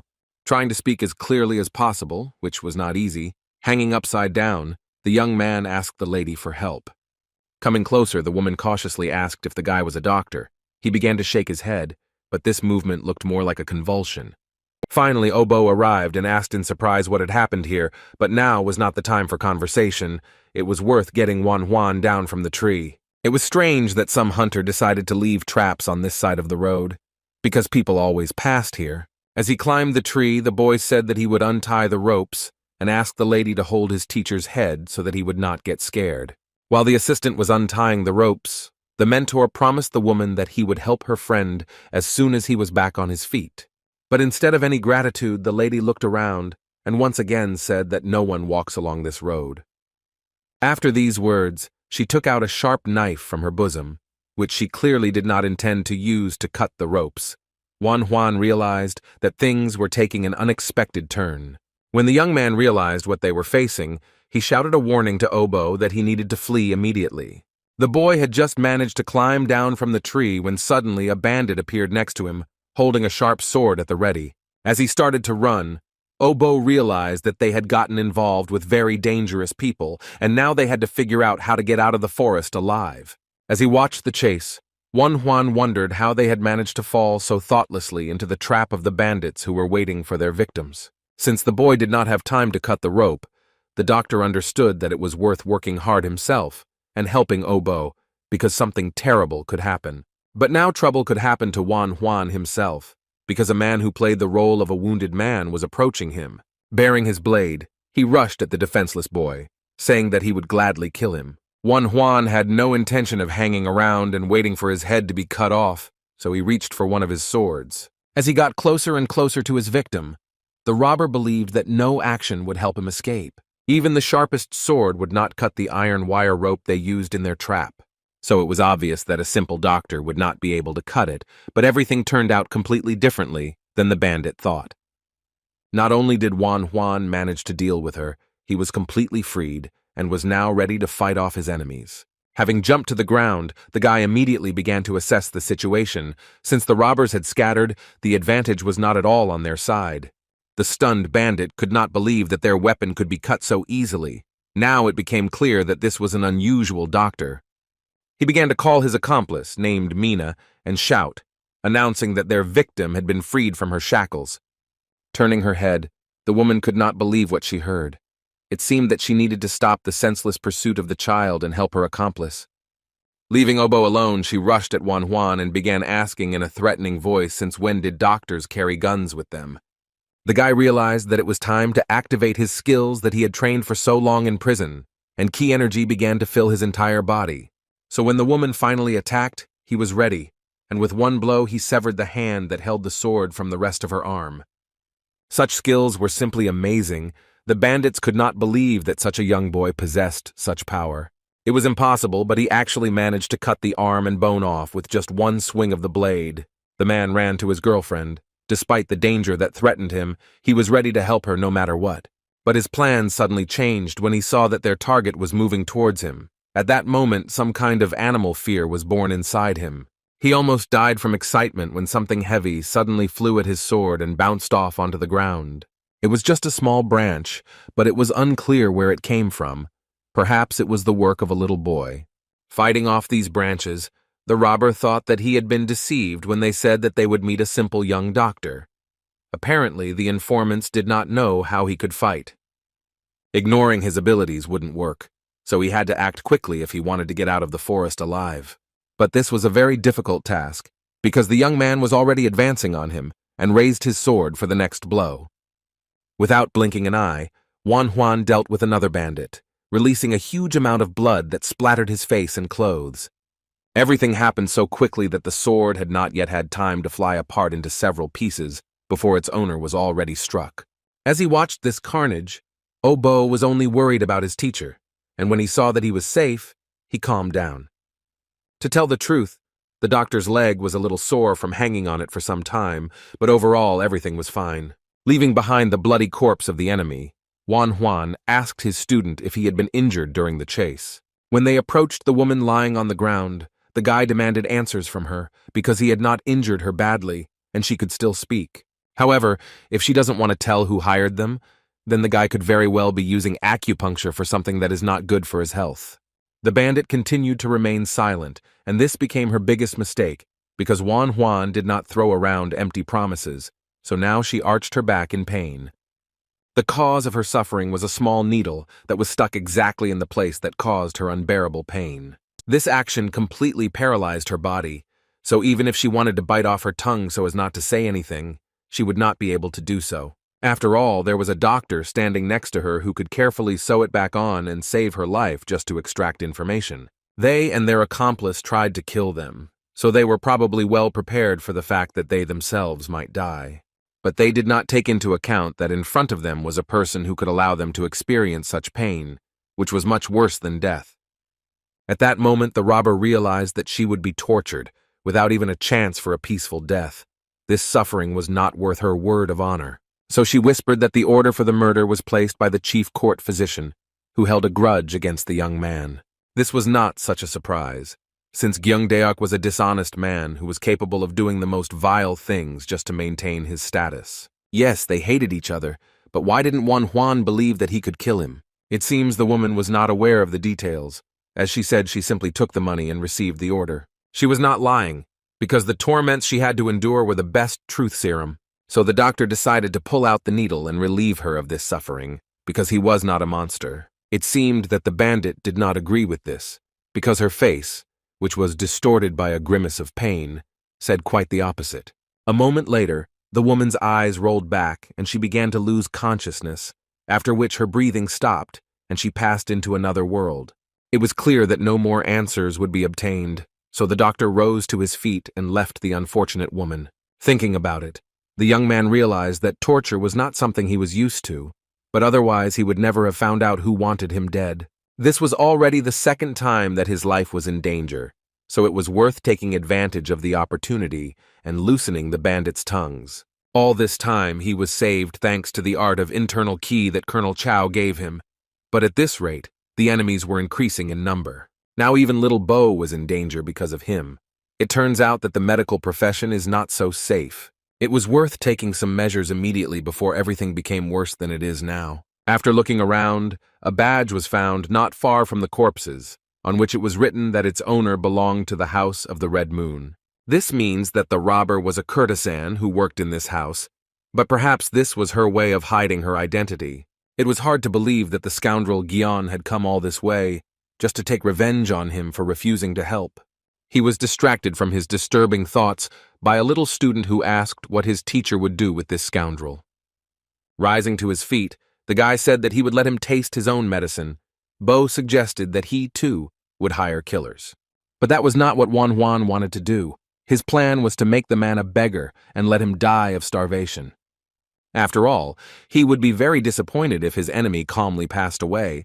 His student did not know how to react to this, so he simply agreed. Finally, the time of year had arrived when the beautiful sakura blossomed and delighted the eye with its blooming. Hwaban always loved this time. Enjoying the spectacle, he thought that spring is definitely coming, in the literal and figurative sense of this expression. Anxious thoughts did not leave the man, because he had failed again, and did not know how to look his mother in the eyes now. He was pulled out of his thoughts by his brother, who ran up and asked with a cheerful smile how everything went. There was nothing to please Ju Huan with, because his relative had failed again, and felt like a complete non-entity. Scratching the back of his head, Hwabok said that he wanted his brother to congratulate him, but instead he would have to be a pillow for tears. Instead of sad speeches, the man patted his brother on the shoulder and said that judging by his face he had passed, this could not but please, because it would have a good effect on the situation of their family. These words were not very pleasing because in Ju Huan's opinion, his middle brother should have gone first, but he said that he should study some more. The conversations distracted him a little from his own failures, so the man asked what rank he had been awarded after the exam. What he heard made him smile widely, because his brother was lucky to get to the top and become one of the most successful students. General Chow was watching him, but the man thought that he was only being so soft with him because he owed Hwabu money. But Hwabong did not agree with him, because he had heard that there were good rumors about Chow Ren, which said that this man was fair and impartial. So it was safe to say that the brother would not have done this just because of Wan Huan's servants. Even though these words fell on deaf ears, Ju Huan could still see that the observers were playing a game of nepotism. That's why he ended up on top, while his brother failed miserably. Such was life. difficult and unfair. The Guo family's estate was also in turmoil, as a message had arrived from the Chancellor's palace. The letter told how Go Hyun's dear niece had drunk poison, but despite that, she remained alive because she had received proper medical attention. Now the man was even more grateful to this young man because he saved not only his life, but also the life of a person who was dear to him. Now the high-ranking friend wanted to repay the good deed, especially since his niece told him to give him a gift. Of course, the doctor began to say that he didn't need anything. Then Go Cho reminded him that every action has a price, and he was ready to do everything in his power. The only thing the guy needed now was additional security, because Go No had gone home for a short while. But Wan Huan didn't want the master to force anyone to help him. That's why he said he didn't need anything, but Go Cho said the doctor could make his request at any time. Having finished the conversation, the master ordered his servants to take their dear guest to a place where he could have a good rest. The boy was expecting a cozy room where he could lie down on a soft bed, but he was brought to a completely different place than he expected to see. One of the maids took him to the House of the Red Moon, the finest courtesan house in the entire area. One could only hope that it was a coincidence, since the bandit's badge had the name of this very place on it. Trying to convince himself of this, the guy told himself that somewhere there must be another house like this, because the name is quite common. There was nothing left to do but enter the house, where women were waiting for him, standing in 2 rows and smiling sweetly. The maid who brought him said that he was expected in another place, and then pointed to the next room. What was striking was how many men were sitting here and drinking, while having fun with women. Regardless, Wan Huan knew that he had to be extremely careful, because he couldn't trust anyone completely. The next room was even more beautiful than the previous one. There sat a beautiful woman who was playing a pleasant melody on a musical instrument. The beauty believed that she had already gone so far in the art of seduction that her guest should already be head over heels in love with her. But Wan Huan's reaction was not at all what she expected. Instead of looking at her with fascination, he kept looking around. The music stopped, and the guy looked at the woman, who asked in an upset voice if he didn't like her, but he said he was just tired. Despite her young age, there was already a man sitting in front of her, so she decided to be more attentive and take care of the guest. After thinking about it, she decided to suggest moving to bed. Wan Huan thought that he would finally be able to sleep, but since danger could lie in wait even here, the boy decided that it would be better if he rested at home and did not linger in this place. The woman was not just surprised, she was angry because she had planned to spend the night not alone, but she had come across some eunuch. Wan Huan was fine, except that he didn't want to be in a place where he could be in serious danger anymore. The city at night was very cozy. People were walking under the lanterns, men were sitting and drinking somewhere, and girls were giggling on the other side. Walking down the street, the guy decided that it was worth turning to Cho Sol and asking her to find out about this House of the Red Moon, because she could get the information he needed. It was nice to know that after a long time, he would finally return home, where his friends, family, and of course patients were waiting for him. Looking at the full moon, the young man wondered how his mother and brothers were doing. He had not seen them for quite a long time. The atmosphere in the Kvan's home estate was a little depressing, despite the fact that everything around was blooming and coming to life after the cold weather. Even the pleasant spring atmosphere could not melt Huabong's heart, who was saddened by the fact that he had not lived up to his mother's expectations and did not know how to show himself to her. Since he did not visit the woman, she decided to visit her beloved middle son on her own and ask why he had been so depressed in recent days. The guy immediately began to apologize, but the lady had no reason to. She smiled and said that everything was getting better in their family, so he could take the exam next year. But his confidence that he would be able to pass this exam was almost zero. Trying to cheer up her son, the mother said that she did not know a single person in all of Chiao who had read so much literature and studied such a variety of materials. Of course, he knew a lot, but it didn't help him cope now, so where is the guarantee that it will help later? Moreover, the situation in the country was very difficult, and everyone passed the exam by giving a bribe, otherwise it was impossible to get through. It was only when these words had flown out of his mouth that he realized that he had said too much, because his mother clearly asked with displeasure whether he really intended to do the same. Trying to justify himself, the guy began to say that he had probably made a mistake and was not going to engage in such illegal equipment. Coming closer, the woman put her hand on her son's shoulder and said that if he wanted, she could help him carve his path to success. She said that the world had really changed, which meant that they had to change too. The process was important, but the result was no less important. The boy couldn't even imagine that his mother would say such a thing. She was the person who taught them to always follow the right path. Huabun suddenly felt very ashamed, so he tried to convince her that he had started this conversation without thinking, so there was no need to worry about it. The one who came to the door overheard a conversation about how the middle son would be ashamed to look his relatives in the eyes if he decided to use the money. Juan was in no hurry to enter the house. He listened to his brother say that he would pass the exam next year without any fraud or bribes. After all, he had to remember what his father had bequeathed to him. The boy felt obligated to be honest and unwavering because he had to fight for the family. At that moment, Juan entered the room, happily declaring that he had finally returned home from his trip. All day long, the boy talked about his adventures, conclusions, and of course he mentioned all the offers made to him. After hearing all these stories, both mother and brother were simply shocked by what their Kwabu had gone through. But most of all, they were surprised that he had refused the honorable position of court physician. Smiling, the boy admitted that he could indeed be considered crazy. But if you think about it, at his age it was too early to connect his life with palace intrigues.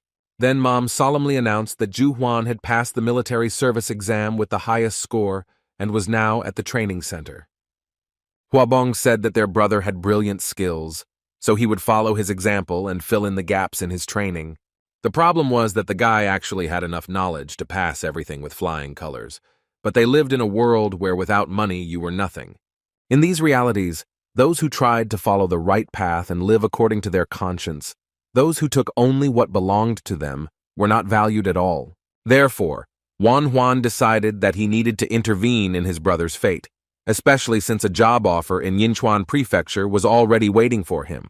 When Huabu voiced this proposal, his brother at first did not even understand its meaning because everything was fine in Yinchuan and additional people were not needed. But the young man did not agree because his sources said that the palace was lacking a competent worker who would do everything according to his conscience. The doctor had been asked by high-ranking officials if he could recommend anyone, so the boy would like to put in a good word for his brother, if he didn't mind. Turning away, the man became embarrassed because he didn't know if he could handle such a position. Juan calmed him down a little when he said that they valued skills, not connections. When the youngest child said so confidently that Huabong's skills were already sufficient, the mother was surprised at the knowledge of her child, who was still very young.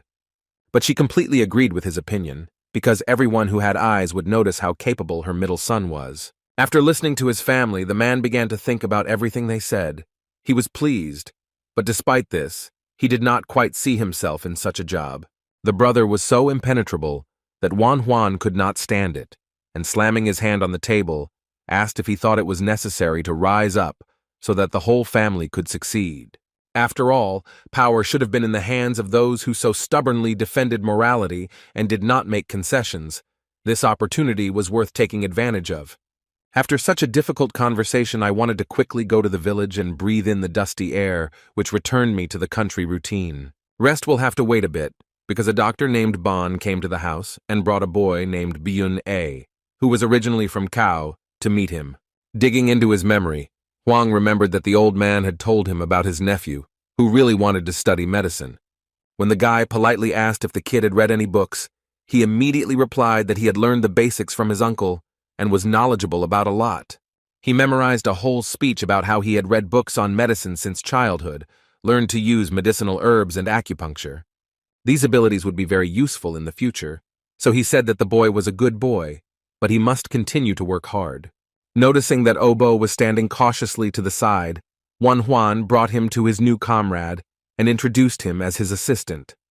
Byung-ah was friendly and said that Obo was now his older brother and he wanted him to fill him in on things. These words really surprised the village boy. But it was all a pretense because Bon's nephew immediately thought that this country bumpkin didn't look too smart, and she wasn't tall either. Obo was also wary of his new brother, considering him not his equal, since he, instead of reading books, practiced with the doctor. Hugging the two boys, Juan said that since Obo was the eldest, he should be treated with respect, and he in turn should take care of the younger one.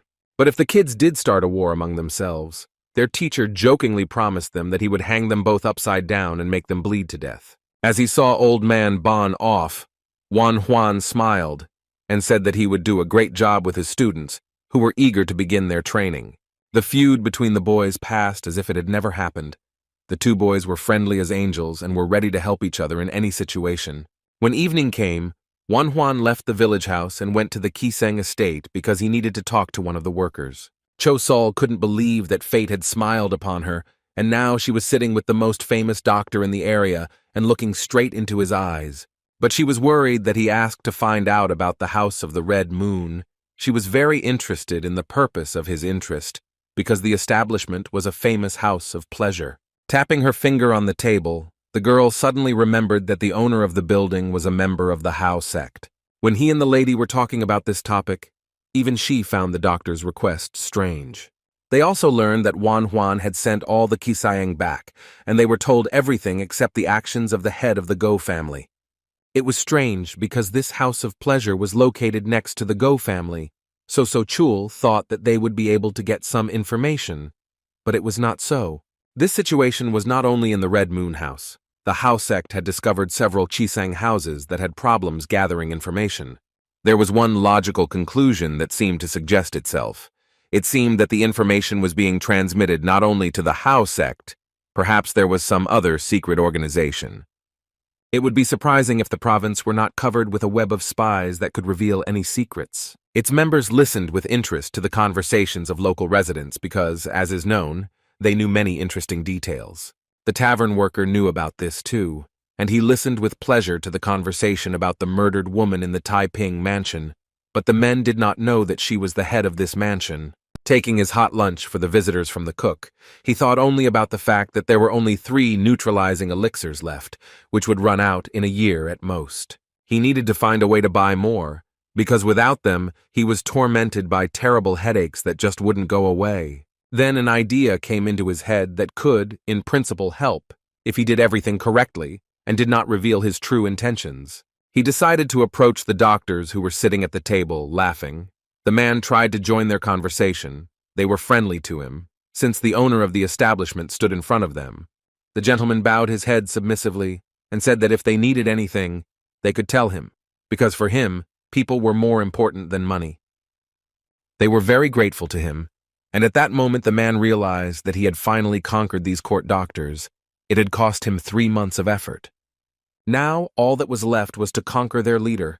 Only then would he be able to remake the elixir to remove the curse. Suddenly, a visitor entered the tavern, whom no one had met there before, because this place was not suitable for a man's status.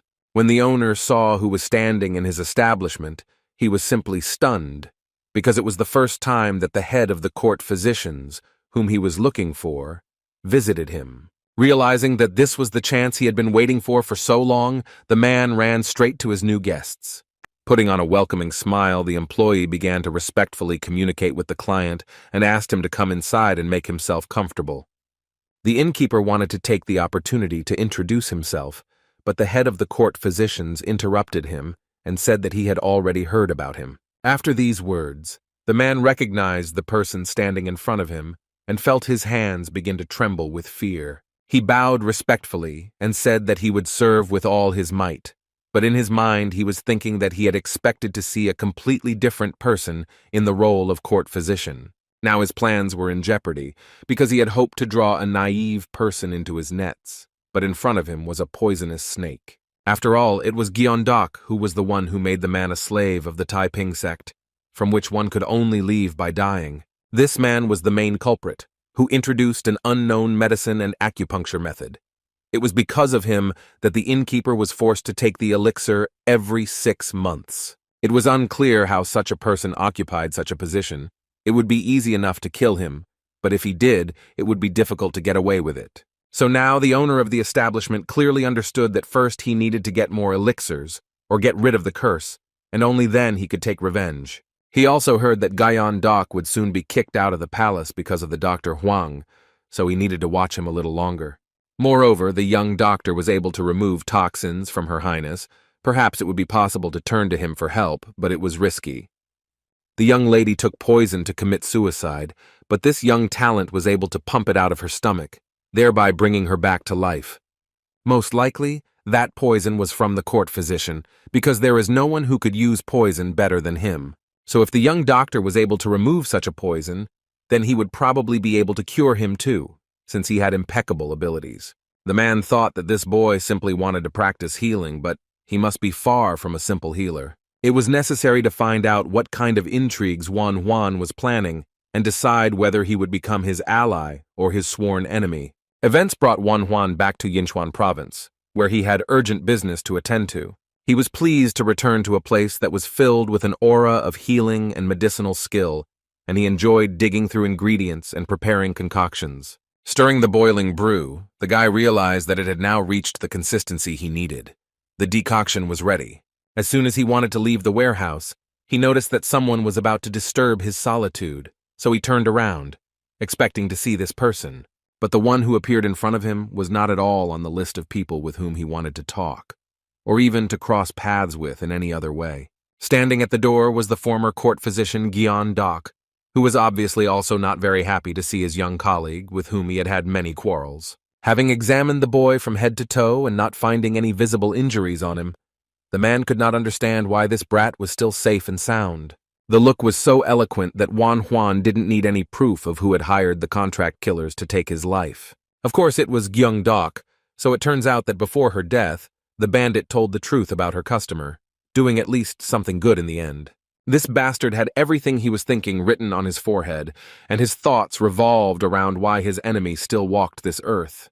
Without showing it, Juan said in a friendly manner that he hadn't seen the doctor for a long time, and he was clearly embarrassed by such behavior and didn't know what to answer.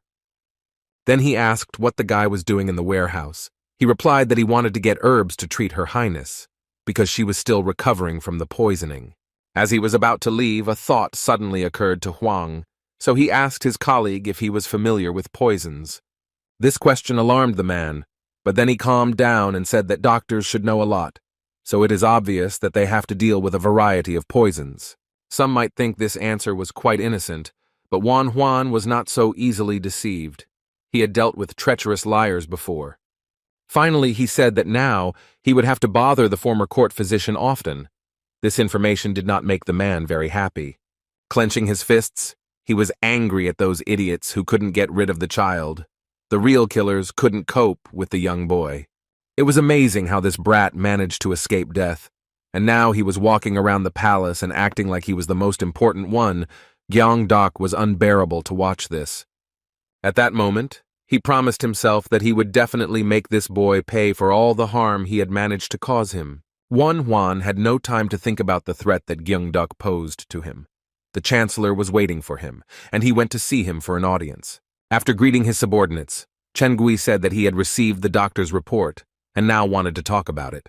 The gentleman was very interested in whether there were any results that the boy would like to talk about, and he nodded his head affirmatively. It turns out that the guy found out exactly what ingredients were in the poison that his concubine Go Hyun took. The next words shocked the chancellor, because this vile poison was made from medicinal herbs, which in the right proportions could also be deadly. Many medicinal herbs contain small amounts of toxic substances, and in order to use them, it is necessary to neutralize the negative impact. But the young doctor confirmed that incompatible herbs were used, which only increased the toxicity. In addition, he discovered rare herbs that could not be found even in the medicine warehouse located at court. Even a person who was not well versed in medicine could conclude that whoever made the poison had extensive knowledge of the medical craft. So now, Juan was only interested in one thing. Was there anyone who could handle such rare herbs? Of course, there is no need to rush into accusations, but the guy was clearly hinting that the criminal could be the former court physician. The man demanded that the general affairs advisors be brought in immediately, because it was necessary to sort out this problem once and for all.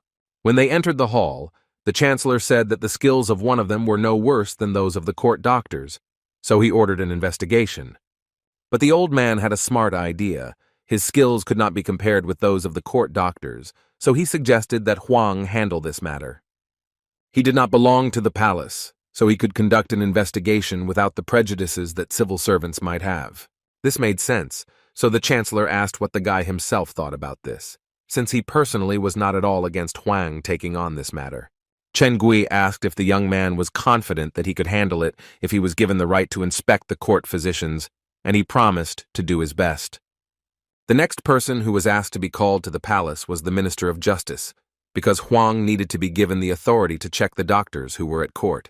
For 3 whole days there was such a bustle in the palace that absolutely all its inhabitants were on edge. Finally, everything was cleared up, and guards came for Guyon Doc, who intended to punish him for poisoning Her Highness. The man was caught off guard while he was sitting in the warehouse and sorting through the necessary ingredients. He had no idea that everything would happen so quickly. He was overpowered and led away despite his cries that the accusations of poisoning Her Highness were absurd and stupid. Looking at Wan Huan standing behind him, he once again thought that he should have killed him as soon as he left the palace, not allowing his plans to be realized in life. The guards led him to the dungeon while he unsuccessfully tried to convince them that some misunderstanding had occurred and that he should be released. Watching this whole picture, the young doctor felt disgusted because a man who once had power managed to fall so low. Arum, Penelia, and aconite were supplied to the court physicians, but the herbs were misused and became deadly poisonous. After receiving the servant's testimony, it was discovered that when the doctor made the decoction, he deliberately crossed out these herbs from the recipe so that evidence could not be found. Also, a bottle was found in Gyeongduk's house. It contained the same poison that Her Highness drank. This was irrefutable evidence of his guilt. Now the scoundrel could not escape punishment. He would appear before the ruler and answer for what he had done. But the man was not going to give in so easily. He began to manipulate, saying that he had sworn allegiance since the time of the previous chancellor, so it was stupid to accuse him. Hearing these words, Chen Gui was simply amazed at the impudence of the accused, because he tried to shout something about loyalty, which he knew nothing about. To put an end to this story once and for all, the chancellor asked the Dr. Huang to tell the details of the investigation. He read out that since his appointment, Dr. Guyon Doc had appropriated a huge amount of medicinal herbs and used them at his own discretion. The ingredients cost 300 gold niang, considering that they were of the highest quality. The amount increased to 500 niang.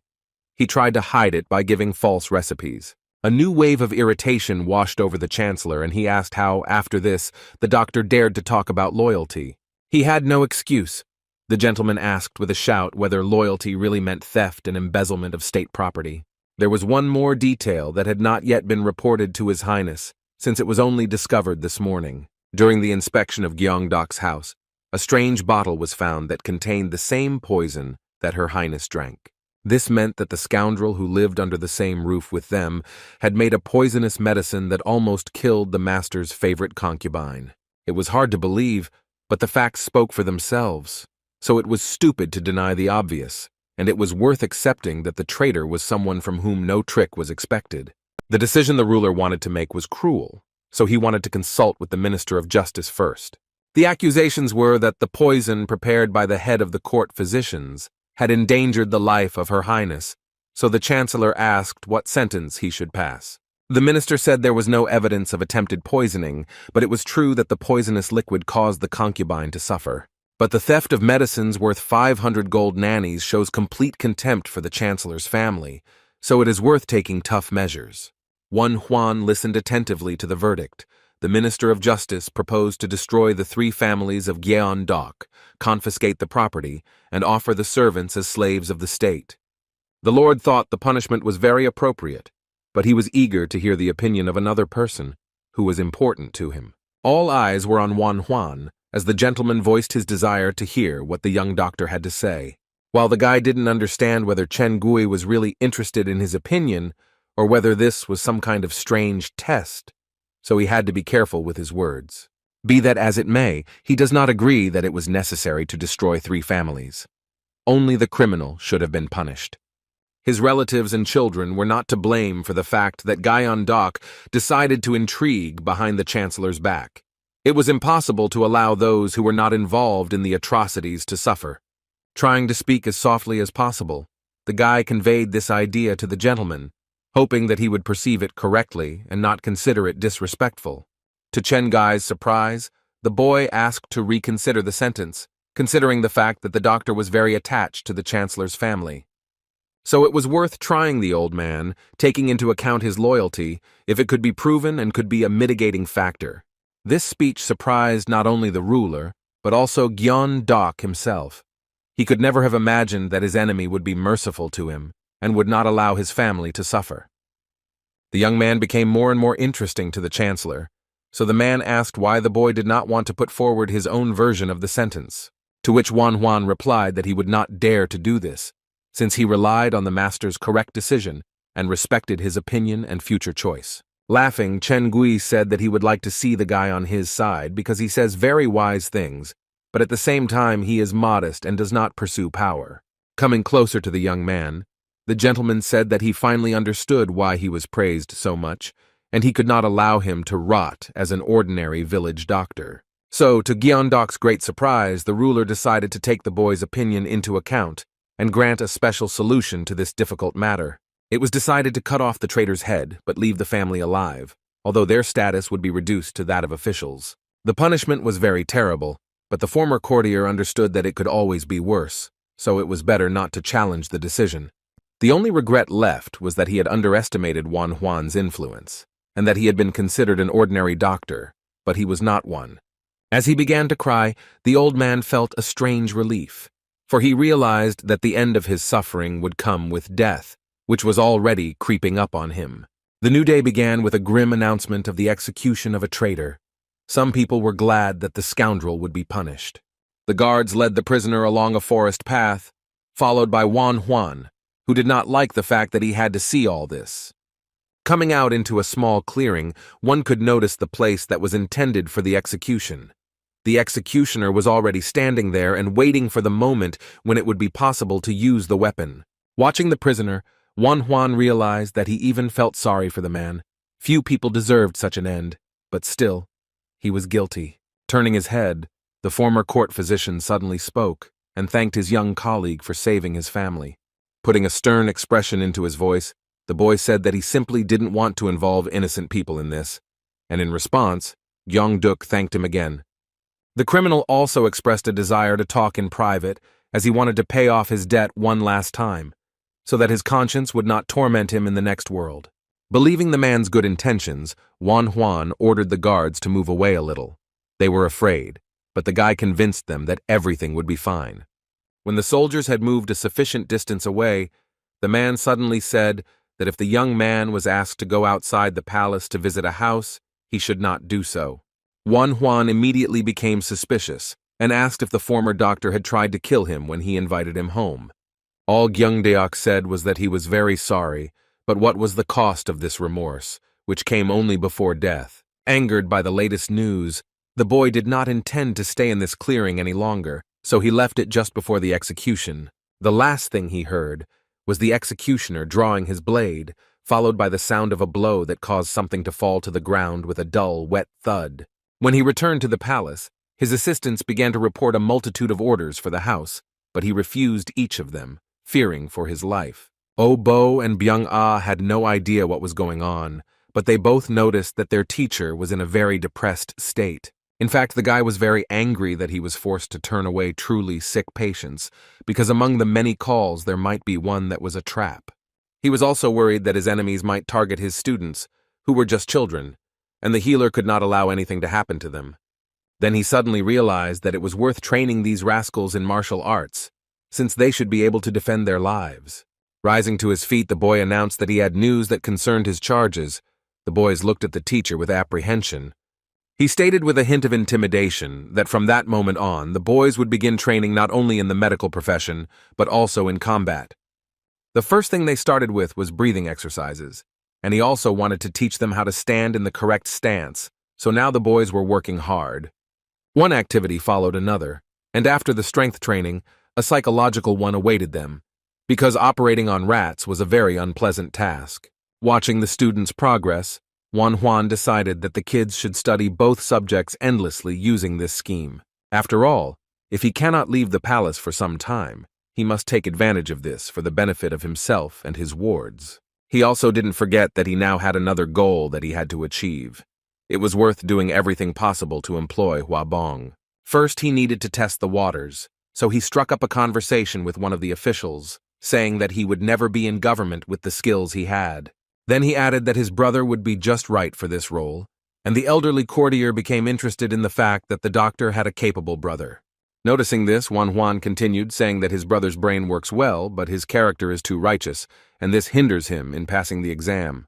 He and the official agreed that with Huabong's will and skills, he would definitely cope next year. The elderly official knew that the chancellor would be very pleased with the news that Juan had such a capable brother who could be recommended for the position. Turning around, the man added mysteriously that he would hope to soon hear good news about the doctor's brother. At that moment, Juan realized that his prank had succeeded, and he had gotten one of the officials. Now he needed to make the whole palace buzz about Huabong. From then on, he spoke not only with officials, but also with servants, who carried news faster than the king's heralds. But in order to strengthen her status at court, it was necessary to complete the treatment of Her Highness, who was still not feeling well after the poisoning. He also had a meeting with the court physicians, and when he met them in the warehouse, he was embarrassed by the fact that they literally walked around him on tiptoe. The guy felt like some kind of gang leader who kept everyone he could in fear. Perhaps that's how the healers saw him. The new head of the court physicians, named Xiong Huan, stepped forward and said that if they had been warned earlier, they would have prepared for the meeting. Smiling amiably, the guy replied that there was no need for that, they could speak as they pleased, to which the chief replied that everything was fine with them. But not everyone was satisfied with the new order, because many doctors were in cahoots with Gyan Dok, who was killed by the boy. Wanting to get on with his business as soon as possible, Juana said that he had come to make a decoction for the concubine, and the chief physician ordered that a box of medicine be brought immediately. Everyone in the room started bustling about and running around looking for the ingredients the guy needed. He was very embarrassed by this reaction. When all the ingredients were found, they were packed into a convenient bag and served to Huang. The young man thought that Song Huang was even too submissive. When he wanted to take the bag, they did not allow him to do so, saying that they would not allow such a guest to do such things. Annoyed by this intrusive behavior, Juan gently hinted to the man that he was already overdoing it with his care, which is not something he should do. This conversation was interrupted as soon as a man appeared in the warehouse and ordered the young doctor to follow him, because His Majesty wanted to talk. Sitting at his workplace, the gentleman carefully studied the documents that had been brought to him not long ago. When the young doctor he had asked to call a few minutes ago finally came to him, he ordered him to come closer. Having placed an important document on the table, the man said that he would like to ask the boy about something. Recently, there had been some interesting rumors circulating around the palace, but Chen Gui wanted to hear them firsthand. Finally, the time came for the conversation that Juan had been waiting for so long. The ruler began to take an interest in his brother and ask if he was really as smart as they said. This moment was very important, so it was worth behaving correctly. Turning on his modesty, the guy replied that he would not dare to single out his brother among the other successful students. But he added that Huabong is indeed very capable, because he studied in Suzhou and read a huge number of books and continues to study now. These words made the master wonder if it would be a good idea to invite another member of the Huang family to court. Chen Gui was very curious that the guy always spoke uncertainly about his own abilities, but was completely confident in his relative's knowledge. When the gentleman asked if Juan could answer for his words, he answered yes without hesitation, and this confidence amazed his interlocutor. He didn't know the eldest of the Huang family, but he knew the youngest and simply took his word for it, since the guy had never let him down before. After thinking for a moment, the man said that all the government posts in Cao were occupied by the Chou family, so it would be difficult for Huang's brother to pass the exam.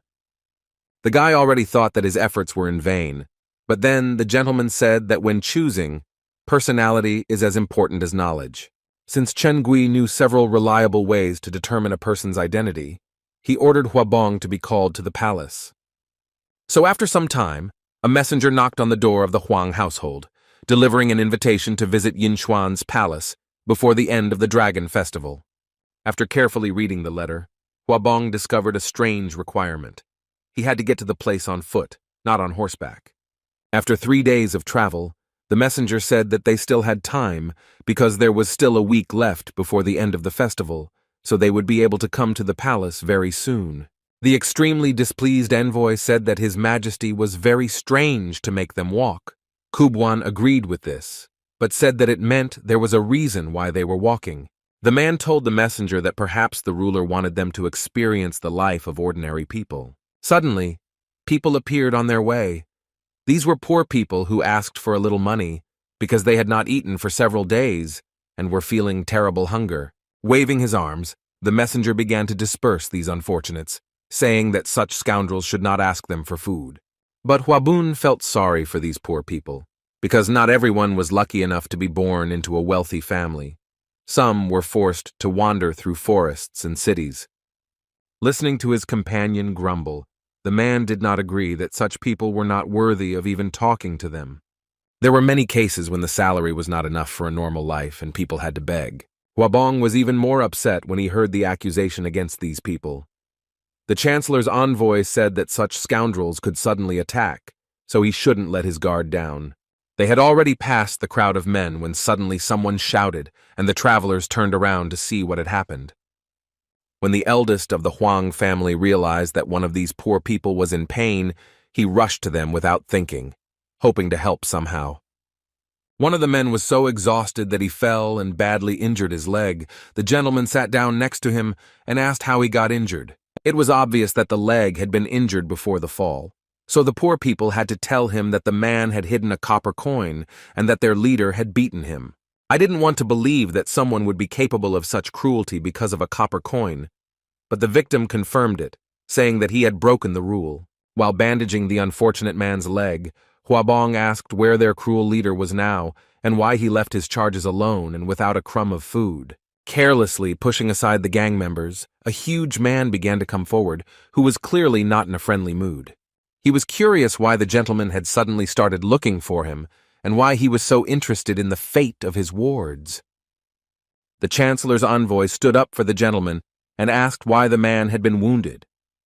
The leader replied that he had hidden his money and had gotten what he deserved. While the man was talking to the bandit, another scoundrel was sneaking up behind him, already swinging his club. There followed a strong blow to the back, after which a scream was heard that seemed to be heard at the other end of the forest. Huabong was shocked by this action. He never expected that Mr. Yunmuk would be injured by those they were helping right now. The leader of the robbers said that if the curious gentlemen had not stuck their noses into other people's business, they would have calmly continued on their way. But now this was impossible. These words hit Huabong hard. His heightened sense of justice did not allow him to stand still, and he rushed at the man with his fists.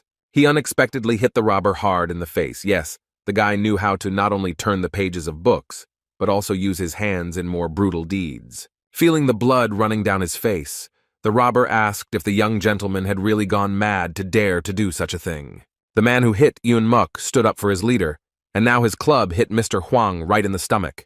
The entire crowd of poor people, who had been looking at Huabong with gratitude just a few minutes ago, were now kicking him with their feet, not caring at all about where they would end up. Even the birds could not stand such cruelty and hypocrisy, so they tried to leave that ill-fated place as quickly as possible. When young Master Huang and his companion lay unconscious in the middle of the road, the leader looked at them and said that this is what real weaklings look like. He was torn away from this spectacle by one of his subordinates, who rummaged through the men's belongings and found a large amount of money. But in addition to gold, they found an official's token, which spoke of the high status of those who now lay beaten in the middle of a forest clearing. The leader realized that if anyone saw them near the bodies of these two, then each of them would come to an end, so the gang ran away. They talked to each other, passing on information that they had run into some government bastards, and that they could now be caught by the soldiers. Huabong's consciousness began to return little by little. As his head cleared up, he realized that they had been deceived, and that he had been too stupid to believe in the scene with the wounded man. Yunmuk also came to his senses, and hissed that if it weren't for the official's badge, they would already be dead. Feeling the weight of guilt, the elder Huang apologized. He felt guilty for not having prevented the attack on the messenger, and in general he should not have approached the robbers. When the official began to rise to his feet, something crunched in his knee, and he sat down on the ground. It seemed his leg was injured. Taking Yunmuk by the arms, the young gentleman began to walk. It seemed like the forest had no end, when suddenly a small house appeared on the horizon. An old man came out of the building. carefully examined the travelers. He silently listened to the request for help. They had no money now, but they promised to pay later. The doctor knew that later meant never, so he said that he would not undertake the treatment because others would also ask for free medical care. Huabong did not give up. He convinced the man that he would bring the money later, but he only spread his arms and said that they did not even know each other and he could not trust his words. Suddenly, the guy heard someone behind him agree to pay for the treatment and order the doctor to begin the examination. The kind-hearted Mr. Bach agreed to become a sponsor, thanks to which Mook was invited inside the hospital. The guy didn't know how to thank this stranger, because if it weren't for him, he would have to look for another doctor in this wilderness. So Huang expressed his sincere gratitude. In turn, Mr. Bond said that his servant was wounded and asked his debtor to take the luggage to his house. Huabong agreed, but said that he and his companion needed to continue on their way. After a short silence, the unknown benefactor said that he understood everything, but the journey to his house would take at least 4 hours. This detail did not please the guy at all, because he could not spend 8 hours on the way there and back, since then they would not have time for the meeting with the Chancellor. But there was no way out, and I had to agree. It was already a dark night, and Huabun still had not returned from his campaign. Mook had already managed to come to his senses and get rid of the pain to the extent that allowed them to continue on their way, but the guy was still not there. Finally, a shadow appeared near the house, barely dragging itself along and almost falling off its feet from fatigue. At first, the man thought it was some kind of beggar. It was none other than Huabong, who was so tired that even the stick he used as support could not help him walk straight. Taking his companion by the arm, the young gentleman began to apologize and say that it was too late to rent a room at the inn. The speech was interrupted when Mook said that it was he who should apologize, since it was his leg that caused such a long delay. The envoy said that if they left right now, they could still make it to the Chancellor, but his leg still hurt, which meant he would have to walk behind. Looking seriously at his companion, Huabong said that such a decision was not correct. He believed that since they left together, they should also arrive at the same time. The official did not abandon him in danger, so the young master could not allow himself to abandon him, because if he could do so, then how would he help those in need? The next day, Yinchuan Palace saw one of the most beautiful sunsets its residents had ever seen. Huan couldn't appreciate the sight because he was very worried that his brother hadn't come yet, even though today was the last day of the Dragon Ship Festival.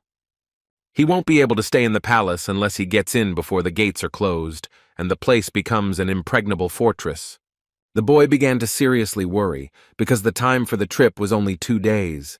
Thoughts crept into his head that something bad had happened.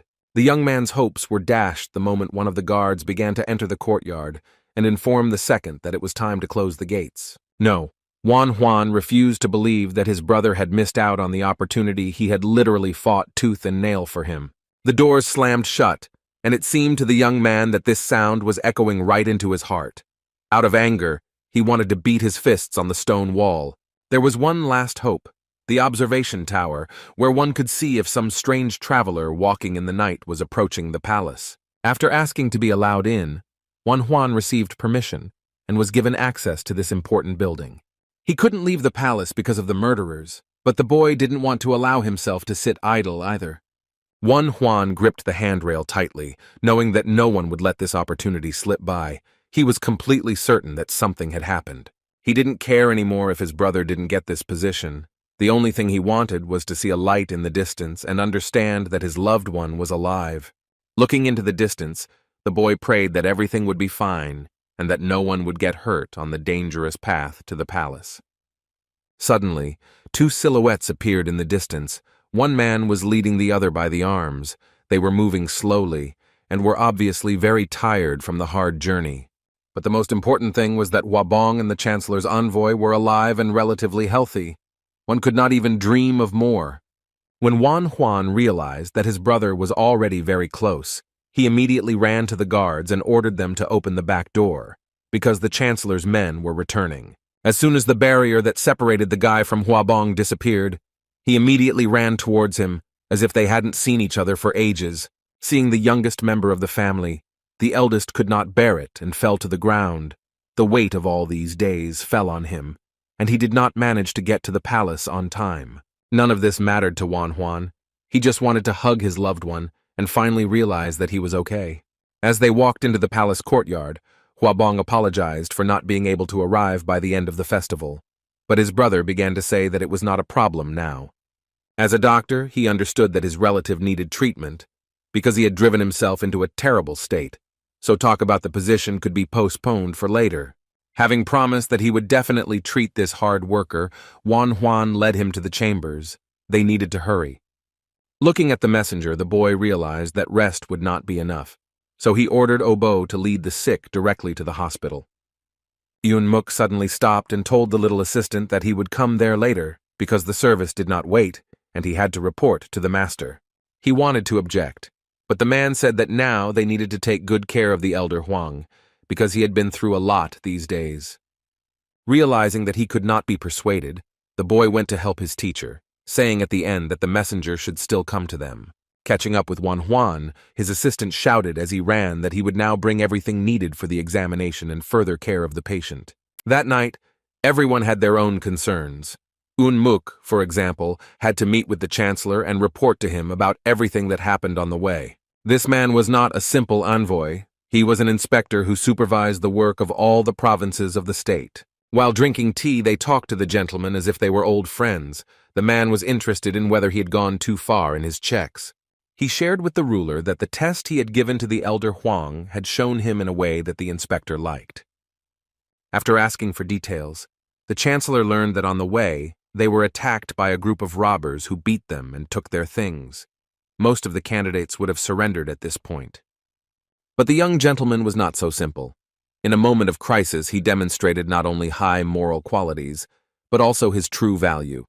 Instead of abandoning the wounded man he had known for a couple of days, Huabong began to beg the bandits to save him. Yunmuk emphasized that he asked the guy to leave him more than 5 times, but he did not do so and stubbornly continued to lead him to the palace. When 2 days had passed since their march and their stomachs were aching from lack of food, the master gave his food to the child and the old man, saying that they needed it much more than he did. But what impressed the man most was the reaction to the words that he should work in the government for the good of the state because the chancellor needs such people. The boy simply said that it made no difference to him whether he held a high or a low position because he preferred a position in which he could be of use to people. Having come all this way and having known the boy from such a positive side, the inspector expressed a desire to arrange a meeting with him. After listening carefully to his confidant, the chancellor believed that Huabong was truly a worthy person who could become a successful official. The Huang family was very interesting. The Lord said a great metaphor about the elder brother being a dragon among men and the younger one already flying. Laughing, the inspector added that this family really does have a pair of wings. To finally make sure that his thoughts were correct, the gentleman asked if Huabong had passed the test, and the inspector smiled warmly and nodded his head in the affirmative. He added to the description by saying that the Dr. Huan was amazing, but his brother was no worse. The only thing was that his talent was not in healing, clinking the cups, which now contained not tea at all, but another warming drink. The chancellor said that he would take this report into account. The conversation was interrupted as soon as a servant entered the room, who announced that the head of the court physicians, Sun Huan, was requesting an urgent audience. At this time, one of the palace physicians was looking for Huan to tell him some urgent news. The boy was just helping his brother recover his strength after a hard journey when suddenly an unexpected guest burst into the room.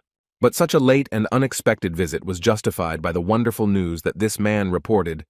It turns out that Her Highness was pregnant. Hearing this, Huan was so happy as if he was the one who was told that he would be a father. Even Huabong was surprised by such a violent reaction.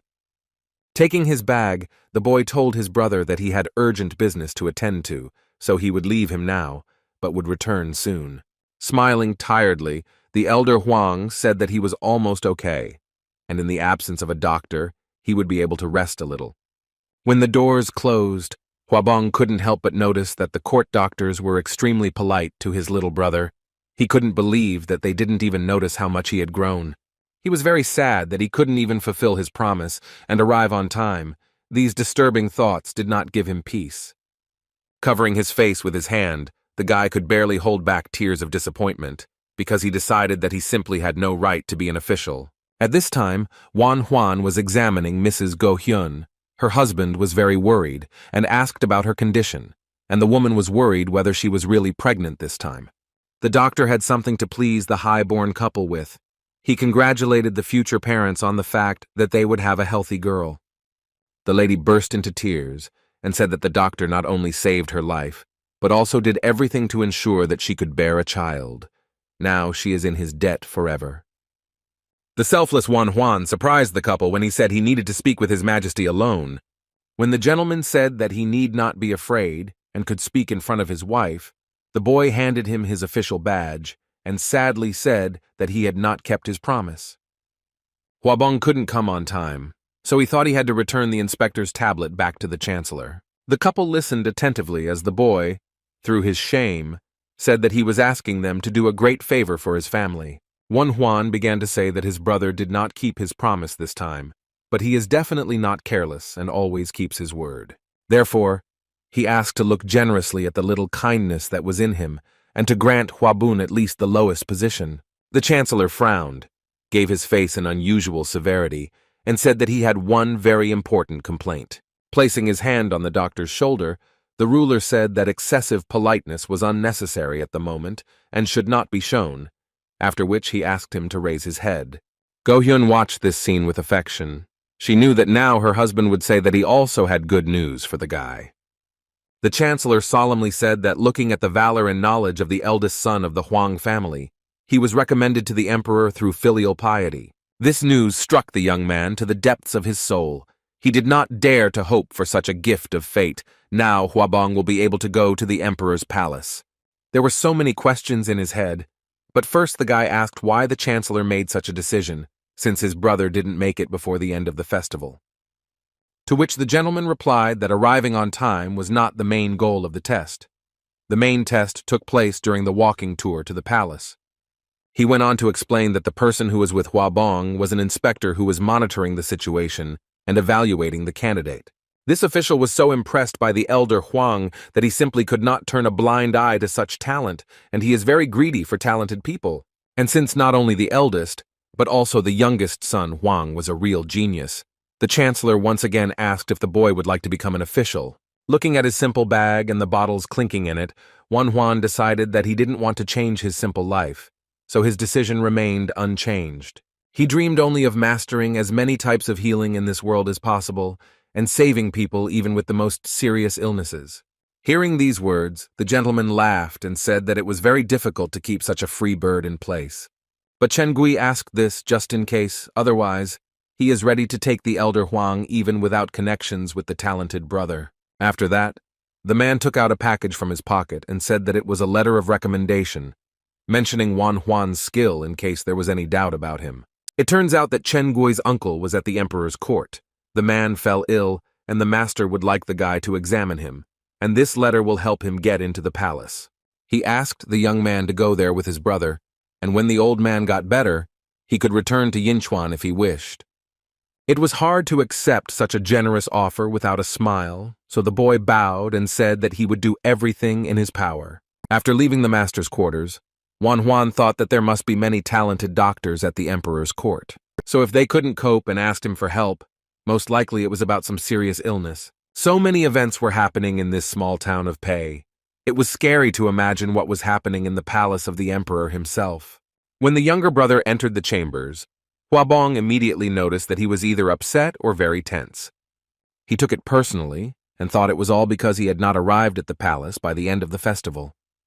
Clutching the blanket in his hands, the older brother concluded that he had ruined not only his own future, but also tarnished the reputation of a loved one. It was clear that time could not be turned back, but it was worth at least apologizing to the one who tried so hard for the family. Walking up to his brother, Wan Huan scratched the back of his head and said mysteriously that his dear Huabong would not be able to return home for a long time.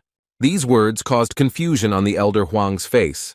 He asked his brother what he meant, to which he replied that the man was going to the emperor's palace. Little Obo was so shocked by the news that he almost dropped the tray of bandages on the floor. Wan Huan then reported that Huabang was recommended for service at court through filial piety, and he listened with his mouth open. Laughing at this reaction, The boy congratulated his brother and said that he, more than anyone else, deserved it. It was hard to believe in such luck, so the man bent over in bed and tried to hide his tears of happiness, but he failed. The next day, the entire province was buzzing about the fact that Her Majesty was pregnant, and the physician Huang devoted himself entirely to her treatment. They even talked about this in roadside taverns, and they didn't forget to mention Huabong, since her fame preceded him. Everyone and their dog discussed the Huang family, and were surprised that it fell, since such talented sons were born into it. The tavern owner listened attentively to these conversations, and like a spider, wove a web of gossip in his head. But when he heard that the famous physician had now gone to the emperor's palace, he almost dropped the tray of food for his guest. People were surprised that another talent would be accepted into the palace, but Huang's abilities could not go unnoticed. Trying to suppress the trembling in his hands, the man put the tray on the table and listened with irritation that the emperor would now keep the guy with him. This was not very good news for the owner of the establishment, because he also wanted to use this talented boy for his own purposes. When he invited him to his home, the capricious young man refused to visit, and if he left now, the man would not have a chance to talk to him. He had very little time, and there was almost no elixir left, so soon the old pain would make itself known. The addiction did not subside, and since the tavern owner did not know when Wan Huan would return, he felt that the end was coming for him. So there was only one way out of this situation. It was worth meeting the guy before he left. The man was distracted from his sad thoughts by a strange guest who was hanging around at the entrance to the building. He looked extremely suspicious. This guest walked away from the tavern. His mission here was accomplished. He got the information he wanted. The strange man with the covered face reflected on the fact that until now the doctor had carefully hidden himself, but now he had finally moved from his place. The now-dead Dr. Gyeongdok gave this mercenary the order to kill Wan Huan, no matter what it cost him, and he was going to fulfill his master's last will. Since the envoy's physician had died, the man could not return to the Taipings empty-handed, so the mission had to be completed. He felt an urgent need to at least make an attempt on the head of the elusive boy. 2 more days passed, and the residents of the Azure House could watch with pleasure as the darkness disappeared in the light of bright lanterns. While enjoying a late dinner, Huabong could not get over the joy of being recommended for service, and he anticipated how happy his mother would be. Suddenly, Wan Huan abruptly put a bowl with some incomprehensible contents on the table and said that everything was clear to him. He suggested that they drink absolutely anything they wanted today, because it was a day worth celebrating properly. The usually calm and correct brother agreed with this proposal, because he also believed that they should have fun in a way that would be remembered for a long time. The little helpers also raised their cups, only they actually contained a hot drink, sweet oolong tea. The joy that reigned around him was to Huabun's liking. He realized that all his efforts were worth this very moment in the circle of people close to him. So now the 4 of them drank to the successful older brother, who was going to the emperor's palace, and his younger brother, who had achieved incredible heights as a doctor. Pouring another portion of the alcoholic drink, the man asked if the young doctor would like to stay home for a while, and he replied that the chancellor's uncle was very ill. He kept silent about the fact that he could not leave the palace because of the murderer. It was necessary to take this point into account and move out immediately, preferably this evening. It is good that Her Highness has allocated several warriors for the travelers, but they cannot go with them all the way to the emperor's palace. Wan Huan really didn't want to put his brother in danger, so he asked him to convey his greetings to his mother, whom he would not be visiting for a long time. The drinks were conducive to frank conversations, and Huabong remembered that many shameful things had happened in the past, especially since the day his brother wanted to become a doctor. They experienced many quarrels and misunderstandings because they did not immediately understand the attraction to the chef's craft and did not want to accept it at all. But the attitude gradually began to change, especially after the boy saved many soldiers and cured the commander of tetanus. He also did things that are not even written about in medical Talmuds, because such diseases were considered incurable. The only one who stubbornly did not believe in the abilities of the young surgeon was his older brother, who thought that he was just playing. If it weren't for the words of Zhou Huan, who kept repeating about the boy's successes, Huabun would hardly have trusted him even to examine his mother, let alone perform an operation. But in the end, he gave in and allowed his younger brother to do what he could do, and fortunately, it led to positive results. When Wan Huan saved his mother, The man felt so ashamed for not trusting earlier that he simply could not look his relatives in the eyes. Listening to all this, the boy was pleased that his loved one had finally admitted his mistakes and sincerely repented of them. What made him especially happy was that Huabong was grateful to him for giving him the opportunity to get a position and become a high-ranking official. This speech was so sincere and pleasant that the young doctor was so embarrassed that he could not even comment on what he had heard. He felt incredibly relieved that his relationship with his brother had finally improved and become as close as before. Of course, the guy wouldn't have succeeded if he had done everything alone. There were always those around him who helped and supported him. Raising his cup, he looked carefully at those present and said that he was even embarrassed to say such words. Then he declared that he wanted to drink to everyone in this room, because they had all worked hard and were now reaping the results. The fun never ended, because the houseworkers kept bringing more and more delicacies, which tempted with pleasant aromas.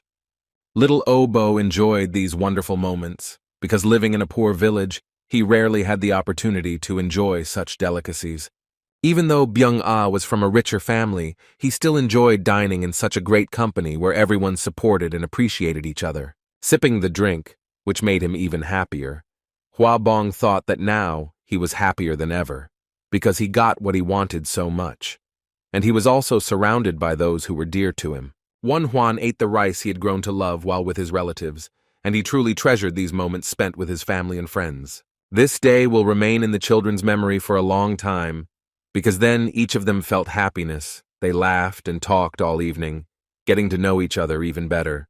The path to the emperor's palace was long and very difficult, but along the way one could enjoy the most beautiful views. The early morning was cold that day, so there was no desire to leave the roadside tavern where the travelers spent the night. But still, time was running out, so the Dr. Huan had to get up from his warm bed and start getting ready for the journey. As he pulled on his clothes to warm himself up a little, the boy remembered that he had promised the chancellor that he would return immediately after he had cured his uncle. When he approached the exit, he noticed that Obo and Byung-ah were already ready and waiting for him near the horses, which were waiting for the riders to send them on their way. Mounting his white stallion named Chilpun, the doctor made sure that his assistants were comfortable on the second horse and then ordered them to move forward. He didn't even suspect that someone could be watching them in the shadow of the trees, that someone was the very owner of the roadside tavern who listened to rumors about the doctor. The man understood that the road to Luoyang was not short, so he decided that if he followed the travelers, he would definitely have a chance to talk to the doctor. As he mounted his horse, the tavern owner was determined not to give up until he was free of his addiction. No matter how you look at it, it was the only way for him to survive, and he wasn't going to waste time, so he sped up the animal. He hadn't even driven a few meters when he suddenly felt something strange. Usually his instincts didn't fail him, and he could always tell when he was being followed. This was the case this time, because among the trees he noticed a quickly moving shadow. This man was clearly planning to catch up with the travelers, despite the fact that he was moving on foot. The way the man ran surprised his pursuer, because such footwork helped to hide his presence and made him silent for others. This technique was very rare and was called cat steps. It was only mastered by very skilled martial artists who had trained for many years. Later he noticed that there were several such spies, and they were all dressed the same and moved in the same way. It seemed that they were all from the Taiping. After a few hours of driving, Huan felt that he could no longer bear his hunger, so he suggested stopping for lunch. Of course, his companions didn't mind, so they went into another establishment and enjoyed some delicious rice buns. They took a few with them and made a short stop, enjoying the delicacies while sitting right on the ground. Suddenly they tensed up, because they heard the sound of hooves. Some rider was approaching them, and unexpected encounters in the forest rarely ended in anything good. Hiding behind a tree, the guy watched someone who was approaching them very quickly. He was surprised that this person was driving at such a speed on a mountain road. At one point, his horse arched and stopped, and it was then possible to notice that the one sitting in the saddle was quite an old man.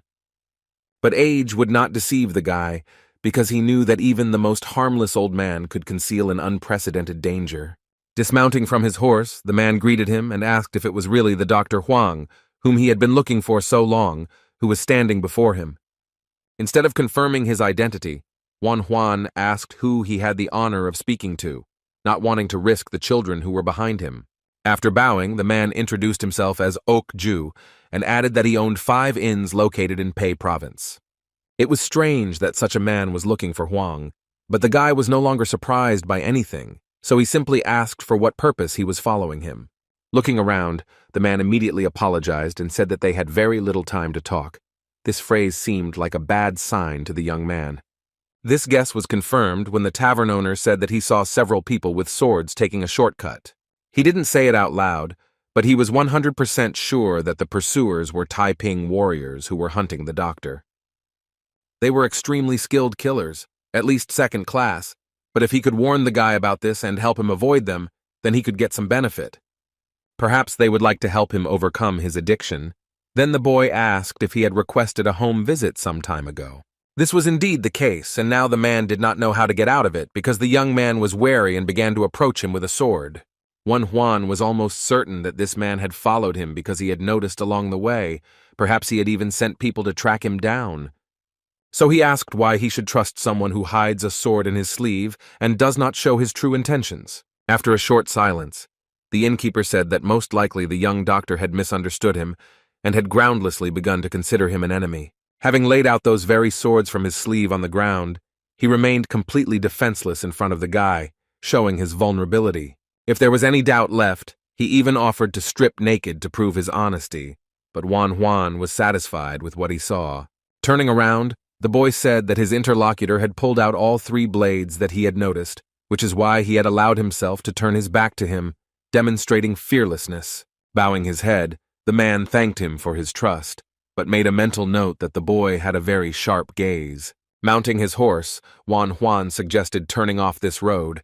The man simply blinked for a few seconds and looked at the doctor with bewilderment. He rolled his eyes and explained that it was worth doing if the killers really decided to take a shortcut and find him. He felt there was no need to fall into this trap, especially since he was traveling with 2 children who still wanted to live a little. If everything was really as the man said, the young doctor promised to listen to him about his illness, since he had come all the way to this remote place. Hiding his smile, Ok-ju sincerely thanked the guy who refused in a very merciful and reasonable manner.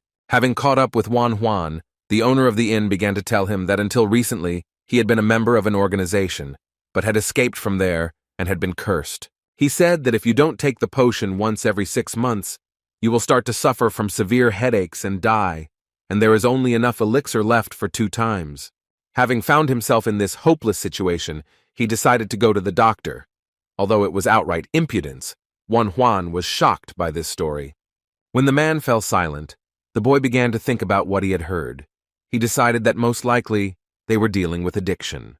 It was just unclear why the elixir had to be taken on a regular basis, and how it worked at all. Ok-ju said that something was causing the poisoning, which is why this addiction appeared. It remained to find out what caused it. Turning to the man, the doctor asked if he could look at the medicine that helps get rid of headaches. Ok-ju rummaged through his pockets and began to look for something, and his interlocutor was surprised because he thought that he would take out some kind of bottle. But in the end, he pulled out a small pea, which was barely noticeable on the palm of his hand, and that is precisely why it slipped out of his hands. Fortunately, the man was so dexterous that he caught her on the move. This action greatly tensed Juan because it spoke of his companion's good physical fitness. It was clear why Ok-ju valued these peas so much, because they would give him 6 months of normal life without pain. Noticing the doctor's strange look, the man explained that the situation was very difficult, and he would tell everything as soon as they got off their horses. Only now did Juan begin to suspect that his companion was not just a seeming person, perhaps he was another spy, because it was obvious that the person riding in front was a top-level master and had trained for a long time, honing his skills. They finally reached a more or less safe place, after which they dismounted their horses and tied the animals to the nearest tree. Sitting down on a rock, Ok-ju sighed heavily. The guy noticed this and suggested that he check his pulse, since rapid breathing was not a good sign. Touching the wrist, the doctor realized that he could not detect any disease. The pulse was normal. Usually with addictions you can notice some tension, but there was none. The fact that he needed the drug meant that the addiction was apparently something he had to cleanse himself of periodically, so the guy would never believe that it was real medicine. If it's not heavy metals or radiation, it wouldn't be addictive. The drug may actually be the cause. Its action is similar to psychotropic drugs. Now it was time to look at this very medicine, which looked like some kind of recovery pill. Seeing the man's reaction when he saw the pea in other people's hands, Juan knew he needed to quickly find out what they were dealing with. There was no doubt that Okeju was addicted, because his hands were shaking like someone who had not received a dose of an addictive substance. When he looked at the crumbs that remained on his palms, his mouth literally started to water, which is not a healthy reaction. Obo thought so too, so he began to watch their new companion even more closely than before, because such a state made people dangerous. When the man began to greedily lick his hands, all three turned around and looked at him in shock, because they had never seen anything like this before. Okeju realized that everyone had seen his momentary weakness and began to apologize and say that he literally couldn't help but lick off the rest of the medicine. He shared that when he sees this substance, he becomes somehow insane and can only think about this ill-fated pea. Suddenly, the man clutched his heart and thick saliva began to flow out of his mouth. It looked like poisoning, but with some strange side effects. After this, he fell off the rock he was sitting on. His body was shaking slightly, and the observers did not know how to react to this. It was then that Juan realized that they were faced with something truly extraordinary, and that it would take a lot of effort to figure it out. Finally, the man spoke up. He said that he was fine and that he was always in this state when he took his medicine. When he said that his heart usually didn't hurt, the boy realized that this man was out of his mind and couldn't think straight. Activating his X-ray vision ability, he decided that it was worth taking a look at his heart and understanding the reason for the body's behavior. But what the young man saw scared him almost to death. Before, he did not believe in strange, inexplicable illnesses, but now, it seems, this has changed. His vision showed that some huge centipede had wrapped its thin legs around the man's heart. It seemed impossible, but his eyes could not lie. It was impossible to understand how the centipede ended up in the human body. It seemed to be alive, which made the situation even more absurd. The guy closed his eyes and rubbed them with his fingers. He decided that his ability had somehow malfunctioned because all this simply could not happen. But when he opened them, he saw the same picture again. A huge insect was digging its paws into Okju's heart and not allowing him to breathe normally. Now the doctor realized that he seemed to be seeing a real picture. He suggested that it could be a helminth, which looks like a centipede. All the images of parasites flashed through his head, and he realized that helminths looked completely different, because this creature was closer to insects than to worms. All that remains is to reveal the secret of how it could enter the human body and remain there in a living state. Another guess, like lightning, struck the boy's consciousness, and was even more terrible than all the previous ones. Most likely, they were dealing with a poisonous insect called kodoku and used for black magic, as a poison with a curse. There was no point to any of this, as Juan thought it was all just fiction, but it was the only explanation that came to his mind. It seemed that this poor guy was really cursed and would die if he didn't take the medicine. It was even more serious than expected.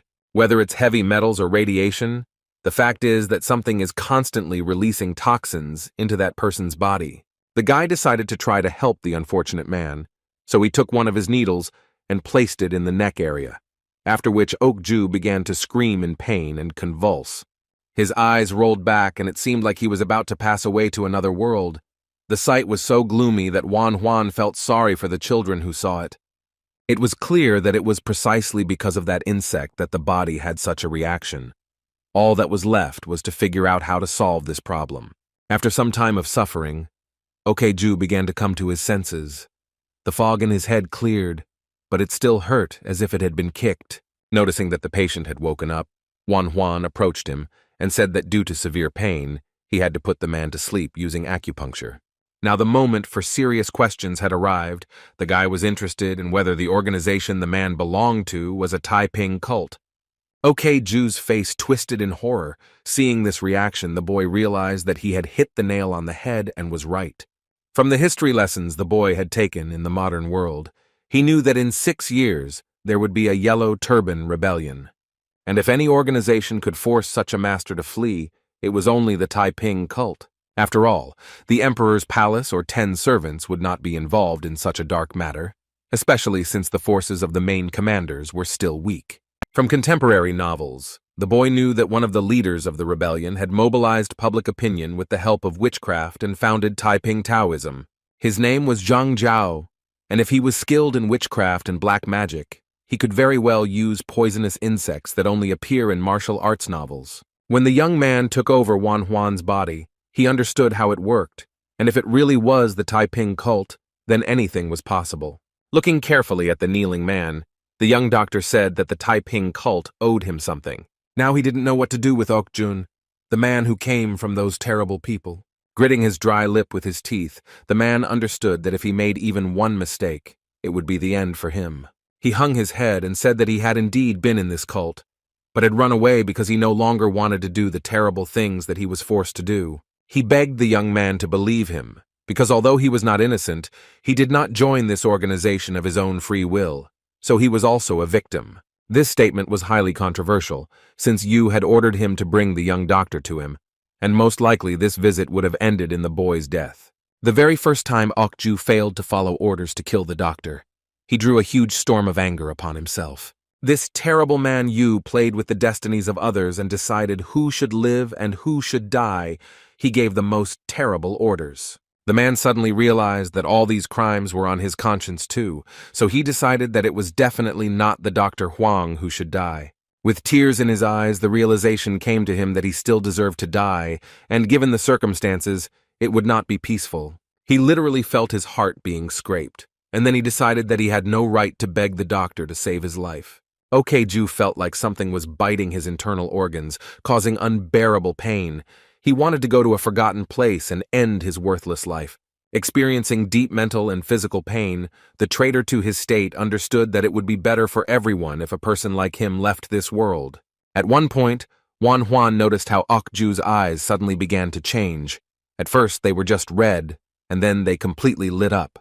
The forest has always attracted hard-working people who could use natural resources as building materials and put them to various needs. Several men were engaged in cutting down trees, felling them and sawing them into boards, which were then used in the construction of buildings. But the travelers who were traveling along this route did not know that the road was closed, so when they reached the place, they were extremely disappointed. This became a problem because Wan Huan knew that there was no other way and he had to come up with something immediately. The lumberjacks said that they had nothing to do with it, since the tree did not choose where to fall, and they just wanted to prevent good wood from going to waste. Those of the men who were standing a little further away from the guy realized that the one they had heard about was standing in front of them and began to throw unkind words at each other. Deciding to take advantage of the great opportunity, one of the so-called lumberjacks asked the boy for help, saying that another pair of hands would not be amiss. Taking out his sword, the young man said that he really liked helping people, but he would not provide assistance to those who were connected with the Taiping cult. Everyone who heard these words looked at the doctor in shock. They clearly did not expect him to be smart and observant. But then something happened that the guy never expected to see. Some shadows appeared on the trees and began to approach with astonishing speed. These were the same Taiping spies that Okju had seen, and one of these people said that the rumors about the young doctor's intelligence were true. One of the men grinned evilly and said that he was even a little sorry that such a smart head would be separated from the rest of the body today. During his time on the job, Wan Huan had faced many threats and even assassination attempts, so he wasn't too scared by these conversations now. But when the warriors one after another began to jump synchronously from the trees, fear finally raised its head, and the guy was gripped by anxiety for his life. What was especially unpleasant was that he was alone against a dozen trained Taiping soldiers who could kill him with one swing of their blade. Not wanting to stain his hands with the boy's blood, the leader of the Taiping spies told him to quickly bring him the doctor's head and to do it quietly. The spies were faced with a very sworn enemy of the envoy and physician Gyan Dok, so they wanted to get rid of him as quickly as possible and send him to the next world. But everything turned out completely differently than the warriors expected. The first blood was drawn from a completely different person than they had expected. The danger crept up so unnoticed that even such trained spies did not notice it and paid for this fatal inattention. One of the soldiers was hit by an enemy sword and fell dead to the ground, sprinkling it with his blood. The leader was extremely angry about this, because he always told his subordinates to learn to watch their backs in any situation. The one who drew blood from the Taiping warrior was Governor Okju, who held the bloody sword in his hands and demonstratively did not wipe the blood off it. The man was a second-class performer named Sajong, and he clearly didn't expect to see such a high-ranking ally as a traitor. Now all the swords and axes were aimed at the governor. For some reason the warriors were sure that he was dead, so they were shocked that they were wrong. Looking up, the man ignored the question. His gaze focused only on the doctor, who he asked if that was enough for him to believe him. Now the boy was almost completely sure that all the words of this strange gentleman were true, which meant that he would think about how to solve his problem. But he would deal with that later because the pressing problem was how to finish off so many opponents, so the guy decided to start dealing with that. The Taiping mercenaries thought that the guy was making a very bad move, because there were many more of them, but when the doctor began to cut them down one by one, it became clear that they were wrong. Soon, Okeju joined the battle, keeping up with his younger colleague, moving so quickly that age seemed like just a number. The once calm forest was now filled with the sounds of swords and death cries. The battle could turn any place into a real nightmare. It was strange that all these people gave their lives for ideas that did not belong to them. They were simply following the orders of the master, sacrificing themselves. The mercenaries simply didn't have a chance when Okju and Wanhuan joined forces and began to drive these evil spirits back to where they came from.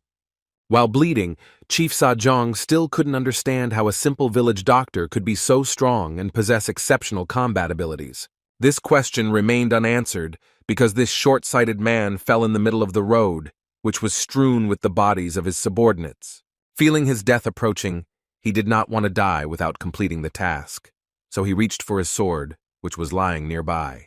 It was not possible to get it out, because the young doctor arrived in time and pushed the weapon away to a greater distance. Looking into his opponent's eyes, Wanhuan knew he had to end this farce, so he told him to give up. When this phrase was ignored, the boy said that if his enemy answered the question, he would let him die in peace. Otherwise, he would regret not accepting this offer. Okeju intervened in the conversation, saying in an absolutely confident voice that this man would not open his mouth and would remain silent no matter what. The governor's appearance loosened Sajong's tongue, who hissed that the cult's traitors would never find peace in this life or after death. Listening to this fiery speech, Wanhuan realized that only ardent fanatics of the cult could speak like this. This once again confirmed that they were facing the Taipings. All this indicated that very turbulent days would soon come, and many people would die, so it was worth preparing for a series of gloomy events. All the guy could do was rid this world of at least one cult fanatic who controlled other people's lives. Moreover, it was absolutely clear that Sajong would not say anything, so it was best to take him to the department for further interrogation.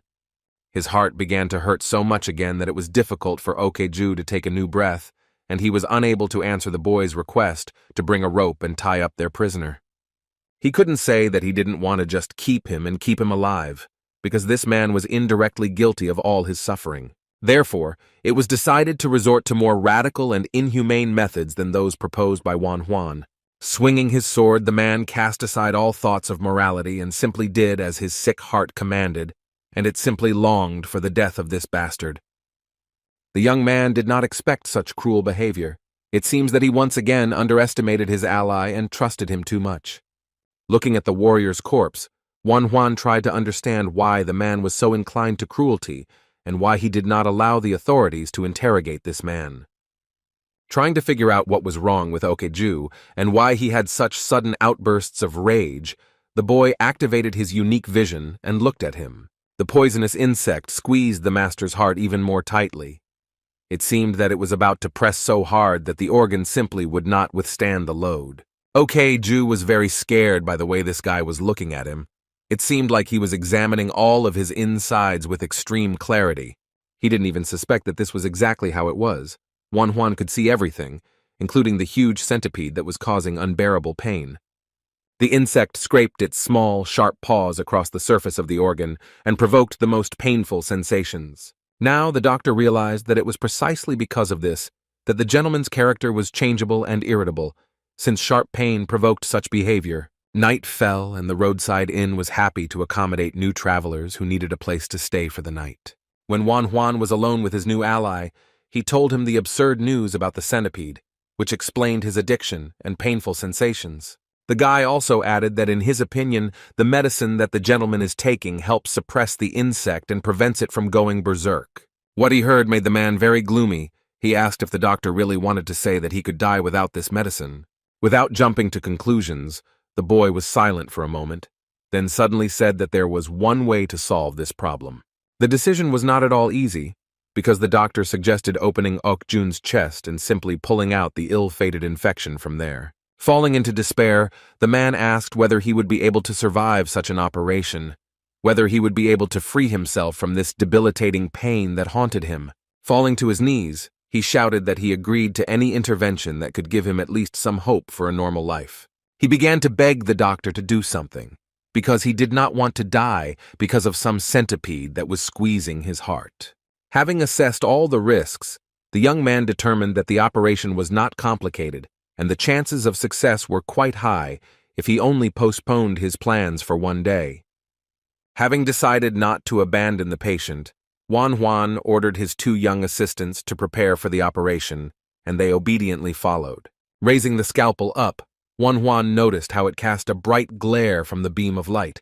This was a sign that he needed to begin immediately. Since opening the chest cavity through the chest wall was impossible, the young surgeon had to make a local incision. Thanks to his ability, he could operate much more accurately. It was necessary to make a large enough incision on the left lower part of the xiphoid process of the sternum so that the forceps could pass through. This was the only way to remove the parasite that was preventing the patient's heart from beating at a normal rhythm.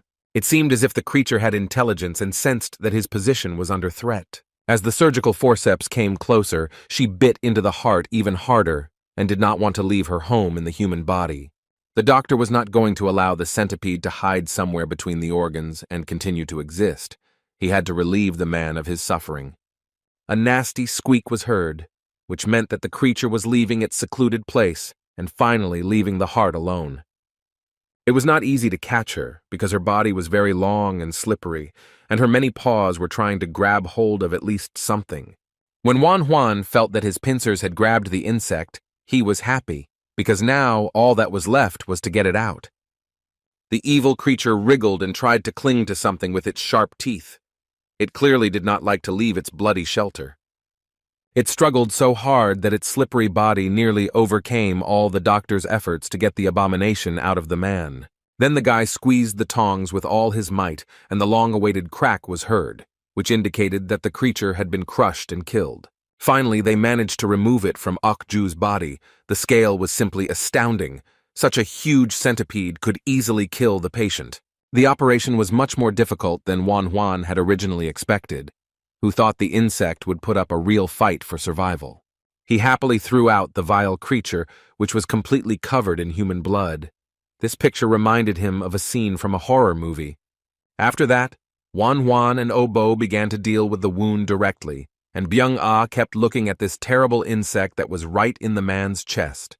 Having thrown the forceps and scalpel into a special tray, the surgeon was finally able to exhale and announce the completion of the operation, which had been very tense. While looking at the centipede, Byung-ah asked Obo how something like that could get into a human body, and Obo said with obvious disgust that he didn't know. Removing the protective bandage from his face, the boy was able to assess his results, which indicated that everything had gone well. Saving a person was worth all the risks, and of course there is no need to regret anything, because a good deed was done. But the anxiety did not leave Manhwa's mind. He himself did not understand why, when he looked at the man, he suddenly became so uneasy. Tonight was also a restless night for the Huang family, as Chancellor Chen Gui's uncle was feeling particularly ill. A doctor came to him to conduct another examination, and after he finished, his expression conveyed such concern that the old man asked what had happened. Commander-in-Chief Wang Huan could endure even the most brutal truth, so he asked if such a disease could be cured.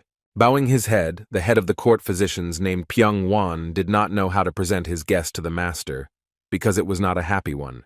The once brave and fearless commander-in-chief was truly scared for the first time in a long time, because that was his reaction when he was told that he had cancer. Extending his hands to his trusted physician, he asked again if he was sure of his diagnosis, and the doctor said that he had no doubts. Trying to control the trembling in his voice, the old man said that he had heard that such a disease was incurable. Byung-wan had nothing to console the patient with. His next words struck the commander-in-chief right in the heart, because the court physician declared that he would not live longer than 6 months. Looking at the dying candle, Wang Huan almost did not hear the words about how they would slow down the progression of his illness and ease his suffering. But no one can give him guarantees about how much more time he will spend on this earth. It was hard to accept, but if Byung Wan had made the diagnosis, there could be no mistake. So looking out the window, the old man tried to come to terms with it. Looking at his once combat patient, the doctor wanted to somehow help him and distract him from suffering and thoughts of death. Then he said that he had not mentioned it before because he did not want to give false hope, but his elder brother would soon be in Luoyang. This was good news because we were talking about a very skilled doctor who had taken care of many of his patients. The old man even sat up from his bed when he heard that this man might have another way of treatment because he had excellent skills. Now the dying candle seemed not a symbol of imminent burnout, but a bright flame of hope. All that was left was to wait for the arrival of this healer. Inside Wang Huan, there was anxiety about whether the doctor would arrive on time, since there was not much time for treatment. It was a clear and fine morning, and even the gloomy roadside tavern didn't seem so gloomy, feeling the first rays of the sun on his face. Okeju, who had undergone a difficult operation during the night, opened his eyes. Looking around, the man did not recognize this room, so he asked where he was. When he tried to get up, a sharp pain pierced his entire body. It seemed to him that it had become much worse than it had been before the insect was removed from his body. The realization suddenly hit him, and the man could not answer the question of why he allowed his chest to be cut open and the one who had been with him for such a long time to be pulled out. The screams were so loud that they could be heard even in the next room. Wan Huan and his young assistants immediately realized that their patient had come to his senses. When the boy burst into the room, you saw that his charge was in despair, his body was shaking, and his hands were clutching his head in alarm. Then he fell on his knees before the doctor and began to beg him to kill him quickly because this life seemed unbearable to him. Extending his hand to somehow console Ok-jun, the young man said that there was no need to torment himself like that, especially since his wound had not healed. But the man did not listen to him and shouted that he did not deserve help, because he wanted to kill the innocent doctor who had done nothing wrong. Now Wan Huan understood why he had this strange feeling, of course, because he was always close to his potential killer. Now this man has confessed everything. He said that he ordered the attack on Go Cho, and even tried to use Wan Huan to save his life. Trying to fight back tears, he said he had committed too many crimes and used other people to save his own life. Hysterically, Okeju apologized and repeated over and over that Wan Huan should not live among such people. Looking at this pathetic man, the young surgeon understood that if it were up to him, he would kill him or immediately hand him over to the authorities. But the situation developed differently. After all, what worried him most was that the Taipings had placed a poisonous insect inside this man, and this could not have happened just like that. This nightmarish centipede had an effect when this man suddenly killed a warrior in the mountains. It seemed he acted unconsciously. Now that the creature has left his body, it's only logical that Okju's true character has returned and begun to show itself. He could have just left if he wanted to hide it. There was no need to beg the guy and tell him everything. It made his words seem sincere. But this statement was debatable, so there was something to check. Wan Huan suddenly asked if all these actions against him were really done by Okju himself. Bowing his head, he replied that he had done everything himself, and now he did not even deserve to beg for forgiveness, so he should be killed immediately. Wan Huan decided to ask why the man was telling him about the crimes he had committed against him. With trembling hands, he shared that he always regretted his terrible actions, but this feeling disappeared as soon as his chest began to throb. These words seemed terrible to the boy, but then Okeju added that this doesn't work anymore and he's telling all this to end his miserable life. Closing his eyes, the young man suddenly realized that the cause of those terrible acts was a poisonous insect, so he could not force this man to be fully responsible for all the crimes. But that didn't make his actions good, so the guy had mixed feelings about what he should do. Looking at the withered corpse of the centipede, the young doctor said that he could not forgive such atrocities. Okeju cried even more, but the doctor added that he could not kill him either, since he had no moral right to do so. The guy believed that no doctor could kill his patient, whom he personally saved from mortal danger. So I advise this man to do as his conscience tells him. He could surrender to the government or go somewhere far away. However, Wan Huan still hoped that his patient would make the right decision and do what was best for everyone. After this, the travelers set off on their journey again, enjoying the beautiful views. The young doctor was exhausted from answering his charge's questions about whether he was okay. Exhaling, he honestly admitted that he didn't feel any better, but he knew that he had made the right decision. Suddenly, this conversation was interrupted because someone unexpectedly jumped out from behind the bushes and blocked the road. It was none other than Ok-ju, who was nervously begging to be taken along as a guard. None of the three travelers expected such a turn of events, so they were quite surprised by this proposal. Kneeling once again, the man said that he had learned a valuable lesson and now wanted to correct all his mistakes. He said that his conscience was screaming that from that moment on he had to protect the young doctor. The guy didn't know how to react to that, especially when the man began to say that he had given him a new life, which he decided to dedicate to protecting him. According to Ok-ju, Manhwa had too soft a character, so he needed people who could stand up for him if necessary. This man promised to become the sword of the young surgeon, and if he ordered him to jump into a fiery pit, then he would do so, and if he ordered him to fall under the sword, then this would be done. Even though these words were sincere, Manhwa wanted the man to just live his life and not pursue him. But then he objected, saying that this was his life. His new calling was to protect the young doctor. Not paying attention to such a passionate speech, the guy walked past the unfortunate man and said that he did not need any of this, so he should go his own way. Ok-ju could agree with these words. He would indeed go his own way, but it would not be quite as the young man expected. The next day, the travelers decided to make a stop, but all their appetite disappeared at the very moment when the annoying former member of the Taipings appeared before them again. When he was refused again, he began to come every day and haunt the doctor and his assistants, following them like a shadow. He wanted to achieve his goal. Ok-ju followed the boys everywhere, keeping watch outside the houses of random patients and not forgetting to stop by the roadside inns where Manhwa was resting.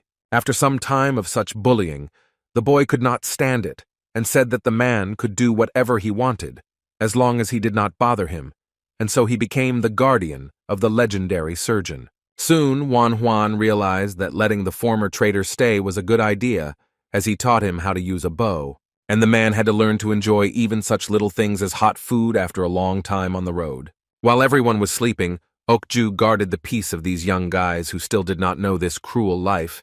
He felt responsible for their well-being. Looking at the full moon, he suddenly realized how many mistakes he had made to finally end up here and find his purpose. In the Huang family, another night passed restlessly.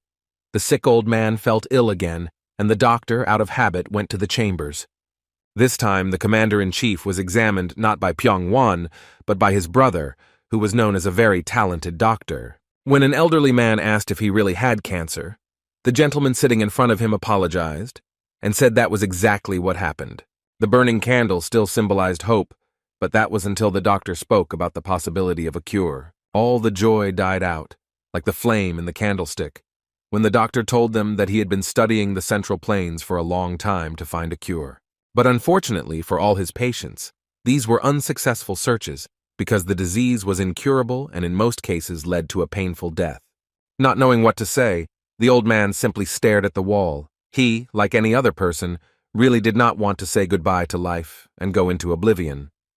It was hard to believe that life was about to leave his body, which looked so healthy and full of strength. The doctor promised to do everything in his power, but he believed that Manhwa would live a little more than a year.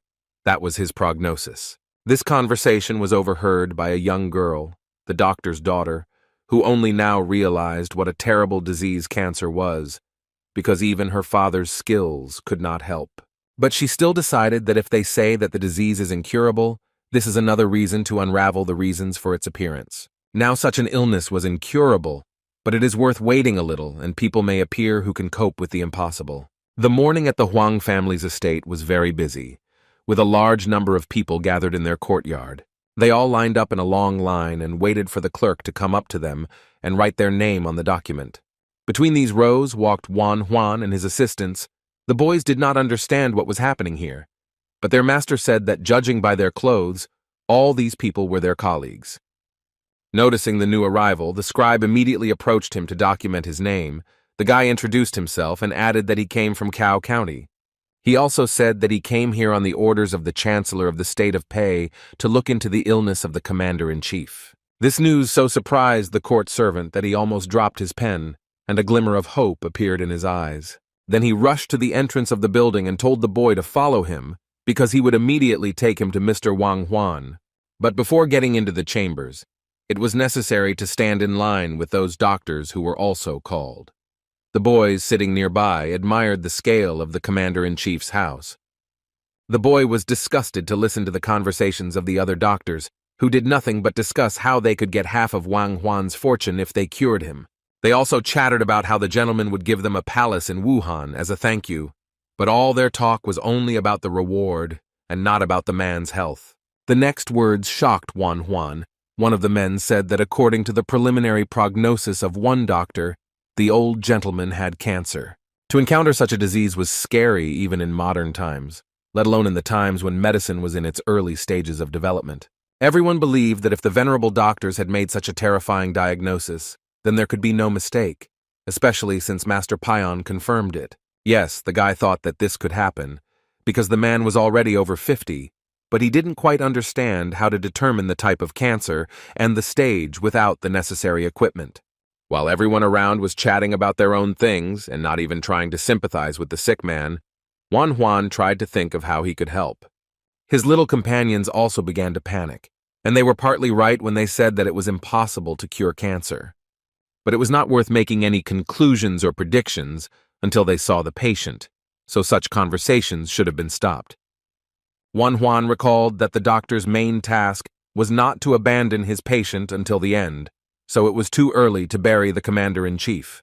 When the boy finally approached the doors of the patient's chambers, the guards announced that the one recommended by the Chancellor of Pei Province had arrived. Even the servants noticed how young this boy was who came to treat a high-ranking member of society.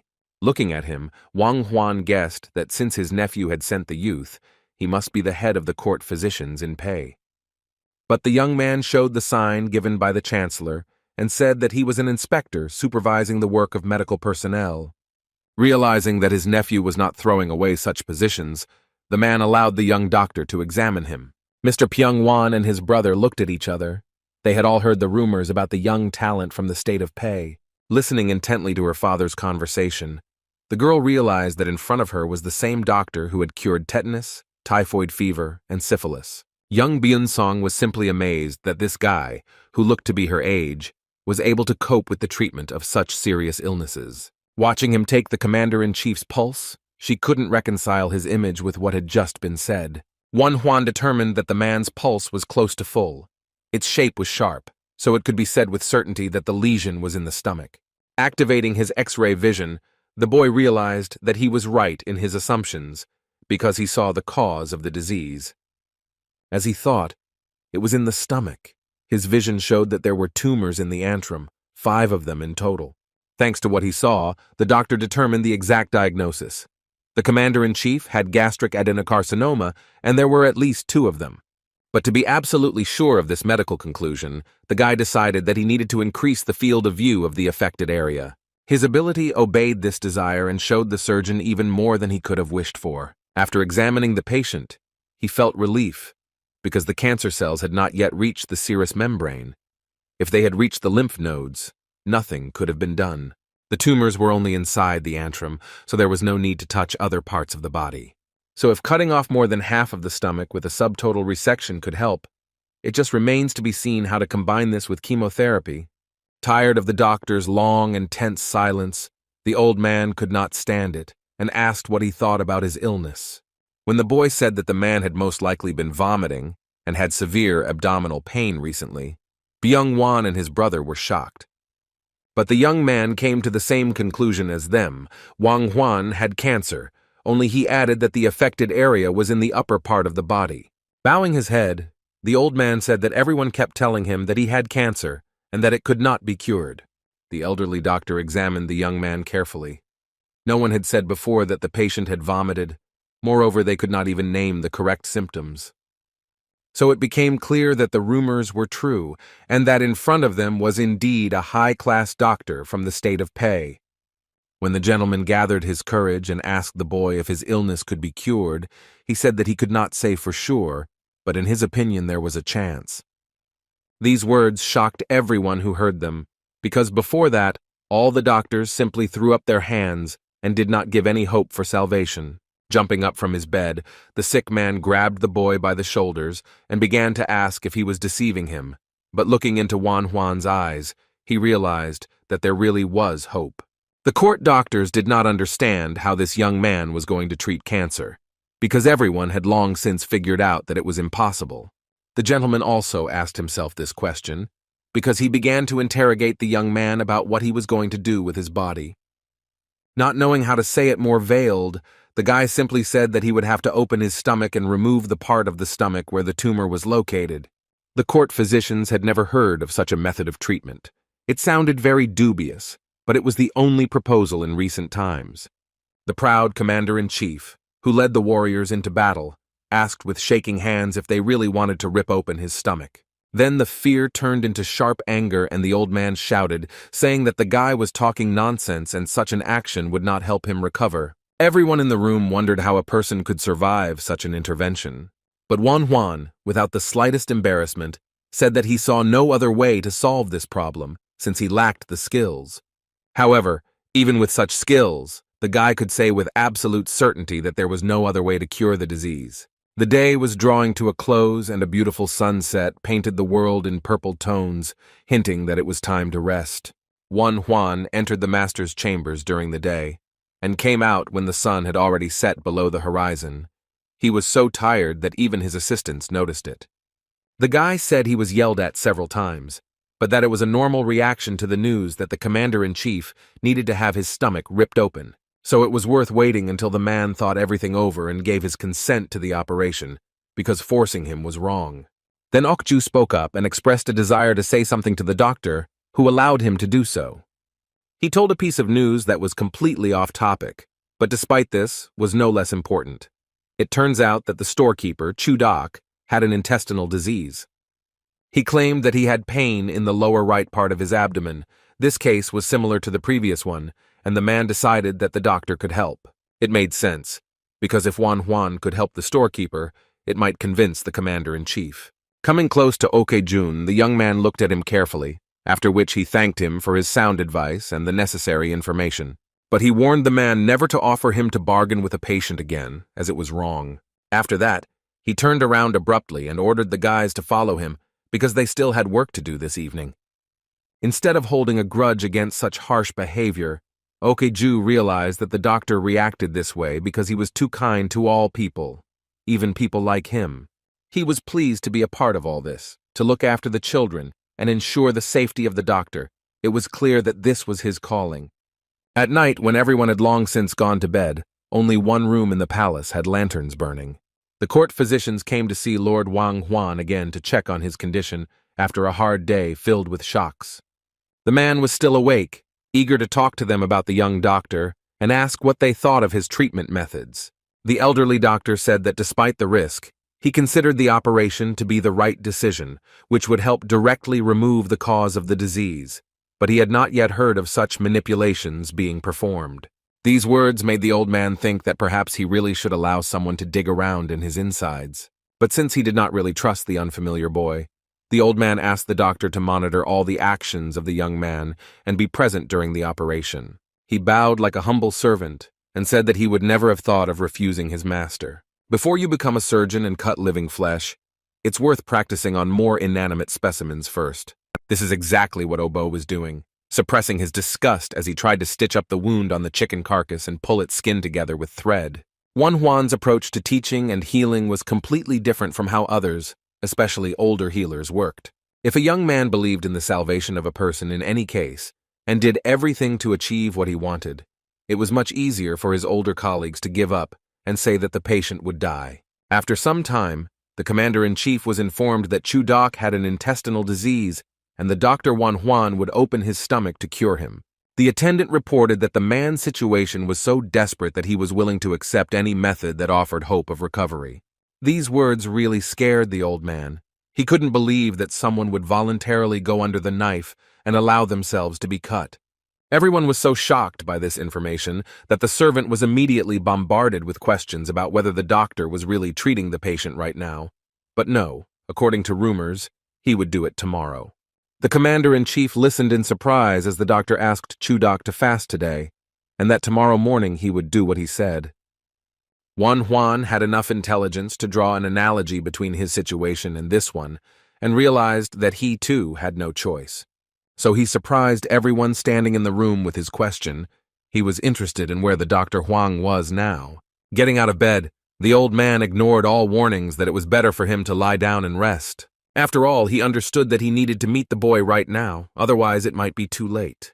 So after some time, when it was already deep into the night, a dear visitor came to the Huang family's house.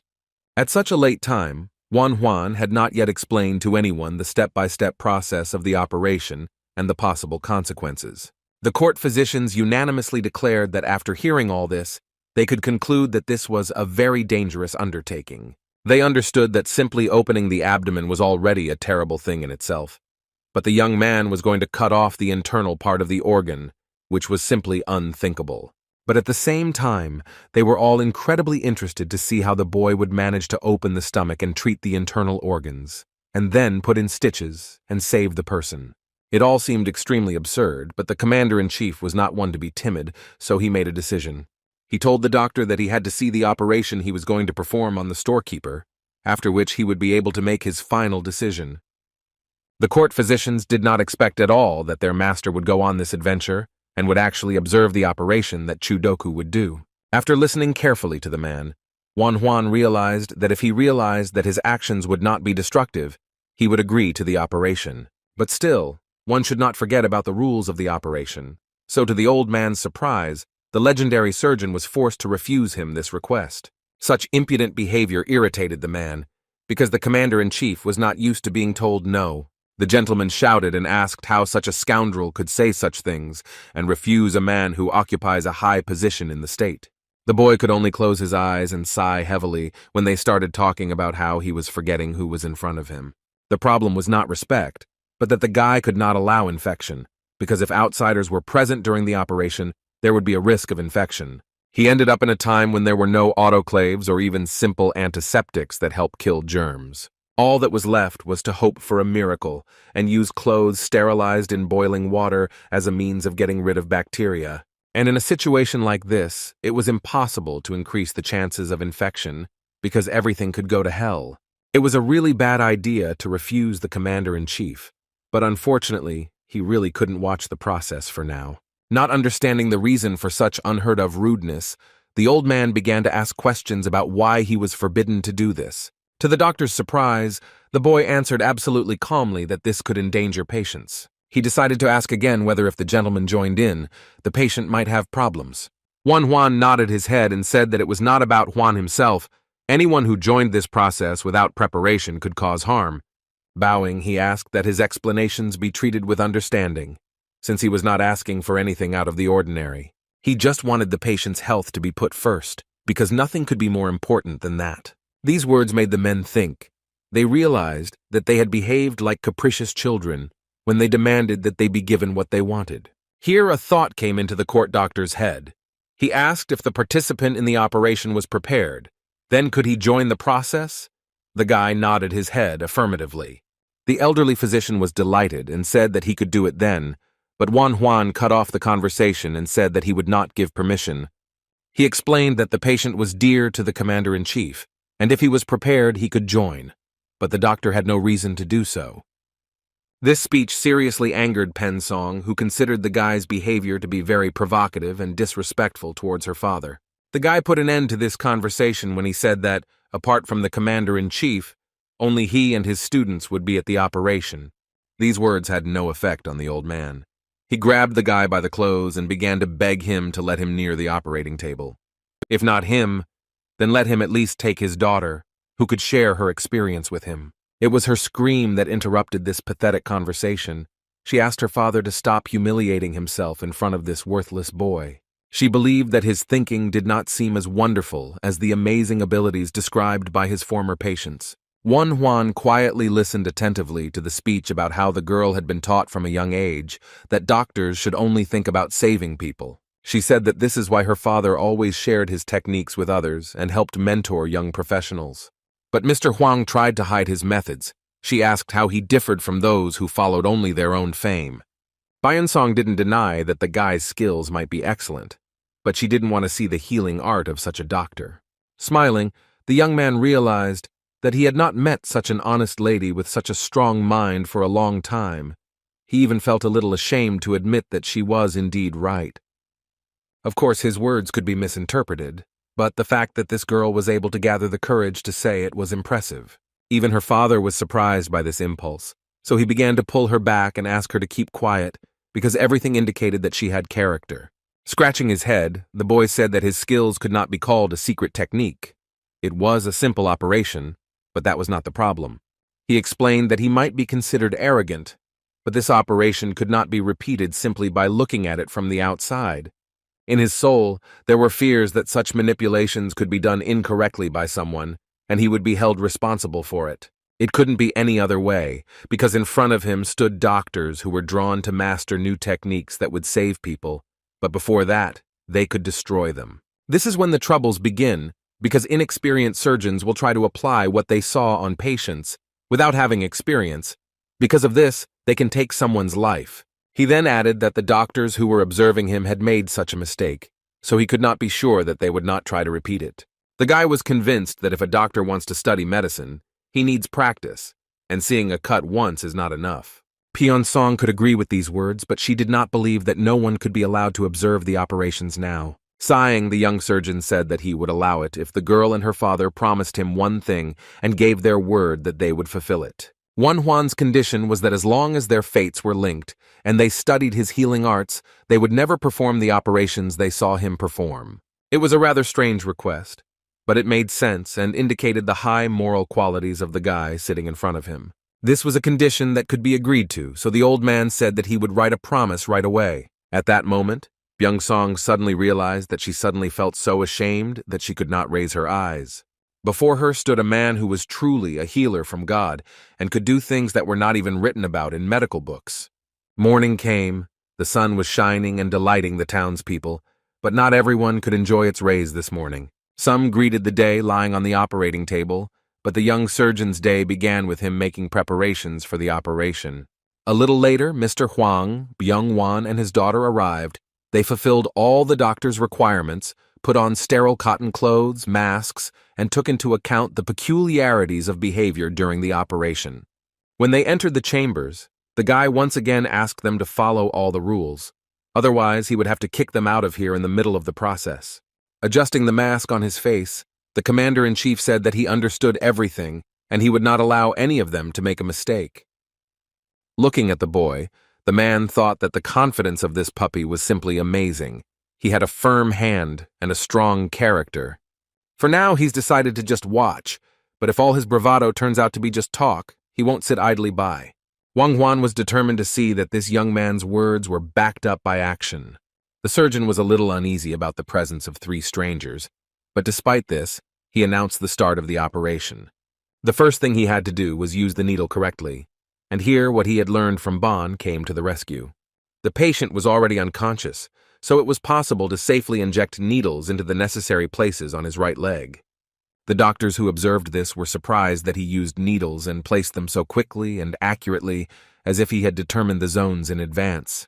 They didn't understand what he was trying to achieve with this action, but they continued to follow the rules and watched silently. After finishing with the needles, Wan Huan asked one of his assistants to hand him a sterile scalpel. The surgeon announced that he was starting to make an incision, so he told his assistants to adjust the temperature of the iron, which Obo did. Having fenced off the area of the operation, the young man made the first cut. It was deep and precise. Despite this, only a small drop of blood flowed from the wound. After that, he ordered Byung-ah to open the wound, and the second assistant was to take care of stopping the bleeding. The doctor, who was watching all this, realized that the boy had cut the stomach to the exact depth.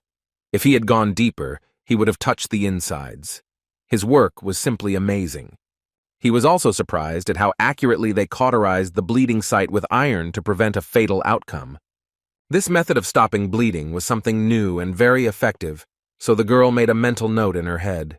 Until she saw it with her own eyes, she couldn't even think that this was possible, so now she was catching every move the guy made.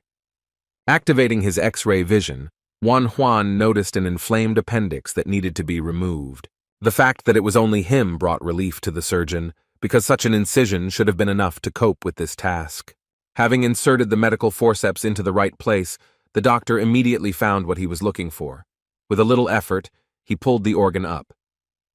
His colleagues were amazed when they saw the real cause of the disease, but they were even more surprised when the guy tied the intestines with thread. The commander-in-chief knew nothing about the medical craft, but even he realized that the young man's work was simply amazing. It was hard not to notice that the surgeon was cutting open the abdomen without touching the organs. Even military advisors could not have done it with such precision. At that moment, the gentleman realized that this doctor was truly his only hope for salvation from this terrible illness. Having removed the inflamed appendix, the guy threw it onto a special tray. Although the operation was not complicated, he felt relief. After this, he looked at his assistants and praised them, saying that they had done an excellent job. Then he said something that surprised everyone in the room. The surgeon instructed Obo to stitch up the patient's wound because he was already quite trained. The boy was so shocked that he could not utter a word. It was difficult for him to believe that such an important job was entrusted to him. He started to say that his skills weren't good enough yet, but then he thought for a moment and said that he could handle it. This was a test that Obo successfully passed. Such manipulation greatly impressed Byung-song, because once again it showed the doctor's moral qualities. It was surprising that the surgeon would give up the main place to his young student and completely trust him with such an important role. But the young man did not forget about his second assistant. Handing him the scissors, he told Byung-ae to cut the thread himself. For the boy, this action meant a lot, because usually the teacher always let him cut off Obo. Seeing their synchronized work, the girl could hardly stand still. She also wanted to be among them and help save the patient. She could so easily imagine herself standing among these guys, doing an important job that she would easily take on herself. The desire on Byung-song's face was so obvious that it was hard to miss, and her father noticed it. His smile could be seen even under the mask. He could not be happier that he had raised such a goal-oriented daughter. Moreover, before her was such a doctor that only a true fool who knew nothing about medicine would not want to learn from him. Previously, the man wondered if there was anything else he could learn, but now he knew for sure that he still didn't know a lot. Finally, the operation was finished, and the doctor praised each of his assistants, trying not to leave anyone out. But the boys had not yet completed their mission, because they still had to transfer the patient from the operating table. When Wan Huan came closer, the commander-in-chief immediately began asking questions about whether the patient would survive. The guy said that he still needed to be observed, but everything went well. The doctor predicted that in about 4 days, his patient would recover and function relatively normally. Having assessed the doctor's words, Wang Huan asked whether the young man would be able to save him too. This question was very difficult for both interlocutors. After thinking for a moment, the surgeon said that it would not be easy, and the operation would be much more complicated than this one, but the chances of success were not small. Much depended on the patient. If he is ready not to give up, then the result will also be positive. He firmly stated that he would not let the master's hopes go to waste, and if he had to take on some task, he would see it through to the end. The young man's confidence was transmitted to the master, and patting him on the shoulder, Wang Huan told the doctor that he was not going to give up. From that moment on, the process of preparation for the operation was launched. The boy, together with the court physician, prepared the necessary herbs as a pain reliever. The patient's stomach also needed to be prepared, so he drank special cleansing decoctions that were brought to him every day. The assistants, who were especially important in the upcoming operation, were not left without attention, so their knowledge had to be impeccable. Even though things didn't always go smoothly, the kids didn't leave any opportunity to learn something new, even though it often seemed incomprehensible to them. Byung-song watched the learning process with interest, wanting to be in the place of a little village boy for the first time in her life. Sometimes she managed to hear some information, but almost always these were only fragments that did not really explain anything. When she eavesdropped once again, her father found her and almost told Huang that she was spying on him. The old man decided to remind his daughter that virtue is the most important quality of a doctor, and then comes the way of thinking. Continuing his words, the girl muttered that the third quality was the ability to save a person. She remembered every word. Such attentiveness and prudence could not but please the old man, who always tried to instill the right values in his daughter. He asked her why she hesitated if she knew so much, and the girl herself desperately wanted to find an answer to this question. These words surprised Byung-song, because there was clearly a hidden subtext in them. Her father loved to speak in hidden riddles. Her parent decided to remind her that she could follow the path that she chose and considered right, a privilege that not all girls of that time had. She understood this perfectly well, so she never stopped thanking heaven for having such a wonderful and understanding dad. The day came that everyone had been waiting for and fearing for so long. When the boy handed the potion to the commander-in-chief, he said that it would help him fall asleep. The man understood that he would fall asleep without any problems, but he still needed to know whether he would wake up after all the manipulations on his body. All the surgeon said to this was that he hoped the old man would have a good night's sleep, where nothing would disturb him. Smiling, Won-hwan said that he would make his patient feel offended that such a sweet dream was interrupted. These words made the man laugh a lot and diffused the tense situation. He said that in that case he would really be offended by the boy. While putting on his face covering for the umpteenth time, Won-hwan asked his assistants if they were ready for today's test of strength. When they nodded their heads first hesitantly and then more firmly, the chief surgeon announced the beginning of this legendary operation. The cut was similar to the previous one, very clear and deep. Almost no blood flowed out, but in any case the iron was always at the ready. When the assistants widened the wound with forceps, the boy realized that everything looked exactly as his X-ray vision showed. Bleeding began. The liquid could not be lost, because in today's reality, a transfusion was something beyond fantasy. But that wasn't the only problem, because the commander-in-chief's chest suddenly stopped and he began to turn blue. The guy immediately rushed to check the patient's pulse and felt how cold it was to the touch. It was unclear why all this had suddenly happened. The chest did not rise, there was no pulse, and the face began to turn into a cold wax mask that showed no signs of life. It was an obvious cardiac arrest, which could well have led to the outcome that everyone so feared. The assistants also noticed something was wrong, staring at the man's pale face and then looking at the doctor with questions. The court doctor and his daughter, who were watching the operation, could not understand what was happening and why there was panic on the children's faces. For some reason, they started pressing on Wang-hwan's chest and whispering something to each other. Their behavior was extremely suspicious. The young surgeon was suddenly overcome with such panic that he had a huge amount of energy to perform cardiac massage on the dying patient. Trying so hard, the young man didn't even notice how he climbed onto the table next to the patient and, sitting on it, continued to press on the patient's chest. Little by little, the victim's condition stabilized, so that now Won-hwan could at least catch his breath normally. Next, he ordered his assistants to prepare the iron, because it was necessary to cauterize the source of blood loss again. Byung-song couldn't believe what she was seeing. Just a second ago, she was going to mourn the master, when suddenly the operation continued and he was alive again. Her father shared her sincere bewilderment.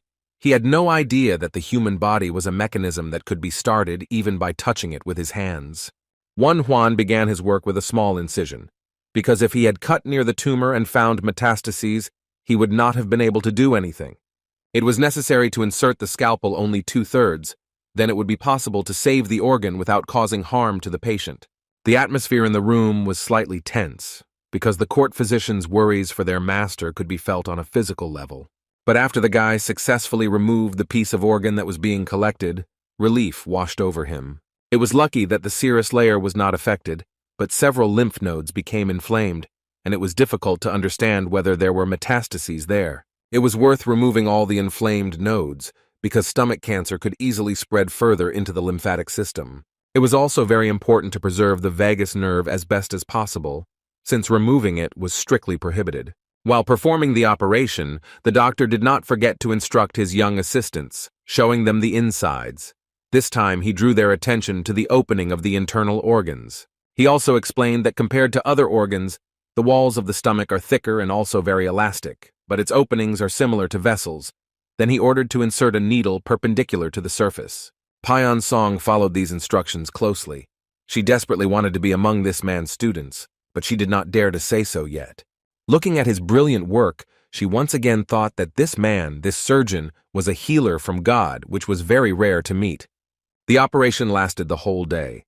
The sun had already set and the moon had risen in the dark skies, and the guys had only just finished. The commander-in-chief lay on the couch and did not move. He showed no signs of life and was extremely pale, not surprising because he had survived such a difficult operation. Then his hand began to tremble.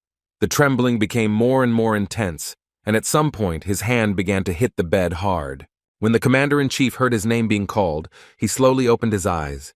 His eyelids were so heavy that it was very difficult to lift them. The surgeon immediately approached him and asked how he slept. Smiling, the man said that at some point he thought he had already seen the Reapers. He tried to get up, but a terrible pain in his stomach stopped him, and he groaned as he returned to his place. It seemed that the gentleman had forgotten that his stomach had literally been cut open. Grabbing his hand, Juan strictly ordered him not to touch the wound, as it needed time to heal. Looking at the patient seriously, the doctor explained that he had cut open his stomach and cut off part of his stomach, so now he had to rest in bed. He also said that it would be extremely uncomfortable for some time, but the gentleman had to get used to it, and it was also necessary to watch his diet and get more rest. The suffering did not stop, and Juan asked if it would get worse, because it was simply unbearable now. Closing his eyes, the boy remembered that the chance of relapse at stage 2 was 30%. Since he could not undergo chemotherapy, it was necessary to monitor his condition.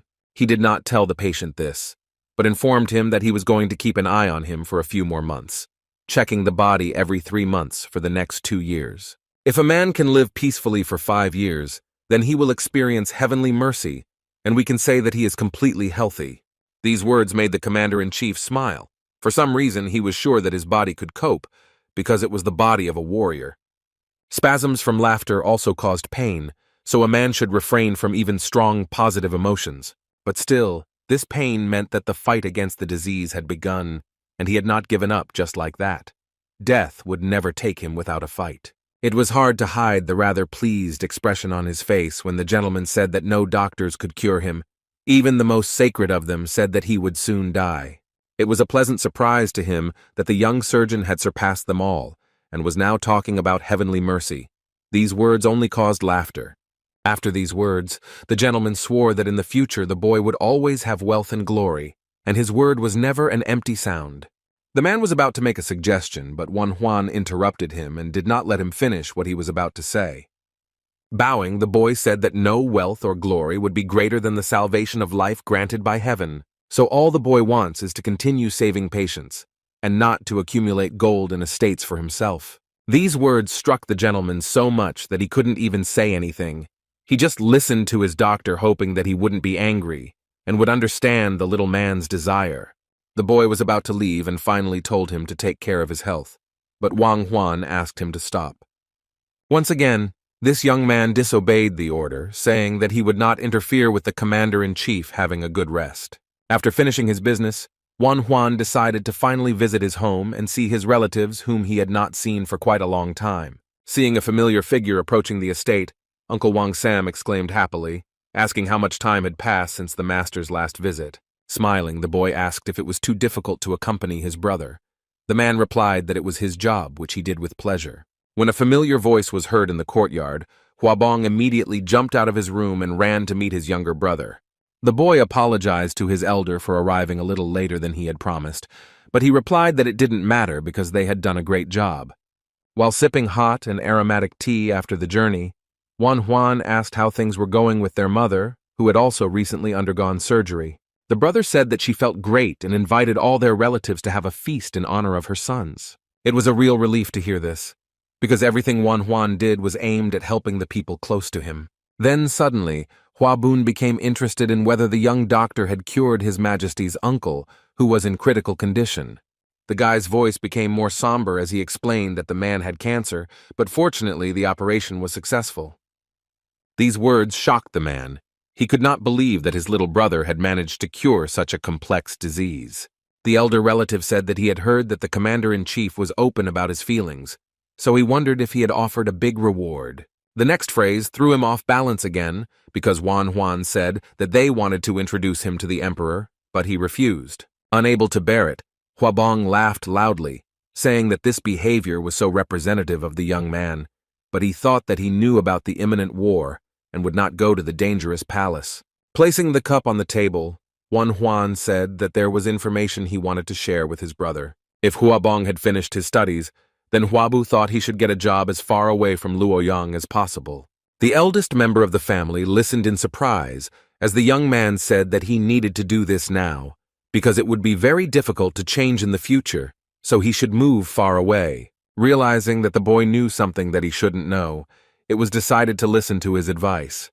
Therefore, when the doctor once again said that his brother must do this at any cost, he simply agreed, without showing any resistance. Huan finally felt relieved that his request had been listened to and agreed to so easily. He knew full well that there would be turmoil during the Yellow Turban Rebellion, so he simply could not allow his loved one to remain in the palace. When everything was falling apart, the guy wanted his relatives to be as far away from unsafe places as possible. Having finished this important conversation, the guy stood up and said that it was time for him to go. His brother asked him to visit him at least sometimes. Without turning back, he left, knowing that when the commander-in-chief got better, he would have to move away from the palace, because if he stayed there, he too would be consumed by the fire of war. But something was troubling the young man. Inside him there was some kind of bad feeling, as if something was about to happen very soon. It wasn't paranoia at all, because there were certain individuals who didn't want to allow Huang to gain influence, so they conspired against him. When he returned to Luoyang, his assistants greeted him with great enthusiasm, saying that the sacred physician had asked them to come see him. Walking along the corridors of the palace, the guy yawned loudly, because he had a strange dream that did not allow him to sleep well. Trying to stretch his back as he walked, he wondered why this man was looking for him, since he hadn't even had time to rest properly from the journey. Approaching the right door, the young man noticed that there was a lively conversation going on behind it, so the question immediately arose as to who the healer's interlocutor was. He became an unwilling listener, as one of the men said that they could not allow Huang to behave like this. Of course, the boy immediately became interested in what these people were talking about, but he was unable to eavesdrop for a long time. Entering the chambers, he announced his presence and asked for what purpose they were looking for him at such an early hour, especially since he had just arrived from the road.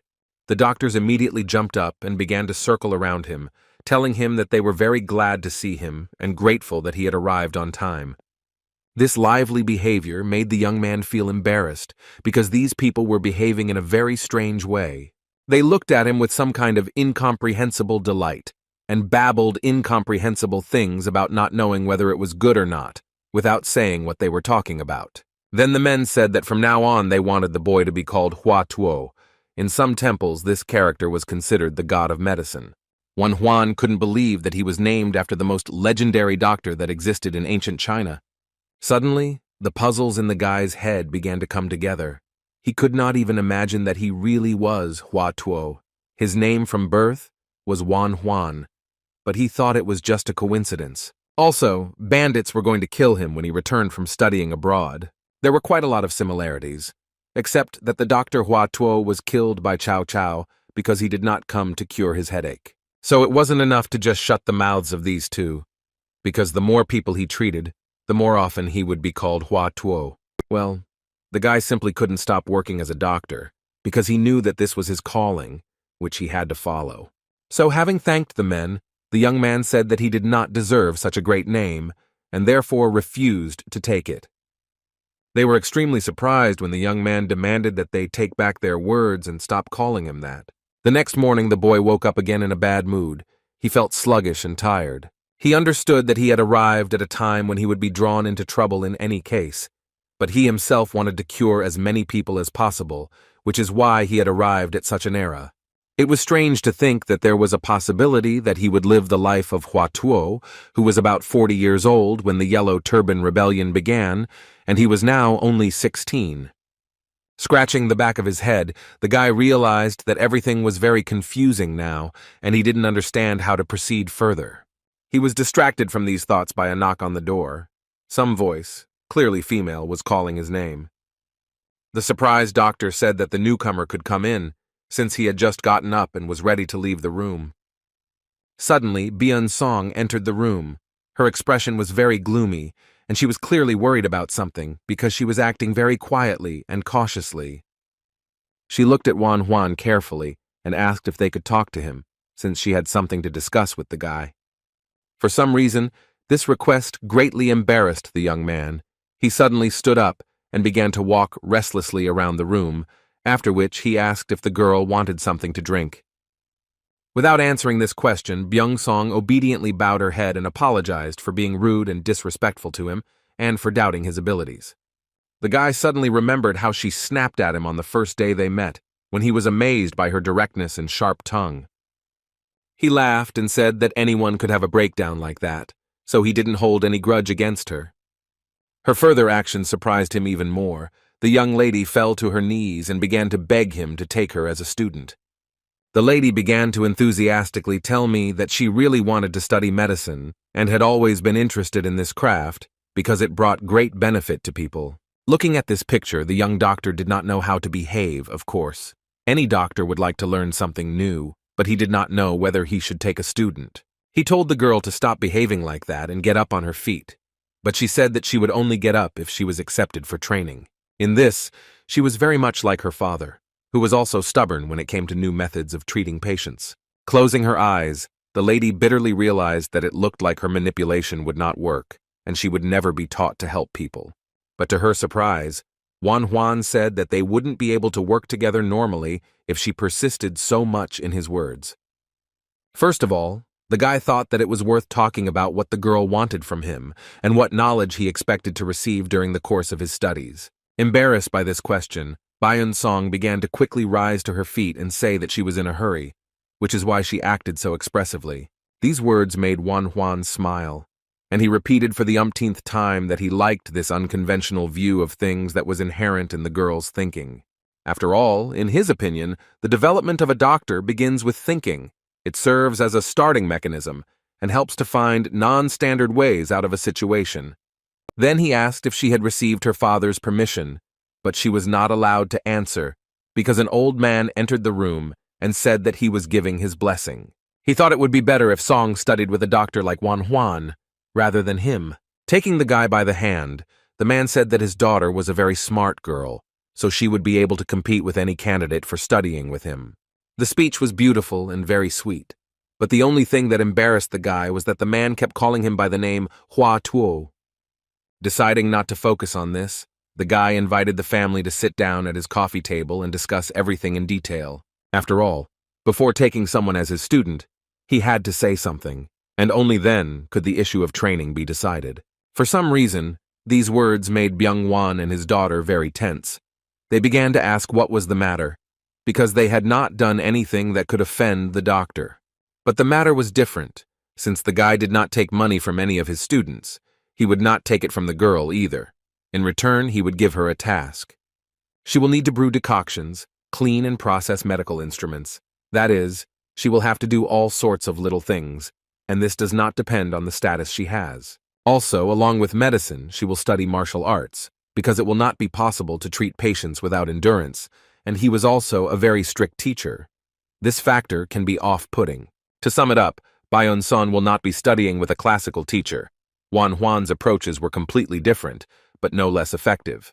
While the girl remained silent, the young man said that he could not take a student who did not have the determination to make the right choice. The words hurt the lady a little, so she frowned and firmly said that she would do whatever the doctor ordered. It was clear that she was ready for anything. If she was allowed to study the art of healing, Song claimed that she would endure everything and follow her teacher. The answer pleased the young man, so he stood up, bowed, and said that training would begin tomorrow.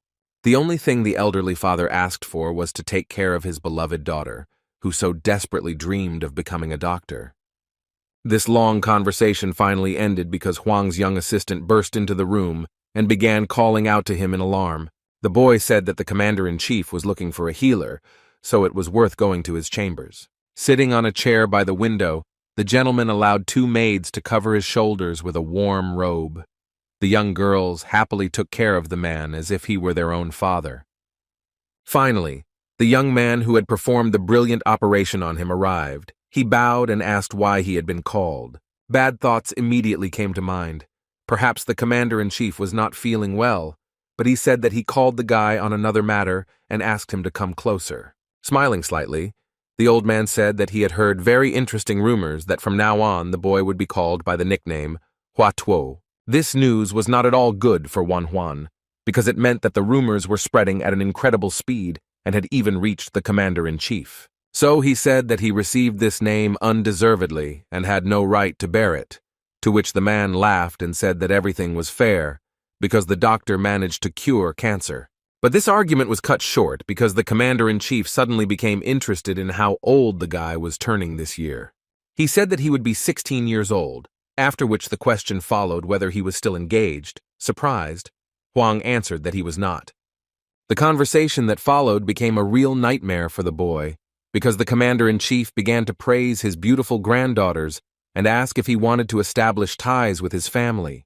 Trying not to offend his patient, the young man said that he was not going to get married, but wanted to wander the world and study medicine for the next 10 years. But the old man added that the boy should not pay attention to him if he already liked someone, because by marrying his granddaughter, he could take more wives. Huan was seething with irritation inside, but he didn't show it, and said in a reserved manner that this was too much for him, and he wouldn't dare to associate himself with the commander-in-chief's family.